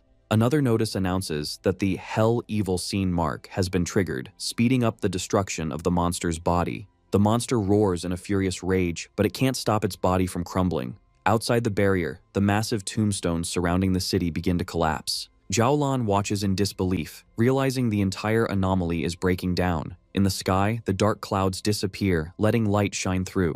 Lin Yi looks up with a bright smile, relieved that her cousin is alive. Elder Wu powers up his armor and orders the team to enter the city to rescue survivors and evacuate the injured. With their mission clear, Elder Wu, Zhaolan, Gu Yuro, and Lin Yi fly into the city. In the ruins of the anomaly, a hand desperately reaches out from the ground. Su Qingying pulls herself out, gasping for air, looking exhausted and terrified. Kneeling, she tries to understand what happened. She remembers her life force being drained away and feeling trapped in a green, hellish void inside the massive skeleton. However, she realizes the nightmare suddenly ended, allowing her to return. She immediately spots a tombstone nearby and realizes she must save the others. She frantically digs at the grave marked with Chen Ruo's name, shouting for her. Su Jingying uncovers the dirt to find Chen Ruo unconscious but safe. She is relieved to see that Chen Ruo is actually there, unlike Chen Ruo's sister, whose body vanished in the past. Suddenly, Su Qingying looks up, sensing a massive change in the air. She watches in awe as the swirling green vortex in the sky begins to crack. The massive skull of the monster crashes to the ground. Despite its collapsed state, the monster refuses to accept defeat. It glares up, declaring that it is the noble King of Death, and questioning what kind of being Fang Yi is to challenge it. The monster is furious that a human dares to look down on it. Suddenly, Fang Yi's undead army of red-eyed shadow spirits appears from the darkness. The monster's eyes glow with intense red light as they glare. The system announces that the Hell Evil Scene mark has now weakened the monster by 80%. The monster freezes in shock, its face cracking further as it realizes it has no power left. The destruction speeds up. The system progress bar jumps to 100%, and the monster's green soul shatters completely. The system confirms that the monster's ability has been completely weakened and has now been seized by Fang Yi. Fang Yi opens his eyes, which have changed from red to a glowing, mystical purple. The system declares the outcome. The old king falls. The new king ascends. Fang Yi stands victoriously on a high cliff, surrounded by a swirling aura of purple energy, the power of the death attribute he has just claimed. Behind him, the dark clouds part, and golden sunlight shines down on the new king. From the swirling purple energy in the sky, Fang Yi slowly comes down. His body is bathed in a divine light as the dark clouds begin to part, signaling the end of the disaster. On the ground, the survivors watch in complete disbelief. Su Jingying supports the injured Chen Ruo, while Gu Yuro adjusts her glasses, shaking with shock. She can't understand how the Sealer not only survived the Anomaly King's inevitable death rule, but also seemed to summon spirits from hell to swallow the monster. Elder Wu looks up with a mix of awe and a serious realization, thinking that Fang Yi's power might be even greater than they imagined. Fang Yi has done the impossible. He couldn't escape the death rule, so he broke it and seized the power to control life and death itself. Gu Yuro asks Elder Wu if humans are really capable of wielding such power. As she looks at Fang Yi, she sees the ghostly, skeletal face of the Death King over his own. She panics, wondering if the Anomaly King has awakened inside him. However, Jiaolin steps in with a confident smile, telling Gu Yuru to look closer at the battlefield. Across the empty land, a miracle is happening. The shadowy spirits Fang Yi summoned are not attacking. Instead, the people who were thought to be dead are sitting up, unharmed. The death power is being used to save them. Among the rubble, the villagers find Chen Xing, who looks beaten but is alive. As she wakes up, she is confused and groggily asks if she wasn't already dead, confirming she has been brought back. The villagers of Yue City look up at the floating figure of Fang Yi. Some in the crowd see the dark aura and call him a death god, while others argue that he is the sealer who saved them. Suddenly, the little girl who was saved earlier interrupts, shouting that the name the sealer sounds ugly. With a bright smile, she remembers the golden flames that protected her. To her, he is their god who defeated the evil. High in the night sky, Fang Yi decides it's time to end the conflict for good. He raises his hand and summons a massive jagged scythe made of dark purple energy. With a cold and serious look, one eye glowing red, he declares that everything must end now. He swings the huge energy weapon down, creating a massive slash of purple light. On the ground, the Yue City pioneers, including Chen Feng, look up in complete shock at the amazing display of power. Fang Yi's attack tears through the dark energy barrier that surrounded the city. The strike hits the swarm of red, ghostly spirits in the air, shredding and absorbing them with terrifying force. Amidst a chaotic storm of red and black energy, Fang Yi commands the spirits to return where they belong. He then shifts his energy, using his Yang attribute to perform a mass purification. He extends his hand, releasing a blinding wave of golden light to wash away the remaining death energy. The survivors watch in awe as the bright light breaks through the darkness, lighting up the night like a second sun. As the technique finishes, Fang Yi is relieved the battle is finally over. Nearby, Chen Ruo collapses into tears, hugging Chen Feng, overjoyed that they survived. Feng Yi knows that fighting the King of Death used a huge amount of his spiritual power, and he worries about what unknown side effects the death brand he absorbed might have. Feng Yi slowly comes down from the sky, landing softly among the ruins. Suddenly, Feng Yi is caught off guard as Lin Yi rushes in and tackles him with a fierce hug, screaming for her brother in relief, leaving Feng Yi confused. He gently comforts his cousin, patting her on the head. She exclaims that she was terrified he had died, but Feng Yi just smiles and assures her that everything turned out fine. Suddenly, Feng Yi's sharp eye notices something nearby. He turns to find Su Qingying standing there with a bright smile, thanking him. Feng Yi looks a bit confused. Su Qingying looks past him towards the survivors, where the Yue City captain, Chen Ruo, is sitting on the ground, crying with relief as she hugs her teammate. Feng Yi watches them with a warm smile, asking if Chen Ruo's sister is still alive. He thinks that amidst all this bad luck, saving her is a rare good thing. Meanwhile, the mood among the leaders is much heavier. Elder Wu receives the final damage report. The scene is grim, with rows of body bags and coffins lined up. The report says that nearly half of Yue City's population was lost, mostly ordinary people. It also says that out of 1,500 pioneers who came to help, 50 are dead, 30 are missing, and over 1,000 are injured. Elder Wu looks down with a serious expression, talking about the need for reconstruction and making sure the victims' families are compensated. Gu Yuro stands behind him, adding that Shen City will also help the ruined city. Jiaolan looks down, feeling guilty and frustrated. She asks her teacher if they can finally make the spiritual energy recovery public, saying she feels useless because they couldn't save everyone while keeping secrets. Elder Wu looks at her kindly but firmly, explaining that such a big decision is not up to them. He says that ordinary people are not as weak as she thinks, and that many have already figured out the truth and are preparing for the future. He places a reassuring hand on her shoulder, telling her she doesn't need to carry the weight of the world. Gu Yuru smiles, saying she originally came to meet the Sealer, but sees her help is no longer needed.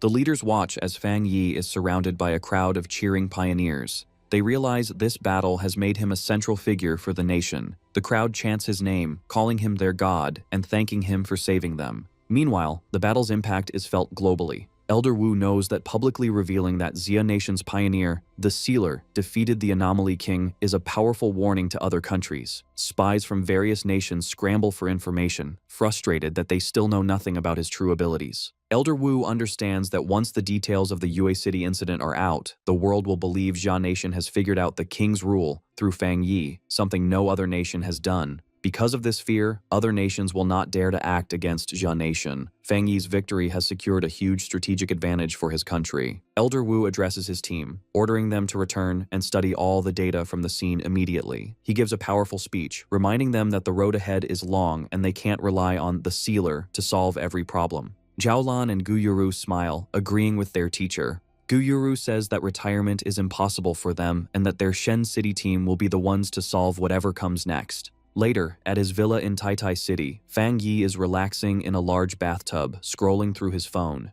He thinks about the battle. After clearing the area, officials found a dark attribute spirit crystal left by the King of Death and gave it to him as a thank you gift. He holds his phone, counting his rewards. He remembers the Yang attribute spirit crystal Chen Ruo had given him earlier. Two glowing crystals appear before him, the purple dark crystal and the golden Yang crystal. He realizes he now has two top-tier attribute crystals. Fang Yi stands up from the water. He decides to act immediately. Even though light and dark attributes usually clash, he thinks that since the system recognized him as the new King of Death, absorbing the dark energy should be fine. He presses the purple crystal into his chest, letting the dark energy swirl around him. A system window appears, confirming it has detected the dark attribute and identified the spirit crystal. The system announces it is starting an ultimate calculation and begins creating a new technique. Soon after, the system announces a new dark attribute technique called Death Walk. When Fang Yi activates it, his body is covered in purple shadows, and the system explains that the skill allows him to teleport through darkness. He thinks that while it sounds mysterious, it is basically a teleportation skill.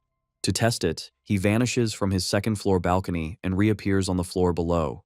He is satisfied, noting that a skill combining evasion and movement is very valuable in a fight. Fang Yi then checks his internal state. He realizes that after surviving the Death Brand trial, his body has changed to let him absorb dark attribute energy directly. He summons his skeletal avatar and senses his control over dark spiritual power has greatly improved. After absorbing the energy from the Anomaly King's spirit crystal, he feels he is very close to breaking through to the legendary Jinggang realm. He then looks at a cabinet where a golden light glows. It is the Yang attribute spirit crystal, the reward Chen Ruo had promised him.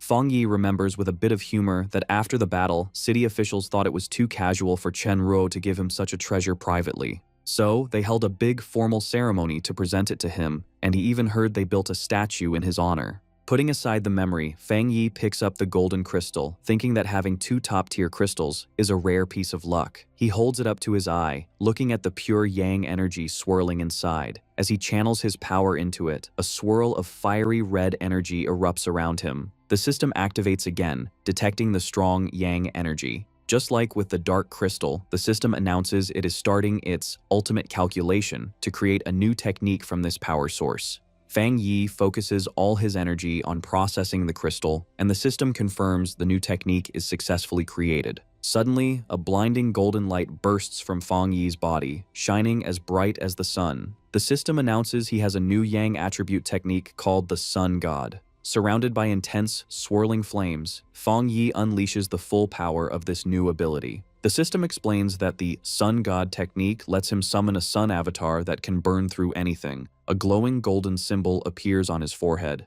High above the city, a huge golden bird made of fire appears in the sky, lighting up everything. On the streets below, a reporter broadcasts the amazing scene while online comments flood in. People joke about being blinded by the light even in faraway cities. The reporter tells the citizens not to panic, suggesting that their guardian, the Sealer, is just getting stronger. Online, people guess that the Taoist god, who had saved them before, is going through another trial. On a Pioneer forum, users confirm the event is in Taitai City and recognize the familiar Yang energy, guessing that the Sealer has a new ability. In a dense, glowing forest, a group of pioneers is taking a break, including Fang Yi's ex-girlfriend, Chu Qingli. A male pioneer in her group praises the Sealer for being so impressive and for embarrassing Country B. He complains about a great prophet from Country B, who had wrongly predicted that the Xia Nation wouldn't survive the first year of the spiritual energy recovery. Chu Qingli looks worried and asks if the prophecy could be true. The male pioneer angrily dismisses the idea. Despite his confidence, Chu Qingli looks down, thinking that a lot of dangerous things have been happening in the Xia nation recently. The mood turns hostile as the group turns on Chu Qingli. The male pioneer mocks her low cultivation level. Another man asks if she is a traitor and makes fun of her for still being at the one-star ghost Axe realm. He points out that she used to be a rich, young miss, but in this new world, she is the one who is trash. Chu Qingli crosses her arms, trying to keep her pride. She shoots back that their strength is nothing special compared to the Sealer. She challenges them, saying they have no right to mock her until they are as strong as him. The male pioneer laughs, asking if she is actually planning to team up with the Sealer. The three men laugh at her, reminding her that the Sealer is famous for working alone. They harshly tell her she is kicked out of their team. As the men turn to leave, a desperate Chu Qingli reaches out, shouting that if she is leaving, they have to give her the share of the reward she earned. The leader looks back with a greedy smile. He coldly tells her she should be grateful they aren't asking her to pay them. He then unleashes a blast of wind energy, knocking her backward as he yells at her to get lost. Chu Qingli trembles with pain and anger, silently vowing that they will pay for this. Social media fills with panic as a great prophet from Country B predicts the Sea Nation will be destroyed within a year. In the Tai Tai Spirit Association office, the association superior discusses this with Fang Yi, explaining that these rumors are affecting the local pioneers. Su Jingying explains that Country B is using psychological warfare to shake their citizens' confidence. The superior adds that news of Fang Yi's power has spread, causing Country B to act aggressively. It is even rumored they had manipulated events to cause a near disaster in another city. The superior admits the disaster was strange because all signs pointed to it happening in Country B, yet it almost destroyed their own elite forces instead. To fight the panic, the association decides Fang Yi has to make a public statement. He stands at a computer and, with a single keystroke, sends his message. On his verified profile, Sealer 5, he posts a short, powerful sentence. "The apocalypse won't catch up to my speed of breaking through." The internet explodes. A flood of comments appears, with survivors confirming they saw Fang Yi destroy the Death King. People begin to mock Country B's prophecy. Fang Yi believes the simplest way to shut them up is to state the undeniable fact of his strength. Across the nation, pioneers look at their screens in shock, realizing Fang Yi is breaking through again. They cheer for the god of Great Xia, knowing the hell the prophet predicted has come to their city, but Fang Yi is there to stop it. Meanwhile, at the headquarters of the enemy, the Country B information post, the atmosphere is chaotic. Staff members are frantically working, complaining about the Sealer and his terrifying power. They still haven't managed to get his personal data. The Country B Pioneer Network data expert explodes in anger, shouting at his team for failing to find this one person and threatening to fire them all. Back at the Tai Tai Spirit Association, things have calmed down. Fang Yi tells the superior his statement should keep things quiet. The superior laughs, thanking him. Suddenly, an assistant rushes in with a tablet, looking panicked. He reports that a new restricted area has formed in the western part of the Xia Nation due to the collision of two powerful attributes. The military has already sealed it off. Fang Yi asks what kind of attributes are involved. The assistant explains it is a mix of Yang attribute and Dark attribute. Because these two opposing forces are clashing, the area is extremely dangerous but also holds great opportunities. The message adds that Sea Mystic, Gu Yuru, from headquarters, sent the notice specifically for him, inviting him to go the next morning. Fang Yi accepts immediately. He clenches his fist, thinking this is a perfect opportunity to test his two new abilities. Soon after, in the desolate landscape of the western Xia Nation, a convoy of military vehicles drives toward a swirling vortex known as the Black Sun Pool. One of the armored vehicles stops, and Fang Yi and Jiao Lan step out. Fang Yi notes they had to bring so many people for monitoring because of the black wind and rain curtain, a natural barrier they have to break through. He stands calmly before the storm, observing the magnificent and chaotic clash between the yang and dark attributes inside. Beside him, the team asks if he is ready. Standing before the massive tornado of dark energy, Fang Yi prepares to face the new challenge. Outside the black wind and rain curtain, a restricted area covered by a massive dark tornado, Jiaolan introduces a group of new arrivals. She explains that they are elite pioneers from the headquarters in Shen City and Haishi City. She notes that these new arrivals are just like Fang Yi, top-tier geniuses at the 3-star spirit creation realm who are expected to reach the Jinggang realm soon. Behind her, the new team members appear, radiating spiritual power. A blue-haired man introduces himself as Wang Lan, the new captain of Haishi City, a 3-star water attribute pioneer. Beside him stands a spiky-haired man named Song Yiming, an elite pioneer from Shen City with powerful wind and fire dual powers. Wang Lan politely apologizes for their late arrival. Zhao Lan addresses the group, reminding everyone of the rules of the restricted area. She challenges them to use their own abilities to break through the dark curtain and enter the zone. Fang Yi stands silently, his red eyes glowing as he notices the two new captains staring at him. Song Yiming lets out a dismissive snort, unimpressed by Fang Yi. Eager to prove himself, he steps forward and says he will go first. He draws a large blade from his back, ready to show his power. As he channels his energy, he thinks to himself that half the reason he accepted this mission was because of the sealer. He had heard rumors about Fang Yi's rare yang attribute and wants to compare his own strength. Flames erupt from his body as he leaps into the air, activating his dual powers. He combines blue wind energy with his blazing fire sword, boasting that he has the purest fire attribute, and uses the wind attribute to boost its power to the limit.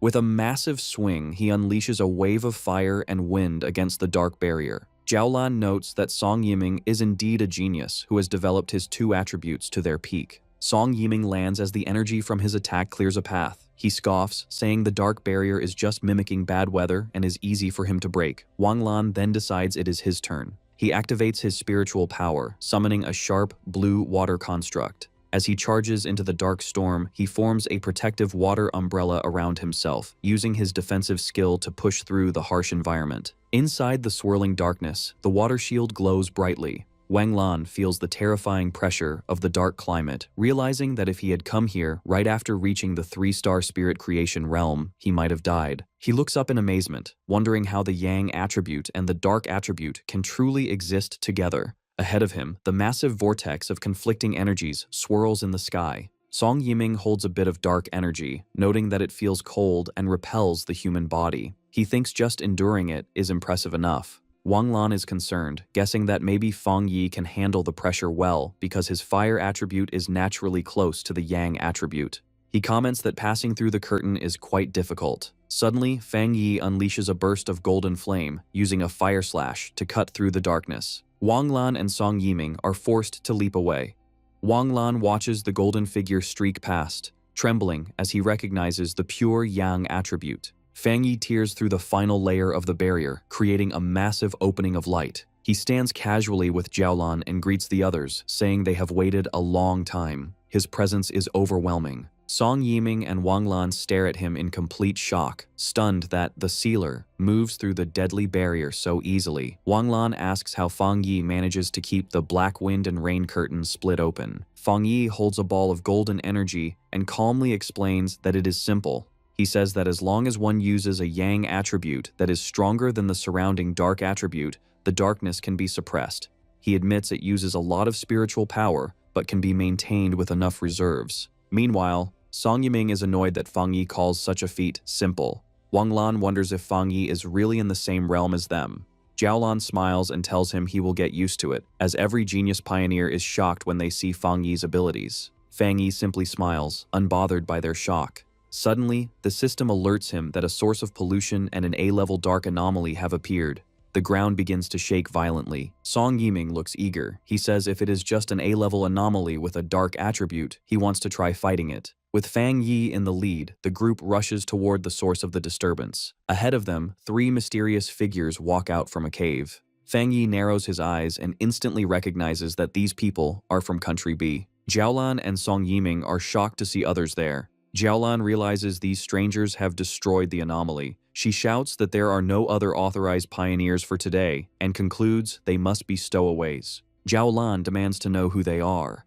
The 3 intruders stand boldly. A blonde man in a purple shirt, a muscular man with long black hair, and a man in a hood. The blonde man smiles arrogantly and introduces them as pioneers from Country B who have come to train. Song Yiming is furious, shouting that this is Jia Nation's territory and they have no right to be in a restricted zone without permission. Zhaolan backs him up, ordering them to leave, but the intruders stand their ground, saying that times have changed. The blonde man arrogantly states that if the Xia people won't take the resources here, his group will. He claims they are justified because they believe they are stronger than the Xia team. Hearing this, Fang Yi steps forward and calmly asks the intruders if they really believe that opportunities belong only to the strong. The blonde man smirks, thinking his country sent their elites here to start a conflict. Fang Yi looks at him with a cold, terrifying smile, his red eye glowing, and tells them that if strength is the rule, they can get lost. While Fang Yi confronts them, Jiaolan tries to report the situation to headquarters, but the enemies launch a sudden attack. The blonde man unleashes a surge of green energy, shouting that they have refused his polite offer. Song Yiming and Wang Lan are shocked, realizing the enemy has the rare and dangerous dark attribute. The blonde man laughs, declaring that this dark attribute environment is his perfect home field. Jiaolin analyzes the disgusting energy, realizing it is a nether poison attribute, mutated from decaying corpses. Panic sets in as she yells that the attack has destroyed all their communication devices, cutting them off from the outside world. Fang Yi realizes the intruders intend to kill them all. Song Yiming, refusing to wait, charges forward with his flaming sword. He shouts that if they can't absorb the dark attribute,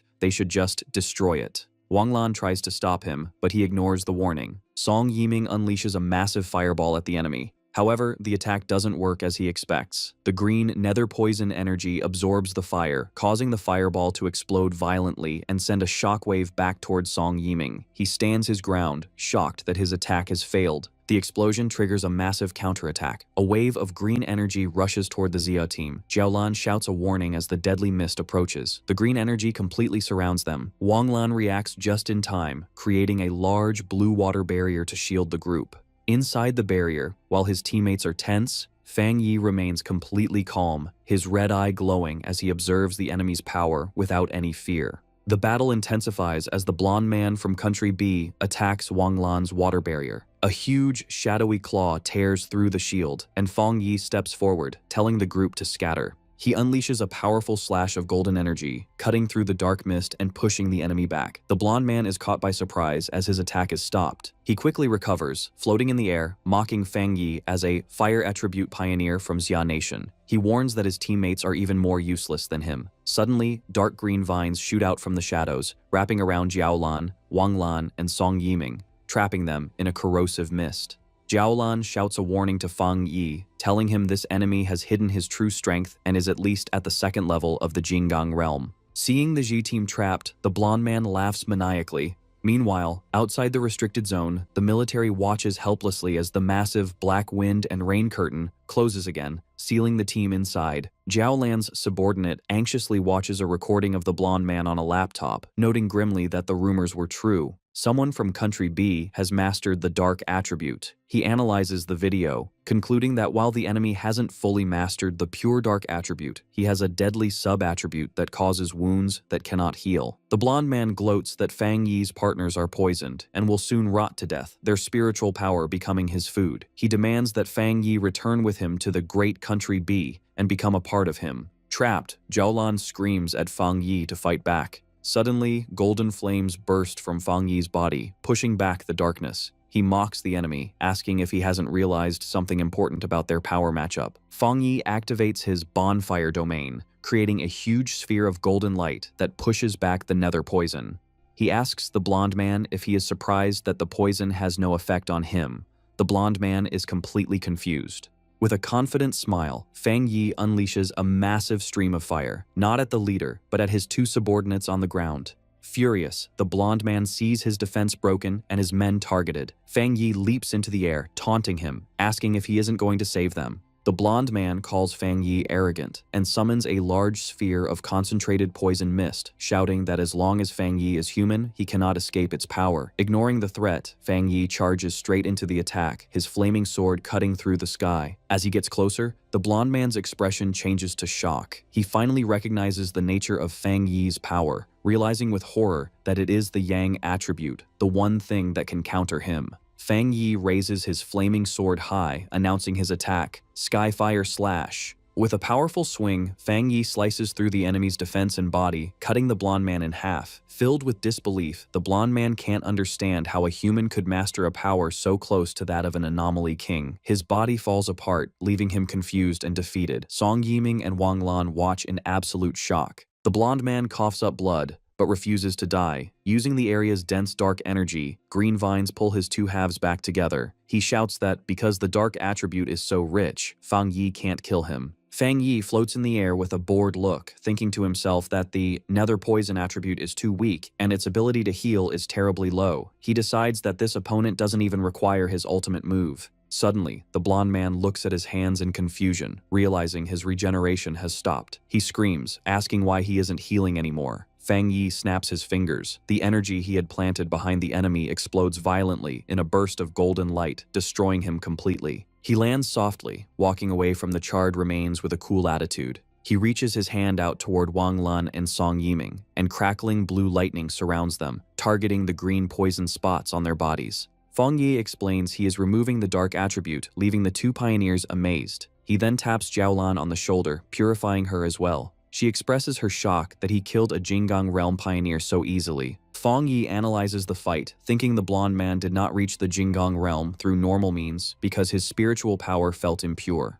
He also finds it suspicious that the enemies seemed unaware of his existence. Jiaolan admits she is also confused, but recalls an internal rumor that years ago, Elder Wu blocked a strange disaster that was supposed to hit Country B with his own body. They consider the theory that the rivalry between the two nations has always been strong, and Elder Wu likely became a target because of his heroism. The mood lightens as Song Yiming bursts into excitement, declaring that from now on, he will hang a portrait of the sealer by his bed to motivate himself. Wang Lan asks his teammate with a straight face if he has been broken by the Yang attribute. Fang Yi turns away from the group, telling them that although he has removed the dark attribute, they are not in good enough condition to enter the core area of the restricted zone. He tells Jiaolan to take the others back or let them train in the outer area. As he speaks, he walks alone into the swirling wind and dust, leaving the team behind. With his eyes glowing gold, Fang Yi reveals his true intention: to see the true face of the core of this restricted area for himself. He stands alone before a massive, terrifying storm of blue lightning and dark energy. The sky cracks with power as he prepares to enter the dangerous core that no one else can reach.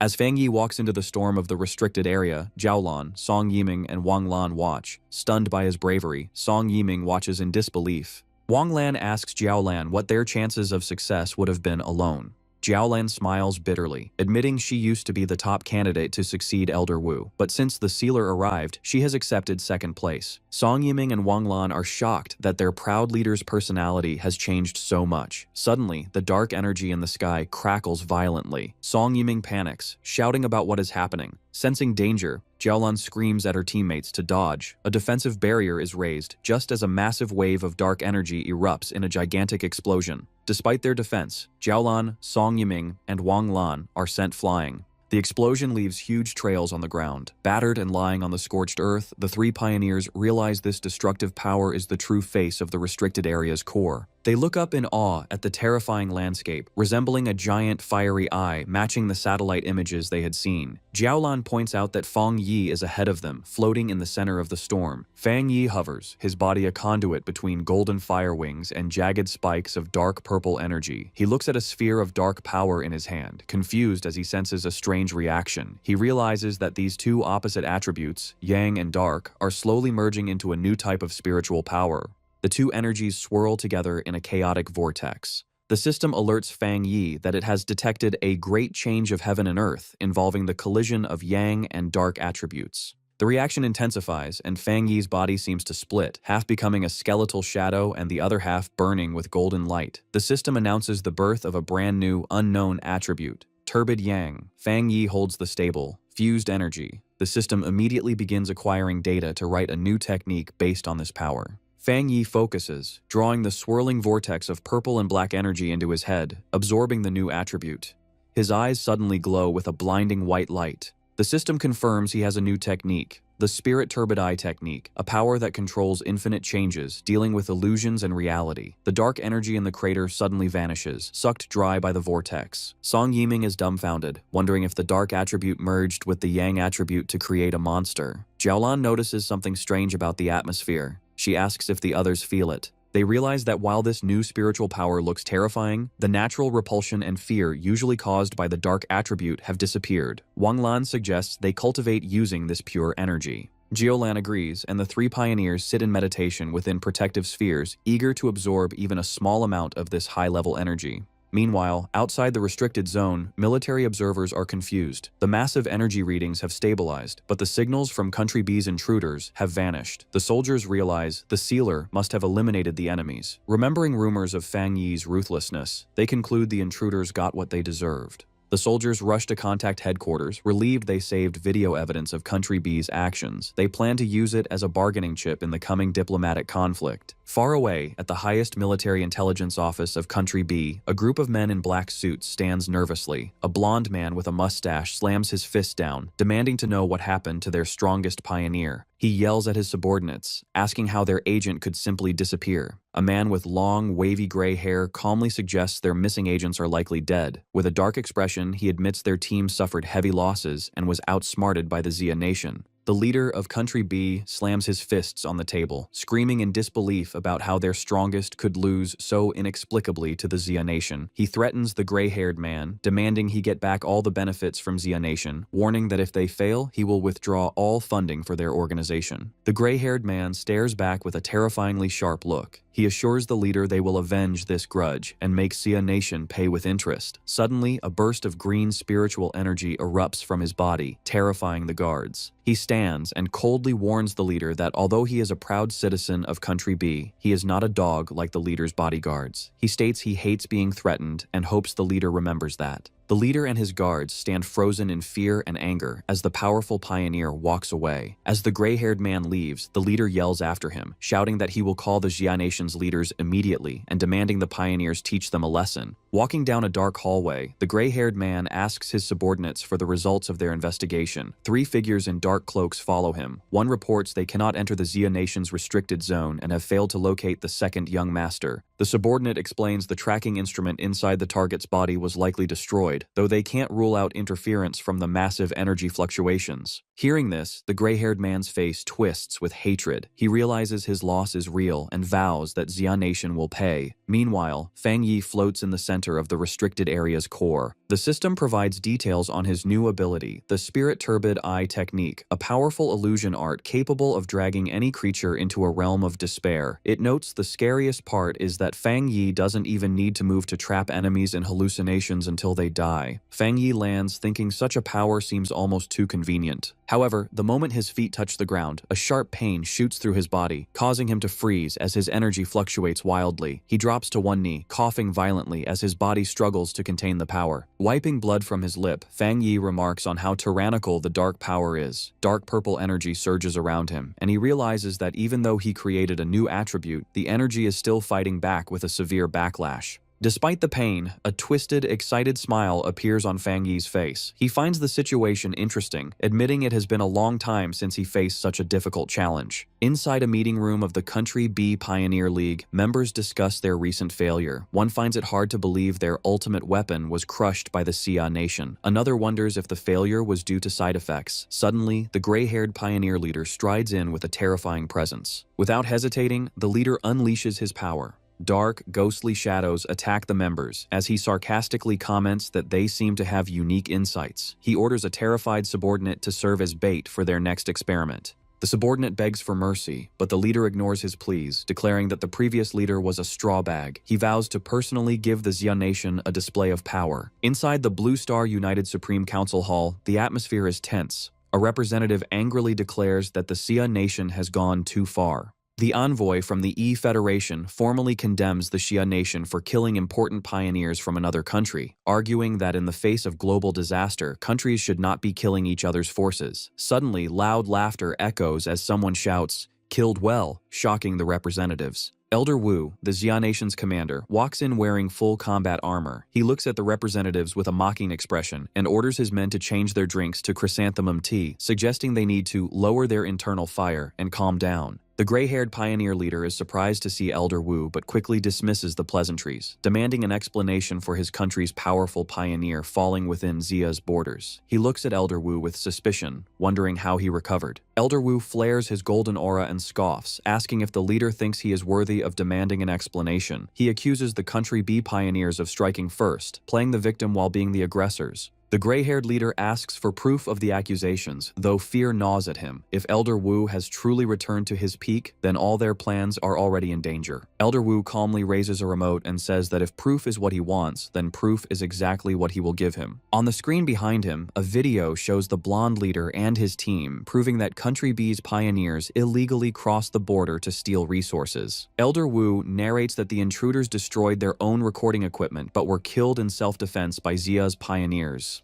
He declares that the arrogant intruders deserved to die. The audience is shocked by the clear evidence of Country B's treachery. Elder Wu stares down the gray-haired leader, quoting that those who commit injustice will destroy themselves. He warns that if any other nation tries to steal Xia's resources, they will face the same consequence. Enraged, the gray-haired leader secretly gathers green energy in his hand, preparing a sneak attack. He hurls 3 blades of green spiritual energy directly at Elder Wu. However, Elder Wu easily reflects the attack with a golden barrier, repelling the energy back at its source. The reflected force slams into the gray-haired leader, sending him flying backward. Elder Wu laughs heartily, mocking the attack as an insignificant trick. The gray-haired leader crashes onto the stairs, and his subordinates rush to his side in panic. Elder Wu watches with a satisfied expression, thinking about Feng Yi and how many more miracles the sealer can create for the Xia nation. Back at the restricted area, a massive vortex of dark energy swirls. Jiaolan, Wang Lan, and Song Yiming stand at the edge, watching. Jiaolan looks deeply concerned, fearing that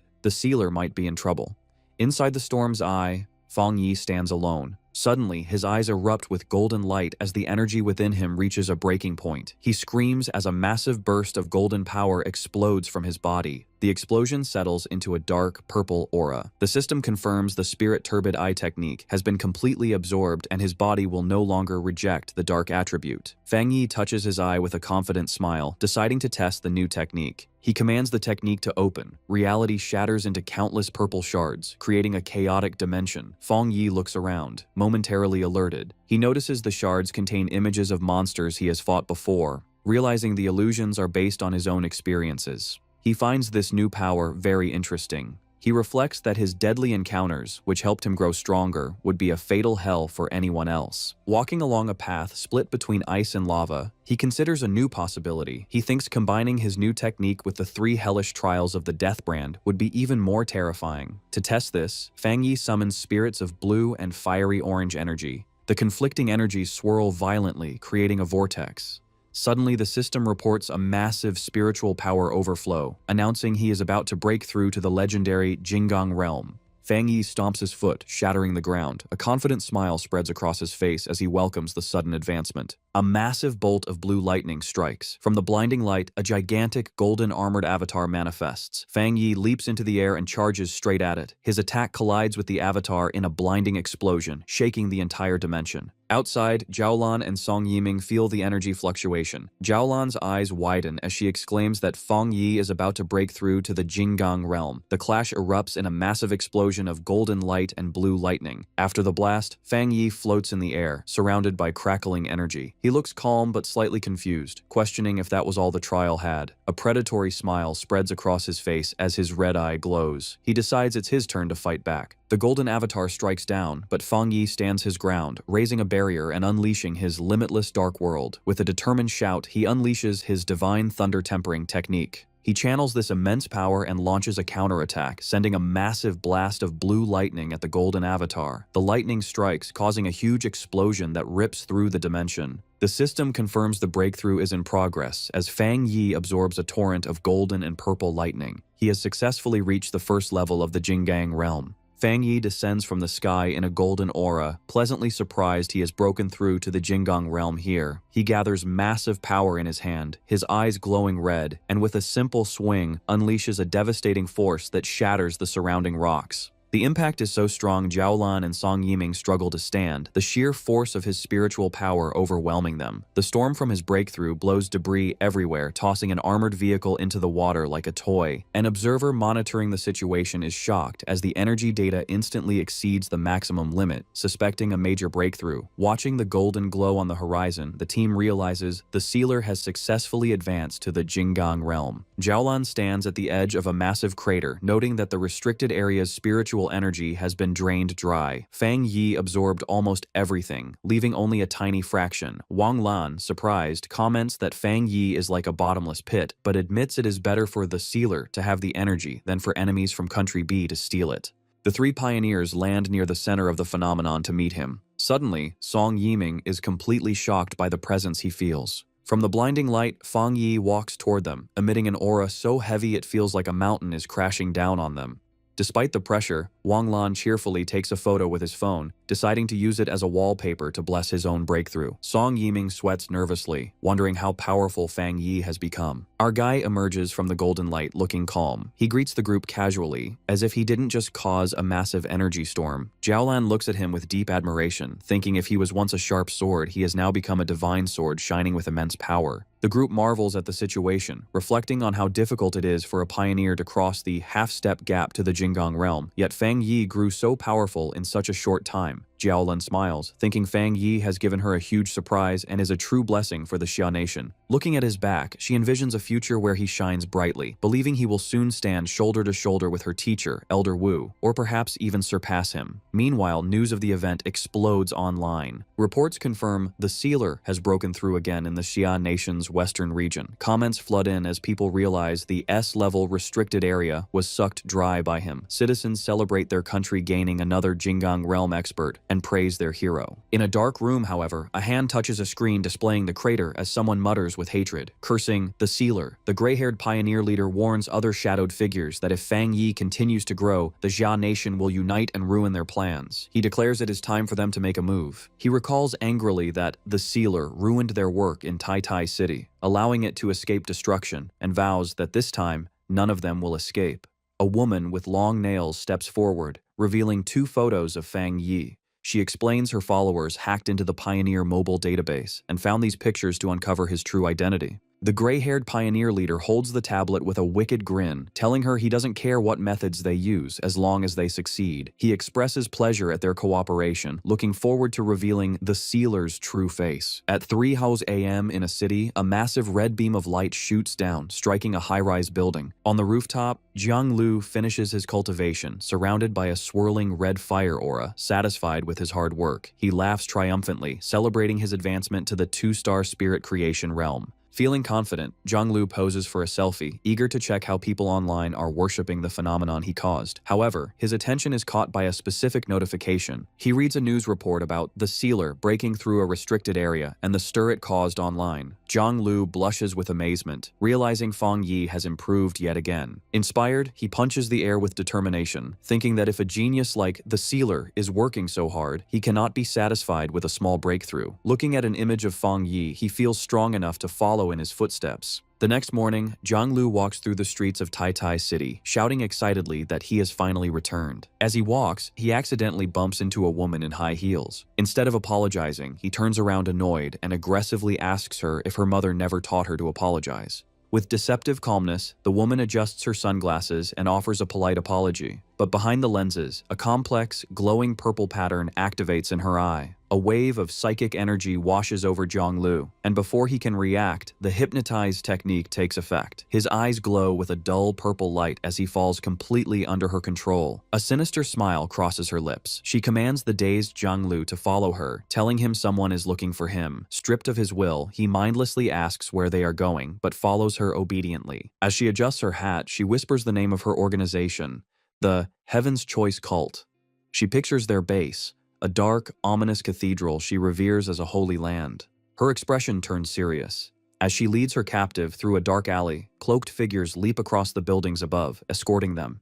She reinforces her mission, to infiltrate Tai Tai City, and not to disappoint the leader she calls Father. The woman vows to make Fang Yi's home base their new territory, declaring that the Heaven's Choice cult will soon shine over the entire nation. Jiang Lu wakes up in a dark, terrifying place identified as the Repentance Room of the Heavenly Chosen Church's headquarters in Tai Tai City. He screams in agony as he is tortured, shouting that he doesn't know the person they are asking about, He realizes he can't control his own mouth and remembers being hypnotized, understanding he has been brainwashed. These cruel people are trying to force information out of him about his future master, Fang Yi. He finds strange comfort in the fact that he genuinely knows nothing. In a grand hall, a subordinate reports to a woman dressed as a nun, asking if the prisoner has spoken. The woman prays and explains that although she forced him to speak, he seems too ignorant to be useful. The subordinate worries, questioning if Jiang Lu is even qualified to be bait. He expresses concern that the sealer might not come to save such a person. The woman declares she will increase the torture, determined to complete Father's mission. At the Tai Tai Spirit Association office, Fang Yi and Su Qingying sit across from two strangers. Su Qingying asks if they came to Tai Tai City to ask for help finding Jiang Lu. One of the men, Jiang Lu's friend, explains that Jiang Lu came to the city to find the sealer and become his apprentice, but vanished upon arrival. The red-haired man explains they received a tip that Jiang Lu was taken by a mysterious group known as the Heavenly Chosen Church. Su Qingying and Fang Yi look shocked. Su Qingying recognizes the name as an evil cult supported by pioneer forces. The red-haired man admits his group has no confidence in fighting such a powerful place, which is why they came to ask Fang Yi for help. Su Qingying explains more about the enemy. She describes them as a group that opposes the Spirit Association and specializes in mental attacks. She adds that they operate as an ordinary church to infiltrate the common population, with their main headquarters in Chuanxi City, where they have nearly 1 million believers. She explains that while the local Spirit Association has tried to strike them down, the cult is elusive. Fang Yi becomes alarmed, realizing that if the cult's headquarters is in Chuanxi City, their presence here means they have infiltrated Tai Tai City. Su Qingying urgently says she must notify the association to search the city. A sharp smile appears on Fang Yi's face as he reveals the truth. He notes that the cult sneaked in unnoticed and took the person looking for him. He concludes that the Heavenly Chosen Church is actually coming for him. Fang Yi sits in deep thought. He reasons that since this elusive organization traveled thousands of miles to target him, it would be difficult to find clues if they intentionally stayed hidden. His expression turns serious. He suspects the idea of them infiltrating Tai Tai City is misleading. Su Qingying and the red-haired man look at him in surprise. Fang Yi asks for confirmation that Chuanxi City is currently the place in the Jia Nation with the fewest spiritual anomalies. Su Qingying confirms it, explaining that it is a popular place for the elderly to retire, and many people there don't even realize the world has changed. Fang Yi analyzes the enemy's strategy, theorizing that the cult intends to create scattered weak points in Tai Tai City to slowly take over. He realizes his presence is the biggest obstacle. Suddenly, he stands up and deduces that the missing Jiang Lu has likely been moved to the cult's headquarters in Chuanxi City. Instead of waiting, he decides to take the initiative and orders Jiang Lu's friend to book the earliest tickets to Chuanxi City to confront them directly. The two men eagerly agree to follow Lord Sealer. Fang Yi then tells Su Qingying to inform her superiors and run anti-cult propaganda to keep the city safe while he is gone. She cheerfully agrees. As he prepares to leave, Fang Yi thinks that this cult must be destroyed quickly. He admits he is surprised he didn't know such a powerful group existed there, and suddenly remembers that his aunt is currently retiring in that very city. Meanwhile, at the Heavenly Chosen Church headquarters in Chuanxi City, a subordinate approaches the leader, reporting that the sealer and his companions are flying to the city. The leader, in white religious robes, smiles sinisterly. She is surprised the useless bait worked, and that Fang Yi is coming to her territory. She clenches her fist, crushing the energy within it, and decides they must provide a proper welcome. Summoning a glowing white clock, she looks at it with a wicked grin, wondering if she can turn such a powerful heretic into a tool for her church. She remarks that heretics are stubborn. The subordinate assures the leader that she does not need to worry.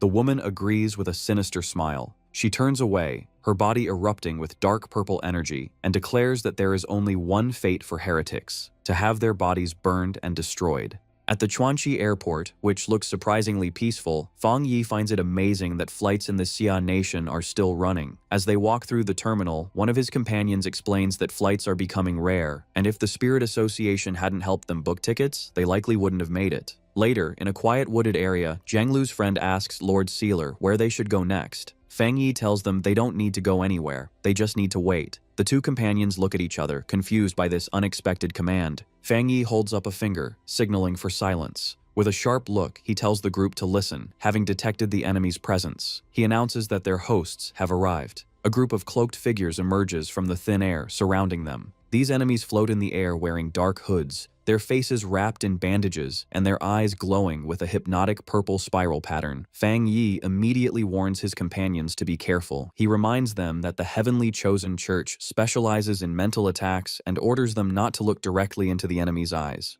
The red-haired man and Zhang Lu's friend acknowledge the order and take fighting stances. However, while Fang Yi is focused on the minions, a figure appears out of the purple mist behind him. It is the mysterious woman, now floating and draped over his shoulders. She whispers into his ear, teasingly asking why, if he told his friends not to look, he hasn't closed his own eyes. The woman activates her spirit creation realm power. Her eyes glow with intense purple light as she uses a technique called disarming charm. She mocks him, asking if he wanted to keep her beauty to himself, trying to control his mind.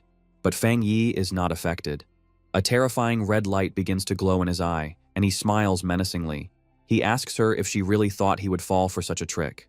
The woman's expression instantly shifts from confident to shocked. A massive, terrifying red eye opens in the spiritual realm behind Fang Yi, overpowering the woman's purple energy. Fang Yi declares that since she was the first one brave enough to get close, she deserves a reward. He remarks that illusion-type pioneers like her are interesting to him. Inside the spiritual realm created by their confrontation, Fang Yi unleashes his mental power, the Spirit Turbid Eye technique. The woman from the Heaven's Chosen cult recoils in terror, shocked that the sealer could master illusion arts, something their reports never mentioned. Regaining her composure, the woman scoffs, declaring that illusions are her cult's greatest strength. She pulls out a pocket watch that glows with a purple light, calling Fang Yi inferior and confident in the power granted by her father.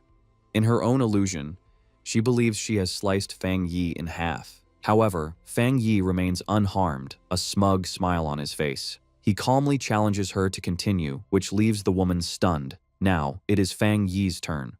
Remarking that such a lively opponent is a perfect test subject, a massive sphere of red energy filled with dark spirits materializes before the woman. She is engulfed by Fang Yi's power, screaming as the illusion feels terribly real and her own abilities fail. Chains emerge from the darkness, crucifying her over an inferno of flames. In desperation, she screams that she is a child chosen by her god, unable to accept being defeated so humiliatingly. She is trapped, surrounded by darkness and hostile red eyes.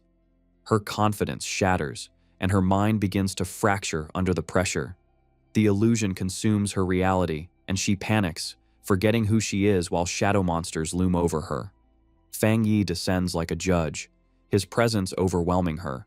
The woman realizes her skills are weak and that if she resists, she will certainly die. With his red eye glowing menacingly, he demands she tell him everything she knows about the Heaven's Chosen cult's ultimate goal. Trembling, the woman reveals the father said they must remove the sealer to complete their grand plan. Fang Yi presses her for more details about the plan and the location of the father and his friend Zhang Lu. Struggling to speak, she stutters that they are at the altar, but suddenly her expression twists in terror. A restriction placed deep within her mind is triggered. Before she can finish, a lethal force strikes her from within, silencing her instantly. Her body collapses lifelessly before Fang Yi. Back in reality, the illusion dissipates. Fang Yi looks at the corpse, realizing she triggered a forbidden restriction from the father. He deduces that followers who try to reveal sensitive information are killed. The forest returns to silence. He walks through the aftermath. His defeated allies lie on the ground. Sensing that he is being watched, Fang Yi calls out to a hidden observer, asking if they silence their own subordinate.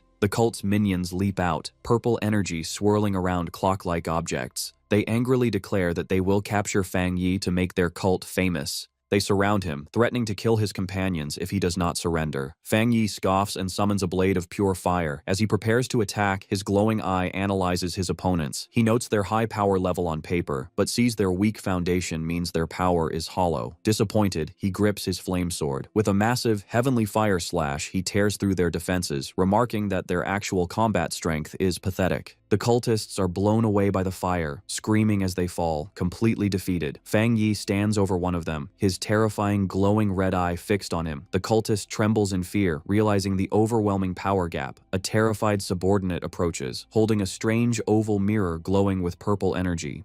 Fang Yi looks at it curiously, sensing a presence as a dark silhouette appears inside. The voice from the mirror addresses the sealer, claiming there has been a misunderstanding. The voice asserts the heavenly chosen cult exists to save humanity, boasting they have solved 3 spiritual anomalies in Chuanxi City. The leader declares that compared to their holy work, the Spirit Association is incompetent. Fang Yi mocks her propaganda, telling her not to believe her own lies. He calmly dismantles their argument, pointing out that Chuanxi City is a secure area with no record of beast disasters, meaning the anomalies they fixed never existed. Fang Yi exposes their scheme, deducing the cult creates fake problems to attract believers and gather wealth for their own cultivation, dismissing their methods as despicable.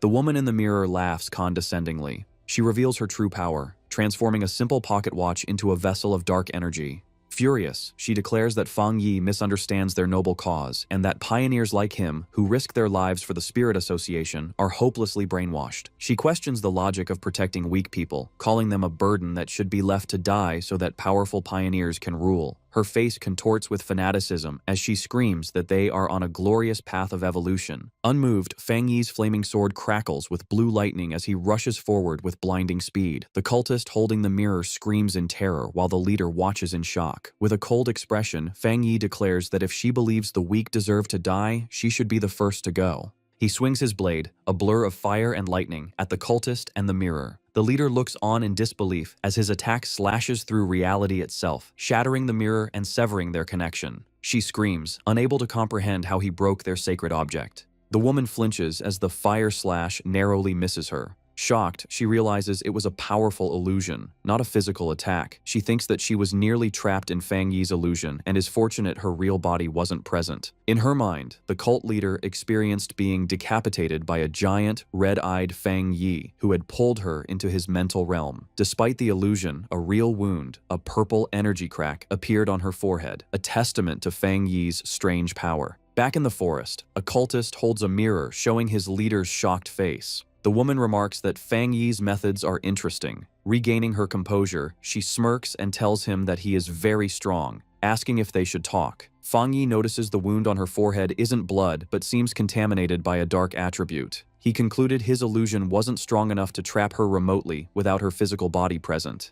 He gave her an ultimatum.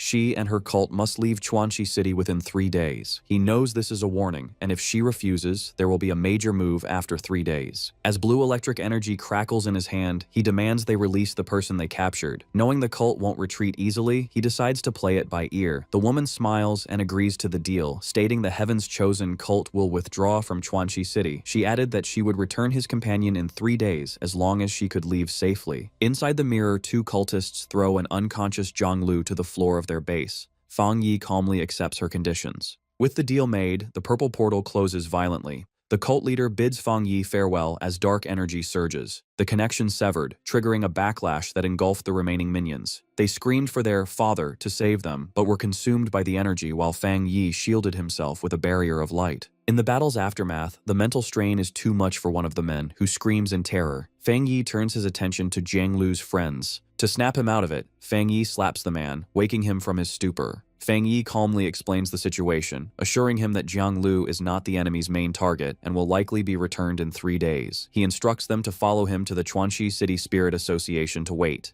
With his hands in his pockets, Fang Yi prepares to leave. As the trio walks away, exhausted and shaken, Fang Yi checks his phone, deciding it is safer to wait until the ordeal is over before contacting his aunt who lives in the city. They arrive at the towering Chuanxi City Spirit Association building. In a conference room, Fang Yi meets with local officials. The branch leader, contacted by Su Qingying, offers their full cooperation. Fang Yi declines direct combat assistance, stating confidently he can handle the father alone. However, he gestures to Jiang Lu's friends, requesting the association look after them since they are independent pioneers. The branch leader happily agrees. Suddenly, the door bursts open and a staff member rushes in, shouting for his boss to look at the Pioneer Forum. The staff member approaches Fang Yi in a panic, desperately apologizing and begging the sealer not to take it to heart, explaining that people are stirring up negative emotions against him online. Fang Yi asks to see the phone. On the screen, he reads a flood of hateful posts claiming the sealer is unworthy of being the pioneer's leader, accusing him of killing innocents and being arrogant. One comment points out a strange detail. All the hate posts are from IP addresses within Chuanxi City. Inside the Spirit Association, the office is chaotic. The local superior is on the phone shouting orders to block all local IP addresses from posting.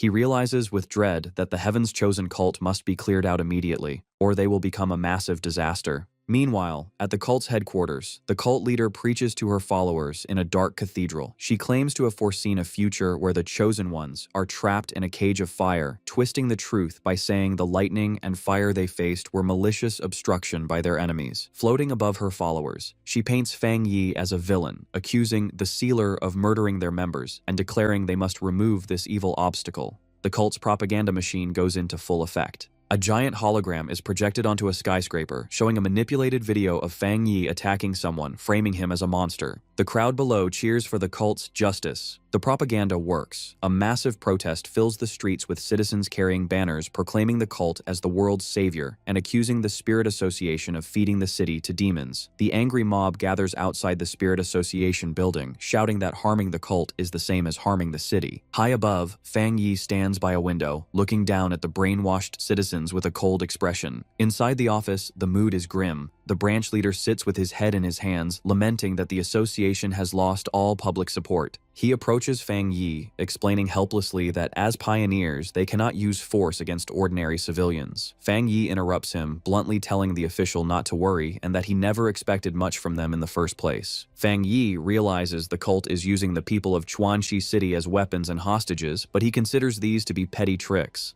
The Heavenly Chosen Church's leader grins from under her hood, taunting the sealer and asking if he likes her gift.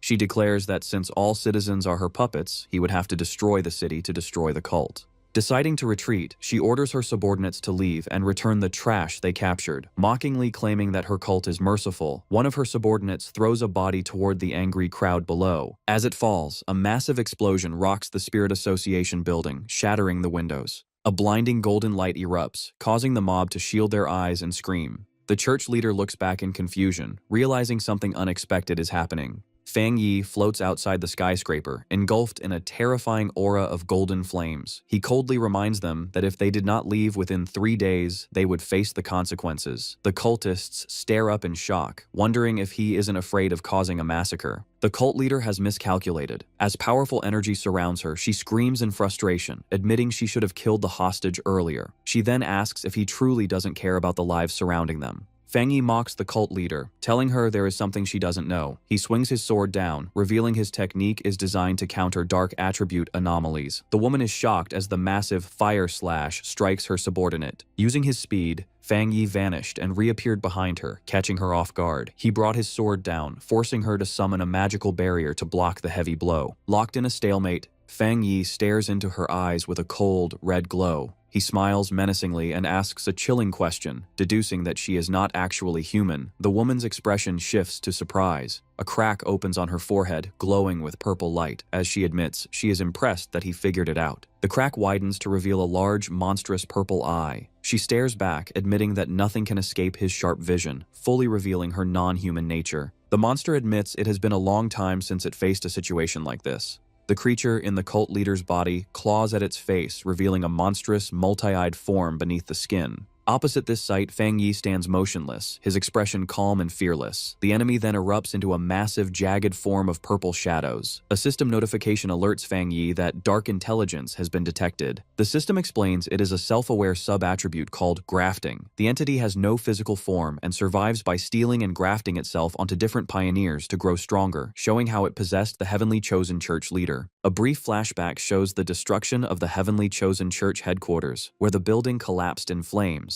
Back in the present, the giant shadow monster looms over Fang Yi. It tells him that he has a perfect body with powerful spiritual energy and demands that he hand it over. The monster then calls upon its followers, declaring it is time for them to be used. Suddenly, life force is violently ripped from the cultists, shooting from their mouths and eyes as purple beams of energy. The energy swirls toward the monster, forming a massive sphere of dark power. The monster then unleashes this power in a devastating beam at Fang Yi. Fang Yi does not retreat. He swings his sword, which is coated in fiery energy. The blade cuts cleanly through the darkness, slicing the sphere in half and chopping off the monster's massive arm. The creature stares at its severed limb in shock, remarking that the pain is intense. Fang Yi walks toward the injured monster with his flaming sword, saying the damage is not enough and he needs to clean this creature up completely. He realizes this dark intelligence has a hidden trick, disguising itself as a human to build a faction. Fang Yi raises his hand, noting that killing this thing might be harder than the previous anomaly king. Suddenly, a massive claw of blue electrical energy descends from the sky. Watching from a nearby building, the branch leader and another pioneer are terrified, realizing the dark attribute has gained true intelligence and can graft onto pioneers. They decide they must warn headquarters. The giant lightning hand slams down and firmly grabs the shadow monster. Fang Yi clenches his fist, controlling the energy construct. However, the monster grins menacingly from within the grip. It mocks Fang Yi, shouting that even if he is special, he will become just another vessel for it to inhabit. Suddenly, dark energy engulfs him, and the monster tells him not to worry. It will take good care of his body. A massive sphere of darkness erupts in the city, with a bright golden light shining at its core as maniacal laughter echoes. Inside the storm, Fang Yi smiles, admitting the dark intelligence is quite powerful. As the darkness tries to swallow him, Fang Yi notes its impressive ability to suppress him, even though his yang attribute is its natural counter. Then, Fang Yi's expression turns terrifying as his red eye glows in the shadow. He tells the monster there is something it doesn't know. A massive, red demonic face of energy appears behind him as Fang Yi declares that he cannot be killed. The monster, sensing this new horror, screams in confusion, asking what he just said.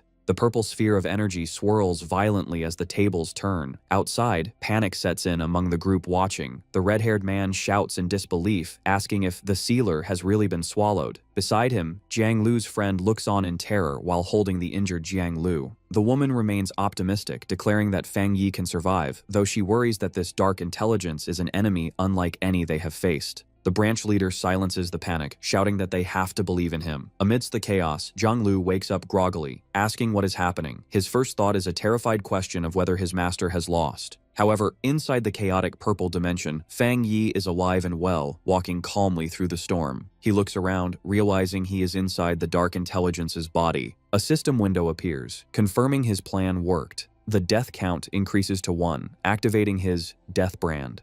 Because he allowed himself to be devoured, the system triggers a debuff on the enemy, weakening the Dark Intelligence's abilities by 20%. Fang Yi examines his hand, puzzled. He notes that despite being in a spiritual space, he isn't a spirit body. His glowing red eye then catches sight of something below him. He finds himself surrounded by glowing blue, ghostly figures floating in the darkness. Fang Yi approaches one of them, recognizing the silhouette. He asks if she is the pioneer most recently grafted by the monster, the woman who led the heavenly chosen church. The blue spirit floats silently, her expression sorrowful. Suddenly, the female spirit and the other blue ghosts around her drop to their knees, bowing before Fang Yi. Fang Yi looks down, his red eyes narrowing as he understands what they are trying to communicate. He asks if they are begging him for release and freedom from this monster. Fang Yi concludes the pioneers are long dead. What stands before him are merely their imprisoned soul breaths, trapped by the monster. Fang Yi summons his sword, acknowledging the tragic reality that the trapped souls share a life force with the monster. He realizes that destroying the dark intelligence means destroying them too. He gathers his energy, deciding that burning them with his pure world divine fire is the greatest mercy he can offer. He swings the massive blade with all his might. The fire slash cuts cleanly through the darkness, bisecting the massive shadow entity. As the purification washes over the area, the spirit of the female pioneer fades away with a peaceful expression, finally freed.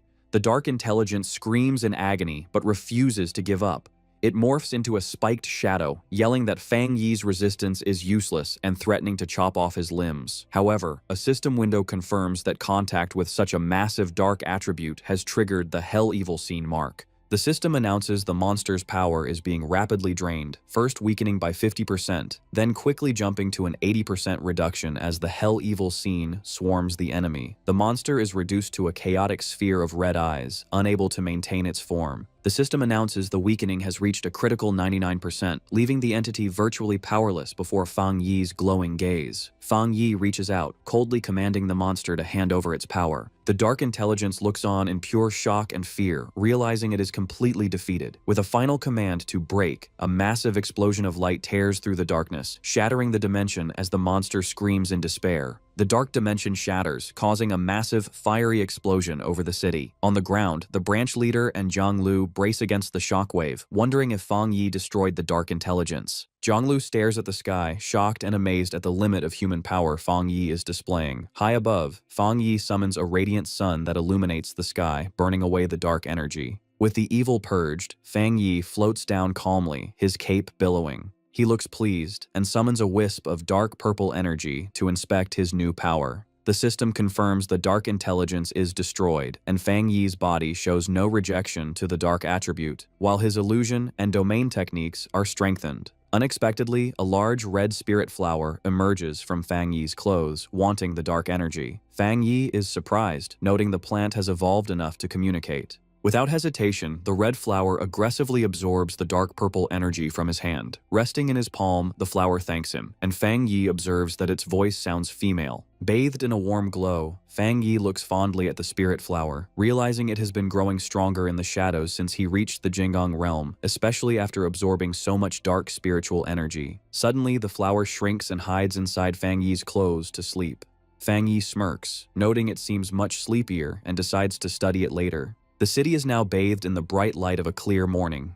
The branch leader, Jiang Lu, the red-haired man, and Jiang Lu's friend gather, smiling in relief. They celebrate that their city is saved, confirming with awe that the sealer annihilated the sentient dark attribute. Smiling brightly, Jiang Lu expresses his satisfaction at witnessing Fang Yi save the city, feeling he has no regrets. Without warning, a sinister purple aura swirls behind Jiang Lu. From the sky, a deadly beam of dark purple energy shoots down toward him. Just before it lands, a powerful blast of golden energy intercepts it, causing a massive explosion that leaves Jiang Lu stunned. Confused and shaken, Jiang Lu asks what just happened. Fang Yi then lands calmly on the street, his hand still wrapped in golden flames, revealing he was the one who blocked the ambush. The branch leader approaches Fang Yi with a huge smile, expressing his gratitude for the rescue. He continues to thank Fang Yi while Jiang Lu stands safely behind him. The concrete on the ground is severely cracked from the interception, showing the power of Fang Yi's attack. Staring at Fang Yi, Jiang Lu's eyes fill with awe, declaring the pioneer his greatest idol. The branch leader warmly shakes Fang Yi's hand to say goodbye, accompanied by Jiang Lu and his friends, all grateful the evil cult is gone. However, Fang Yi maintains a serious expression, warning them that destroying the cult is not enough, and they must remain vigilant. He explains that while their city seems peaceful, its location with abundant natural resources makes a future, large-scale spiritual mutation inevitable. Hearing this, the branch leader is left frozen in shock. He sweats nervously, trying to assure Fang Yi they are always prepared and patrol the restricted areas daily. However, the branch leader, Jiang Lu, and his friend are shocked when Fang Yi reveals a trace of the dark attribute almost grafted onto Jiang Lu's body. Without waiting for them to process this, Fang Yi turns. He calmly walks away, instructing the branch leader to take him to the city's restricted mountain area because he believes the spiritual mutation is approaching.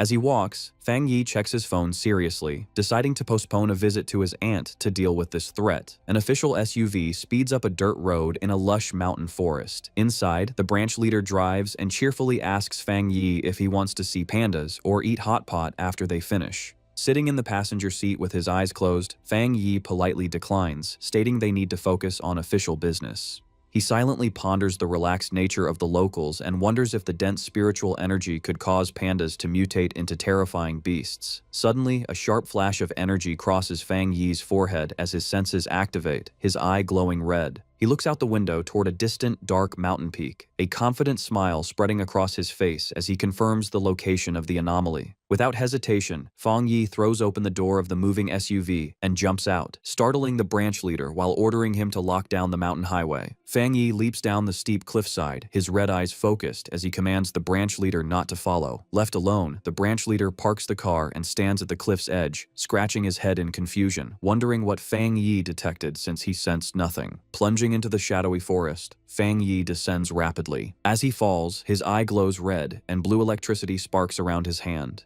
He senses immense power nearby, noting the resonance of the lightning aura grows stronger as he nears the peak. With practiced agility, he lands gracefully on a massive tree branch. As he stands, intense blue lightning surges up his arm and wraps around his body. The raw energy crackles loudly down the enormous tree trunk, casting a blue glow throughout the woods. Fang Yi looks up at a terrifying, massive vortex of swirling purple and pink lightning. The system confirms the detection of a massive thunder attribute boundary. Narrowing his eyes, he reaches his glowing hand toward the turbulent sky. Unleashing his divine thunder tempering technique, Fang Yi fires a colossal blast of blue lightning upward. His blue energy violently clashes with the descending purple storm clouds, creating a spectacular explosion. Suddenly, his expression sharpens as he notices a dangerous shift in the atmosphere. The purple storm clouds swirl together intensely, The system issues a critical warning as a gigantic, spear-like bolt of purple energy drops from the sky, identifying it as the legendary Divine Punishment Thunder, an unstoppable force of destruction. Reacting instantly, Fang Yi slams his hand on the tree branch, channeling his blue lightning into the wood to ground himself.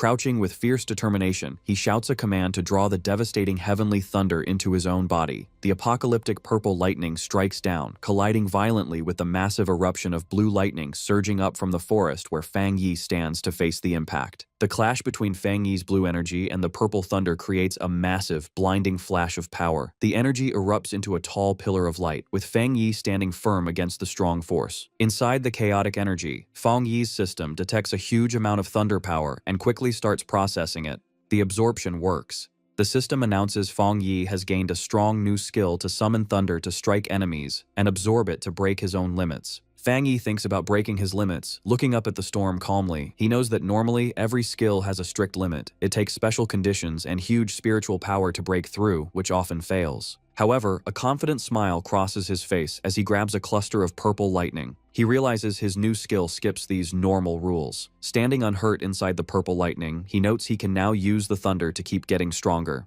He also knows the thunder is an unstoppable natural force, making it a deadly weapon. He is very happy to get such a strong trump card in this normal mountain.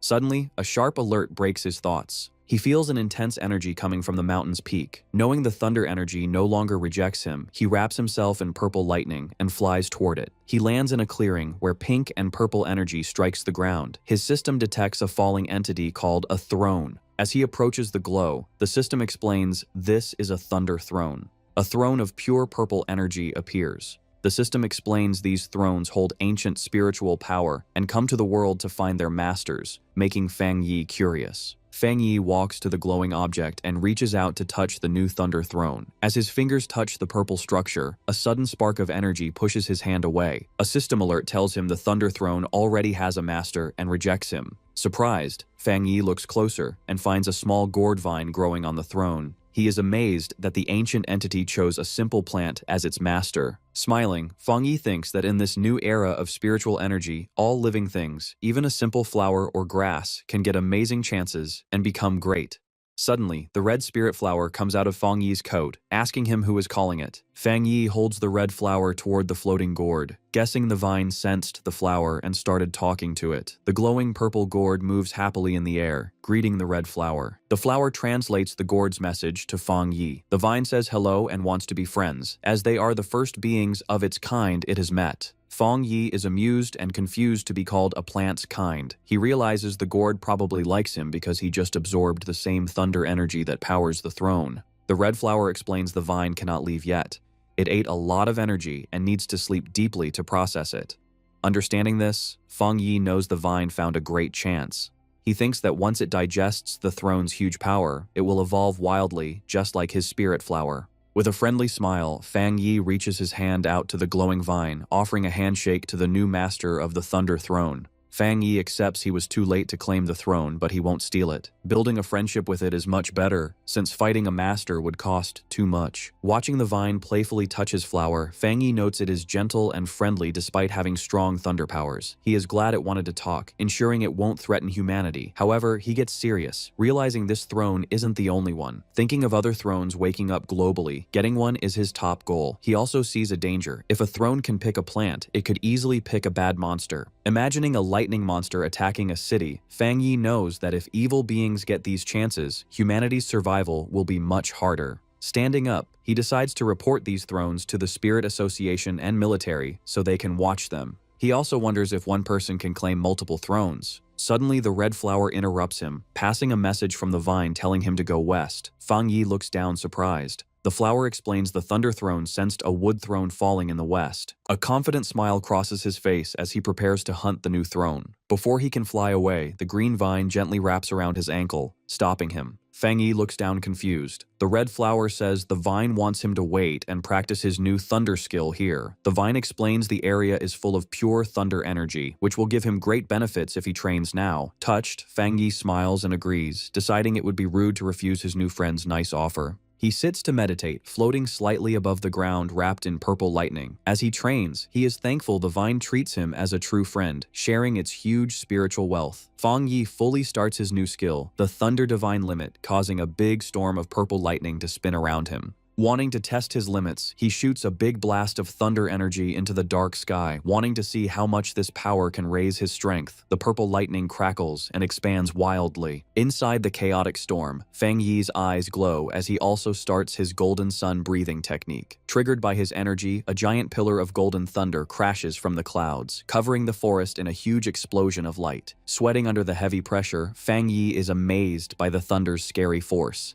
He feels the lightning flooding his bones, being quickly absorbed and refined by his golden aura. To his surprise, the two strong energies do not fight. Instead, they mix perfectly, making his body hot as his soul feels like it enters a whole new level. Suddenly, a change catches his eye, making him look up in total surprise. High above him in the dawn light, a huge blue image of a meditating god appears in the sky. The system says his golden sun breathing technique broke its limits and evolved completely. Fang Yi stares at his hand, looking at the glowing golden energy wrapping him after his skill evolved. The system calls the new skill the Divine Sun Swallowing Heaven technique.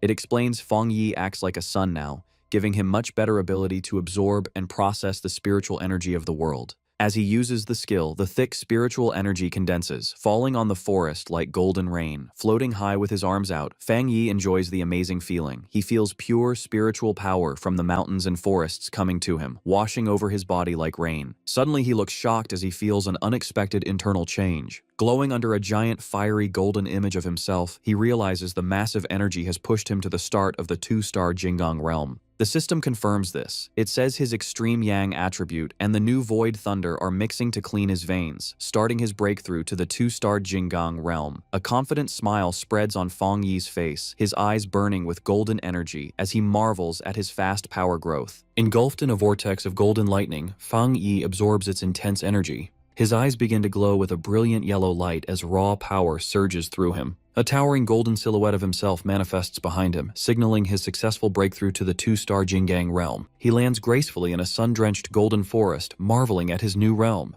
Taking a deep breath, Fang Yi reflects on a pioneer's cultivation, noting that while they absorb natural spiritual energy, not all of it can be used immediately. He visualizes the complex circulation required to refine energy. Understanding that superior cultivation techniques are necessary for a higher conversion rate, he realizes that despite the abundance of spiritual energy, the current pinnacle of human power remains at the 3-star Jinggang realm because of this difficult refinement process. He considers it remarkable that he broke through to the 2-star realm so quickly, his thoughts then shifting to the imposing dark throne he discovered. With a serious gaze, he concludes the era of accelerated spiritual recovery has arrived much earlier than humanity anticipated. His contemplation is interrupted when he looks down, noticing his sentient red spirit flower trying to get his attention. The flower translates a message from the sentient gourd vine, conveying its congratulations. The vine explains that the throne also needs to begin its own cultivation due to his breakthrough and suggests he leave soon because it is afraid of other humans. Fang Yi agrees, acknowledging his breakthrough caused a significant disturbance. He knows he must report the throne to the Spirit Association and the military, but worries the harmless gourd vine might become a target for greedy individuals. He understands that a throne's immense power will inevitably spark fierce conflicts and competition among pioneers. However, his expression hardens as he questions the arrogant assumption that such powerful entities must belong to mankind. Looking back at the glowing vine and his spirit flower, Fang Yi reassures his new friend he won't allow humans to plunder its throne. Acknowledging the vine cannot leave its location yet, they prepare to part ways. With a casual two-finger salute, Fang Yi bids farewell to his new ally, addressing the vine as the Lord of Thunder. At the Star God Combat Zone, a heavily fortified military outpost is built directly into a steep cliffside. Inside, Elder Wu mentions that headquarters detected 2 massive spiritual energy fluctuations in Chuanxi City, both comparable to the 3-star Jinggang realm. He then asks what report they received from the Sealer. Jiaolan details the report, revealing Fang Yi has broken through to the 2-star Jinggang realm. She also relays his warning about an S-class spiritual energy phenomenon called a throne, noting Fang Yi has officially requested the military to investigate. Elder Wu listens in stoic silence.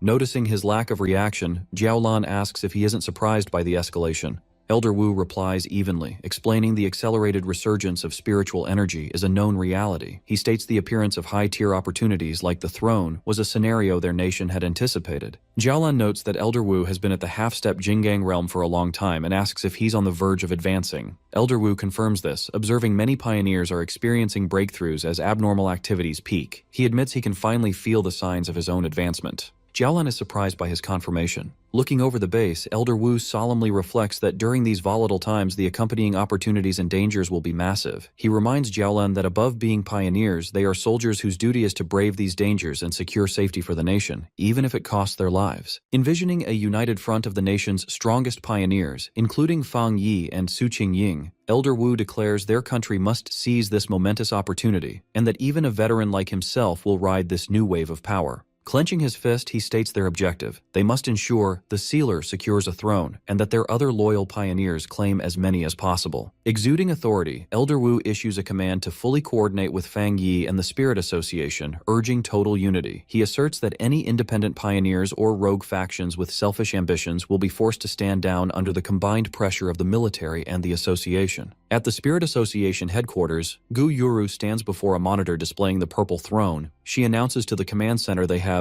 the Sealer's intelligence and are launching a nationwide investigation to find potential thrones and track abnormal energy fluctuations. Her expression serious, Gu Yuru orders the mobilization of all city team captains. Internally, she worries about the terrifying speed of the escalating crisis, questioning if humanity can survive this turning point. At the Taishi Spirit Association, the local superior receives a shocking phone call, reacting in disbelief that Fang Yi has already broken through to the 2-star Jinggang realm. Sweating, he assures the caller the Taishi branch will fully manage its jurisdiction so Fang Yi can operate in Chuanxi without distractions. The superior lowers the phone and turns to Su Qingying, confirming Fang Yi's advancement. Su Qingying smiles proudly, noting Fang Yi is now the second strongest pioneer in the nation, behind only Elder Wu. She adds that their city of Taishi is benefiting from his reputation. However, she rubs her head with a slightly embarrassed expression. She admits she had been overly arrogant about her recent advancement to the half-step Jinggang realm, failing to anticipate the massive, worldwide spiritual energy surge Fang Yi had triggered. The superior's expression turns grave. He fears that if Taishi faces another catastrophic spiritual anomaly, potentially worse than the last, they might not survive. He vows they must protect their city to avoid becoming a burden to Fang Yi. 10 hours later, an emergency meeting is convened at the Chuanxi Spirit Association, gathering all pioneer captains from surrounding cities. Gu Yuro stands at the head of the conference table before a projection of the throne. She reports that, following Fang Yi's intelligence, headquarters detected over 20 similar spiritual energy anomalies globally, but they cannot confirm if all are thrones. A map of their nation appears on screen, showing 7 confirmed locations with similar energy signatures within their borders. Song Yiming, the captain of Fengshi who recently reached the first-level Jinggang realm, rests his boots on the conference table. He grins and points out the problem. There are only 7 potential thrones, but far more captains in the room. Song Yiming questions how the association plans to distribute these coveted limited resources. Wang Lan, the captain of Haishi who recently reached the half-step Jinggang realm, calmly prepares tea. Unfazed by the tension, he reprimands Song Yiming, asking him to take his feet off the table during a meeting. Infuriated by the disrespect from someone at a lower realm, Song Yiming glares fiercely at Wang Lan, challenging his authority to speak. Song Yiming releases a surge of wind energy across the table, trying to intimidate Wang Lan while mocking him for wanting a throne. Wang Lan doesn't flinch. He channels a spark of lightning energy to stabilize his teacup against the gale. He calmly retorts that every person in the room desires a throne, making Song Yiming's intimidation pointless. The other captains watch the confrontation silently. As tension escalates, Chen Ruo, the captain of Yueshi, sits in silence, coldly observing the conflict. Song Yiming leans in with a malicious grin, continuing to provoke Wang Lan. He mocks the Haishi captain, questioning how someone with his attributes could hope to claim a throne, and insults his city for appointing him as leader. Having lost his patience with the disrespect, Wang Lan manifests a vortex of water and spiritual energy in his hand, preparing to retaliate. Before violence can erupt, Gu Yuro slams her hands on the table, furiously ordering both captains to sit down and forbidding any fighting during the conference. Suddenly, an overwhelming aura crashes down on the room. Gu Yuru, Wang Lan, and Song Yiming instantly freeze, their faces showing shock at the sudden, oppressive pressure. Song Yiming is violently slammed into his chair, pinned down by heavy, phantom-like hands of dark purple energy. He is left terrified and gasping at the sheer, intimidating force of the attacker. Sweating profusely, Song Yiming frantically wonders if Elder Wu from the Star God Combat Zone has arrived to intervene. Fang Yi, crackling with golden energy, steps through the doorway. Sensing the terrifying scale of power, the captains realize it feels akin to the peak of the 3-star Jinggang realm. Song Yiming trembles, confused as he realizes this suffocating presence does not belong to the Elder. Fang Yi steps into the room with a polite smile, greeting the gathered captains. He apologizes for being late as he approaches the table. Gu Yuro formally acknowledges him, announcing the arrival of the sealer. Song Yiming cowers in his seat, nervously glancing at Fang Yi. He wonders why every instinct is screaming at him to back down, finally realizing this unassuming young man is the legendary pioneer everyone has been talking about. Fang Yi's polite demeanor vanishes. He glares at Song Yiming and demands to know what was happening right before he walked in. Terrified by Fang Yi's presence, Song Yiming nervously stammers that nothing is wrong and they were just having a discussion. Fang Yi silently stares him down with piercing red eyes. Pinned by the purple energy claw, Song Yiming is in disbelief, unable to comprehend how his first-level Jinggang realm power is paralyzed. Easing the pressure, Fang Yi sits at the conference table. He greets Wang Lan and Chen Ruo, noting it's been a long time. Wang Lan respectfully welcomes Lord Sealer, explaining they were just discussing the new throne. Leaning back, Fang Yi states he came to share his intelligence. As a Spirit Association member, he confirms the Chuanxi Mountain Anomaly is a Thunder Attribute throne with world-altering power. He reveals a crucial detail. The Thunder Throne's master is a sentient gourd vine. This sparks outrage among the pioneer captains, who argue that leaving such divine power to a plant is a waste and a capable human should take it. Song Yiming eagerly agrees, slamming his hands on the table. He insists they must forcibly take the throne, arguing their nation would be a laughingstock if a plant controlled it. Fang Yi's expression hardens as he coldly declares he won't allow it. Fang Yi addresses the room, explaining he came to make his stance perfectly clear. He warns that if anyone tries to snatch the Thunder Throne, he, the Sealer, will personally take it back. The serious threat leaves everyone in the room frozen in a stunned, sweating silence. A bandaged arm shoots into the air. Chenro breaks the tension, raising her hand to agree with Fang Yi's decision. Gu Yuru agrees, warning the captains not to underestimate plants favored by spiritual energy. She reveals that before the meeting, the throne's mountain territory had already become a deadly purgatory of raging lightning. Wang Lan also raises his hand in agreement with Fang Yi. Conceding defeat, a disgruntled Song Yiming suggests they find new, unclaimed thrones instead. Gu Yuru sighs in relief, acknowledging how helpful Fang Yi's intimidating presence is for keeping order. She reflects on how difficult it has become for the Spirit Association to manage these powerful, top-tier pioneers. Gu Yuru turns to a map to distribute search zones, assigning captains to 4 regions based on energy fluctuations. She clarifies the association won't interfere in competition, but hiding discovered thrones is forbidden. A panicked staff member bursts in, interrupting to report that the Lord of Thunder has already evolved. The frantic staffer explains their drones can't get near the mountain, and the entity's power readings are climbing beyond expectations. He announces the plant's power equals the 3-star Jinggang realm. This news terrifies the captains, who realize the entity could dominate the nation. Unlike the panicked room, Fang Yi is calm.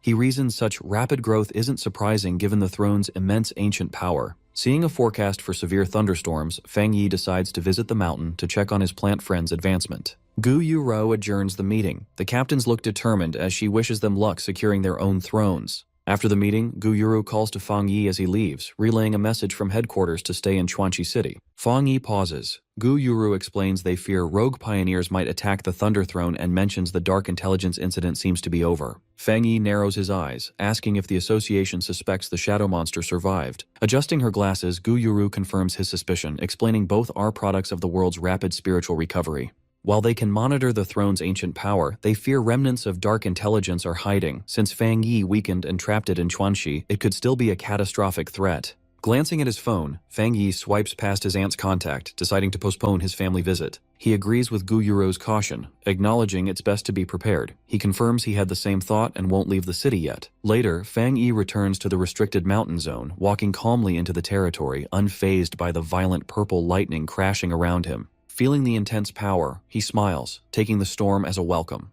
He decides to use the thunder energy to upgrade his cultivation skills. Approaching the glowing Thunder Throne, a voice speaks, noting that Fang Yi's cultivation speed has already outpaced its own. The sentient gourd vine, intertwined with the throne, thanks Fang Yi for his help. Surprised, Fang Yi wonders how he helped. He realizes the Lord of Thunder has developed human-like intelligence, which is expected at the peak of cultivation. The vine explains the throne's awareness told it Fang Yi protected them during the meeting. To repay him, it offers its spiritual energy, admitting it worried he wouldn't return. The sentient red spirit flower eagerly pops out of Fang Yi's clothes, wanting a share of the spiritual energy. Golden fire in hand, Fang Yi smiles, admitting he intended to include the spirit plant in their training. Accepting the offer, Fang Yi sits cross-legged to meditate, letting the red spirit flower rest beside him to bathe in the aura. The gourd vine channels its power, sending currents of purple lightning and spiritual energy surging toward them. In the energy vortex, the red spirit flower happily swirls, absorbing the intense power to fuel its growth. Engulfed in lightning and golden aura, Fang Yi focuses, using the environmental pressure to push his red fire blade technique to the next level. With power surging through his glowing eyes, he commands his fiery golden blade to manifest above him. The massive sword descends, radiating blinding heat as it clashes with the storm. A system notification reports a massive influx of thunder power has been detected. As the blade absorbs the violent lightning, the system confirms the red fire blade technique can now break through. Concentrating, Fang Yi refines the chaotic power as the system announces his blade technique is evolving. He meditates, letting pillars of golden fire and blue lightning envelop him as the skill charges to its limit. His eyes snap open, blazing with red light, as the system confirms the red fire blade technique has successfully evolved. Gripping his upgraded sword, Fang Yi swings with devastating force. The technique now fuses his fire with the thunder attribute. The swing erupts into a blast of lightning and fire, tearing through and obliterating the ground in a terrifying display of his new strength. Fang Yi's system notifies him that the heavenly thunder has tempered his blade technique, successfully breaking its limits and evolving it into a fused thunder fire attribute. Raising his weapon, the system confirms that the blade's enhancement is finally complete. The raw power of his breakthrough triggers a massive, spectacular eruption of fire and lightning at the mountain peak. Watching from afar, Wang Lan and Chen Ruo recognize the fiery display, wondering just what Fang Yi is up to inside the Thunder Throne's restricted area. Nearby, an agitated Song Yiming suspects Fang Yi went back on his word to steal the throne for himself. However, his subordinate quickly reminds him that Fang Yi actually considers the entity a friend. At the Spirit Association, red alarms blare. Staff members report that the energy concentration in the restricted zone has exceeded observable limits, forcing them to retreat their surveillance drones.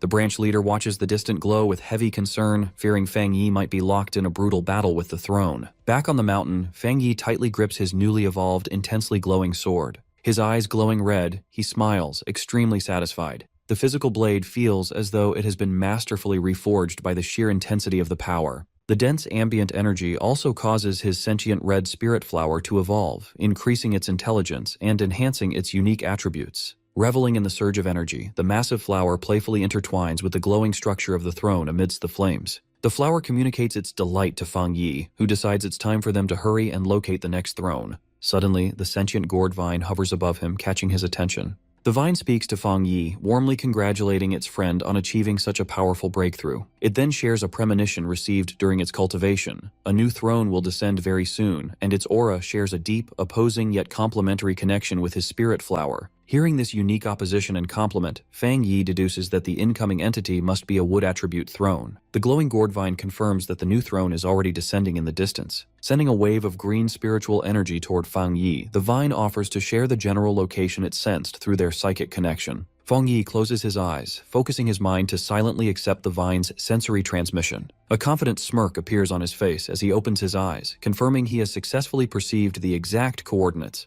The scene shifts to a sprawling neon-lit metropolis at night, which Fang Yi identifies as Yuan City. He notes that Yuan City is an autonomous municipality about a 2-hour drive from Chuanxi City, widely famous for its extreme luxury and extravagance. However, beneath its glamorous surface lies a chaotic and brutal underbelly. The city is known for its ruthless locals and historically boasts the highest crime rate in the nation. Arriving in the downtown district, Fang Yi walks calmly through the bustling, dimly lit streets. He recalls intelligence from the Spirit Association. Their efforts to establish a local branch here have been severely stalled because the city is heavily controlled by entrenched local gangs. Observing the rough-armed pioneers loitering under neon signs, Fang Yi reflects that none of the local awakened individuals are willing to join the authorities. Consequently, Yuan City remains a lawless territory without an official Spirit Association branch or an assigned captain to maintain order. Suddenly, Fang Yi's attention is drawn to a sharp shift in the atmosphere. His sentient red spirit flower emerges from his coat, urgently tugging at his sleeve.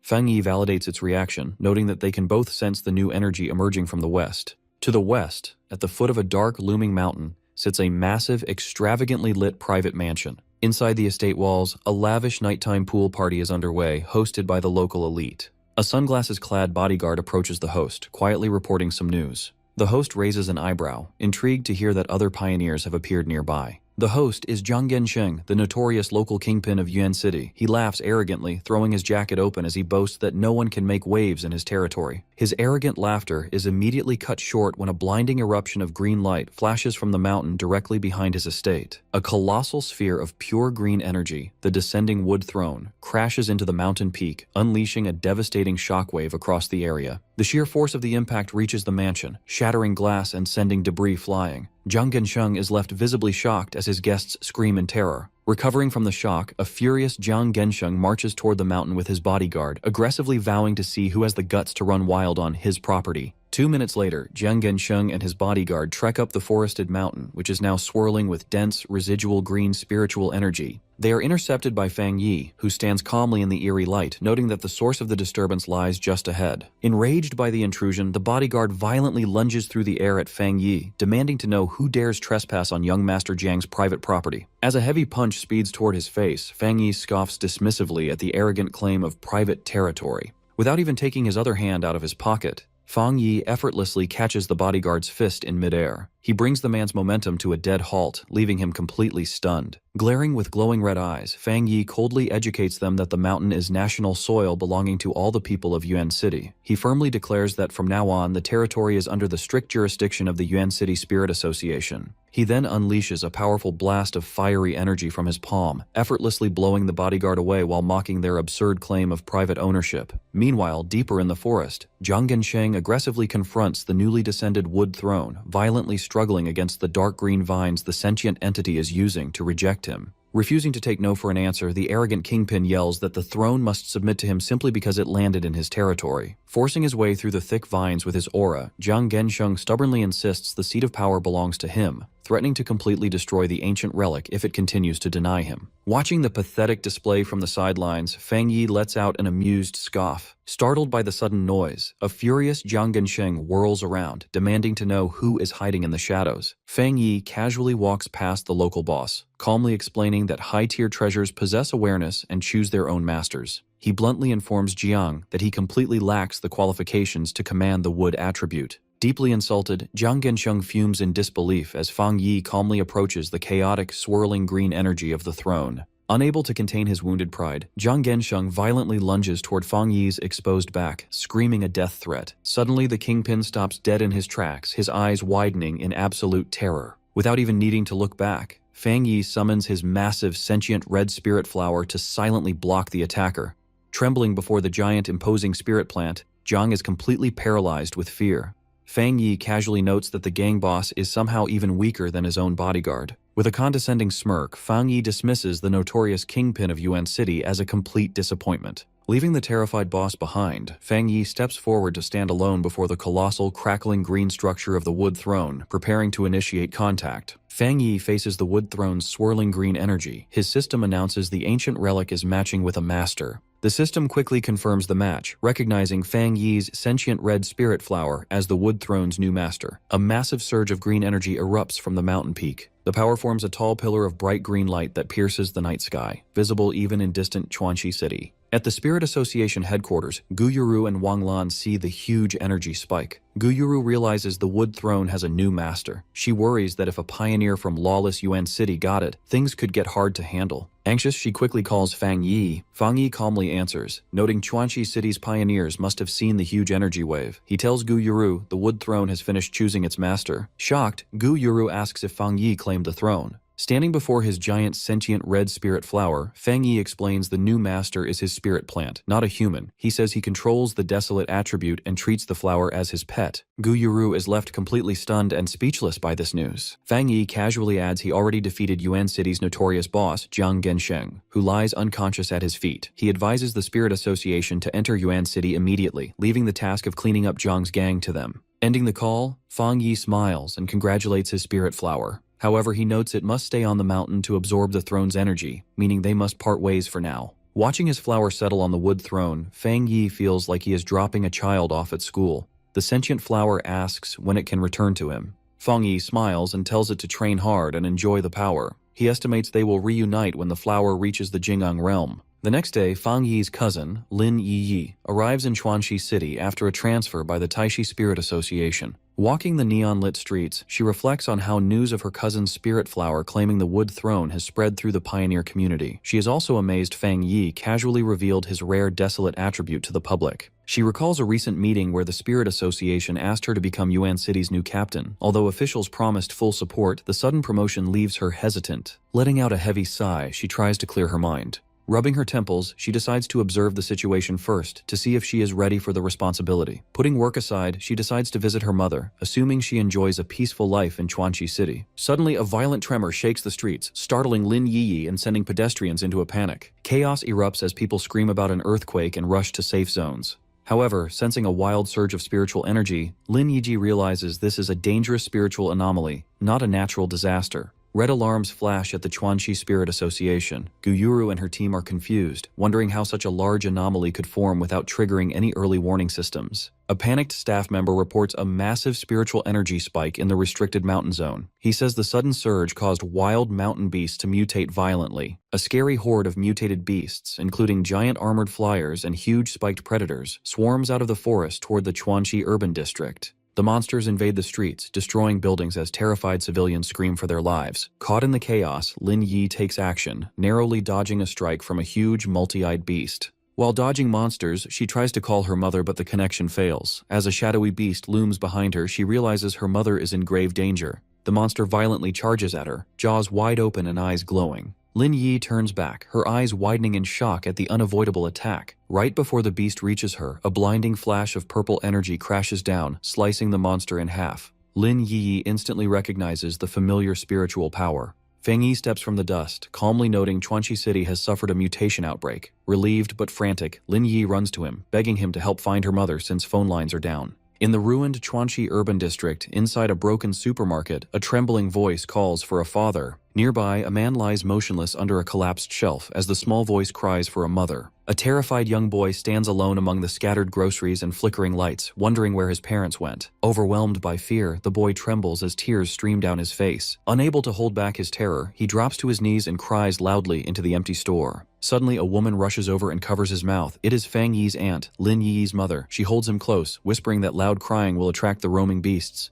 The boy looks at her with large, tearful eyes, trembling and missing his parents. Trying to calm the child, Fang Yi's aunt smiles warmly and pulls out a bright yellow package of a popular snack. The boy's eyes light up. Kneeling beside him, she promises that if he stays quiet and waits for rescuers, he can have the snack as a reward for being brave. The boy smiles and reaches for the treat, distracted from the horror. However, a scary shadow wolf with glowing red eyes silently enters the aisle right behind the ant. The wolf growls, showing its sharp teeth as its red eyes lock onto its prey. As the beast charges, Fang Yi's aunt senses danger. She scoops the boy into her arms and sprints down the aisle to escape. In her frantic sprint, her foot catches on a discarded bottle in the debris. She crashes heavily to the floor, curling her body around the little boy to protect him. The wolf beast lunges, extending its sharp claws for the kill. Bracing for the worst, she closes her eyes and prepares to sacrifice herself. Right before the claws reach her, a blinding streak of golden energy slices through the dark, cutting the beast in two. Fang Yi arrives just in time, standing protectively in front of his aunt with his flaming sword. Glancing back, Fang Yi calmly asks if they are unharmed. Suddenly, he looks surprised as he notices something familiar.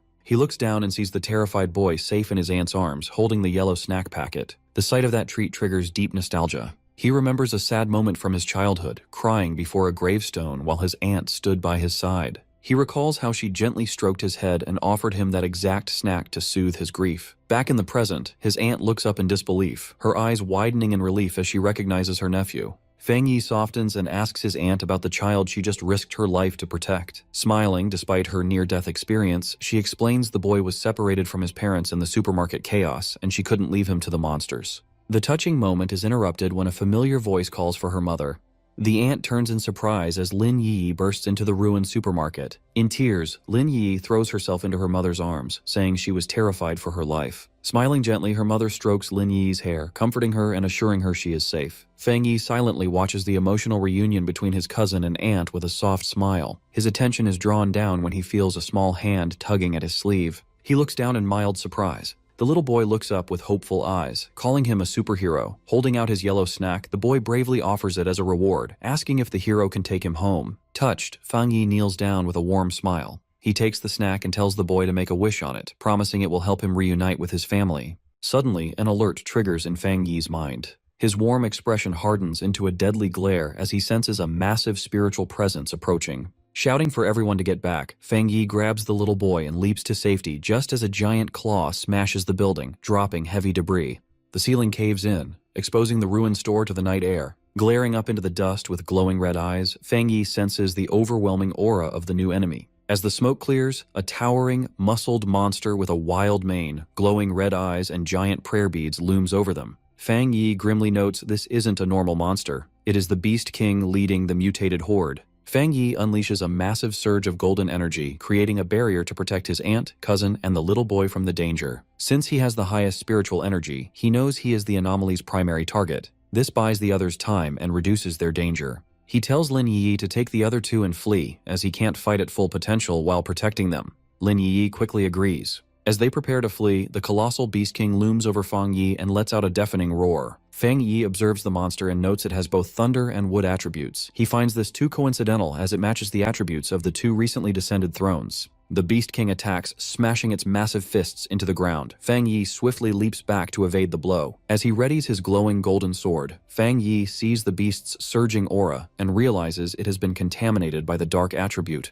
Fang Yi's fiery slash lands, leaving a glowing wound near the monster's red eye. Undeterred, the massive Beast King gathers momentum for another strike. The monster lunges at Fang Yi with its jaws open. Fang Yi calmly leaps back. Mid-air, he swings his flaming sword with immense force. The powerful strike forces the giant beast to stagger back, creating distance between them. Leading the retreat, Lin Yi projects a protective green energy shield as she runs. Her mother follows close behind, carrying the little boy. Their escape is halted when a second massive, shadowy beast with glowing blue eyes suddenly appears in their path. Lin Yi freezes in horror, realizing they are facing not one, but two Beast Kings. The second Beast King, radiating a terrifying aura with glowing blue eyes, towers over them.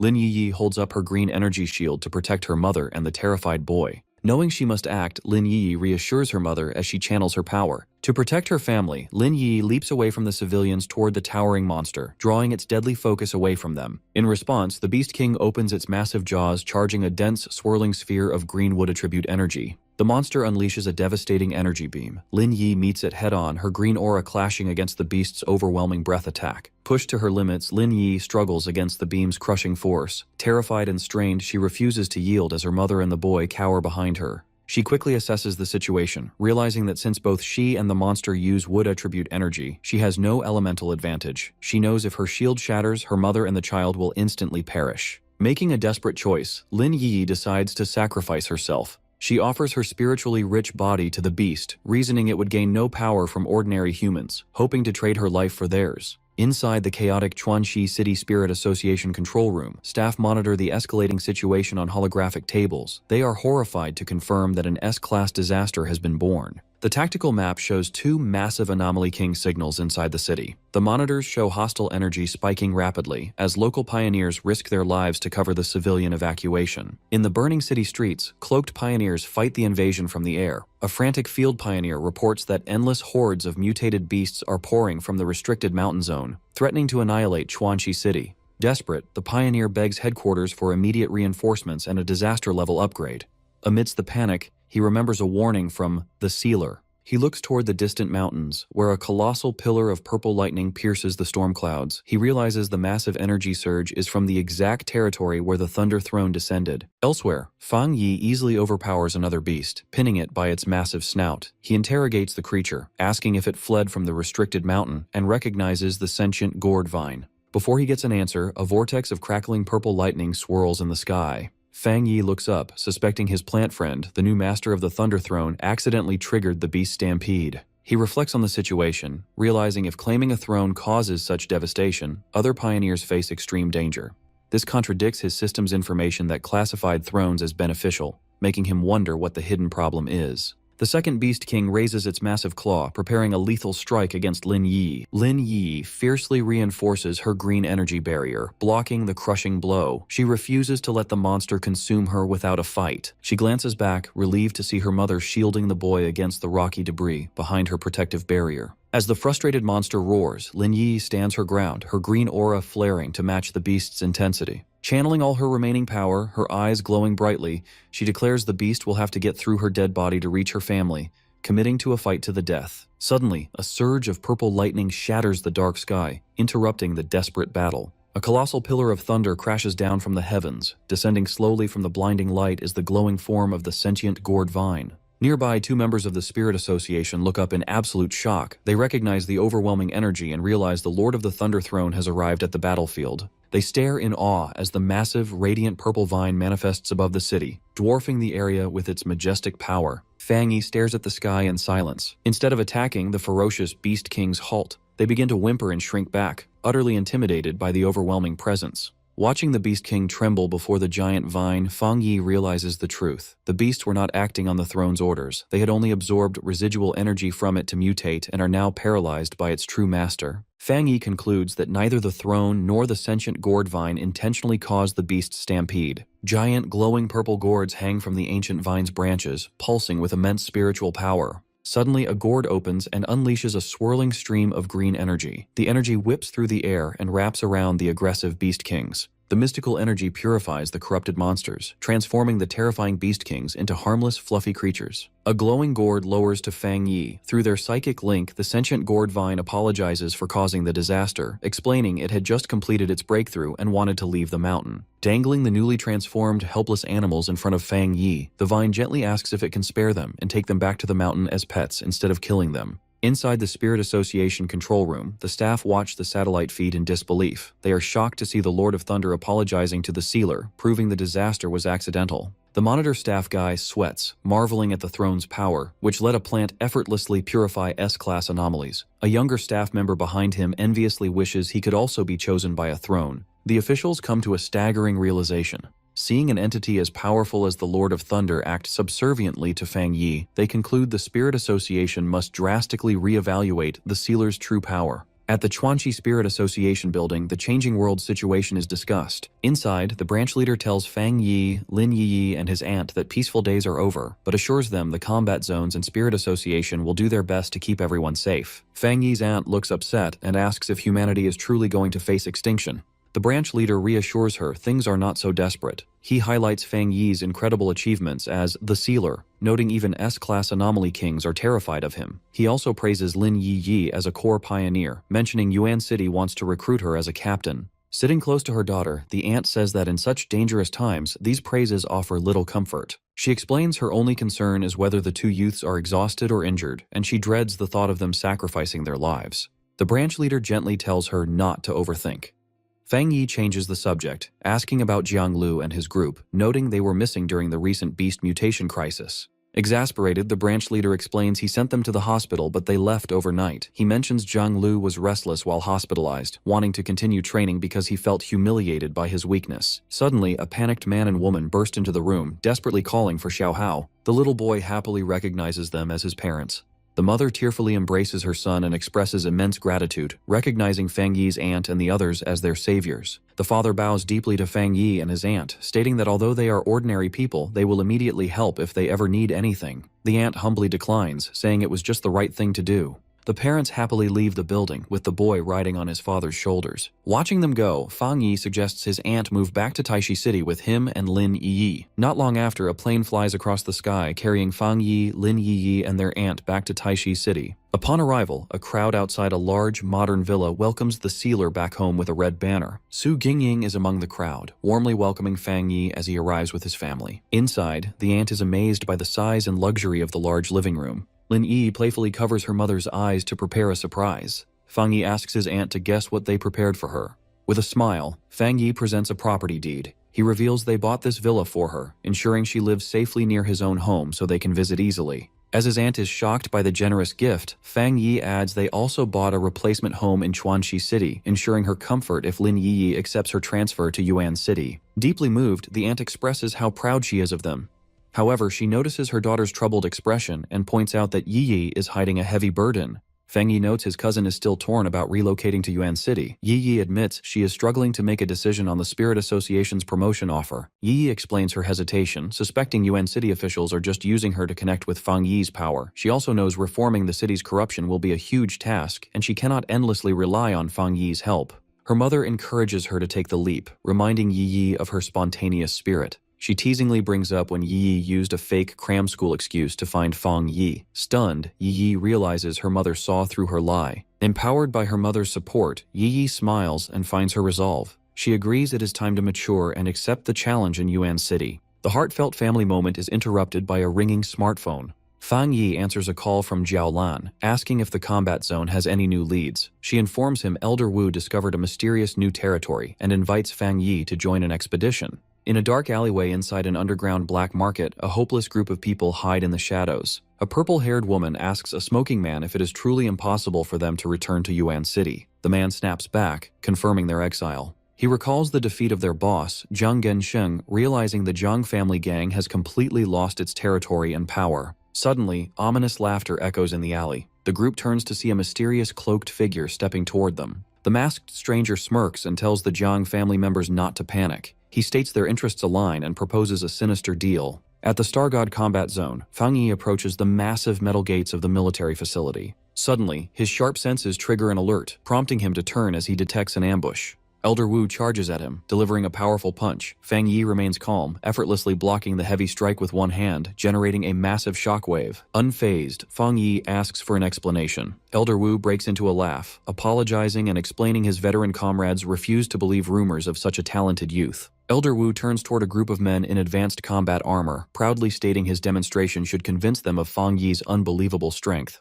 One of the veterans laughs, pointing out Elder Wu was forced to take a step back from Fang Yi's block. Another veteran jokes that the younger generation has outpaced them and suggests Elder Wu can finally retire. Fang Yi observes the cheerful veterans, realizing with astonishment that every single one of them possesses the immense power of the two-star Jinggang realm. Elder Wu then addresses Fang Yi, asking if he remembers the extreme dark zone they had previously discussed. He explains that far beyond their world, much more dangerous domains have existed for a long time, deeply tied to the global return of spiritual energy. Elder Wu reveals a military secret. The nation's top fighters were absent during recent monster outbreaks because they were deployed to these domains. He declares these domains the true front line, where humanity fought a hidden war before the public knew about spiritual energy. Fang Yi recalls intelligence from Jiaolan, noting these domains act like volatile time rifts. They are filled with chaotic energies and a dark attribute that breeds terrifying monsters.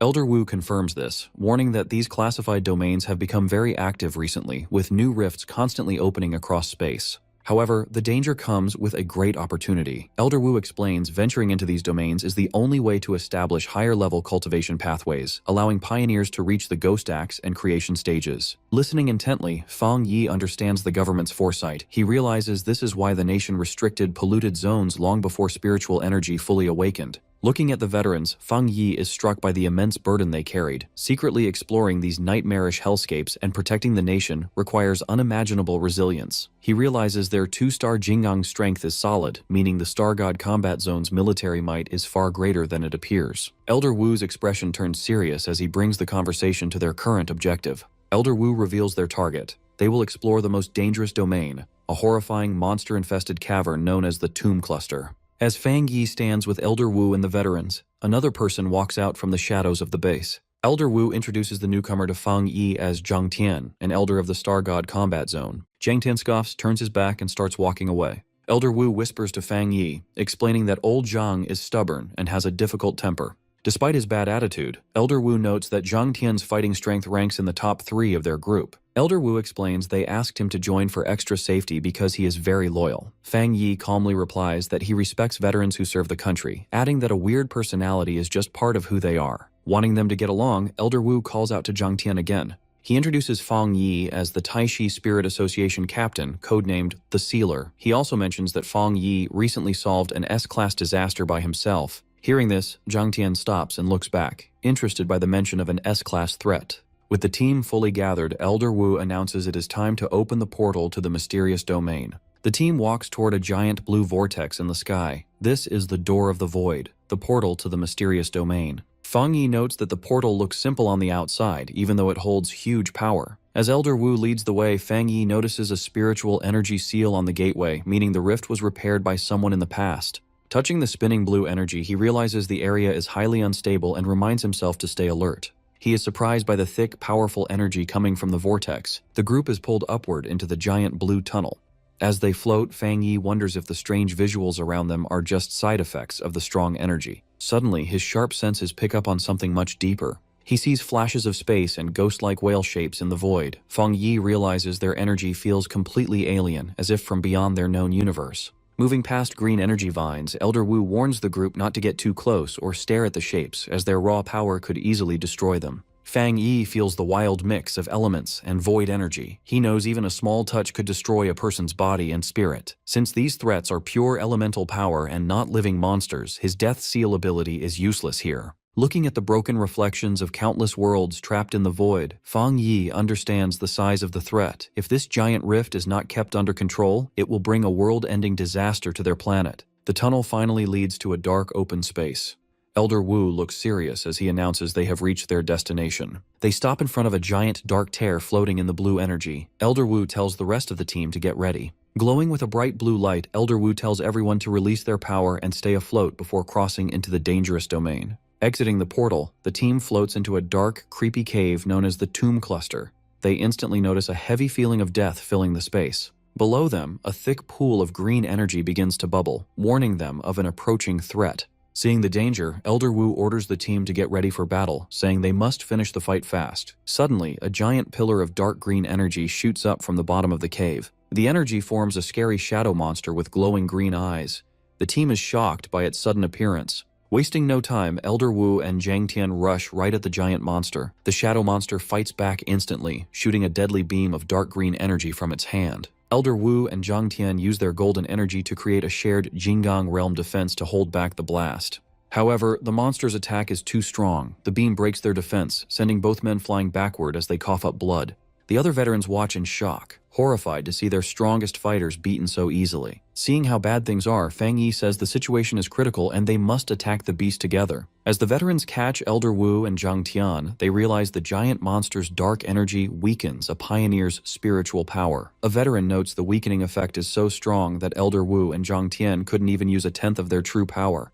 Not bothered, Fang Yi glows with golden light and calls out his sword, saying he will test his own attack. Fang Yi jumps into the air, covering his sword in golden flames to use a powerful dragon slash attack. The flaming sword hits the giant shadow monster, creating a huge explosion of clashing energies. As the smoke clears, Fang Yi is still floating, though his energy has faded a bit. He calmly notes that his power was greatly weakened by the cave's dark energy, or else that single strike would have killed the creature. Watching from below, the veterans are amazed. One points out that Fang Yi nearly destroyed the giant monster by himself, proving his reputation is true. Zhang Tian stares in awe, repeating Fang Yi's code name, the Sealer, with a new level of respect. Elder Wu speaks up, noting that the veterans would be more terrified if they knew the true reason behind that title. Not caring about being weakened, Fang Yi focuses. He releases a wave of dark energy, creating giant shadow claws around his body as he turns on his Twilight Fire domain. With a quick move, Fang Yi commands the shadow claws to grab the green monster. His system confirms the domain opens successfully, and the dark claws start tearing into the beast's wild energy.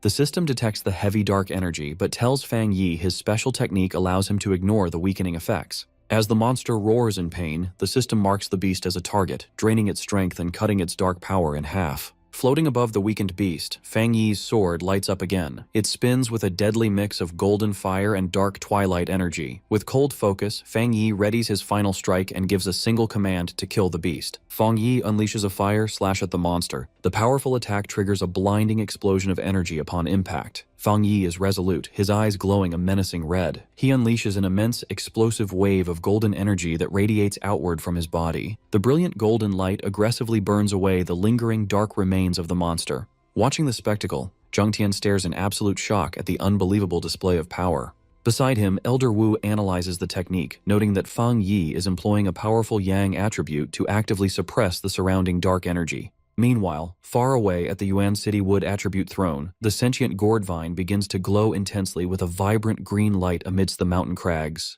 The sentient red spirit flower flares up, sensing that its master is in need of assistance. Responding to the call, a massive, concentrated beam of green energy violently erupts from the mountain peak where the sentient gourd vine is rooted. Back at the battle, Fang Yi is wreathed in chaotic, crackling golden energy as he continues his assault. It becomes apparent that despite wielding the power of death and being the master of the throne, the dark giant is proving to be exceptionally resilient and difficult to destroy. Realizing the dark giant is not yet defeated, Elder Wu tells Zhang Tian that Fang Yi needs their help. Zhang Tian agrees gruffly, and the combat zone elders rush forward together. Zhang Tian, Elder Wu, and the two other armored elders quickly channel their respective powers, their hands glowing with different elemental energies. The four elders simultaneously fire powerful multicolored energy beams down towards the battlefield. The combined streams of energy strike Fang Yi's back, infusing him with their power as he pushes his own golden energy to the limit. The resulting combined attack triggers a colossal, blinding explosion of golden light that completely engulfs the area. The violent shockwave from the blast forces Elder Wu, Zhang Tian, and the others to shield themselves as they are pushed back. As the smoke and chaotic energy clear, the surrounding environment is drastically altered. The elders look down, realizing that the explosion has uncovered the area's true form. A vast, gloomy burial ground filled with countless tombstones is revealed within a deep, newly formed chasm. Fang Yi approaches the group, politely thanking the seniors for their timely assistance, acknowledging that he couldn't have destroyed the dark giant smoothly without them. He admits he underestimated the enemy earlier and asks if anyone was injured in the ensuing blast. Caught off guard by Fang Yi's humility, a flustered Zhang Tian awkwardly apologizes for his earlier hostile attitude and expresses his gratitude to Fang Yi for saving him. Elder Wu smirks at this uncharacteristic behavior, wondering if Zhang Tian has been possessed, since the usually stubborn man actually managed to utter a "thank you." The brief moment of levity is shattered when the ground suddenly ruptures, and skeletal hands radiating an eerie green light burst from the earth. A terrifying horde of reanimated glowing green skeletons crawls out of the freshly exposed graves, advancing toward Fang Yi and the stunned elders. Keeping his composure, Fang Yi asks Elder Wu if he recalls the unnatural disaster mutation that occurred in Moon City. Elder Wu grimly confirms, realizing with horror that they are facing the exact same horrific phenomenon again. Disgusted by the sudden appearance of the undead, Zhang Tian eagerly steps forward. Gathering bright yellow energy in his hands, he declares that he will take the first strike. He rapidly hurls a barrage of explosive energy blasts into the advancing skeletal horde. Unwilling to stand back, Elder Wu and another combat zone elder charge into the fray alongside him. Zhang Tian leaps high into the air, summoning an energy ball crackling with intense yellow electricity, and claims a section of the battlefield for himself. He unleashes the destructive energy straight down upon the skeletons. The combat zone elders engage the undead army head-on, efficiently cutting down the skeletons with powerful energy slashes and piercing beams. Amidst the chaotic battle, Fang Yi's glowing red eye narrows as his attention is drawn away from the immediate threat. Suddenly, the system informs him that it is detecting a strong dark attribute fluctuation nearby and instructs him to touch its source to compile a new technique. Alerting the elders to the powerful dark energy, Fang Yi dashes forward to investigate. Following his lead, Elder Wu spots a massive, imposing structure looming in the murky distance and questions what it could be, while another elder wonders if it's merely an illusion. Elder Wu quickly dismisses the illusion theory, noting that the giant stone tablet is actively emitting dark energy, though he is confused by its sudden appearance. Fang Yi deduces that it must be a physical manifestation of the area's dark power and decides to approach it. Ignoring a warning shout from Zhang Tian, Fang Yi propels himself directly toward the towering monolith. Cloaked in his protective golden aura, Fang Yi flies through the dark mist toward his target. He reaches the immense weathered surface of the stone tablet, which is surrounded by swirling, ominous shadows. As Fang Yi presses his hand against the cold stone, dark red energy immediately reacts and surges around his fingers. The system confirms that a dark attribute technique is automatically compiling. The process completes, rewarding him with the Great Hell Saber method. The system explains that with a single slash, this new technique allows him to summon the undead from the burial grounds to fight on his behalf for 3 minutes, with the summoned creature's power directly scaling with his own strength. Fang Yi reviews his dark attribute techniques. He considers the Boundless Dark Realm, which relies on trapping enemies to weaken them, and the Hellish Evil Scene, a risky move that requires triggering his own death to summon spirits. He notes that his illusion-based eye technique is most effective against highly intelligent foes, making it less useful against the mindless skeletal horde. Manifesting a blade of red energy, Fang Yi senses the immense power of the ancient burial ground, realizing the undead here are far stronger than the ones encountered in Moon City. He concludes that his newly acquired saber technique is incredibly potent, as it not only commands these powerful entities but allows their strength to scale limitlessly with his own. While Fang Yi contemplates his new power, the combat zone elders gather around the massive stone tablet. Astonished to discover it is made of solidified dark energy, they quickly decide to harvest a sample for the research institute. Zhang Tian is particularly enthusiastic, believing that studying this artifact could alter the future.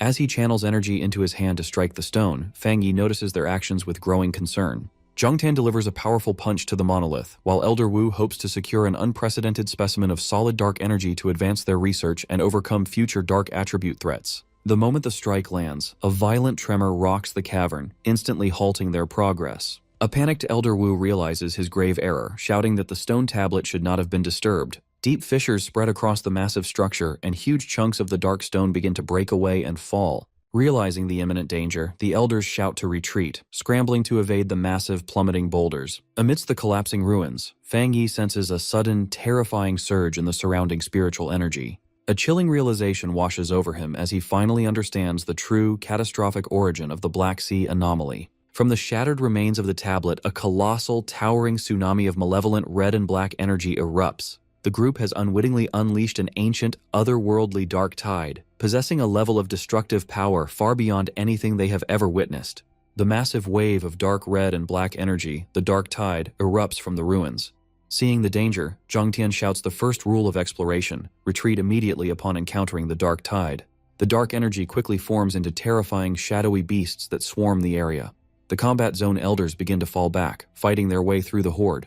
In the chaos, Elder Wu looks back and cries out for the sealer to wait. Fang Yi stands still, facing the towering wave of destructive energy. As the red energy gets dangerously close, Elder Wu desperately yells at Fang Yi, asking what he is doing and ordering him to come back. Ignoring the warnings, Fang Yi stares into the tide with his glowing red eye. He hears a mysterious voice calling to him from within the dark energy. Curious, Fang Yi reaches his hand toward the swirling red mass, deciding to see what's inside. He prepares to face death as he confronts the otherworldly power. Suddenly, a massive, blinding explosion of red energy engulfs Fang Yi. Elder Wu and Zhang Tian watch in terror, screaming his name as the blast consumes him. Unable to accept the loss, Zhang Tian charges toward the deadly wave to save him, but Elder Wu summons a glowing energy hand to hold him back, yelling that he can't save Fang Yi and rushing in would be a meaningless death. A furious Zhang Tian argues back, declaring Fang Yi is the nation's future. He blames himself and the other elders, insisting he would gladly trade his own life for the young pioneers. In anguish, Elder Wu says Fang Yi is likely gone. He stresses that more casualties will doom the nation's future. Taking responsibility for inviting Fang Yi, Elder Wu orders the remaining elders to retreat and survive. Just as the elders prepare to flee, a massive pillar of golden energy erupts from the dark tide. They look back, stunned, recognizing Fang Yi's signature golden power and hoping he has survived. Meanwhile, inside the abyss, Fang Yi calmly falls through a swirling tunnel of red and gold energy. Unharmed by the blast, he finds it strange that there are no monsters within the dark tide's heart. Drifting deeper into the dark red void, Fang Yi follows his instincts. He senses that if he keeps going, he will find the source of the call, even though the voice is now silent. To get answers, he attempts to communicate with his system to analyze the strange environment. Protected by a golden aura, he descends deeper into the endless abyss. He notes that his strong defenses are completely shielding him, preventing the dark energy from harming him. Suddenly, a strange, disembodied voice echoes through the red emptiness, speaking directly to him. Startled, Fang Yi stops his descent. His system interface glitches from the overwhelming energy before stabilizing. The system notifies him that the ancient power is causing fluctuations, but has successfully detected the source's coordinates just ahead. Following his system's glowing blue prompt, Fang Yi moves through the dark mist. He wonders if the ancient power is another world-altering artifact like the thrones. As he accelerates, the atmospheric pressure grows much heavier, confirming he is closing in on the unknown source. His eyes narrow as he spots his destination. He stops before a massive, swirling black vortex with red lightning, feeling the suffocating pressure it emits. From the vortex's center, a menacing hollow suit of spiked demonic armor emerges, pulsing with an inner red light. Fang Yi analyzes it, realizing every scale of the armor holds immense destructive power. Fang Yi's system flashes a red warning, confirming the mysterious armor is the true source of the catastrophic dark tide. Confident, Fang Yi reaches out to subdue the artifact. However, the armor instantly reacts, its chest cracking open to reveal a jagged mouth of glowing red energy. Fang Yi is forced to retreat as a massive wave of dark power erupts from the armor. He realizes with awe that this relic's energy is far stronger than the thrones he had encountered before. Caught off guard by a sudden attack from the armor, a shocked Fang Yi hastily summons a golden energy barrier to shield himself. As the dark energy grinds against his shield, Fang Yi struggles. He is astonished that the armor's raw killing intent can weaken his protective yang attribute, which should naturally suppress dark energy. Instead of retreating, the resistance fuels Fang Yi's desire to claim the artifact. He unleashes a burst of golden energy to push back and activates his boundless dark realm, enveloping himself in a giant dark purple sphere. Drawing his sword, Fang Yi uses his Great Hell Saber method. The technique instantly summons a legion of menacing, glowing red spectral undead from the abyss to fight for him. Following Fang Yi's command, the shadowy figures dive down, swarming the floating demonic armor in a coordinated attack. Fang Yi watches intently, but his confidence shatters as the armor retaliates. It unleashes a devastating eruption of sharp red energy tendrils, effortlessly destroying the spectral attackers. Seeing his ultimate attack neutralized, Fang Yi acknowledges his target's overwhelming strength. He realizes the armor's dark aura is far superior to his own dark power, completely suppressing his techniques. The demonic armor unleashes a high-speed barrage of red energy slashes, knocking Fang Yi back. Acknowledging the entity's incredible power, Fang Yi refuses to back down, declaring this battle will determine who subdues whom. The entity speaks again, urging Fang Yi to succumb and become like it. As dark energy forms a jagged mask over his face, Fang Yi realizes the armor is trying to corrupt his mind and possess his body. Struggling against the corruption, Fang Yi channels his divine sun swallowing heaven technique to maintain his sanity and stay conscious. Refusing to be taken over, Fang Yi yells that the entity has underestimated him. A massive surge of blue energy erupts from his body. Pushed to his limit, he commands his system to mobilize all his powers and techniques at once. The system blares a critical warning. It notes that while his realm is only 2-star Jingang, his actual capability is immeasurable. However, the system calculates that unleashing all his powers will overwhelm his body, predicting a 99% chance of complete destruction. Despite the fatal warning, Fang Yi glares through the darkness, ready to take the risk. Pushed to his limit, Fang Yi risks everything to subdue the demonic entity. Amidst clashing golden and dark red energies, he commands his system to mobilize all his powers, vowing to emerge victorious or die trying. The system confirms Fang Yi's request. It immediately activates all his learned cultivation methods simultaneously. The strain of channeling conflicting energies is immense. Fang Yi clutches his head in agony as the power threatens to tear his body apart, struggling to maintain his sanity. Overwhelmed, Fang Yi's eyes go blank before a catastrophic red energy explosion erupts from his body. The system registers the fatal overload, triggering a failsafe, the Death Seal technique. A sequence of elemental energies, lightning, a protective aura, and dark chains, revives his lifeless body, confirming his survival. Drifting in the abyss, Fang Yi's eyes snap open, glowing red. The system announces the ancient artifact has been defeated by his combined cultivation methods. It confirms the ancient entity has submitted, recognizing Fang Yi as its new master. The swirling dark energy condenses around Fang Yi, forming a menacing, spiked suit. The system reveals the artifact's true name, the ancient god-demon armor. Floating in the new armor, Fang Yi radiates a dark aura as the system grants him a new ability. Secret technique, Dark Torrent. The technique shares the armor's origin and is instantly mastered. Testing his new strength, Fang Yi clenches his armored fist, generating a massive shockwave of dark energy. Observing the power from his hand, Fang Yi notices familiar traits. As dark energy veins pulse on his face, he realizes with a shock that he may now command the dark tide itself. His new mastery allows him to walk upon the chaotic dark tide. Furthermore, he can command the destructive energy to recede at will. He reflects on how different this power is from his old dark attributes. Before, wielding dark energy constantly drained his stamina and spiritual power. Now, the dark attribute responds like a loyal pet. Swirling the energy in his palm, he confidently declares it will never be a hindrance again. Having lingered long enough, Fang Yi decides to return, casually snapping his fingers to depart the abyss. As he leaves, he wonders how much time has passed, suspecting his absence has thrown the outside world into chaos. At the Xia Nation Spirit Association HQ, the president slams his fists on his desk in a rage. Beside him, Gu Yuru quietly observes. President Ye Xiao angrily reprimands the combat zone elders for taking the sealer on their expedition and failing to bring him back alive. Ye Xiao criticizes them for failing to protect a single junior pioneer, despite their years of cultivation and access to the nation's best resources. Elder Wu lowers his head in shame. The president questions their competence, asking how they can face the nation after relying on the sealer to escape. Outside, Zhaolin listens in, then decides she can't stay silent any longer. She strides into the office, interrupting President Ye Xiao to offer her perspective. Elder Wu and Zhang Tian sit nearby, looking defeated. Zhao Lan believes the sealer was strong enough to escape but willingly stayed behind, having discovered something vital within the abyss. President Ye Xiao listens silently. Zhao Lan fiercely defends the veterans, reminding the president they've fought on the front lines protecting the nation since before the spiritual energy awakening. She recounts their countless battles and buried comrades. While the sealer is a rare genius, she reminds him of the elder's despair when Fang Yi was lost to the void. She insists that if it were possible, Elder Wu and the others would have gladly traded their lives to bring the young pioneer back safely. Unappeased, President Ye Xiao retorts that the sealer is the core of the crucial Captain plan. He asks if she can guarantee his survival when even their predecessors couldn't escape the dark tide. In frustration, Ye Xiao shouts that Fang Yi's value to the nation is greater than theirs. As Gu Yuru tries to calm him, Jiaolan challenges his assumption that the dark tide guarantees death. Jiaolan glares fiercely, questioning his logic. If Fang Yi is truly dead, why is one pioneer more important than the entire surviving Star God combat zone? She bluntly asks if, by doubting Fang Yi and dismissing the combat zone, he believes the Spirit Association alone could protect the Xia nation without their military might. Realizing she's overstepped, Elder Wu shouts Jiaolan's name, ordering her to stand down. The tension breaks.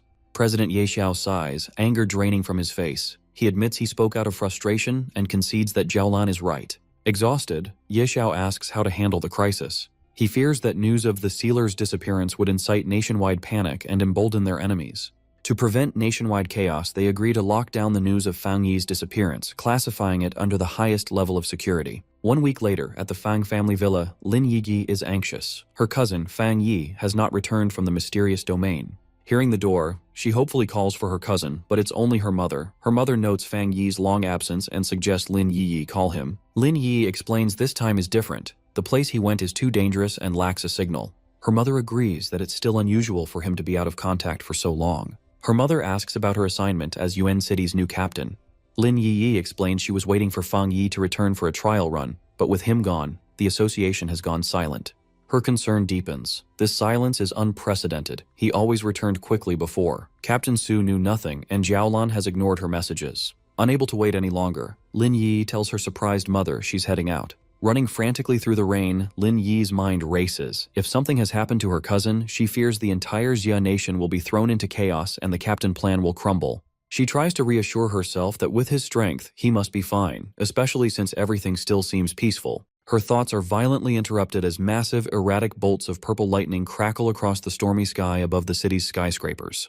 Lin Yi freezes in shock. Panicked pedestrians scatter as a glowing meteor crashes toward the city. Shielding herself from the blinding impact, she recognizes the energy signature.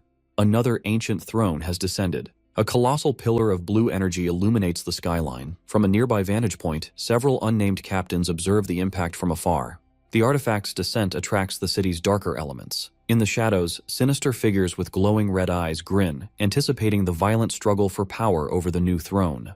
Drifting through the chaotic blue void, Fang Yi leaped across floating debris while enveloped in a new dark red aura. He felt like he was trapped in an endless maze, frustrated that he couldn't find the coordinates to return to reality. He glanced at his shadow, which was actually the subdued ancient god-demon armor, and asked if it was also struggling to find an exit.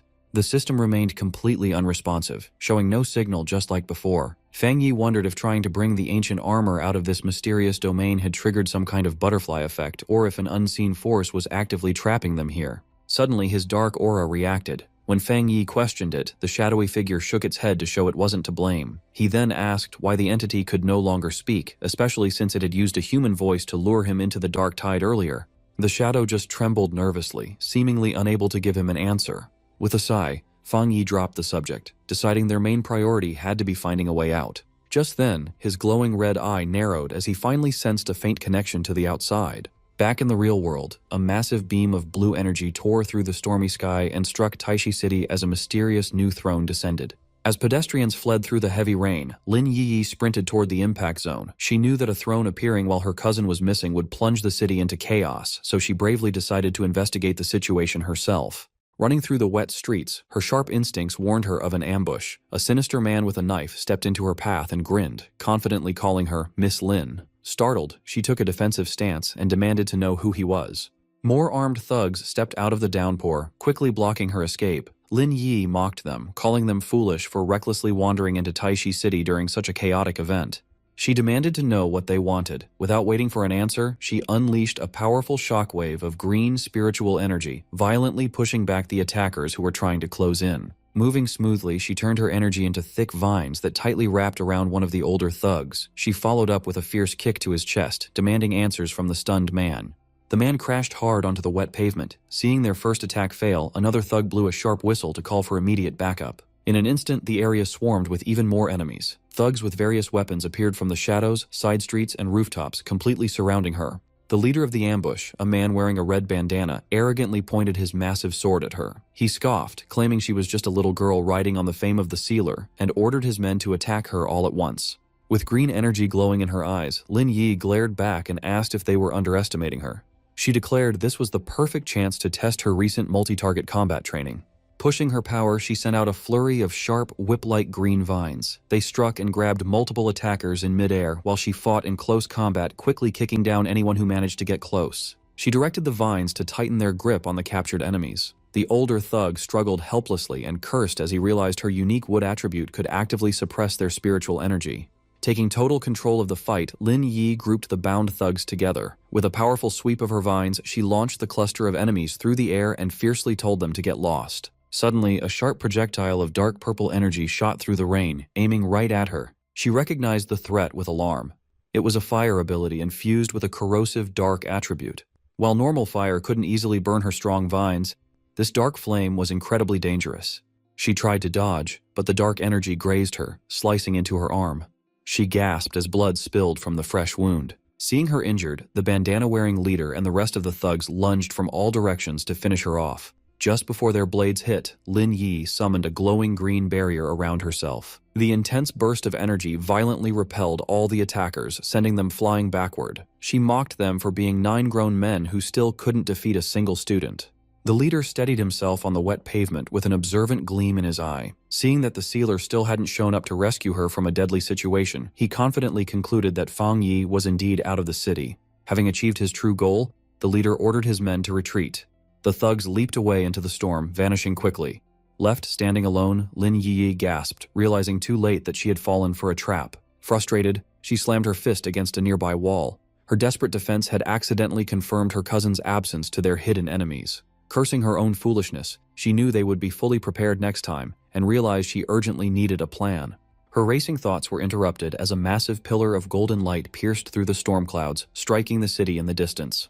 Recognizing what the light meant, her eyes widened with resolve. She pulled out her phone and made an urgent call, asking to speak with Captain Su. Standing guard in the rain at the barricaded zone around the new throne, Su Qingying spoke to Lin Yi over the phone. She asked if Yi had been ambushed. Yi confirmed she had driven them away, but warned it was only temporary, as everyone was really after the throne. Yi solemnly explained that their enemies now firmly believed Taishi City was completely defenseless without the sealer. Realizing the terrifying weight of her words, Su Qingying listened in stunned silence. Looking toward the restricted woods in shock, Su Qingying listened as Yi made a bold declaration. The young pioneer announced she was going to approach the artifact and force it to accept her as its new master. Arriving at the restricted site, Yi firmly stated she had no other choice to protect the city. Su Qingying immediately pulled her into a tight hug in the pouring rain, scolding her for being foolish.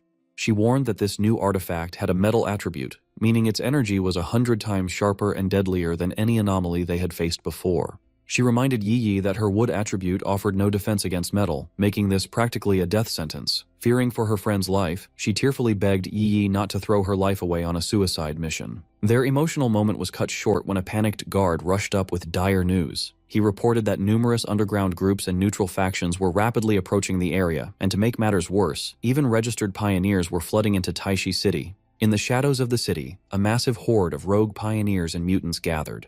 Emboldened by rumors of the sealer's death, they dismissed the authority of the military and the Spirit Association. Treating it as a ruthless free-for-all, the greedy mob prepared to storm the restricted zone, blindly believing that whoever claimed the throne would become the new absolute ruler of the Xia nation. A rescue team traverses a swirling portal into the mysterious domain, hunting for the exact spot where Fang Yi vanished. Elder Wu and Ye Xiao emerge into a bright white desert beneath a clear sky. Wu confirms this is where the dark tide swallowed the sealer, though the environment's drastic transformation bewilders him. He wonders how the oppressive dark energy in ancient tombstones vanished without a trace. The sky splits open as a terrifying wave of dark energy erupts, leaving the rescue team awestruck by its overwhelming power. Fang Yi drops from the rift onto the white sand. He is surprised to land here, having merely followed the newly descended throne's energy signature to navigate back to reality. Spotting his glowing golden aura, Wu and Ye Xiao recognize Fang Yi. They are astonished to see him alive and radiating spiritual power that now exponentially surpasses Elder Wu's own strength. Wu senses the young pioneer's overbearing aura, realizing his power far exceeds the 3rd level of the Jinggang realm. Hearing his name, Fang Yi turns, his glowing red eye recognizing the combat zone elders descending toward him. Ye Xiao steps forward to warmly grasp Fang Yi's hand. Introducing himself as the president of the Xia Nation Spirit Association, he declares they have come to bring the sealer home. Fang Yi accepts the greeting but silently ponders the introduction. Having never heard of Ye Xiao, he assumes the man was appointed during his absence. Ye Xiao notes that a newly descending throne might explain the spatial anomalies. Fang Yi explains he was trapped inside the domain, wandering blindly without Earth's coordinates until he stumbled upon them. Driven by a sudden urgency, Fang Yi requests an immediate return to Taishi City. Elder Wu and the veterans eagerly agree, proud to assist the powerful young pioneer. Wasting no time, the group channels their spiritual energy, activating a massive blue portal for their return. As they cross back, dread washes over Fang Yi. He suffers an ominous premonition that his cousin, Lin Yi, is in mortal danger, desperately hoping it is just his imagination. Flying swiftly through the swirling blue void, Elder Wu suppresses his curiosity, silently wondering how Fang Yi survived the catastrophic dark tide and achieved such a massive cultivation breakthrough. Far from the portal, absolute chaos reigns across Taishi City. Heavy rain drenches the smoking, ruined streets as defending pioneers fight desperately against an overwhelming influx of hostile invaders. The Spirit Association's lead official projects a golden shield to block a cloaked rogue's strike.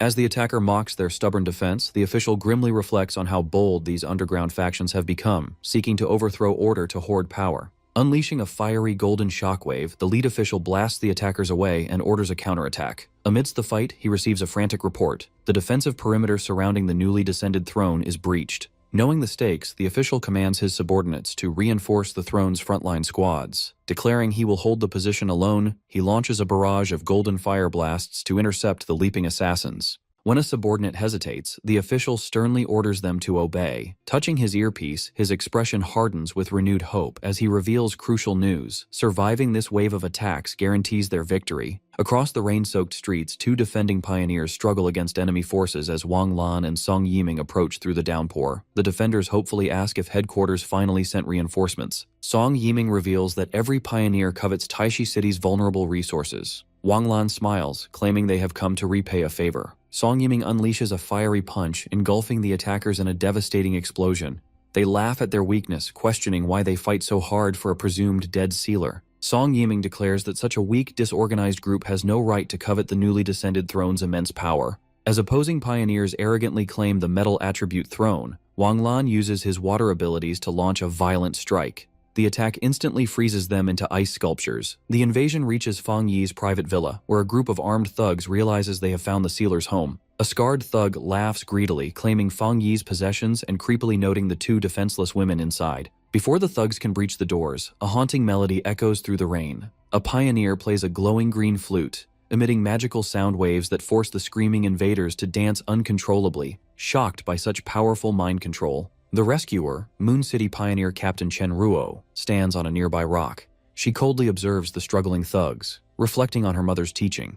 People driven by boundless greed despite their weakness are truly terrifying. At the foot of the restricted mountain, a massive burst of blue energy erupts into the stormy sky, drawing hordes of rogues. A fire-wreathed invader floats above the crowd, laughing maniacally as he confidently claims the throne. A blinding pillar of intense blue light crashes into the restricted zone, generating a shockwave that violently repels the approaching invaders. The stunned rogues recognize this suffocating pressure as the metal attribute throne's raw power. Realizing the artifact is repelling even their strongest fighters, the invaders deduce someone from Taishi City has already contacted the throne. Enraged, the bloodthirsty mob resolves to slaughter the Spirit Association and anyone associated with the Sealer to conquer the city. Cutting through the chaos, Fang Yi's voice asks who is calling his name. He materializes behind the mob, wreathed in a terrifying aura of swirling dark red energy. The invaders freeze in absolute terror, stammering the title of the man they believed dead, the Sealer. Fang Yi summons his massive sword from a dark red portal, activating his newly acquired Great Hell Saber technique. The terrified invaders watch helplessly as an overwhelming, murderous aura gathers around him.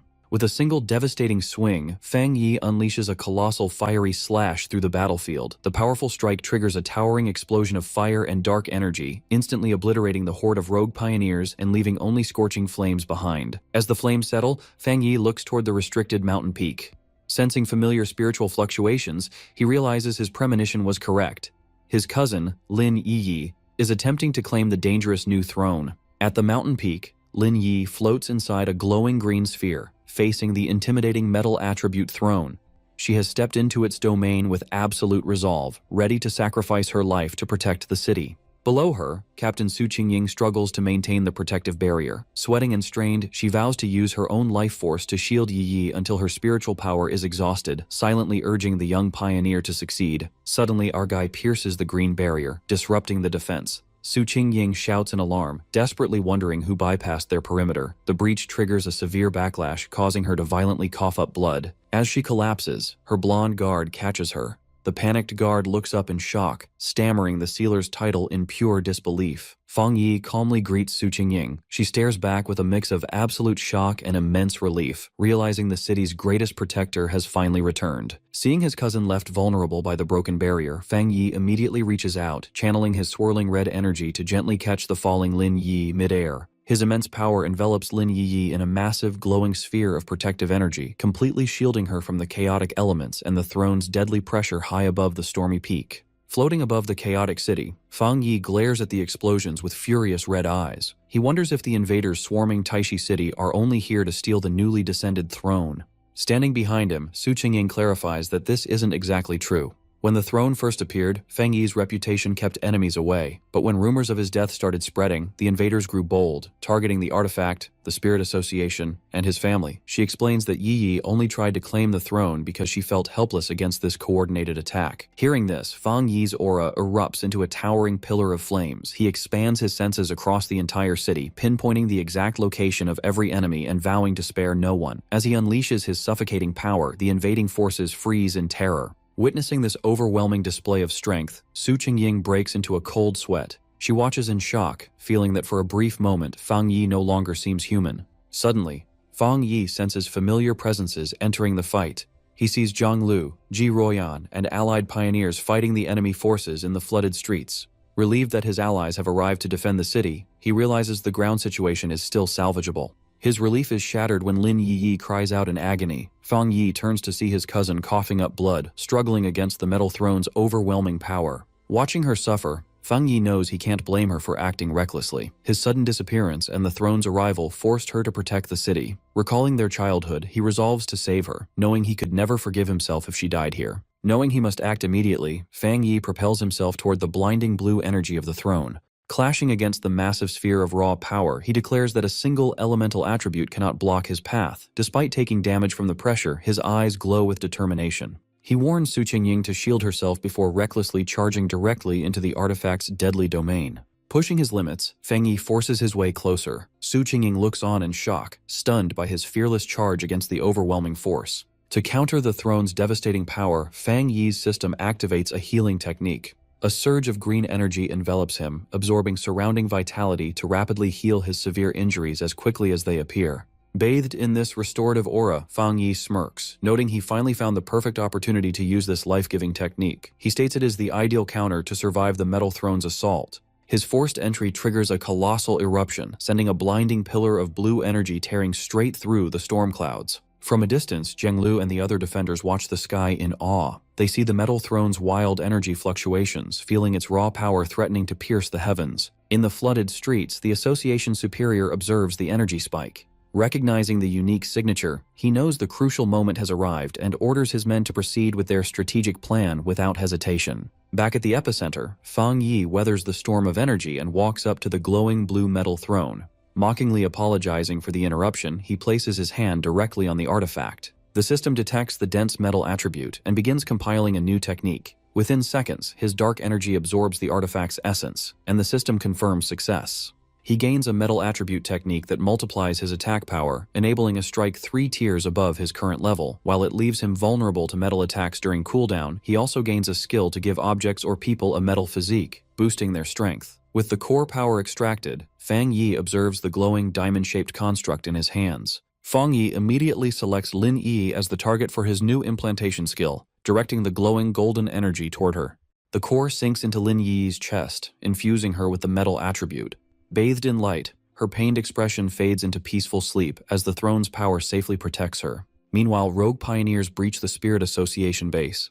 Their leader, a metal attribute invader named Li Mingxuan, stands on the rubble, mocking the weak defenses and demanding the local captain show up. Laughing, he gloats that the Taishi captain is already missing. He scoffs at how pathetic and fragile the city has become without the sealer to protect it. Inside the ruined lab, Li Mingxuan lifts a terrified researcher by the throat. He sneers, asking where the association members went, and mocking them for giving up just because the sealer is presumed dead. Trembling, the researcher asks if the invaders are here for the spirit crystals. He quickly surrenders, pointing them towards safe number 3.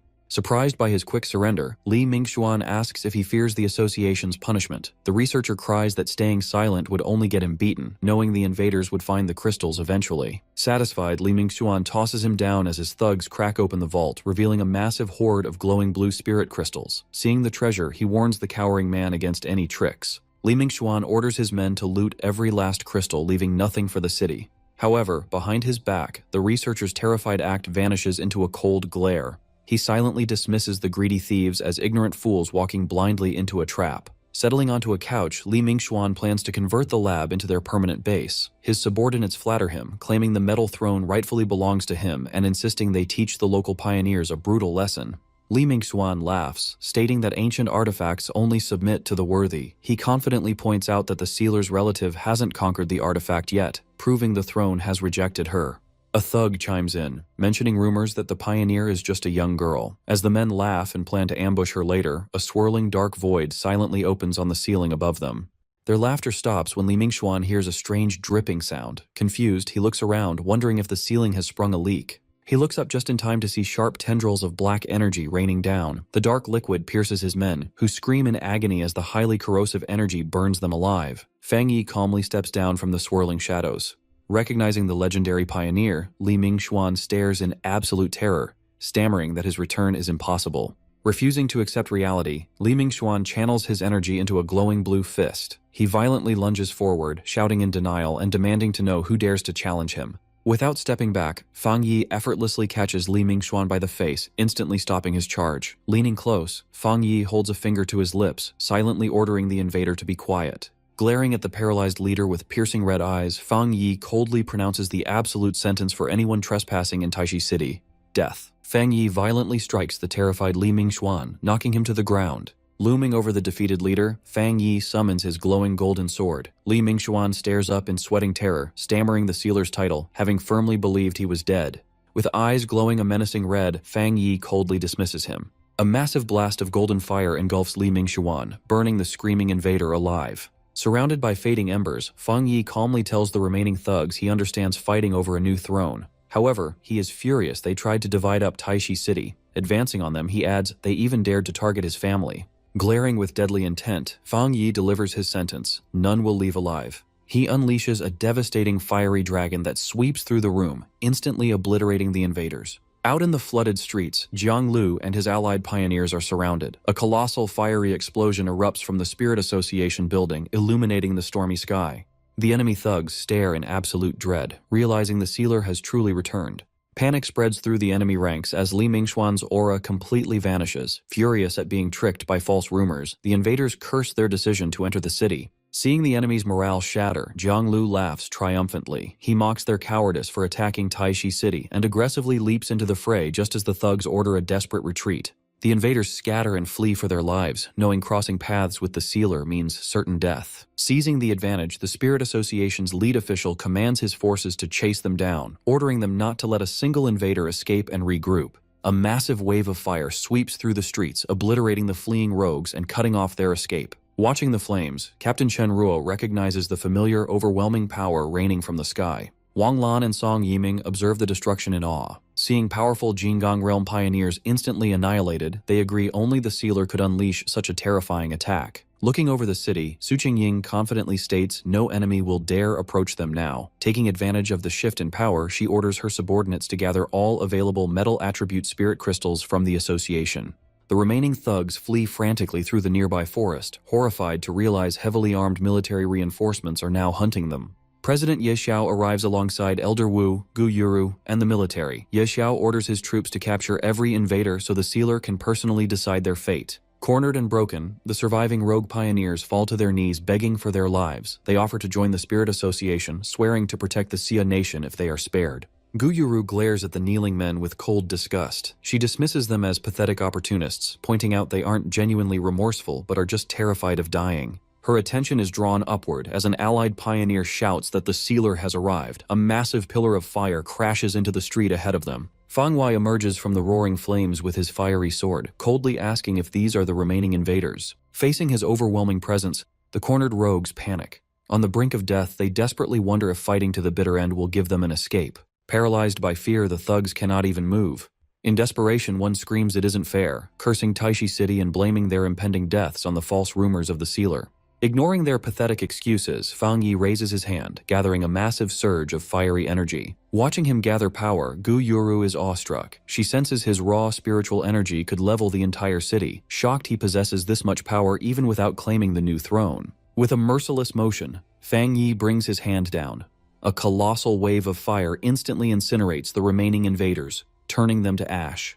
Observing the aftermath, Gu Yuru realizes Fang Yi's strength has eclipsed even Elder Wu's. Recalling how Wu became a legend by saving a city single-handedly, she notes that if Fang Yi hadn't carefully controlled his strike, his flames would have annihilated everything in their path. Ye Xiao marvels at how effortlessly Fang Yi wiped out the invaders who nearly defeated their entire force, exercising such precise control that no ally was harmed. He smiles, stating that every pioneer in the Jia nation watching this is likely just as astounded.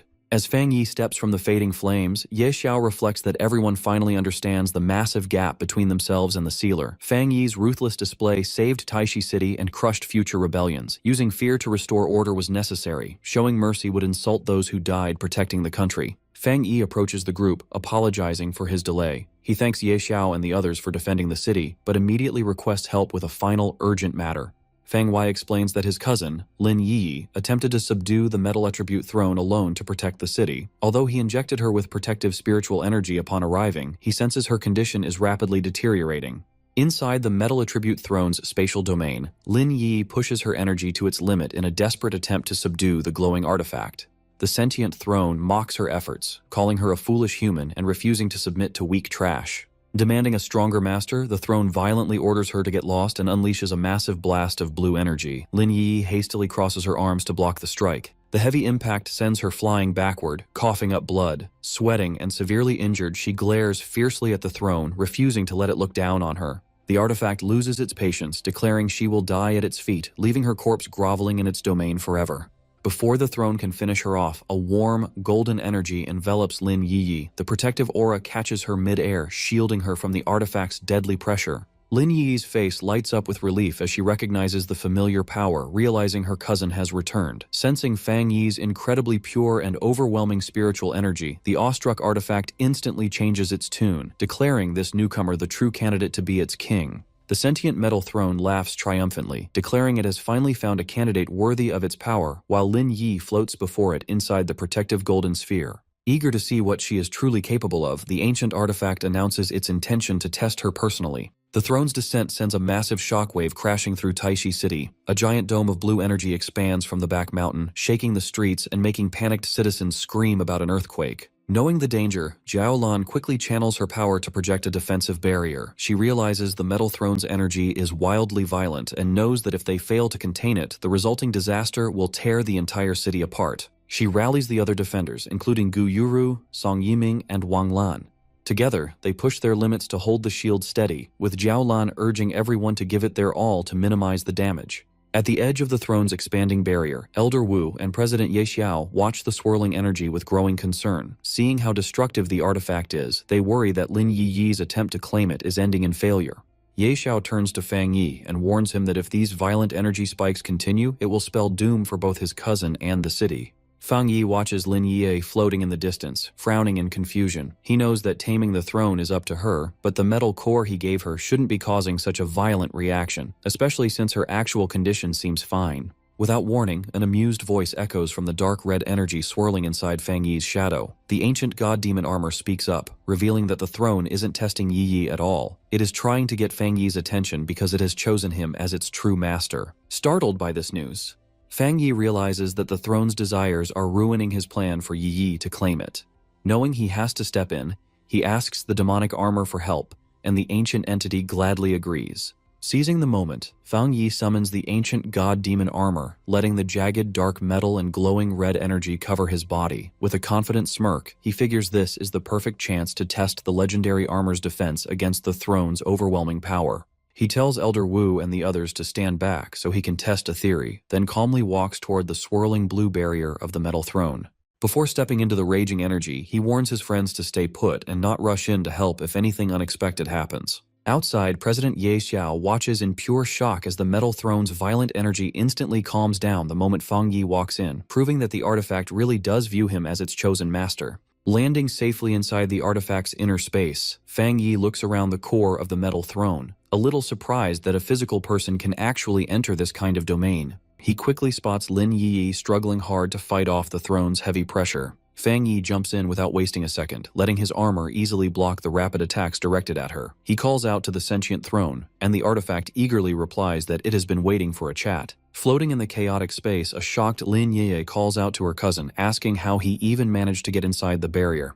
The throne ignores her completely and focuses on Fang Yi, amazed by his dense spiritual energy and ancient noble aura. It proudly boasts that its instincts were right to choose him, just as Lin Yi shouts a desperate warning for Fang Yi to watch out. Massive spheres of pure energy appear and surround Fang Yi, but instead of attacking, the throne proposes an alliance, pointing out that humanity desperately needs a powerful weapon like itself. Its energy wraps tightly around Fang Yi as it enthusiastically promises to make him the absolute ruler of their world, the universe, and even realms he doesn't know exist. The artifact declares that together they will rewrite the rules of reality and make him the one true king, but Fang Yi just smiles at the grand offer.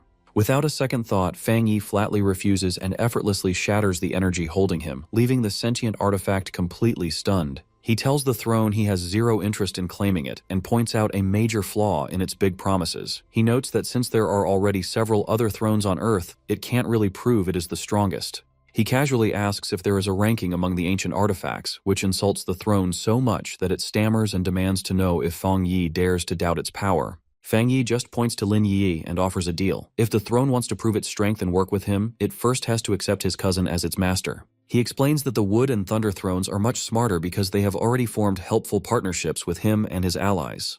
Smirking, he reminds the throne that it can't force him into a pact anyway, so it should drop its high standards and seriously consider his offer if it wants to fulfill its purpose. When the throne falls silent, Fang Yi feels a little disappointed. He had hoped the famously violent artifact would attack so he could finally test his new armor in a real fight. Turning his back on the quiet artifact, Fang Yi walks over to Lin Yi and tells her that Taishi City no longer needs her to sacrifice herself, offering to escort her out to safety. With the heavy burden of duty lifted from her shoulders, he asks her directly if she still truly wants the throne and if she has the willpower needed to tame it. Lin Yi looks right back at him with unwavering determination and firmly states that she is ready for the challenge. She thanks him for always supporting her and explains that she had made her choice even before he showed up to help. Fang Yi smiles proudly, reminding her that gaining true strength is the only way to survive and protect their family in this dangerous world. Filled with confidence, she promises that once she conquers the metal throne, she will finally step up and take her official role as the captain of Yuan City. Leaving his cousin to finish her trial, Fang Yi walks back through the portal and reunites with Elder Wu, Jiaolan, and President Ye Xiao in the real world. He calmly tells the anxious group that the sentient metal throne has agreed to think about accepting Lin Yi as its master. He promises them the artifact is no longer a threat to the city and suggests they just quarantine the mountain for now. Explaining that Yi is staying behind to finish the process, he asks the leaders to support her. President Ye Xiao agrees right away, promising to send every metal attribute spirit crystal the Spirit Association has straight to Taishi City to help her. Elder Wu happily joins in, guaranteeing that the Star God Combat Zone will empty its own vaults and gather extra resources from other military bases to boost her training. The pioneers and officials standing nearby whisper in absolute awe of Fang Yi. They can't believe he has survived the deadly dark tide, wiped out armies of monsters, and casually negotiated with a godlike throne only to reject it for himself. With the city finally safe, Fang Yi's expression turns serious as he tells Elder Wu that he has one last highly important task to entrust to him and Zhang Tian. Fang Yi asks veterans Elder Wu and Zhang Tian to help him test a new item he brought back from the dark tide. Jiaolan overhears this, wondering about his request. She realizes the elders feel guilty about his near-death experience, and a spar might ease their minds. She recalls the dark attribute consumes life force, making her curious what divine artifact the sealer retrieved from such a deadly place. She reflects on the terrifying rumors about mysterious domains, knowing artifacts from there originate beyond their universe and hold unimaginable power. Elder Wu eagerly accepts, laughing that he's always wanted a proper spar with Fang Yi and thanks him for the chance. Thinking of his cousin, Lin Yi, at the restricted mountain, Fang Yi decides to trust that her fate with the metal throne will work out. Confident in her success, he tells the group it's time to go. They head to the Star God Combat Zone's elite training center, a facility built to withstand immense destructive force. Inside the facility, Elder Wu remarks that the location is perfect for their test. Fang Yi asks if the room is durable enough to contain a massive explosion without any effect on the outside. Inside the training room, Elder Wu assures Fang Yi the facility is secure and tells him not to hold back. When Elder Wu asks how to begin, Fang Yi states the rule. He will stand still while the elders attack him. A dark energy erupts around Fang Yi as he challenges the veterans to attack him at once with their full strength. Shocked by the intense pressure of Fang Yi's ancient power, Zhang Tian nervously asks if he's using a defensive artifact. Another veteran praises Fang Yi's courage, gathering his own energy with an excited grin. Declaring they won't hold back, the elders leap toward Fang Yi, combining their powers into a single devastating energy beam. Fang Yi remains still as a dark energy shield erupts around him and the elders' combined strike crashes against it. The collision creates a massive shockwave that pushes the attackers back, but Fang Yi's silhouette remains unmoved within the smoke. As the dust clears, Fang Yi is revealed wearing the menacing ancient god-demon armor, completely still. The elders stare in disbelief, realizing their full-strength attack didn't even scratch the armor, leaving Fang Yi unharmed. A nervous Elder Wu admits that if Fang Yi were an enemy, he'd be more terrifying than any disaster or beast king they have ever faced. Fang Yi notes their attack was too weak, feeling like nothing. He understands the ancient armor's true power. Forged over millennia, it absorbs spiritual and demonic energies, making it immune to dark attributes and even using them to grow stronger. Elder Wu breaks the silence with laughter, declaring the test over. Convinced of the sealer's absolute power, he prods Zhang Tian to admit defeat. Relieved, he states he can finally step down from his duties. He respectfully calls Fang Yi a true hero destined to lead them to a better future. As Fang Yi's armor vanishes, Elder Wu asks if he will become the supreme commander of the Xia Nation. Soon after, an official announcement is broadcast from headquarters. The sealer is now the supreme commander of the Xia Nation combat zone. Elder Wu and Zhang Tian celebrate the unanimous decision. As the nation's top combatant, Fang Yi now has absolute authority over all armed forces. The news shocks everyone. His ex-girlfriend, Chu Qingli, is in disbelief at his success. Others who knew him are excited. Friends cheer, and Major Han Li smiles, recalling they once called this tyrant their new leader. Lin Yi's friend is stunned that the legendary sealer is her cousin. When Wang Liang excitedly tells Ji Ruoyan, she angrily orders extra training instead of celebrating. Zhang Lu cries with joy, boasting that his teacher is the greatest. Gu Yuru and Captain Chen Ro celebrate, confident the sealer will continue to perform miracles. At headquarters, Wang Lan's peers admit they are convinced of Fang Yi's worth. Su Qingying marvels that the man she once monitored is now the nation's pillar, and the lead official agrees they owe him everything. At a public rally, a speaker praises the sealer as a hero who solved countless disasters, saying every student must remember his contributions. At home, Fang Yi's aunt cries with relief, thinking of the hardships he and Yi Yi have faced. Meanwhile, in the Divine Pavilion, an official smashes a crystal in rage, furious that his faction was ignored in this major appointment. As he fumes, a sinister red shadow appears. The entity taunts him, saying the other factions clearly intend to sideline the Divine Pavilion. The shadow offers a pact, promising the official will get what he wants. The suspicious man asks what kind of help it can offer. Before the shadow can answer, his phone rings. The official is shocked by a frantic report that the Thunder Throne has gone berserk. The red shadow grins, saying its promised help has arrived. It tells the official to handle the crisis, eager to see how he'll use the situation. Over at the Chuan City Restricted Zone, a massive lightning storm rages. Emergency warnings order a citywide evacuation as abnormal energy threatens to destroy the area. At the storm's center, the sentient Gourdvine, master of the Thunder Throne, thrashes violently, unleashing chaotic purple lightning as if corrupted. At the mountain's base, pioneers struggle against the relentless lightning. One collapses, and his comrade panics, admitting the enraged Thunder Throne is overpowering them and they're about to lose control. While healing the wounded man, another pioneer holds on to hope, recalling rumors that the sealer can communicate with the artifact and praying for his arrival. Just then, Fang Yi arrives with Elder Wu, Zhang Tian, and other veterans. The defenders cry out in relief as Fang Yi thanks them and says he'll take it from here. High above, a colossal pillar of purple lightning hurtles down from the storm clouds directly toward them. The lead pioneers raise their hands to block the devastating strike, ready to confront Fang Yi's corrupted ally. Fang Wei explains to the defenders that he has a history with the Thunder Throne. He notes that its master, the sentient Gourdvine, has undergone significant cultivation and helped them during a past mutant beast disaster. He concludes that a sudden surge in spiritual energy triggered a secondary evolution, causing the throne to lose control of its new power. Enduring the overwhelming pressure, Elder Wu groans. Beside him, President Ye Xiao realizes the artifact's berserk strength has far surpassed the third level of the Jinggang realm. He states that the Thunder Throne has broken through to the legendary Shenyue realm. The defending veterans stare at the raging storm in shock. Ye Xiao explains that reaching the Shenyue realm means a being's spiritual power shatters earthly limits.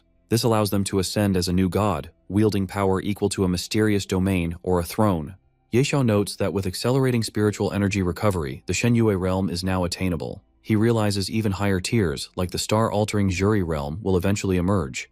Panicked pioneers realize the dire situation, noting that the Xia nation lacks a single Shenyue realm pioneer. They wonder in despair if it's possible to contain the rampaging Thunder Throne. Fang Yi tells the defenders not to panic. Sensing a trace of the artifact's original consciousness, he declares there is still hope and decides to communicate with it. Activating a technique called Thunder Domain Divine Limit, Fang Yi channels intense energy and concentrates as a glowing spiral appears on his forehead. The chaotic lightning freezes around Fang Yi, forming a massive glowing silhouette of the gourd. The pioneers realize the sealer has halted the attack and made contact with the artifact's master. They pray that the master of the Thunder Domain hasn't completely lost its mind and wonder how Fang Yi will resolve the crisis. Noticing a massive surge of energy from Fang Yi, Ye Xiao shouts for the others to help, but Elder Wu quickly stops him. He realizes Fang Yi has already established a connection with the Thunder Throne. Fang Yi's consciousness enters the Thunder Throne's inner domain. Finding the sentient gourd vine thrashing amidst chaotic energy, Fang Yi asks the artifact if it has lost control of its power. Seeing that it cannot even speak, Fang Yi confirms that the artifact is completely overwhelmed. Fang Yi instructs the struggling entity to follow his lead. He tells it to feel its spiritual energy and imagine it as a splashing lake. The rampaging throne fires a stray energy blast, which Fang Yi easily dodges. He realizes that if the artifact doesn't regain control soon, it will completely lose its sanity. Emitting a calming aura, Fang Yi guides the entity to restore the lake to a calm state.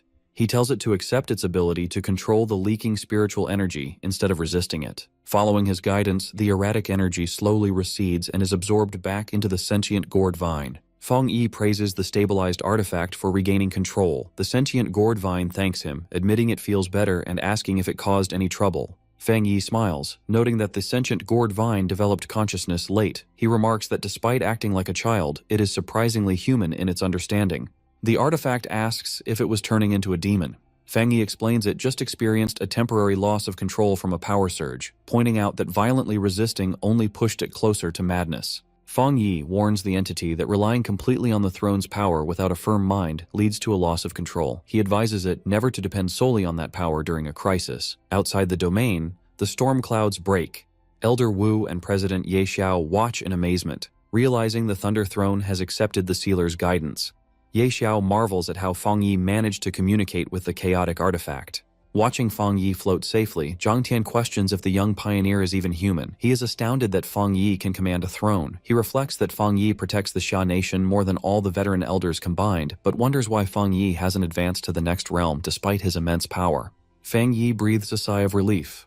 Exhausted by guiding the artifact, he complains to himself that teaching is far more troublesome than actual cultivation and admits a newfound respect for teachers. With the crisis resolved, Fang Yi safely descends from the sky, landing before Elder Wu, Zhang Tian, and President Ye Xiao. A helicopter lands nearby, interrupting their reunion. Three cloaked figures emerge. The lead official steps forward, confirms if Fang Yi is the legendary sealer, and introduces himself as Zheng Huairen of the Divine Pavilion. Confused, Fang Yi asks Zhang Tian who these people are. Zhang Tian dismisses them as corrupt bureaucrats who hoarded wealth before the spiritual awakening. He explains that the Divine Pavilion relies on its deep pockets and connections to aggressively vie for power within the Xia nation. Zheng Huairen accuses the sealer of causing a disaster that severely harmed both the Xia nation and Chuan City. Unfazed, Fang Yi challenges the official to explain his accusations. The angry official shouts that Fang Yi had the power to communicate with the artifact, but deliberately delayed his intervention. Blaming Fang Yi for risking Chuan City, Zheng demands compensation for this negligence. Fang Yi simply replies that the Thunder Throne is already back to normal. Unsatisfied, Zheng yells that recovery isn't enough and demands a guarantee that the throne will never threaten them again. He insists that Fang Yi must force the Thunder Throne to serve the Xia nation, pointing out the military leverage the country would gain. Escalating his threats, Zheng warns Fang Yi to admit his fault immediately. He declares that if Fang Yi refuses, the Divine Pavilion will impose severe sanctions on the entire combat zone. Before Fang Yi can respond, a blinding purple light illuminates the area. Zheng Huairen freezes in absolute terror as he looks up. A colossal bolt of lightning strikes the arrogant official. High above the mountain, the sentient gourd vine angrily declares death to anyone who disrespects its teacher. The purple lightning clears, leaving no trace of the arrogant official. Shocked by the sudden destruction, Ye Xiao asks if the man is truly gone. He then turns to Fang Yi, asking if the Thunder Throne really just accepted him as its master. Fang Yi calmly agrees. Fang Yi waves his hand to clear the lingering energy and thanks the artifact, seeing that deadly strike as payment for his teachings. Turning to the stunned group, he assures them that the Thunder Throne is actually kind and well-behaved, holding no ill will toward most people. He casually praises its fast learning, leaving everyone speechless at how he describes such a catastrophic entity. Ye Xiao laughs in agreement, though he knows the truth. The artifact has world-destroying power, and this gentle, protective behavior is meant only for Fang Yi. Zhang Tian scoffs, glad the scheming official got what he deserved. Elder Wu then tells Fang Yi they plan to make the incident public, highlighting how the Thunder Throne chose Fang Yi and destroyed his enemies to defend him. Fang Yi smiles and agrees, noting that secrets are impossible to keep in this new era. Since he is already in the spotlight, he welcomes the publicity. He knows the throne's massive strength will be a powerful warning to their enemies. His expression darkens as he warns Elder Wu that the nation's peace won't last. The era of the thrones has begun, and everyone knows that having one of these artifacts is the only way to secure power in this changing world. Elder Wu grimly agrees, admitting that their authority can only hold the greedy factions back for so long, and no one knows when that fragile order will break. Fang Yi then asks if anyone else has managed to claim a throne. Elder Wu confirms there is one known case of someone who publicly announced their status as a throne master. When Fang Yi asks where this person is, Elder Wu reveals they are in Country B. Meanwhile, on the coast of Country B, a massive crowd cheers wildly. They celebrate their alliance leader for successfully claiming the Earth Throne. Overjoyed, the Country B leader throws his hands up, declaring this the ultimate sign of good fortune and power for their nation. The newly crowned master floats into the sky, calling himself the Lord of the Earth. He promises to show off his divine power to boost their global standing, claiming his rise is the will of heaven. Clasping his hands, he channels his new abilities with a loud shout, causing massive rocks to violently erupt from the ocean. The spectators watch the giant stone structures emerge from the sea in awe, amazed by the terrifying power of the throne. The Country B leader eagerly orders his crew to record the event, wanting to broadcast their nation's strength to the world. He praises the world-shaking power that only a throne master can wield. Staring into the camera, the pioneer leader issues a public challenge. He mocks the Xia nation, asking if their strongest pioneer, the Sealer, has ever claimed a throne. With a smug grin, the Country B leader confidently answers that he hasn't. Pointing at the camera, the pioneer leader declares that without a throne, Fang Yi cannot understand true power. He threatens to crush the Sealer to death if they ever cross paths. The broadcast quickly goes viral online. The comments are flooded with foreign viewers mocking Xia Nation for failing to secure a single throne. They ridicule the Sealer as a fraud, declaring that Country B is now the global superpower and Xia Nation is irrelevant. Back at the office, Su Qingying complains about Country B's sudden arrogance. She wonders if they have already forgotten how easily the Sealer wiped out one of their elite teams in the past. Scrolling through the backlash, the lead official notes that the public announcement isn't the worst part. He explains they are using public opinion to make Xia Nation look weak and vulnerable simply because they lack an official throne master. Su Qingying defends Fang Yi, pointing out that his combat strength has been more than enough to handle all their internal threats, even without an artifact. The lead official scoffs, remarking that the foolish people of Country B would never believe the truth anyway. The two throne masters currently in Xia Nation are actually the Sealer's spiritual pet and his student. At the same time, a blinding pillar of golden light shoots into the sky from the Fang family villa. Inside, Fang Yi is deep in meditation, focusing on his powerful cultivation technique. He senses a familiar feeling washing over him, signaling an upcoming breakthrough. His energy resonates with an ancient power similar to the dark tide, guiding his strength. The massive concentration of his spiritual energy creates a beam of light that pierces the clouds, forming a swirling vortex over the city.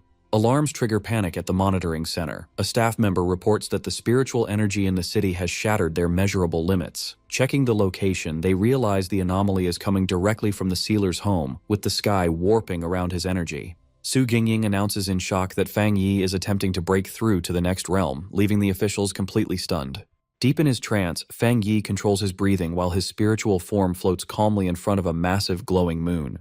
His system confirms that a breakthrough to the Shenyue realm is about to happen. As storm clouds swirl around the moon, the system issues a warning. It explains that the Shenyue realm controls cold and illusion, and to complete his breakthrough, Fang Yi must survive a heavenly tribulation. The peaceful mental landscape suddenly turns hostile. Violent currents of dark red energy swirl around his form, launching sharp attacks against him. Using his spiritual vision, Fang Yi analyzes the chaotic storm hitting his barrier. He realizes the tribulation is made entirely of dark energy, which makes sense since the moon represents chaos and disorder. He understands the true nature of the Shenyue realm. While people associate the moon with beauty, it actually causes madness and manipulation. The realm's power to gather faith is basically just fanatical worship and mind control. Smiling confidently, he admits this breakthrough won't be easy. He summons a massive sphere of golden energy to shield himself as the system warns him that the tribulation is trying to corrupt his sanity. Slashes of dark energy and divine lightning rain down, violently crashing into his fiery barrier. The tribulation uses its gathered power to try and shatter his defenses. Refusing to be overwhelmed, Fang Yi shouts into the storm and summons his ancient god-demon armor. A massive surge of dark red power erupts around him as he unleashes the artifact's energy to fight back. Fang Yi fights back against the heavenly tribulation, unleashing a powerful fire slash to cut through the storm. Pushing his power even further, he uses a secret technique to release a massive dark flood. Slowly, the spinning dark energy swallows up the storm's chaotic power. With the storm calmed, Fang Yi floats up toward the glowing moon. Smiling with confidence, he snaps his fingers to call the scattered dark energy back to his body. Soon, the system confirms he has broken through to the first level of the Shenyue realm. As his body absorbs the rest of the dark energy, Fang Yi enjoys the feeling of his new power. He feels his senses grow and feels like he has become the divine moon itself. He is now completely in tune with the universe's power, easily controlling endless spiritual energy. His expression suddenly sharpens and he turns around. He senses something strange as his vision grows to show a massive galaxy. A broken system window suddenly stops him, warning that his new Shenyue realm is still unstable. It gives him a new order to instantly go into deep training so he can prepare to absorb cosmic storms and face hidden future threats. Fang Yi is confused by these unknown cosmic storms. Floating down from the sky, Fang Yi is deeply worried. He knows he cannot hide away right now, fearing his absence would leave the Jia nation defenseless against growing global threats. The system stops him with a strict warning. If he refuses training, his growth will freeze forever, giving him a 99% chance of death and a 100% chance that the Jia nation will be destroyed. Floating over the forest, Fang Yi thinks about the grim numbers. He realizes how bad the cosmic threat is and accepts that he has no choice but to listen. Back at the Star God Combat Zone base, Su Qingying, Elder Wu, and Jiaolan hold a tense meeting to share that the sealer has officially entered deep training. Elder Wu clearly states their duty is to hold the line and manage the nation so they do not bother their commander during his important breakthrough. A panicked soldier suddenly interrupts their meeting with an urgent report. Country B's Lord of the Earth is invading the Xia nation's southern border. Hearing this, Elder Wu notes the enemy moved faster than expected. He orders Jiaolan to send out the Spirit Association's forces using their backup plan. Jiaolan firmly accepts the order and jumps into action. Down at the southern border, the Jia nation's fighters create a giant blue energy wall to stop the attack, warning the Lord of the Earth that he is crossing onto their land. One of the fighters shouts, asking if the foreign throne master is trying to start a full war. Floating proudly above them, the gray-haired leader laughs. He defends his attack by blaming the sealer for killing 3 Country B fighters, including his own brother, and says he is here for revenge. The Xia defenders angrily curse at him, saying Country B's fighters were criminals who broke into a secure zone. They mock the Lord of the Earth for treating thieves like innocent heroes. Angry at their bold words, the Lord of the Earth insults the Xia nation's defenses. He feels insulted that normal guards dare to speak to him like that. Swearing to kill the defenders, he unleashes his power, making huge stone spikes violently shoot out from the ground below the Jia fighters. The massive, sharp rocks rip through the coast, forming a scary wall of earth that threatens the city limits. Stepping in to fight back, a special team of Xia fighters in green uniforms charges onto the field. The squad leader praises the guards and says it is their turn to fight. Floating above, the Lord of the Earth looks down at the new arrivals in confusion.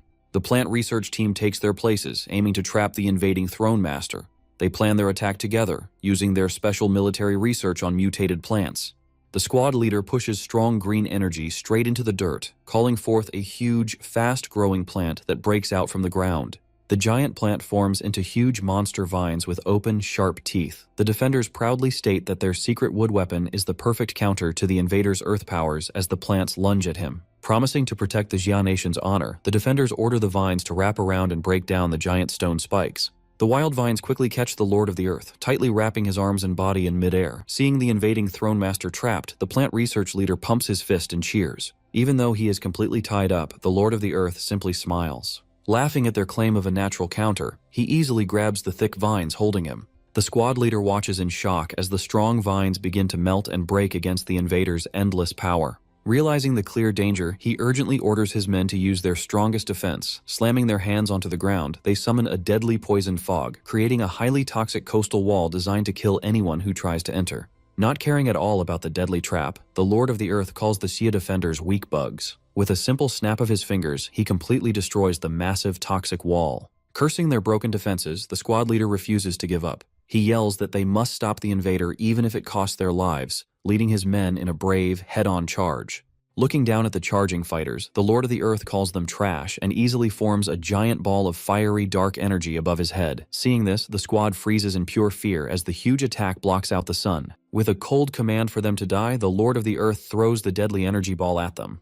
The terrible attack instantly wipes out the entire defending squad, creating a massive explosion that destroys the whole coastline. The Lord of the Earth turns his dark gaze toward a nearby Xia city. He names it as his next target, mocking the nation for lacking a throne master to defend it. A dark pillar of energy wipes out the city center. Deep within the ruins, scared people hide together, crying and asking who will save them. A local fighter stands before them to block the falling rocks, promising that the defenders have not given up yet. In his quiet training space, Fang Yi sits meditating before the giant moon. The intense spiritual shock from feeling the attack suddenly breaks his focus, making him cough up blood. Ignoring his injuries, he realizes he must stop his training and step in right away before it is too late. Soon, at the Xia Nation's southern border in Nanming City, a sudden attack leaves the streets in flaming ruins.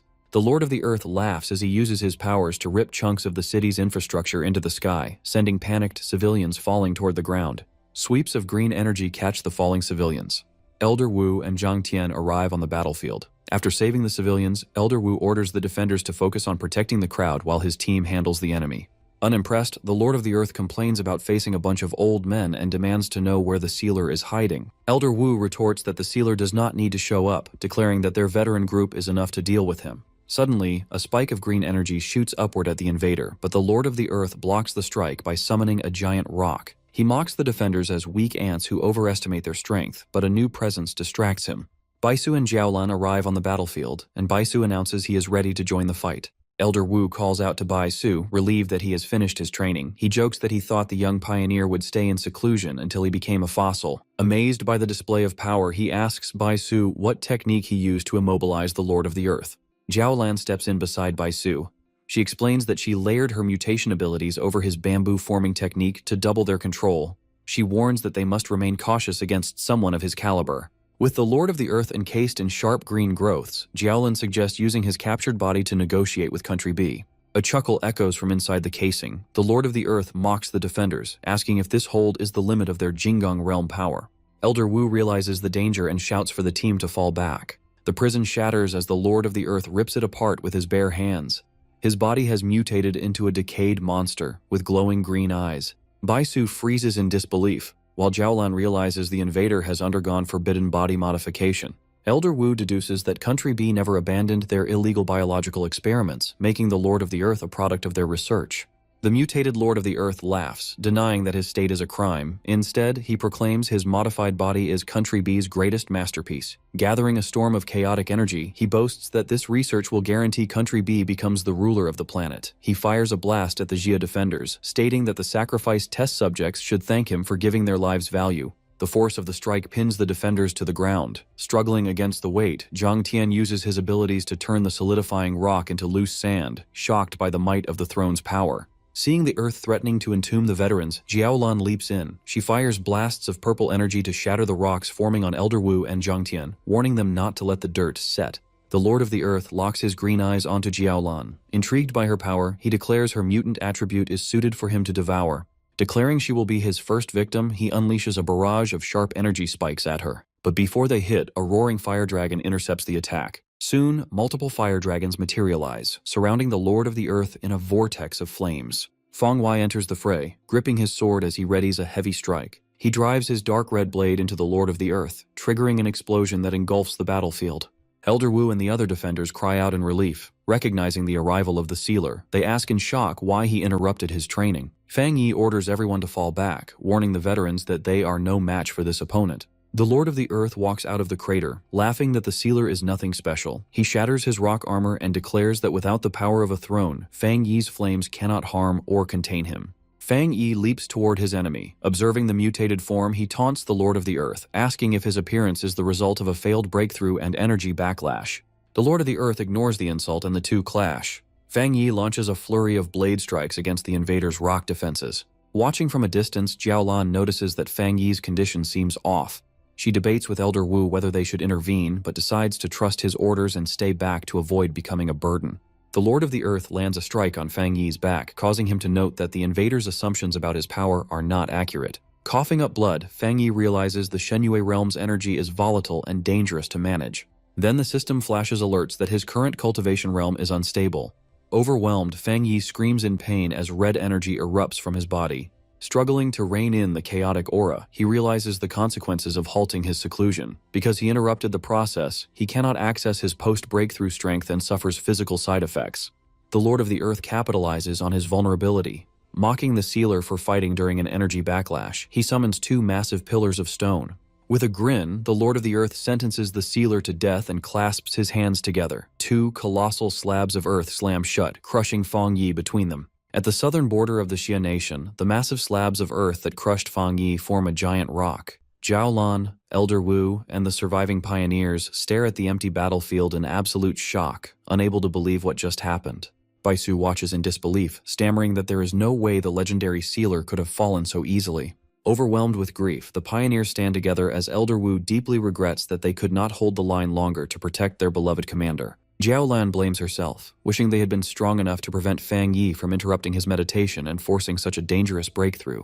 Taking action, Zhang Tian and Elder Wu fire a massive signal flare into the sky to announce the tragic news. Far away at headquarters, President Ye Xiao watches the bright signal burst through the heavy storm clouds, grimly realizing that the worst-case scenario has actually happened. Stealing his resolve, President Ye Xiao orders the Spirit Association to activate their absolute final backup plan, declaring that since the sealer gave his life for the Xia Nation, they have now entered a true state of life and death. He commands every single branch of the Spirit Association to defend their homeland until their very last breath and fight the Lord of the Earth to the end. Su Qingying, Gu Yuru, and the officers loudly shout their agreement, ready to die trying.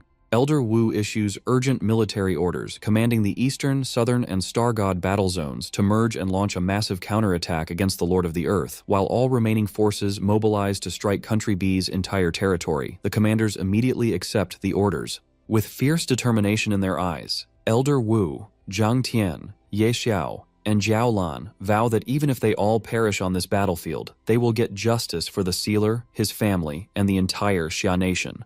Hovering above the ruined city, the Lord of the Earth laughs at the defenders, calling them pathetic ants making useless struggles, and declares he will swallow their cities one by one as he charges downward to crush them all. Down in the dark, endless depths of the underground tomb, Fang Yi actually remains completely safe, calmly floating inside a protective, glowing sphere of golden energy. His system detects a massive concentration of ancient earth energy, reaching 90%, and immediately begins absorbing it. Fang Yi smiles, realizing the Lord of the Earth never expected this supposed death trap to be the perfect energy source to speed up his recovery. The system monitors his body, confirming that his unstable cultivation realm is rapidly stabilizing, with his overall recovery quickly hitting 50%. Meditating on this power, Fang Yi realizes that the Earth Throne and the Divine Moon Realm's abilities are surprisingly similar, as they both have dual natures. He understands that the Earth element can do both, create and destroy, bring perfect stability, or cause violent destruction. The chaotic energy of his unstable Divine Moon realm actually attracted the stabilizing, constructive parts of the underground Earth energy. This successfully repairs his volatile Moon energy and completely wipes out the painful side effects of his breakthrough backlash. As his system confirms a 70% recovery, Fang Yi notes that if he hadn't already broken through to the Divine Moon realm, this heavy concentration of Earth energy would have instantly killed him instead of helping him. Within moments, the system reports his recovery has already jumped to 90%. Admiring the mysterious beauty of the throne's power, Fang Yi prepares for the final step, as the system confirms his recovery is now at 99%. With his unstable energy completely calmed down, Fang Yi takes a deep breath. Right then, the system alerts him to an unusual surge of high sky yang energy in the atmosphere above, sparking his curiosity. Back on the surface, loud cracking sounds echo across the battlefield as the massive stone slabs sealing Fang Yi start to split open. Feeling this sudden, massive wave of energy, the Lord of the Earth gasps in total shock. Without warning, a colossal pillar of brilliant golden energy violently explodes from the shattered stones, blasting rock debris everywhere and tearing straight through the stormy sky to form a massive vortex. Out of the roaring column of light, Fang Yi slowly descends, covered in a pure, glowing golden aura. Watching him float down, Jiaolan rubs her eyes, unable to believe he survived the throne's deadliest attack. On the ground, the surviving pioneers cheer at the top of their lungs, shouting that a miracle has happened and their nation still has hope. Calling the sealer's survival nothing but temporary luck, the Lord of the Earth laughs arrogantly. He crosses his massive arms and prepares to release his full strength to show them what real, absolute power looks like. With a furious roar, he triggers a massive earth eruption, sending giant, jagged stone spikes ripping through the ground to crush his opponent. Grinning like a madman, the mutated Lord of the Earth fires a rapid barrage of burning rock projectiles, but Fang Yi effortlessly dodges every single attack in midair while keeping his eyes locked on his enemy. Next, the Lord of the Earth summons a massive, meteor-like boulder that crashes down from the sky directly at Fang Yi. Amused by this, the sealer mutters to himself, asking if the invader is really just repeating the same basic move. Instead of dodging, Fang Yi launches himself upward like a blazing laser beam, flying straight toward the falling boulder. Pulling back his fist for a massive punch, Fang Yi commands the barrier to break. He drives his fist directly into the giant stone structure, causing a massive explosion that completely vaporizes the boulder. The Lord of the Earth stares in pure shock as his ultimate attack is effortlessly destroyed. Nearby, the other pioneers shout in triumph, cheering for the sealer's overwhelming dominance. They point out that this shows perfect control of power, noting that while the Lord of the Earth only relies on borrowed strength from a throne, the sealer is a true genius who climbed his way to the top step by step. Another pioneer adds that the sealer's top-tier yang attribute can completely suppress all other elements. As the crowd excitedly chants for the Lord of the Earth's defeat, the furious invader clenches his fists in pure rage. Overwhelmed with anger, the Lord of the Earth screams in denial, rejecting their claims of attribute suppression and perfect control. He yells that he is a lord of a throne and refuses to be mocked by anyone. Declaring that he will punish everyone for daring to disobey a throne, he releases a violent wave of chaotic energy, promising to give them the most terrifying death they can imagine. Completely ignoring his threats, Fang Yi calmly looks up at the sky, whispering that it is finally time for it to arrive. Confused, the raging Lord of the Earth looks up too, demanding to know what on earth the sealer is talking about. Fang Yi looks him dead in the eye and clearly states that it is time for his own throne to descend. In an instant, a blinding pillar of golden light erupts from the heavens, completely wrapping around the sealer. A new king is born as the legendary Yang attribute throne descends, officially choosing Fang Yi as its true master. A blinding column of light crashes down onto the city as the legendary Yang attribute throne appears. Fang Yi floats calmly in the center of the bright energy, welcoming its power.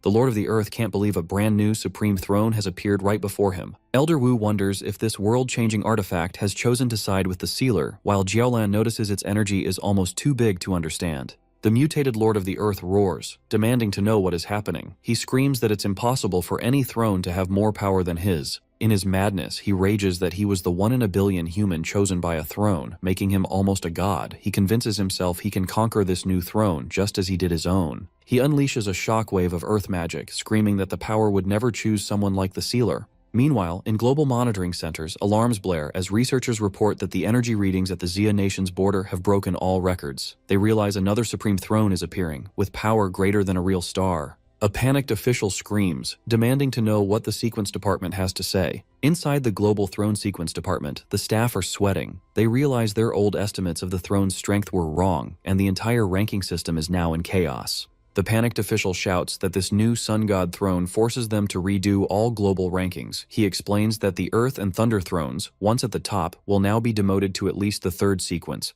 Before, a throne's rank was based on its element strength and rarity on Earth, putting elements like Earth and Thunder at the top. But the Sun God throne reveals a shocking truth: only it deserves to be in the 1st sequence. Meanwhile, inside the Jian Nation Spirit Association Research Center, the director proudly celebrates, saying foreigners' standards were wrong all along. The energy of this new throne is over 200% greater than the old 1st sequence, proving all previous stats must be thrown out. A research analyst confidently says that true 1st sequence powers can only be terrifying forces like pure yang or absolute darkness. A female analyst rejoices that the balance of power has completely changed, as the sealer is now the only master of the ultimate yang attribute. But as she looks at the live data, her smile disappears. She stammers that the Sun God throne didn't just appear by chance, nor did it simply choose the sealer. Elder Wu soon realizes the truth. The sealer didn't wait to be chosen. Instead, he forced the solar artifact to appear through a powerful active summoning, a move that guarantees complete mastery. Even the Lord of the Earth is surprised. Refusing to accept it, the mutated invader laughs, screaming that no throne could be more pure or powerful than his own. Channeling a storm of earth energy into his fist, he insists that because the earth attribute is highly sought after, he is still the rightful king of the 1st sequence. Gathering his remaining strength, the Lord of the Earth charges at our guy, screaming that he will never let the sealer claim mastery over the Sun God throne. Before he can get close, a blinding ray of pure solar energy shoots at him. Caught off guard, the invader's crazy expression turns to panic. He raises his massive, rock-hard arms to block the strike, then tries to counterattack.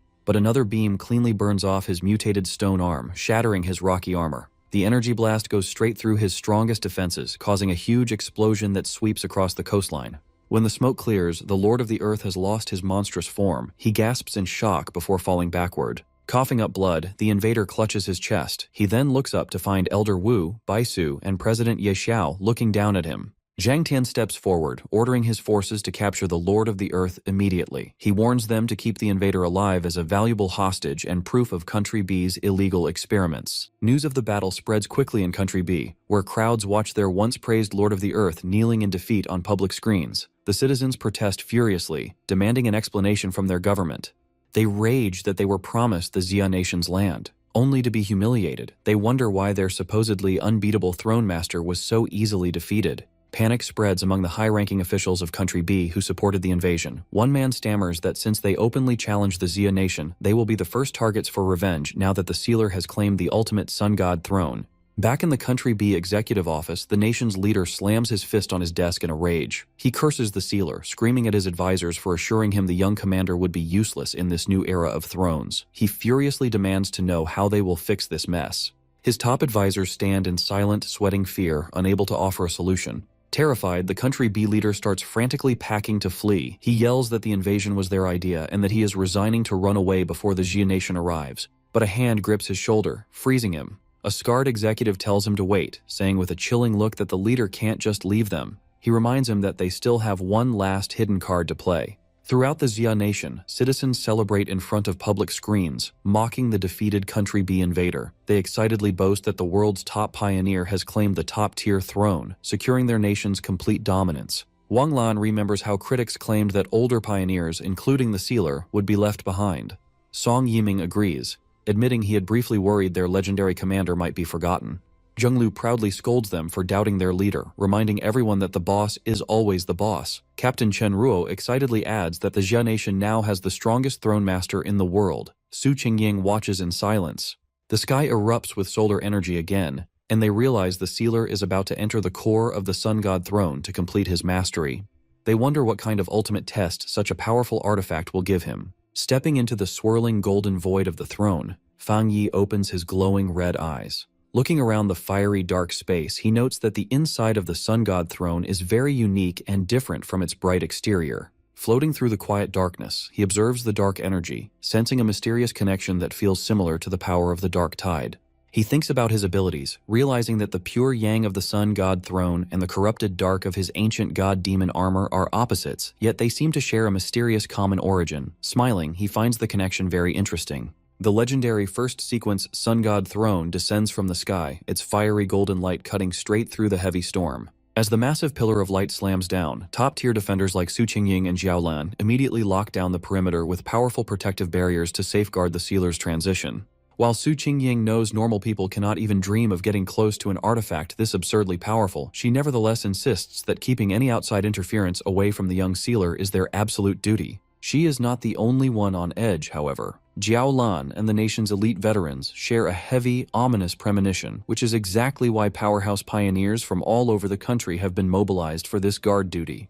In fact, tons of eager volunteers had practically begged to join the security detail, but the higher-ups immediately filtered most of them out for one simple reason: they simply were not trustworthy enough. This is because a mission of this scale demands unquestionable loyalty, especially with the constant threat of old traitors and spies trying to trigger another chaotic disaster like the one that previously ruined Taishi City. Right on cue, those fears are realized when a sinister purple flash erupts in the distance, instantly triggering the sharp senses of Su Qingying and Zhao Lan. As a wave of hostile energy shoots straight into the golden beam, Zhao Lan quickly realizes that this is a targeted secret technique aimed directly at disrupting the sealer's breakthrough. Leaping into action, she explains to her allies that while these drum-like sound waves are entirely harmless to normal people, they represent a literal death sentence for anyone in such a critical breakthrough phase. If the vibrations disrupt the sealer's focus now, it will easily trigger a fatal energy backlash, causing his internal energy to go completely wild and kill him on the spot. To make matters worse, standard defensive barriers are completely useless against this trick because the acoustic frequency passes right through spiritual arrays. Overlooking the rain-soaked city, Zhao Lan forces herself to stay calm, knowing that her only remaining option is to quickly pinpoint the exact location of the hidden spellcasters and take them out. But before she can even begin her search, a sudden blinding surge of light catches Zhao Lan completely off guard. It turns out the Sun God Throne itself has let out a deafening roar, its golden energy flaring violently as if it is absolutely furious about this hidden attempt to disrupt its new master. Meanwhile, deep inside a dark cave hidden in the mountains, the real culprits are revealed to be a group of cloaked traitors rhythmically beating a cursed drum to broadcast those mind-shattering waves. While one operative praises the drum's bizarre power, expressing amazement that native Xia traders would willingly cooperate with Country B just to sabotage their own homeland, the leader sharply snaps at him to shut up and keep drumming. He boasts that this acoustic weapon is the perfect tool to cripple the defenders without ever engaging them in a direct fight, fully confident that their position is completely untraceable. Clenching his fist, the lead traitor fumes over how the Sealer and the Spirit Association ruined his previous schemes, vowing to finally take back everything now that their target's luck has run out. Deciding they have finally done enough to jeopardize the Sealer's critical breakthrough, the leader prepares to slip away before any reinforcements can arrive, leaving his accomplices behind to finish the job.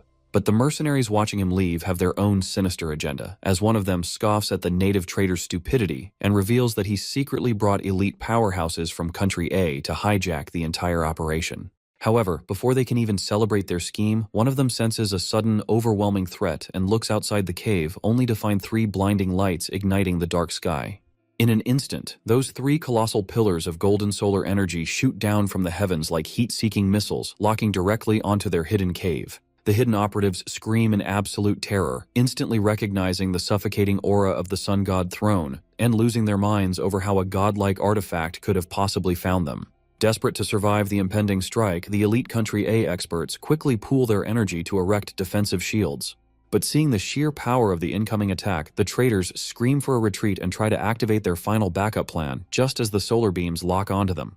A split second later, the sunbeams slam down, triggering a cataclysmic blinding explosion that completely vaporizes the entire mountain peak. Shielding her eyes from the resulting shockwave, Jiaolan realizes that this is the true, terrifying wrath of the Sun God Throne, which is capable of pulverizing mountains with nothing but a casual gesture. Beside her, the surrounding defenders watch in absolute awe and dread, realizing how hopelessly outclassed humanity truly is compared to this level of divine power. However, this moment of awe is quickly cut short when Chen Ruo rushes up with urgent news. The massive energy shockwave has disrupted their restraining arrays, allowing the captive Lord of the Earth to escape during the chaos. Meanwhile, deep inside the Sun God Throne's core, Fang Yi walks toward a brilliant, sun-like orb, and as strange bird-like chirps echo through the dark space, he wonders if his trial has officially started. Reaching out to touch the radiant light, he notes that this trial feels completely different from his chaotic, violent struggle with the metal throne. As he floats peacefully in the warm light, he realizes there is not even a single trace of hostility or threat in the air, leaving him highly intrigued about what kind of test this supreme throne has prepared for him. Still, walking deeper into the blinding golden void, Fang Yi stays on high alert. Suddenly, the legendary Fusang tree appears before him, glowing like a miniature sun in the middle of the void. High atop its radiant branches, a majestic 3-legged golden crow unleashes a deafening shriek. Fang Yi realizes this mythical bird is the true incarnation of the Sun God Throne, representing the absolute essence of the sun.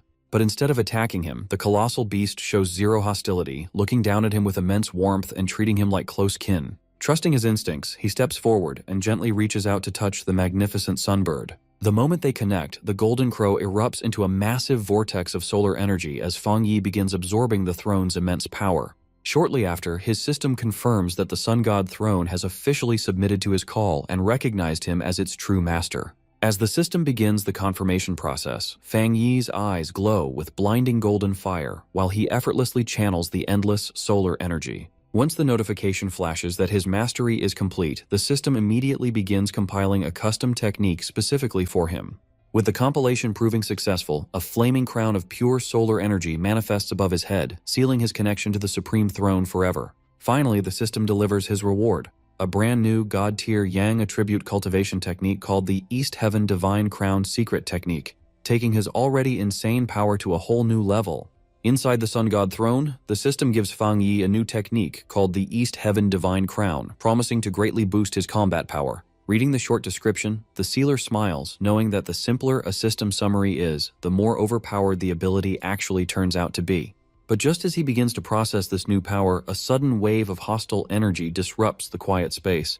Outside, 2 cloaked figures sneak past the defenses using a strange, eye-like experimental artifact. They are shocked that the device actually lets them bypass the supreme barrier.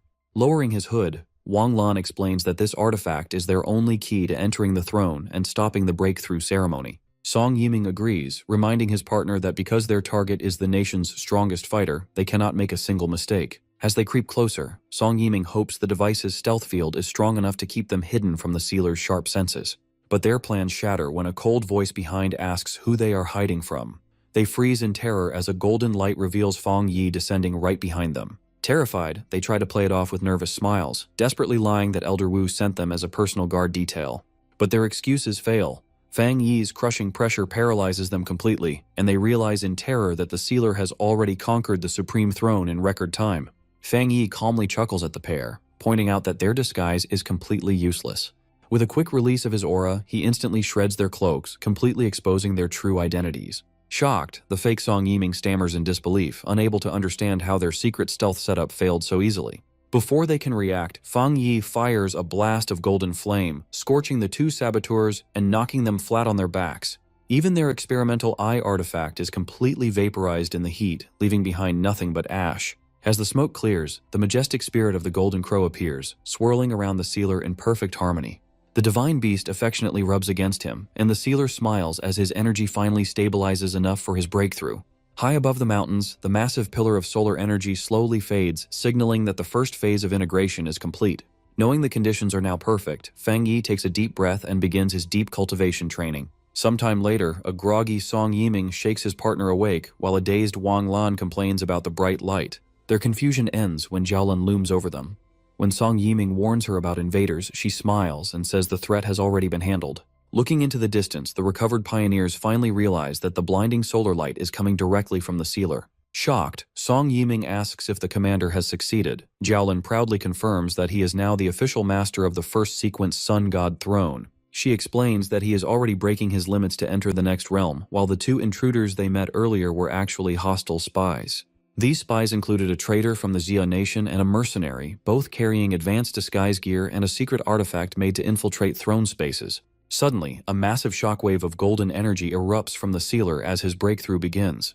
The surrounding soldiers cheer in awe as they watch the sealer ascend to the second level of the Shenyue realm, praising him as their eternal god. The intense pressure of his divine moon aura shatters the surrounding air as his ascension completes. Far from the center, President Ye Xiao watches in disbelief, amazed by how easily Fang Yi broke through to the second tier without any trouble. Elder Wu agrees, noting that the sealer's massive aura and the cosmic phenomenon suggest his power goes far beyond a normal breakthrough. Reflecting on their limits, Ye Xiao recalls how they had to struggle and suffer just to reach a half step into the Shenyue realm. Elder Wu remembers his own painful struggles, admitting that while the divine realm took them ages to reach, the sealer makes back-to-back breakthroughs look incredibly easy. Inside the cosmic space, the Golden Crow absorbs the massive energy of the lunar orb to power an even greater breakthrough.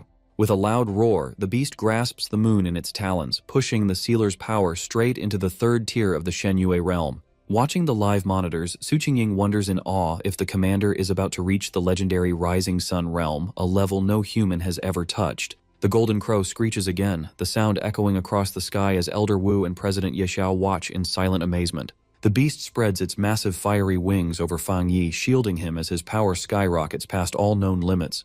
3 glowing suns light up the dark sky, showing a massive phenomenon never before seen in human history.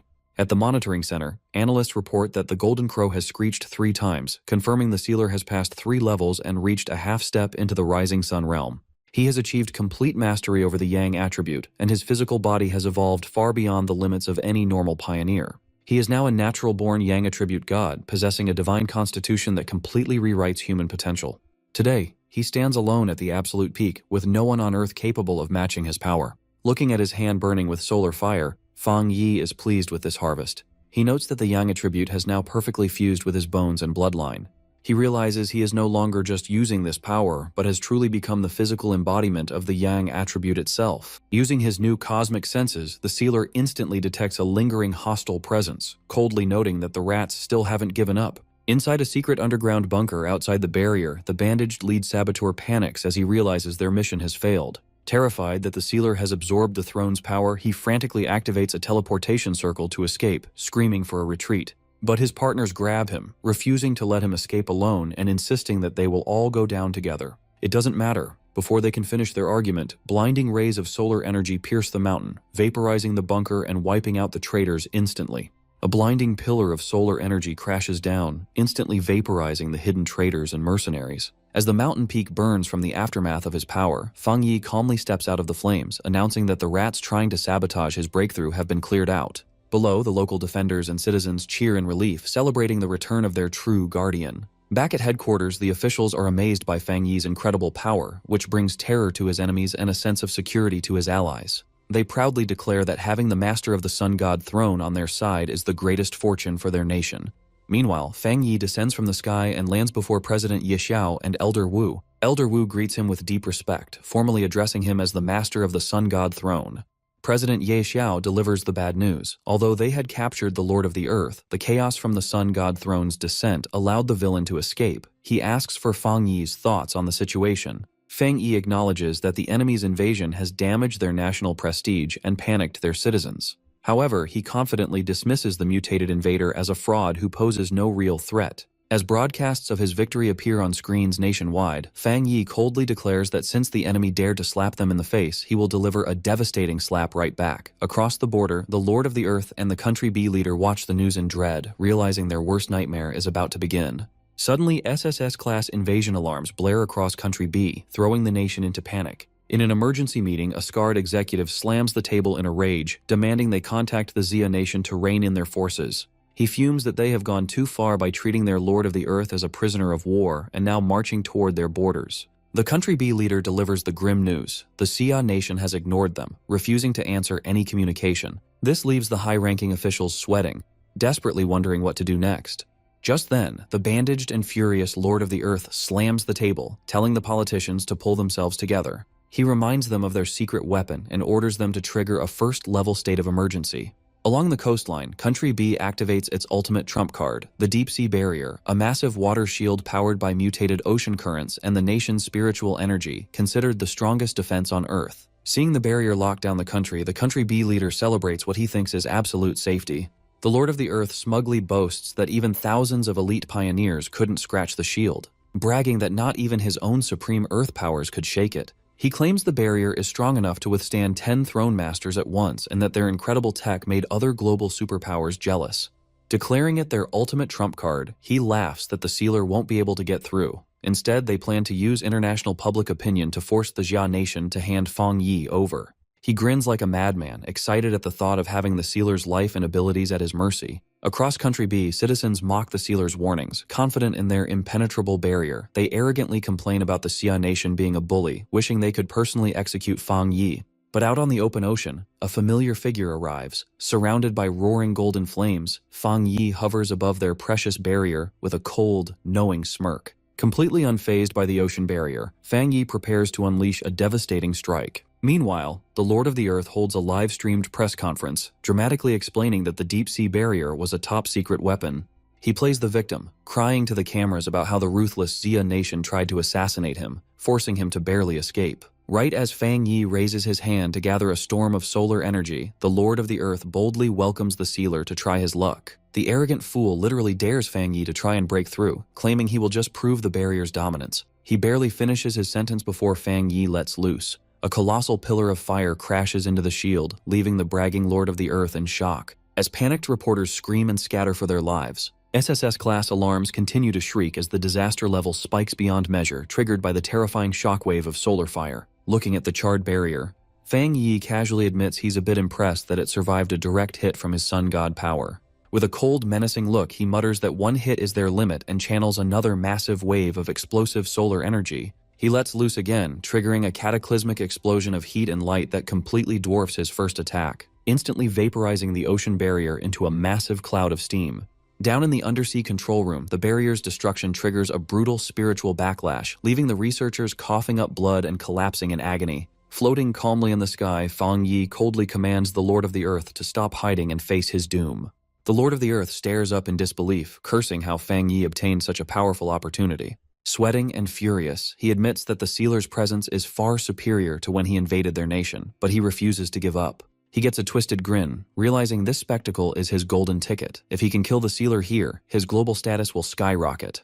Desperate, he slams his hand on the ground, shattering the city street into a massive abyss. From the crater, his ultimate trump card emerges, the colossal earth giant. The massive stone golem towers over the skyscrapers, shaking the city. The terrifying monster looms over Fang Yi, but our boy doesn't even blink, remaining completely calm. The Lord of the Earth screams for his giant golem to smash the sealer to pieces. The beast reaches out, casting a massive shadow over Fang Yi as it prepares to crush him. Fang Yi summons his blazing fire sword and easily slices the massive earth giant completely in half without breaking a sweat. This leaves the Lord of the Earth in shock, screaming that they are both supposed to be powerful throne masters, so there is no way his ultimate trump card could be torn apart like cheap paper.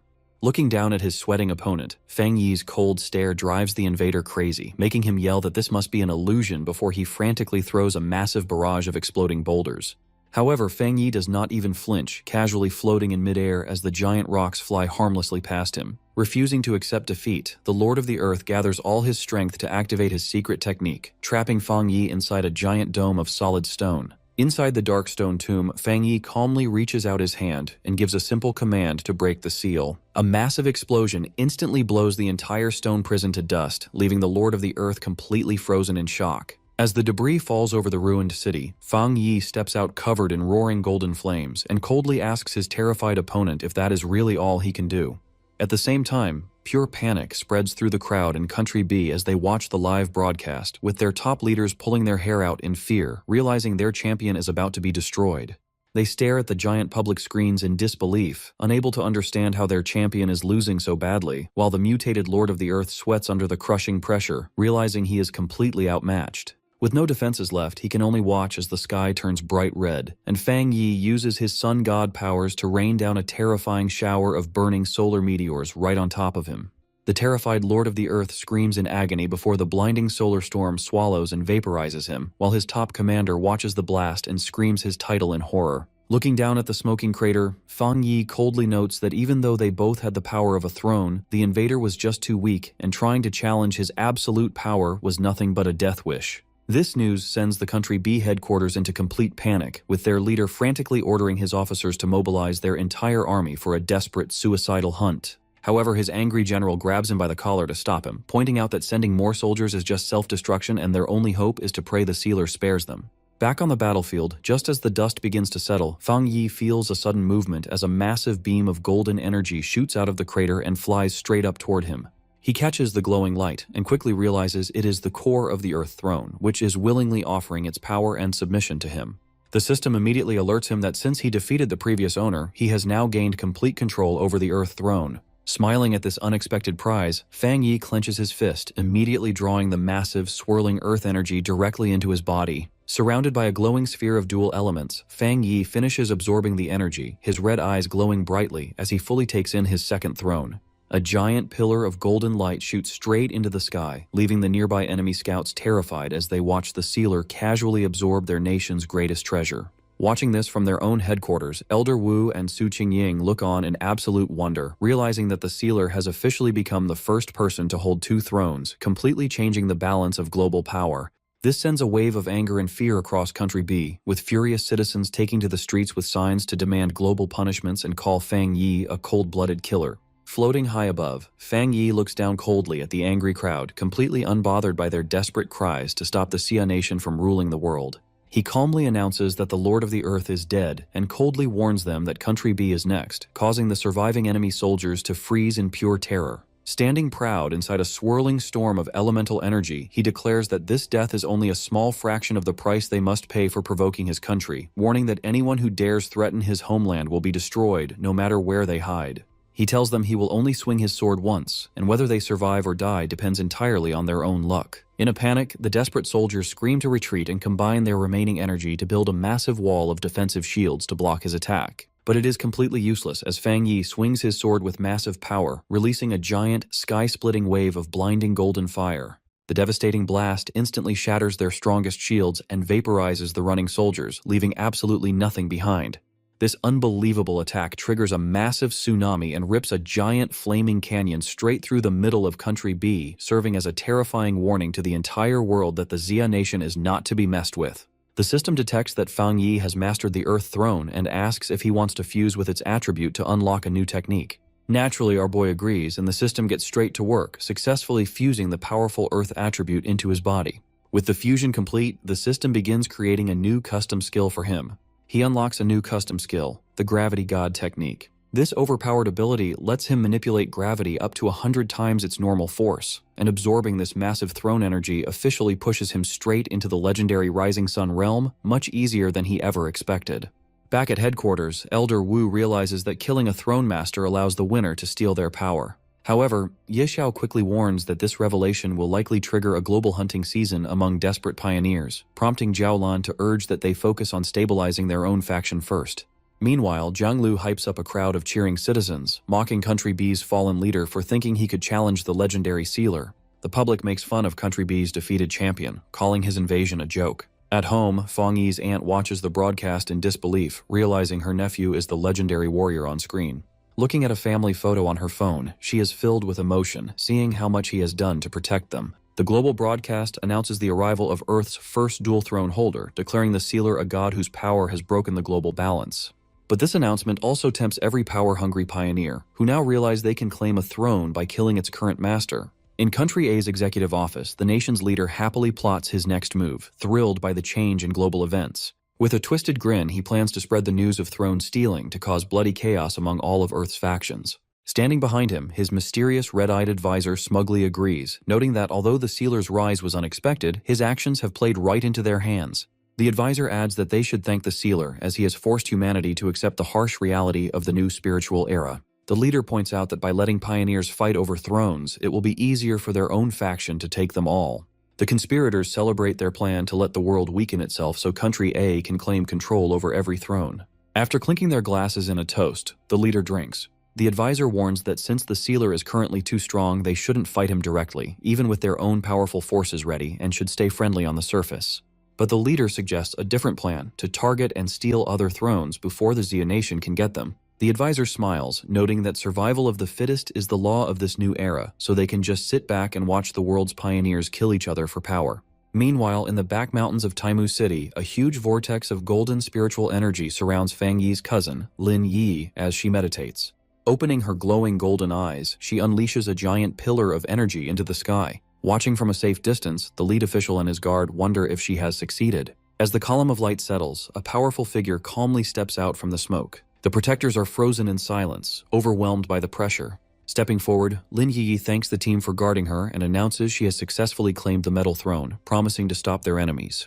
The lead official gently tells her that the chaos in Taimu City has already been handled. He happily explains that her cousin wiped out the invaders, secured the city, and has become Earth's first dual throne holder in the Rising Sun realm. Lin Yi is stunned by her cousin's incredible growth. The official continues, explaining that while she was busy with her own throne, Country B tried to invade, but Fang Yi easily destroyed their champion and split their nation in half. He notes that because of this, the world now knows that a throne's power can be taken by killing its master. Fang Yi is likely busy with top leaders planning their next moves, as finding other thrones and protecting their own will be a huge task. Their existing allies, the Masters of the Thunder and Wood Thrones, are now high-priority targets that the nation must protect. Lin Yiji's expression darkens as she realizes that while global enemies won't dare to touch her cousin, they will target weaker throne masters like herself. She clenches her fists, frustrated that even after risking her life to claim her throne to protect her family, she is still too weak and will have to rely on her cousin.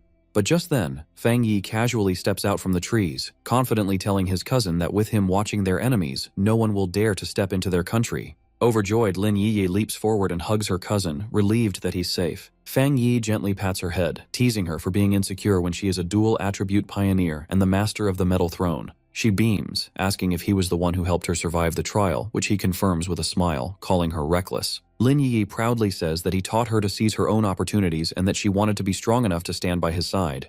She clenches her fist, saying she was so determined that she even wrote her will beforehand. Hearing her determination, Fang Yi claps his hands with a sly grin, announcing that he has already designed a tough training program for her and they are starting right now. This sudden announcement leaves Lin Yi and the guards in a panic as she asks what kind of program he means.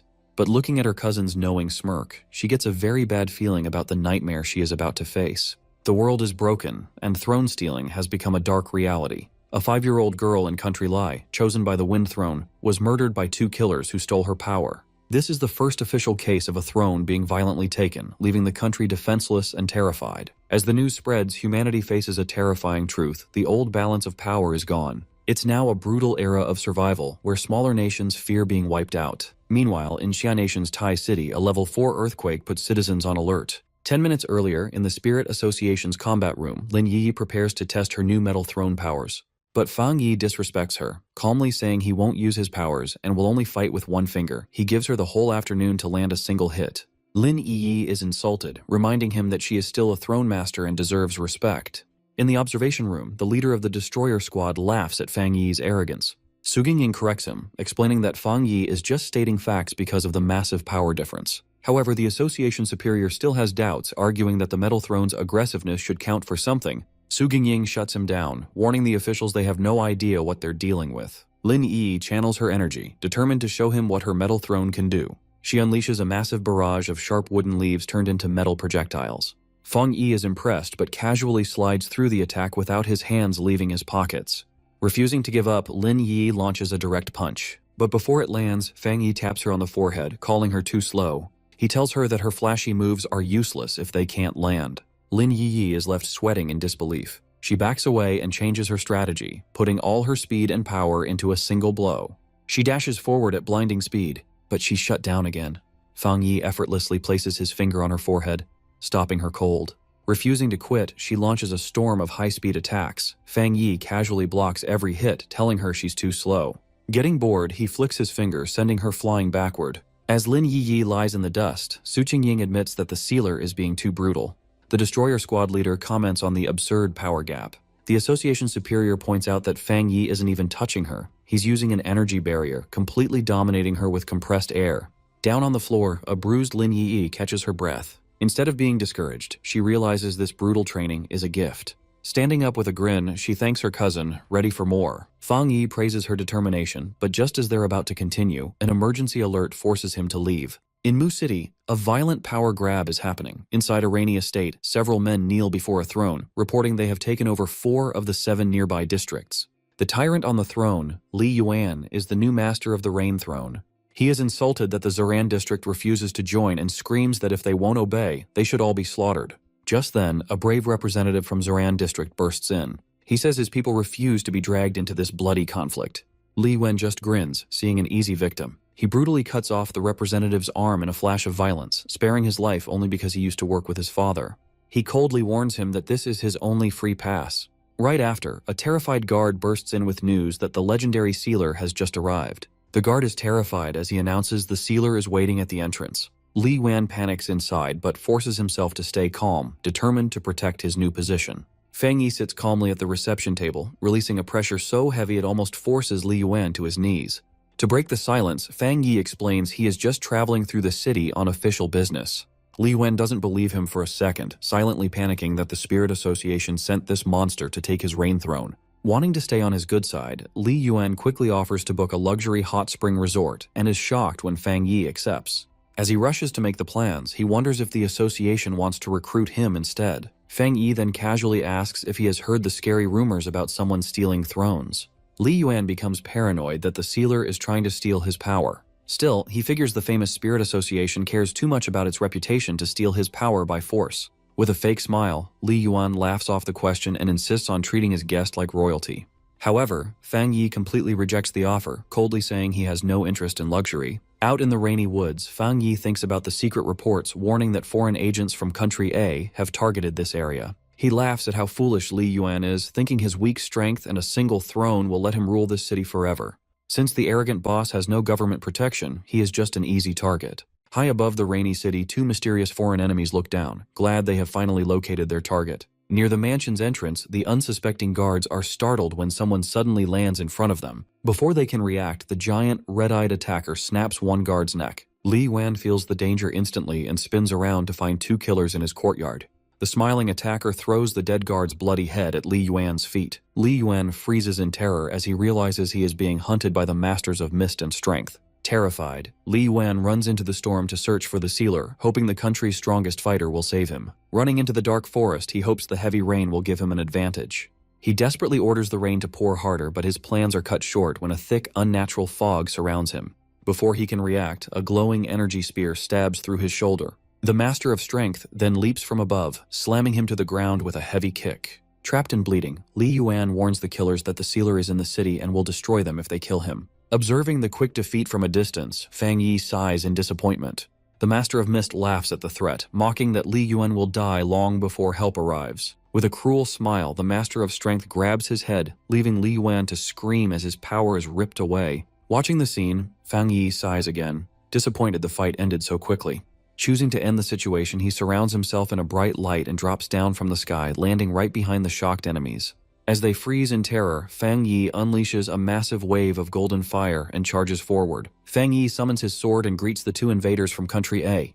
Recognizing the legendary sealer, the Master of the Mist Throne starts sweating in fear. Desperate to avoid a fight, he tries to act friendly, claiming they are only there to settle a personal grudge. However, the beaten tyrant screams back, revealing their true plan to steal his reign throne. Terrified of being killed, Li Yuan desperately begs Fang Yi to save his life. The Master of Mist continues his polite act, offering to pay a large amount of money to settle the matter privately. Fang Yi quickly shuts down this fake diplomacy with a cold question. He asks if the 5-year-old girl they murdered in Country Lie also had a personal grudge with them. Realizing the sealer knows about their crimes, the invaders panic. With their cover blown, the Master of Strength powers up, preparing to fight his way out. He throws a heavy punch, but Fang Yi effortlessly dodges, letting the strike shatter the ground. Seeing the physical attack fail, the Master of Mist unleashes a massive barrier of illusions. Fang Yi immediately sees through the cheap distraction. As the thick mist surrounds him, Fang Yi realizes these cowards have no intention of fighting. They are just using the illusion to escape. The Master of Mist quickly orders a retreat, but the Master of Strength is confused, wondering why they are running. As he flees, the Master of Mist warns his partner that the rumors about this man are true, and they are lucky he hasn't turned them into dust already. But the Master of Strength is too greedy to listen. He is furious at the thought of leaving empty-handed. Driven by greed, the giant brute turns back to claim his prize, and the Master of Mist curses his partner's stupidity. Watching the invaders argue, Fang Yi decides this is the perfect opportunity to test his new powers. He flies high into the air, ignoring a panicked Li Yuan. The Master of Strength grabs the helpless tyrant by the head, demanding to know why he is the only one left. Before he can finish stealing the throne, he senses an overwhelming energy from above. Fang Yi unleashes his terrifying new technique, the Divine Sun Heavenly Fire Seal. The brute is frozen with fear as bright burning solar chains shoot down from the sky, wrapping around his body. Screaming in intense pain, he is pulled into the air and completely destroyed by a massive, fiery explosion. Watching the explosion from a distance, the fleeing Master of Mist laughs at his partner's foolishness, but his relief is short-lived. He suddenly feels a burning heat locking onto his position. Turning in a panic, he is powerless as the same burning chains wrap around him. Screaming in terror, he is instantly consumed by another massive blast. Down on the ground, Li Yuan covers his eyes from the shockwave. Li Yuan watches in shock as the blast subsides, witnessing the aftermath. The Divine Sun Heavenly Fire Seal then spits out the burnt remains of the two defeated masters. Floating in the sky, Fang Yi admires his newly upgraded skill. Li Yuan watches in horror, unable to believe that Fang Yi destroyed two high-level experts so easily. Realizing that Fang Yi now controls 3 thrones, he panics, fearing his reign throne will be next. Suddenly, Fang Yi's glowing blade rests against Li Yuan's neck. Li Yuan immediately throws away his pride, slamming his head against the muddy ground to beg for mercy. He promises to serve the Xia nation with complete loyalty. Fang Yi decides to give him one last chance. He orders Li Yuan to stand up and follow him to the Mu City Spirit Association immediately, warning him that he must confess to all his past crimes and accept his punishment. Fang Yi delivers the defeated tyrant to the Mu City Spirit Association Detention Center. He tells the officials they can punish Li Yuan however they want as long as they keep him alive, since he plans to use him later. The Mu City official is thrilled. Fang Yi warns them about Country A, a powerful nation that relies on violence. He shows them the profiles of the 2 fallen invaders, explaining their high ranks prove a foreign superpower is backing them. The branch leader promises to keep the Reign Throne Master under strict guard, but nervously asks for a major favor. He fears that Li Yuan might still cause trouble for Mu City. Fang Yi agrees to stay, asking only for a large, private space to cultivate. The branch leader gladly prepares a quiet cultivation space for him. Fang Yi knows Country A will soon discover he took their thrones and reclaimed the Wind Throne, likely prompting them to rally other nations for revenge. As the target of a global hunt, he decides to fuse all his thrones as quickly as possible. The next day, Li Yuan wakes up under heavy guard and completes his first medical treatment without resistance. Over the next week, he shows perfect behavior, earning the title of model patient. The staff feel bad about his heavy handcuffs and suggest removing them, fooled by his good behavior. They wonder if the sealer made a mistake, thinking Li Yuan might have been a helpless victim. Inside his cell, Li Yuan secretly laughs, knowing he must keep playing the nice guy to survive. High in the mountains, Fang Yi hovers in deep meditation, calling forth his thrones to cultivate. He realizes that a throne's ranking is not everything. He knows that real combat power comes from raw strength and mastery. Since reaching the half-step Rising Sun realm, Fang Yi feels like he needs an immense amount of spiritual energy to progress. He accepts that his current technique won't be enough for another breakthrough. Even with Earth's spiritual energy surging worldwide, trying to level up his Rising Sun power feels like pouring a drop of water into the ocean. Despite the massive requirements, Fang Yi smiles, sensing his next breakthrough is close. As the Golden Crow appears, he pushes his limits, but the energy is still not enough. The Golden Crow screeches as the system detects his imminent breakthrough and supercharges his spiritual power.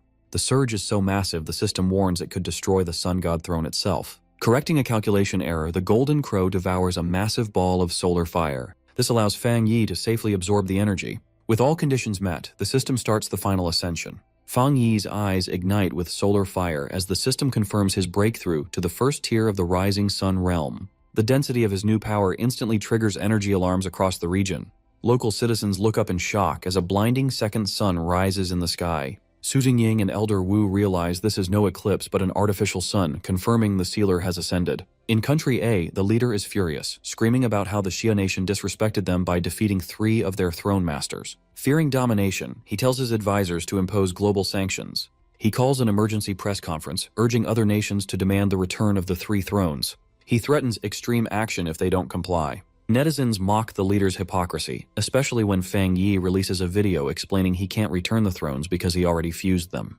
Enraged by the mockery, the leader orders his subordinates to find and recruit a powerful warrior named Miel. On the west coast of Country A, a rogue master is slammed against an alley wall by a powerful opponent.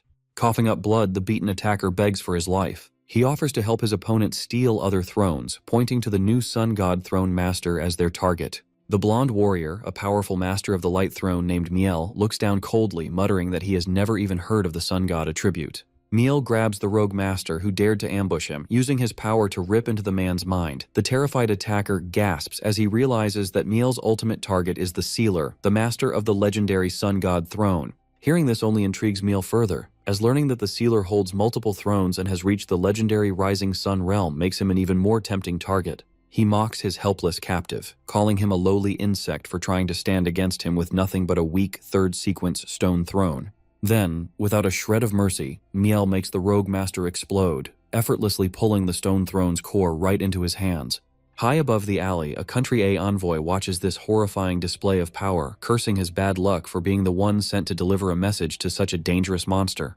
Before the envoy can even think of a plan, Miel instantly appears right behind him, mockingly asking if he wants to become a believer. Terrified, the messenger throws himself to the ground, desperately bowing and begging the master of the Light Throne for mercy. He quickly hands over a letter from his leader, explaining that the Sealer slaughtered their Mist and Strength masters, and begs Miel to put this Xia Nation champion in his place. Miel's icy glare completely paralyzes the messenger, making the poor man realize he is just one wrong word away from being vaporized on the spot. Dismissing him like garbage, Miel tells him to get lost, making it clear that Country A's leader has absolutely no right to command him. As the terrified messenger runs for his life, Miel smiles, deeply intrigued by the rumors surrounding this legendary master of the Sun God Throne. Clenching his fist toward the horizon, Miel confidently vows to hunt down the Sealer and make sure his rising sun never rises again. Meanwhile, far away in the lush forests of Mu City, Fang Yi is deep in meditation, praising the rich spiritual energy that could awaken every plant around him. Suddenly, the surrounding trees begin to shake in absolute terror, leaving Fang Yi to wonder what could possibly scare nature this badly. At that moment, emergency alarms trigger across the nation as a minor typhoon absorbs a massive surge of spiritual energy, morphing into a catastrophic storm that heads straight for Mu City. Inside the Spirit Association Monitoring Center, analysts panic as abnormal weather and energy surges across the entire country suddenly converge on Mu City. Out on the rain-slicked streets, local leaders frantically debate whether they should mobilize all pioneers to fight what looks like the end of the world. However, their anxiety turns to absolute awe as they realize this is no disaster. The Sealer is intentionally drawing the nation's energy to himself to trigger his next breakthrough. Standing atop a mountain cliff, a perfectly calm Fang Yi takes the devastating force of a massive purple lightning strike directly to his face. As the smoke and shattered rock settle, Fang Yi stands completely unharmed, casually noting that the storm is surprisingly underwhelming. Disappointed that this storm poses so little threat compared to his past trials, he decides to stop playing defense and turn the lightning into his own power source. Activating his Thunder Divine limit, he prepares to aggressively drain the raging storm completely dry. Right away, the sky twists violently as the giant storm is forcefully sucked and compressed straight into Fang Yi's body. The system immediately alerts him that he has successfully absorbed massive amounts of thunder and dark energy, automatically upgrading his Divine Sun Heavenly Fire Seal. A roaring fireball manifests, proving that his new technique has completely shattered all elemental limits. Looking at the newly upgraded flame in his hand, Fang Yi marvels at how this storm forced his skill to go beyond normal limits, unlocking the god-tier Forbidden Reincarnation Sealing Art. The system confirms this ultimate move drains all his energy to rip an opponent's soul out and seal it forever. While it guarantees the death of any throne master, Fang Yi wonders if it will work on mindless natural disasters. He realizes that while this ultimate skill is an incredibly strong final card, its massive energy drain makes it a risky gamble. Still, having another trump card is always useful in this chaotic world. Meanwhile, beyond the borders, the world has fallen into chaos as power-hungry factions hunt down throne masters to steal their abilities, causing local spirit associations to collapse. Knowing he needs absolute strength to protect his home and bring peace to this chaotic era, Fang Yi focuses on gathering as many strong abilities as possible for any future global threats. Checking his phone, he is pleasantly surprised to see a message from his cousin, Lin Yi, bragging that she just defeated 2 enemy throne masters and joking about making the news.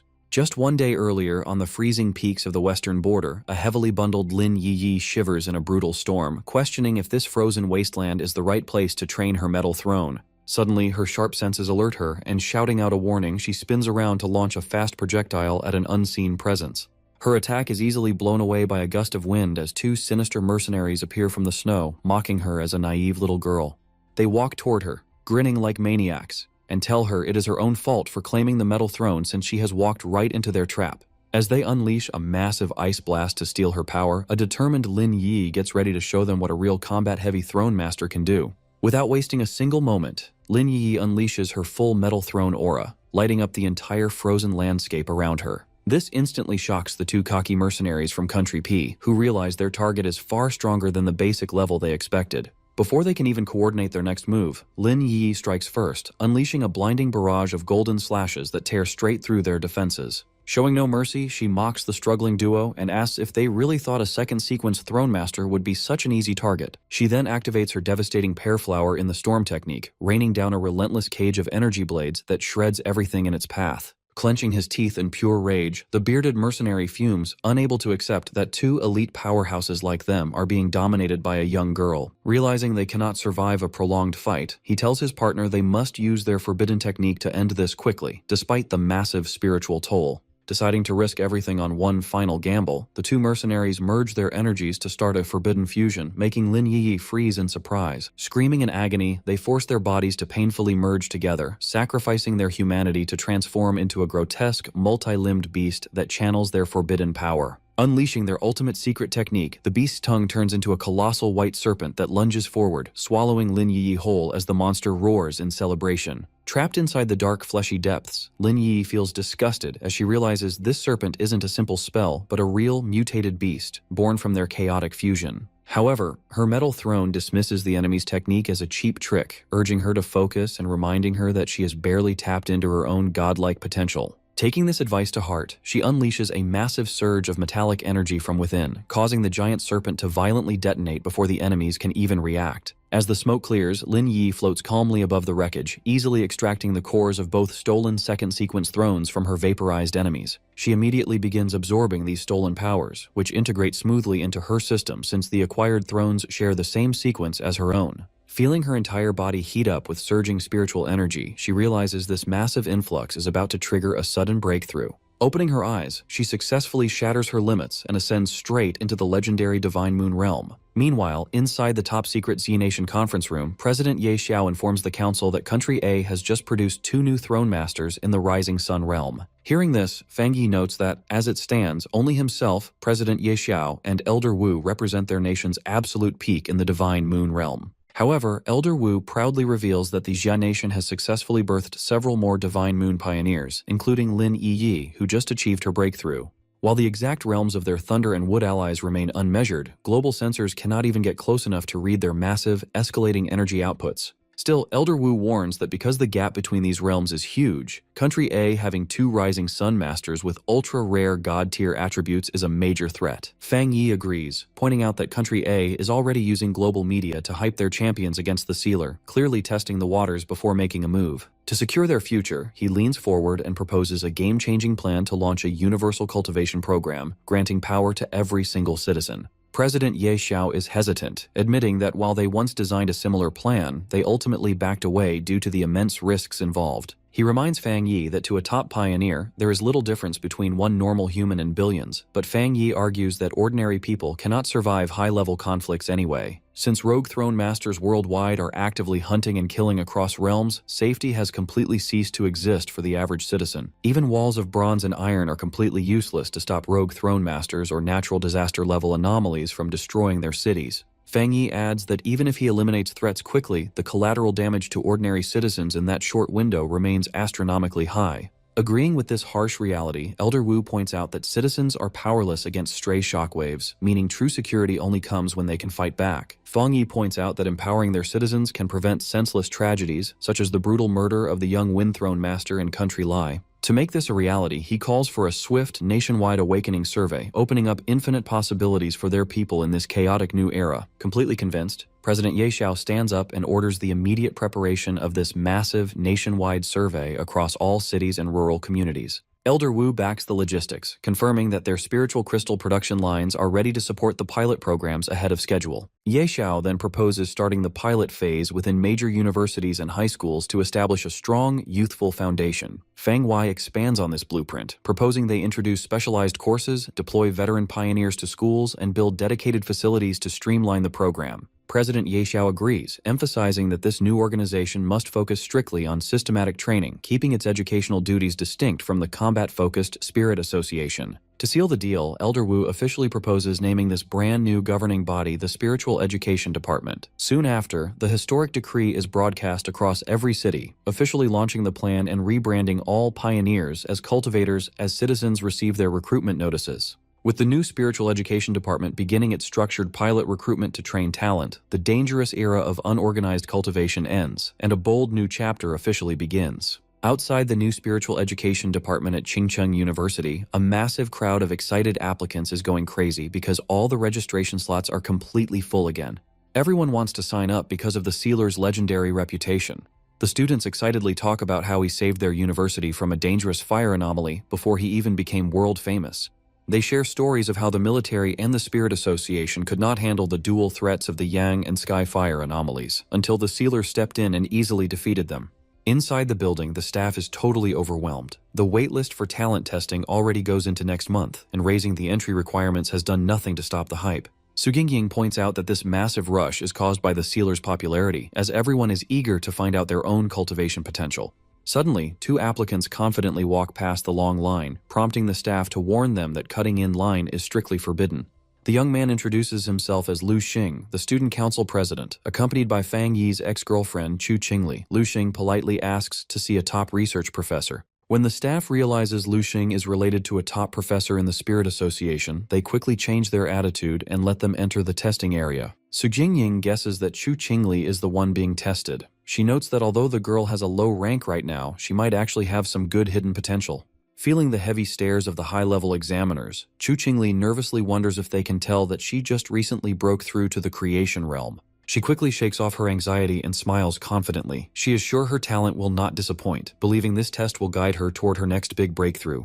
Chu Qingli steps onto the scanning platform and takes a deep breath to calm her nerves as the testing machine starts up. She bitterly remembers her painful breakthrough to the creation realm. It almost killed her, and she still does not know why it was so much more violent than what others experienced. Even Lu Hong told her his own breakthrough was much easier. Still, she decides to use her connection with him to climb the ranks, no matter what it takes. She hates how the spiritual energy revival ruined her comfortable life. Before the world changed, she would have never ignored someone like her ex-boyfriend, Feng Yi, for someone less attractive like Lu Xing. The scanner begins to hum, sending a wave of heavy energy directly at her as she struggles to stand still on the platform. She wonders why she is still struggling so much, and why every single test feels like absolute torture to her. Watching from the control room, the official notes that she can barely last 10 seconds under the pressure. He estimates her energy absorption rate is under 70%, calling her talent average at best. Lu Xing tries to defend her, claiming that determination can make up for a lack of talent. However, the machine finishes the scan and rates her wood attribute as completely ordinary, crushing their hopes. The tester laughs and points out that because she got her powers early, she has already hit her limit and will never get past the second level of the creation realm. When Lu Xing tries to fix the situation, the official explains that while she cannot enter the elite Tai City department, he can offer her a spot at the lower-level Qingcheng branch out of respect for their connection. When Chu Qingli leaves the testing room, the crowd starts whispering. They are annoyed that someone with such bad ratings got a spot through obvious favoritism. They mockingly note that even people with much better potential were rejected. Chu Qingli is furious, ignoring her critics and calling them fools who have no right to judge her. She tells herself that as an early adventurer, she deserves special treatment. However, looking at her poor score sheet, she has to accept the harsh reality that she will never stand by the sealer's side. She convinces herself that only a legendary powerhouse is worthy of her, bitterly regretting that the chaotic spiritual revival ruined her chances of getting back together with her ex. Lu Xing tries to comfort her, saying the tester's opinion is not final. He suggests they can use the department's artificial crystal technology to force her growth if natural training fails. Determined to prove she made the right choices, Chu Qingli vows to become much stronger than Fang Yi, still assuming her ex-boyfriend is just a loser who could never get into this department. Inside the department offices, Su Qingying admits this is her first time disagreeing with the sealer's plan, pointing out how hard the older generation had to fight alongside the government to clear the path. She argues that in this dangerous new era, giving free power and artificial crystals to weak people will only make them easy targets for ruthless, high-level hunters. She seriously wonders if starting a public cultivation program will actually bring out real talent, or if they are just leading the nation toward disaster. When the staff teases her for doubting her beloved commander, Su Qingying snaps back, admitting she is just worried that if this experiment fails, the public will blame her boss for the disaster. Meanwhile, at the Spirit Association headquarters, Fang Yi suddenly sneezes right in the middle of a high-level meeting, awkwardly laughing it off. Gu Yuro points out that a top-level cultivator like him is completely immune to normal sicknesses, meaning a random sneeze makes no sense at all. President Ye Xiao jokes that since the sealer has defeated so many international groups, he probably has a massive army of enemies secretly talking bad about him. Fang Yi realizes his president's joke might actually be true, with countless bitter people probably complaining about him at this very moment. Returning to business, Fang Yi officially approves the proposed national tour, agreeing that a large public campaign is exactly what they need to boost the country's morale. Yi Xiao explains that the plan is to have both the sealer and the new metal throne master, Lin Yi, tour the new schools. Fang Yi is surprised and asks if his cousin has already agreed. Gu Yuro confirms that Yi happily accepted without hesitation, specifically asking to start the tour in Chuan City and Yuan City. Fang Yi realizes this is a smart move. Chuan City is his family's old home, and Yuan City is under Yi's control. Both isolated areas struggle to find top talent and need a throne master to help their schools. Proud of his cousin's sharp instincts, Fang Yi stands up to finish the agreement, but asks them to keep his own attendance a secret from the official announcements for now. Ye Xiao happily agrees, laughing that keeping his presence a secret is the perfect way to surprise the students when the world's strongest fighter suddenly walks in.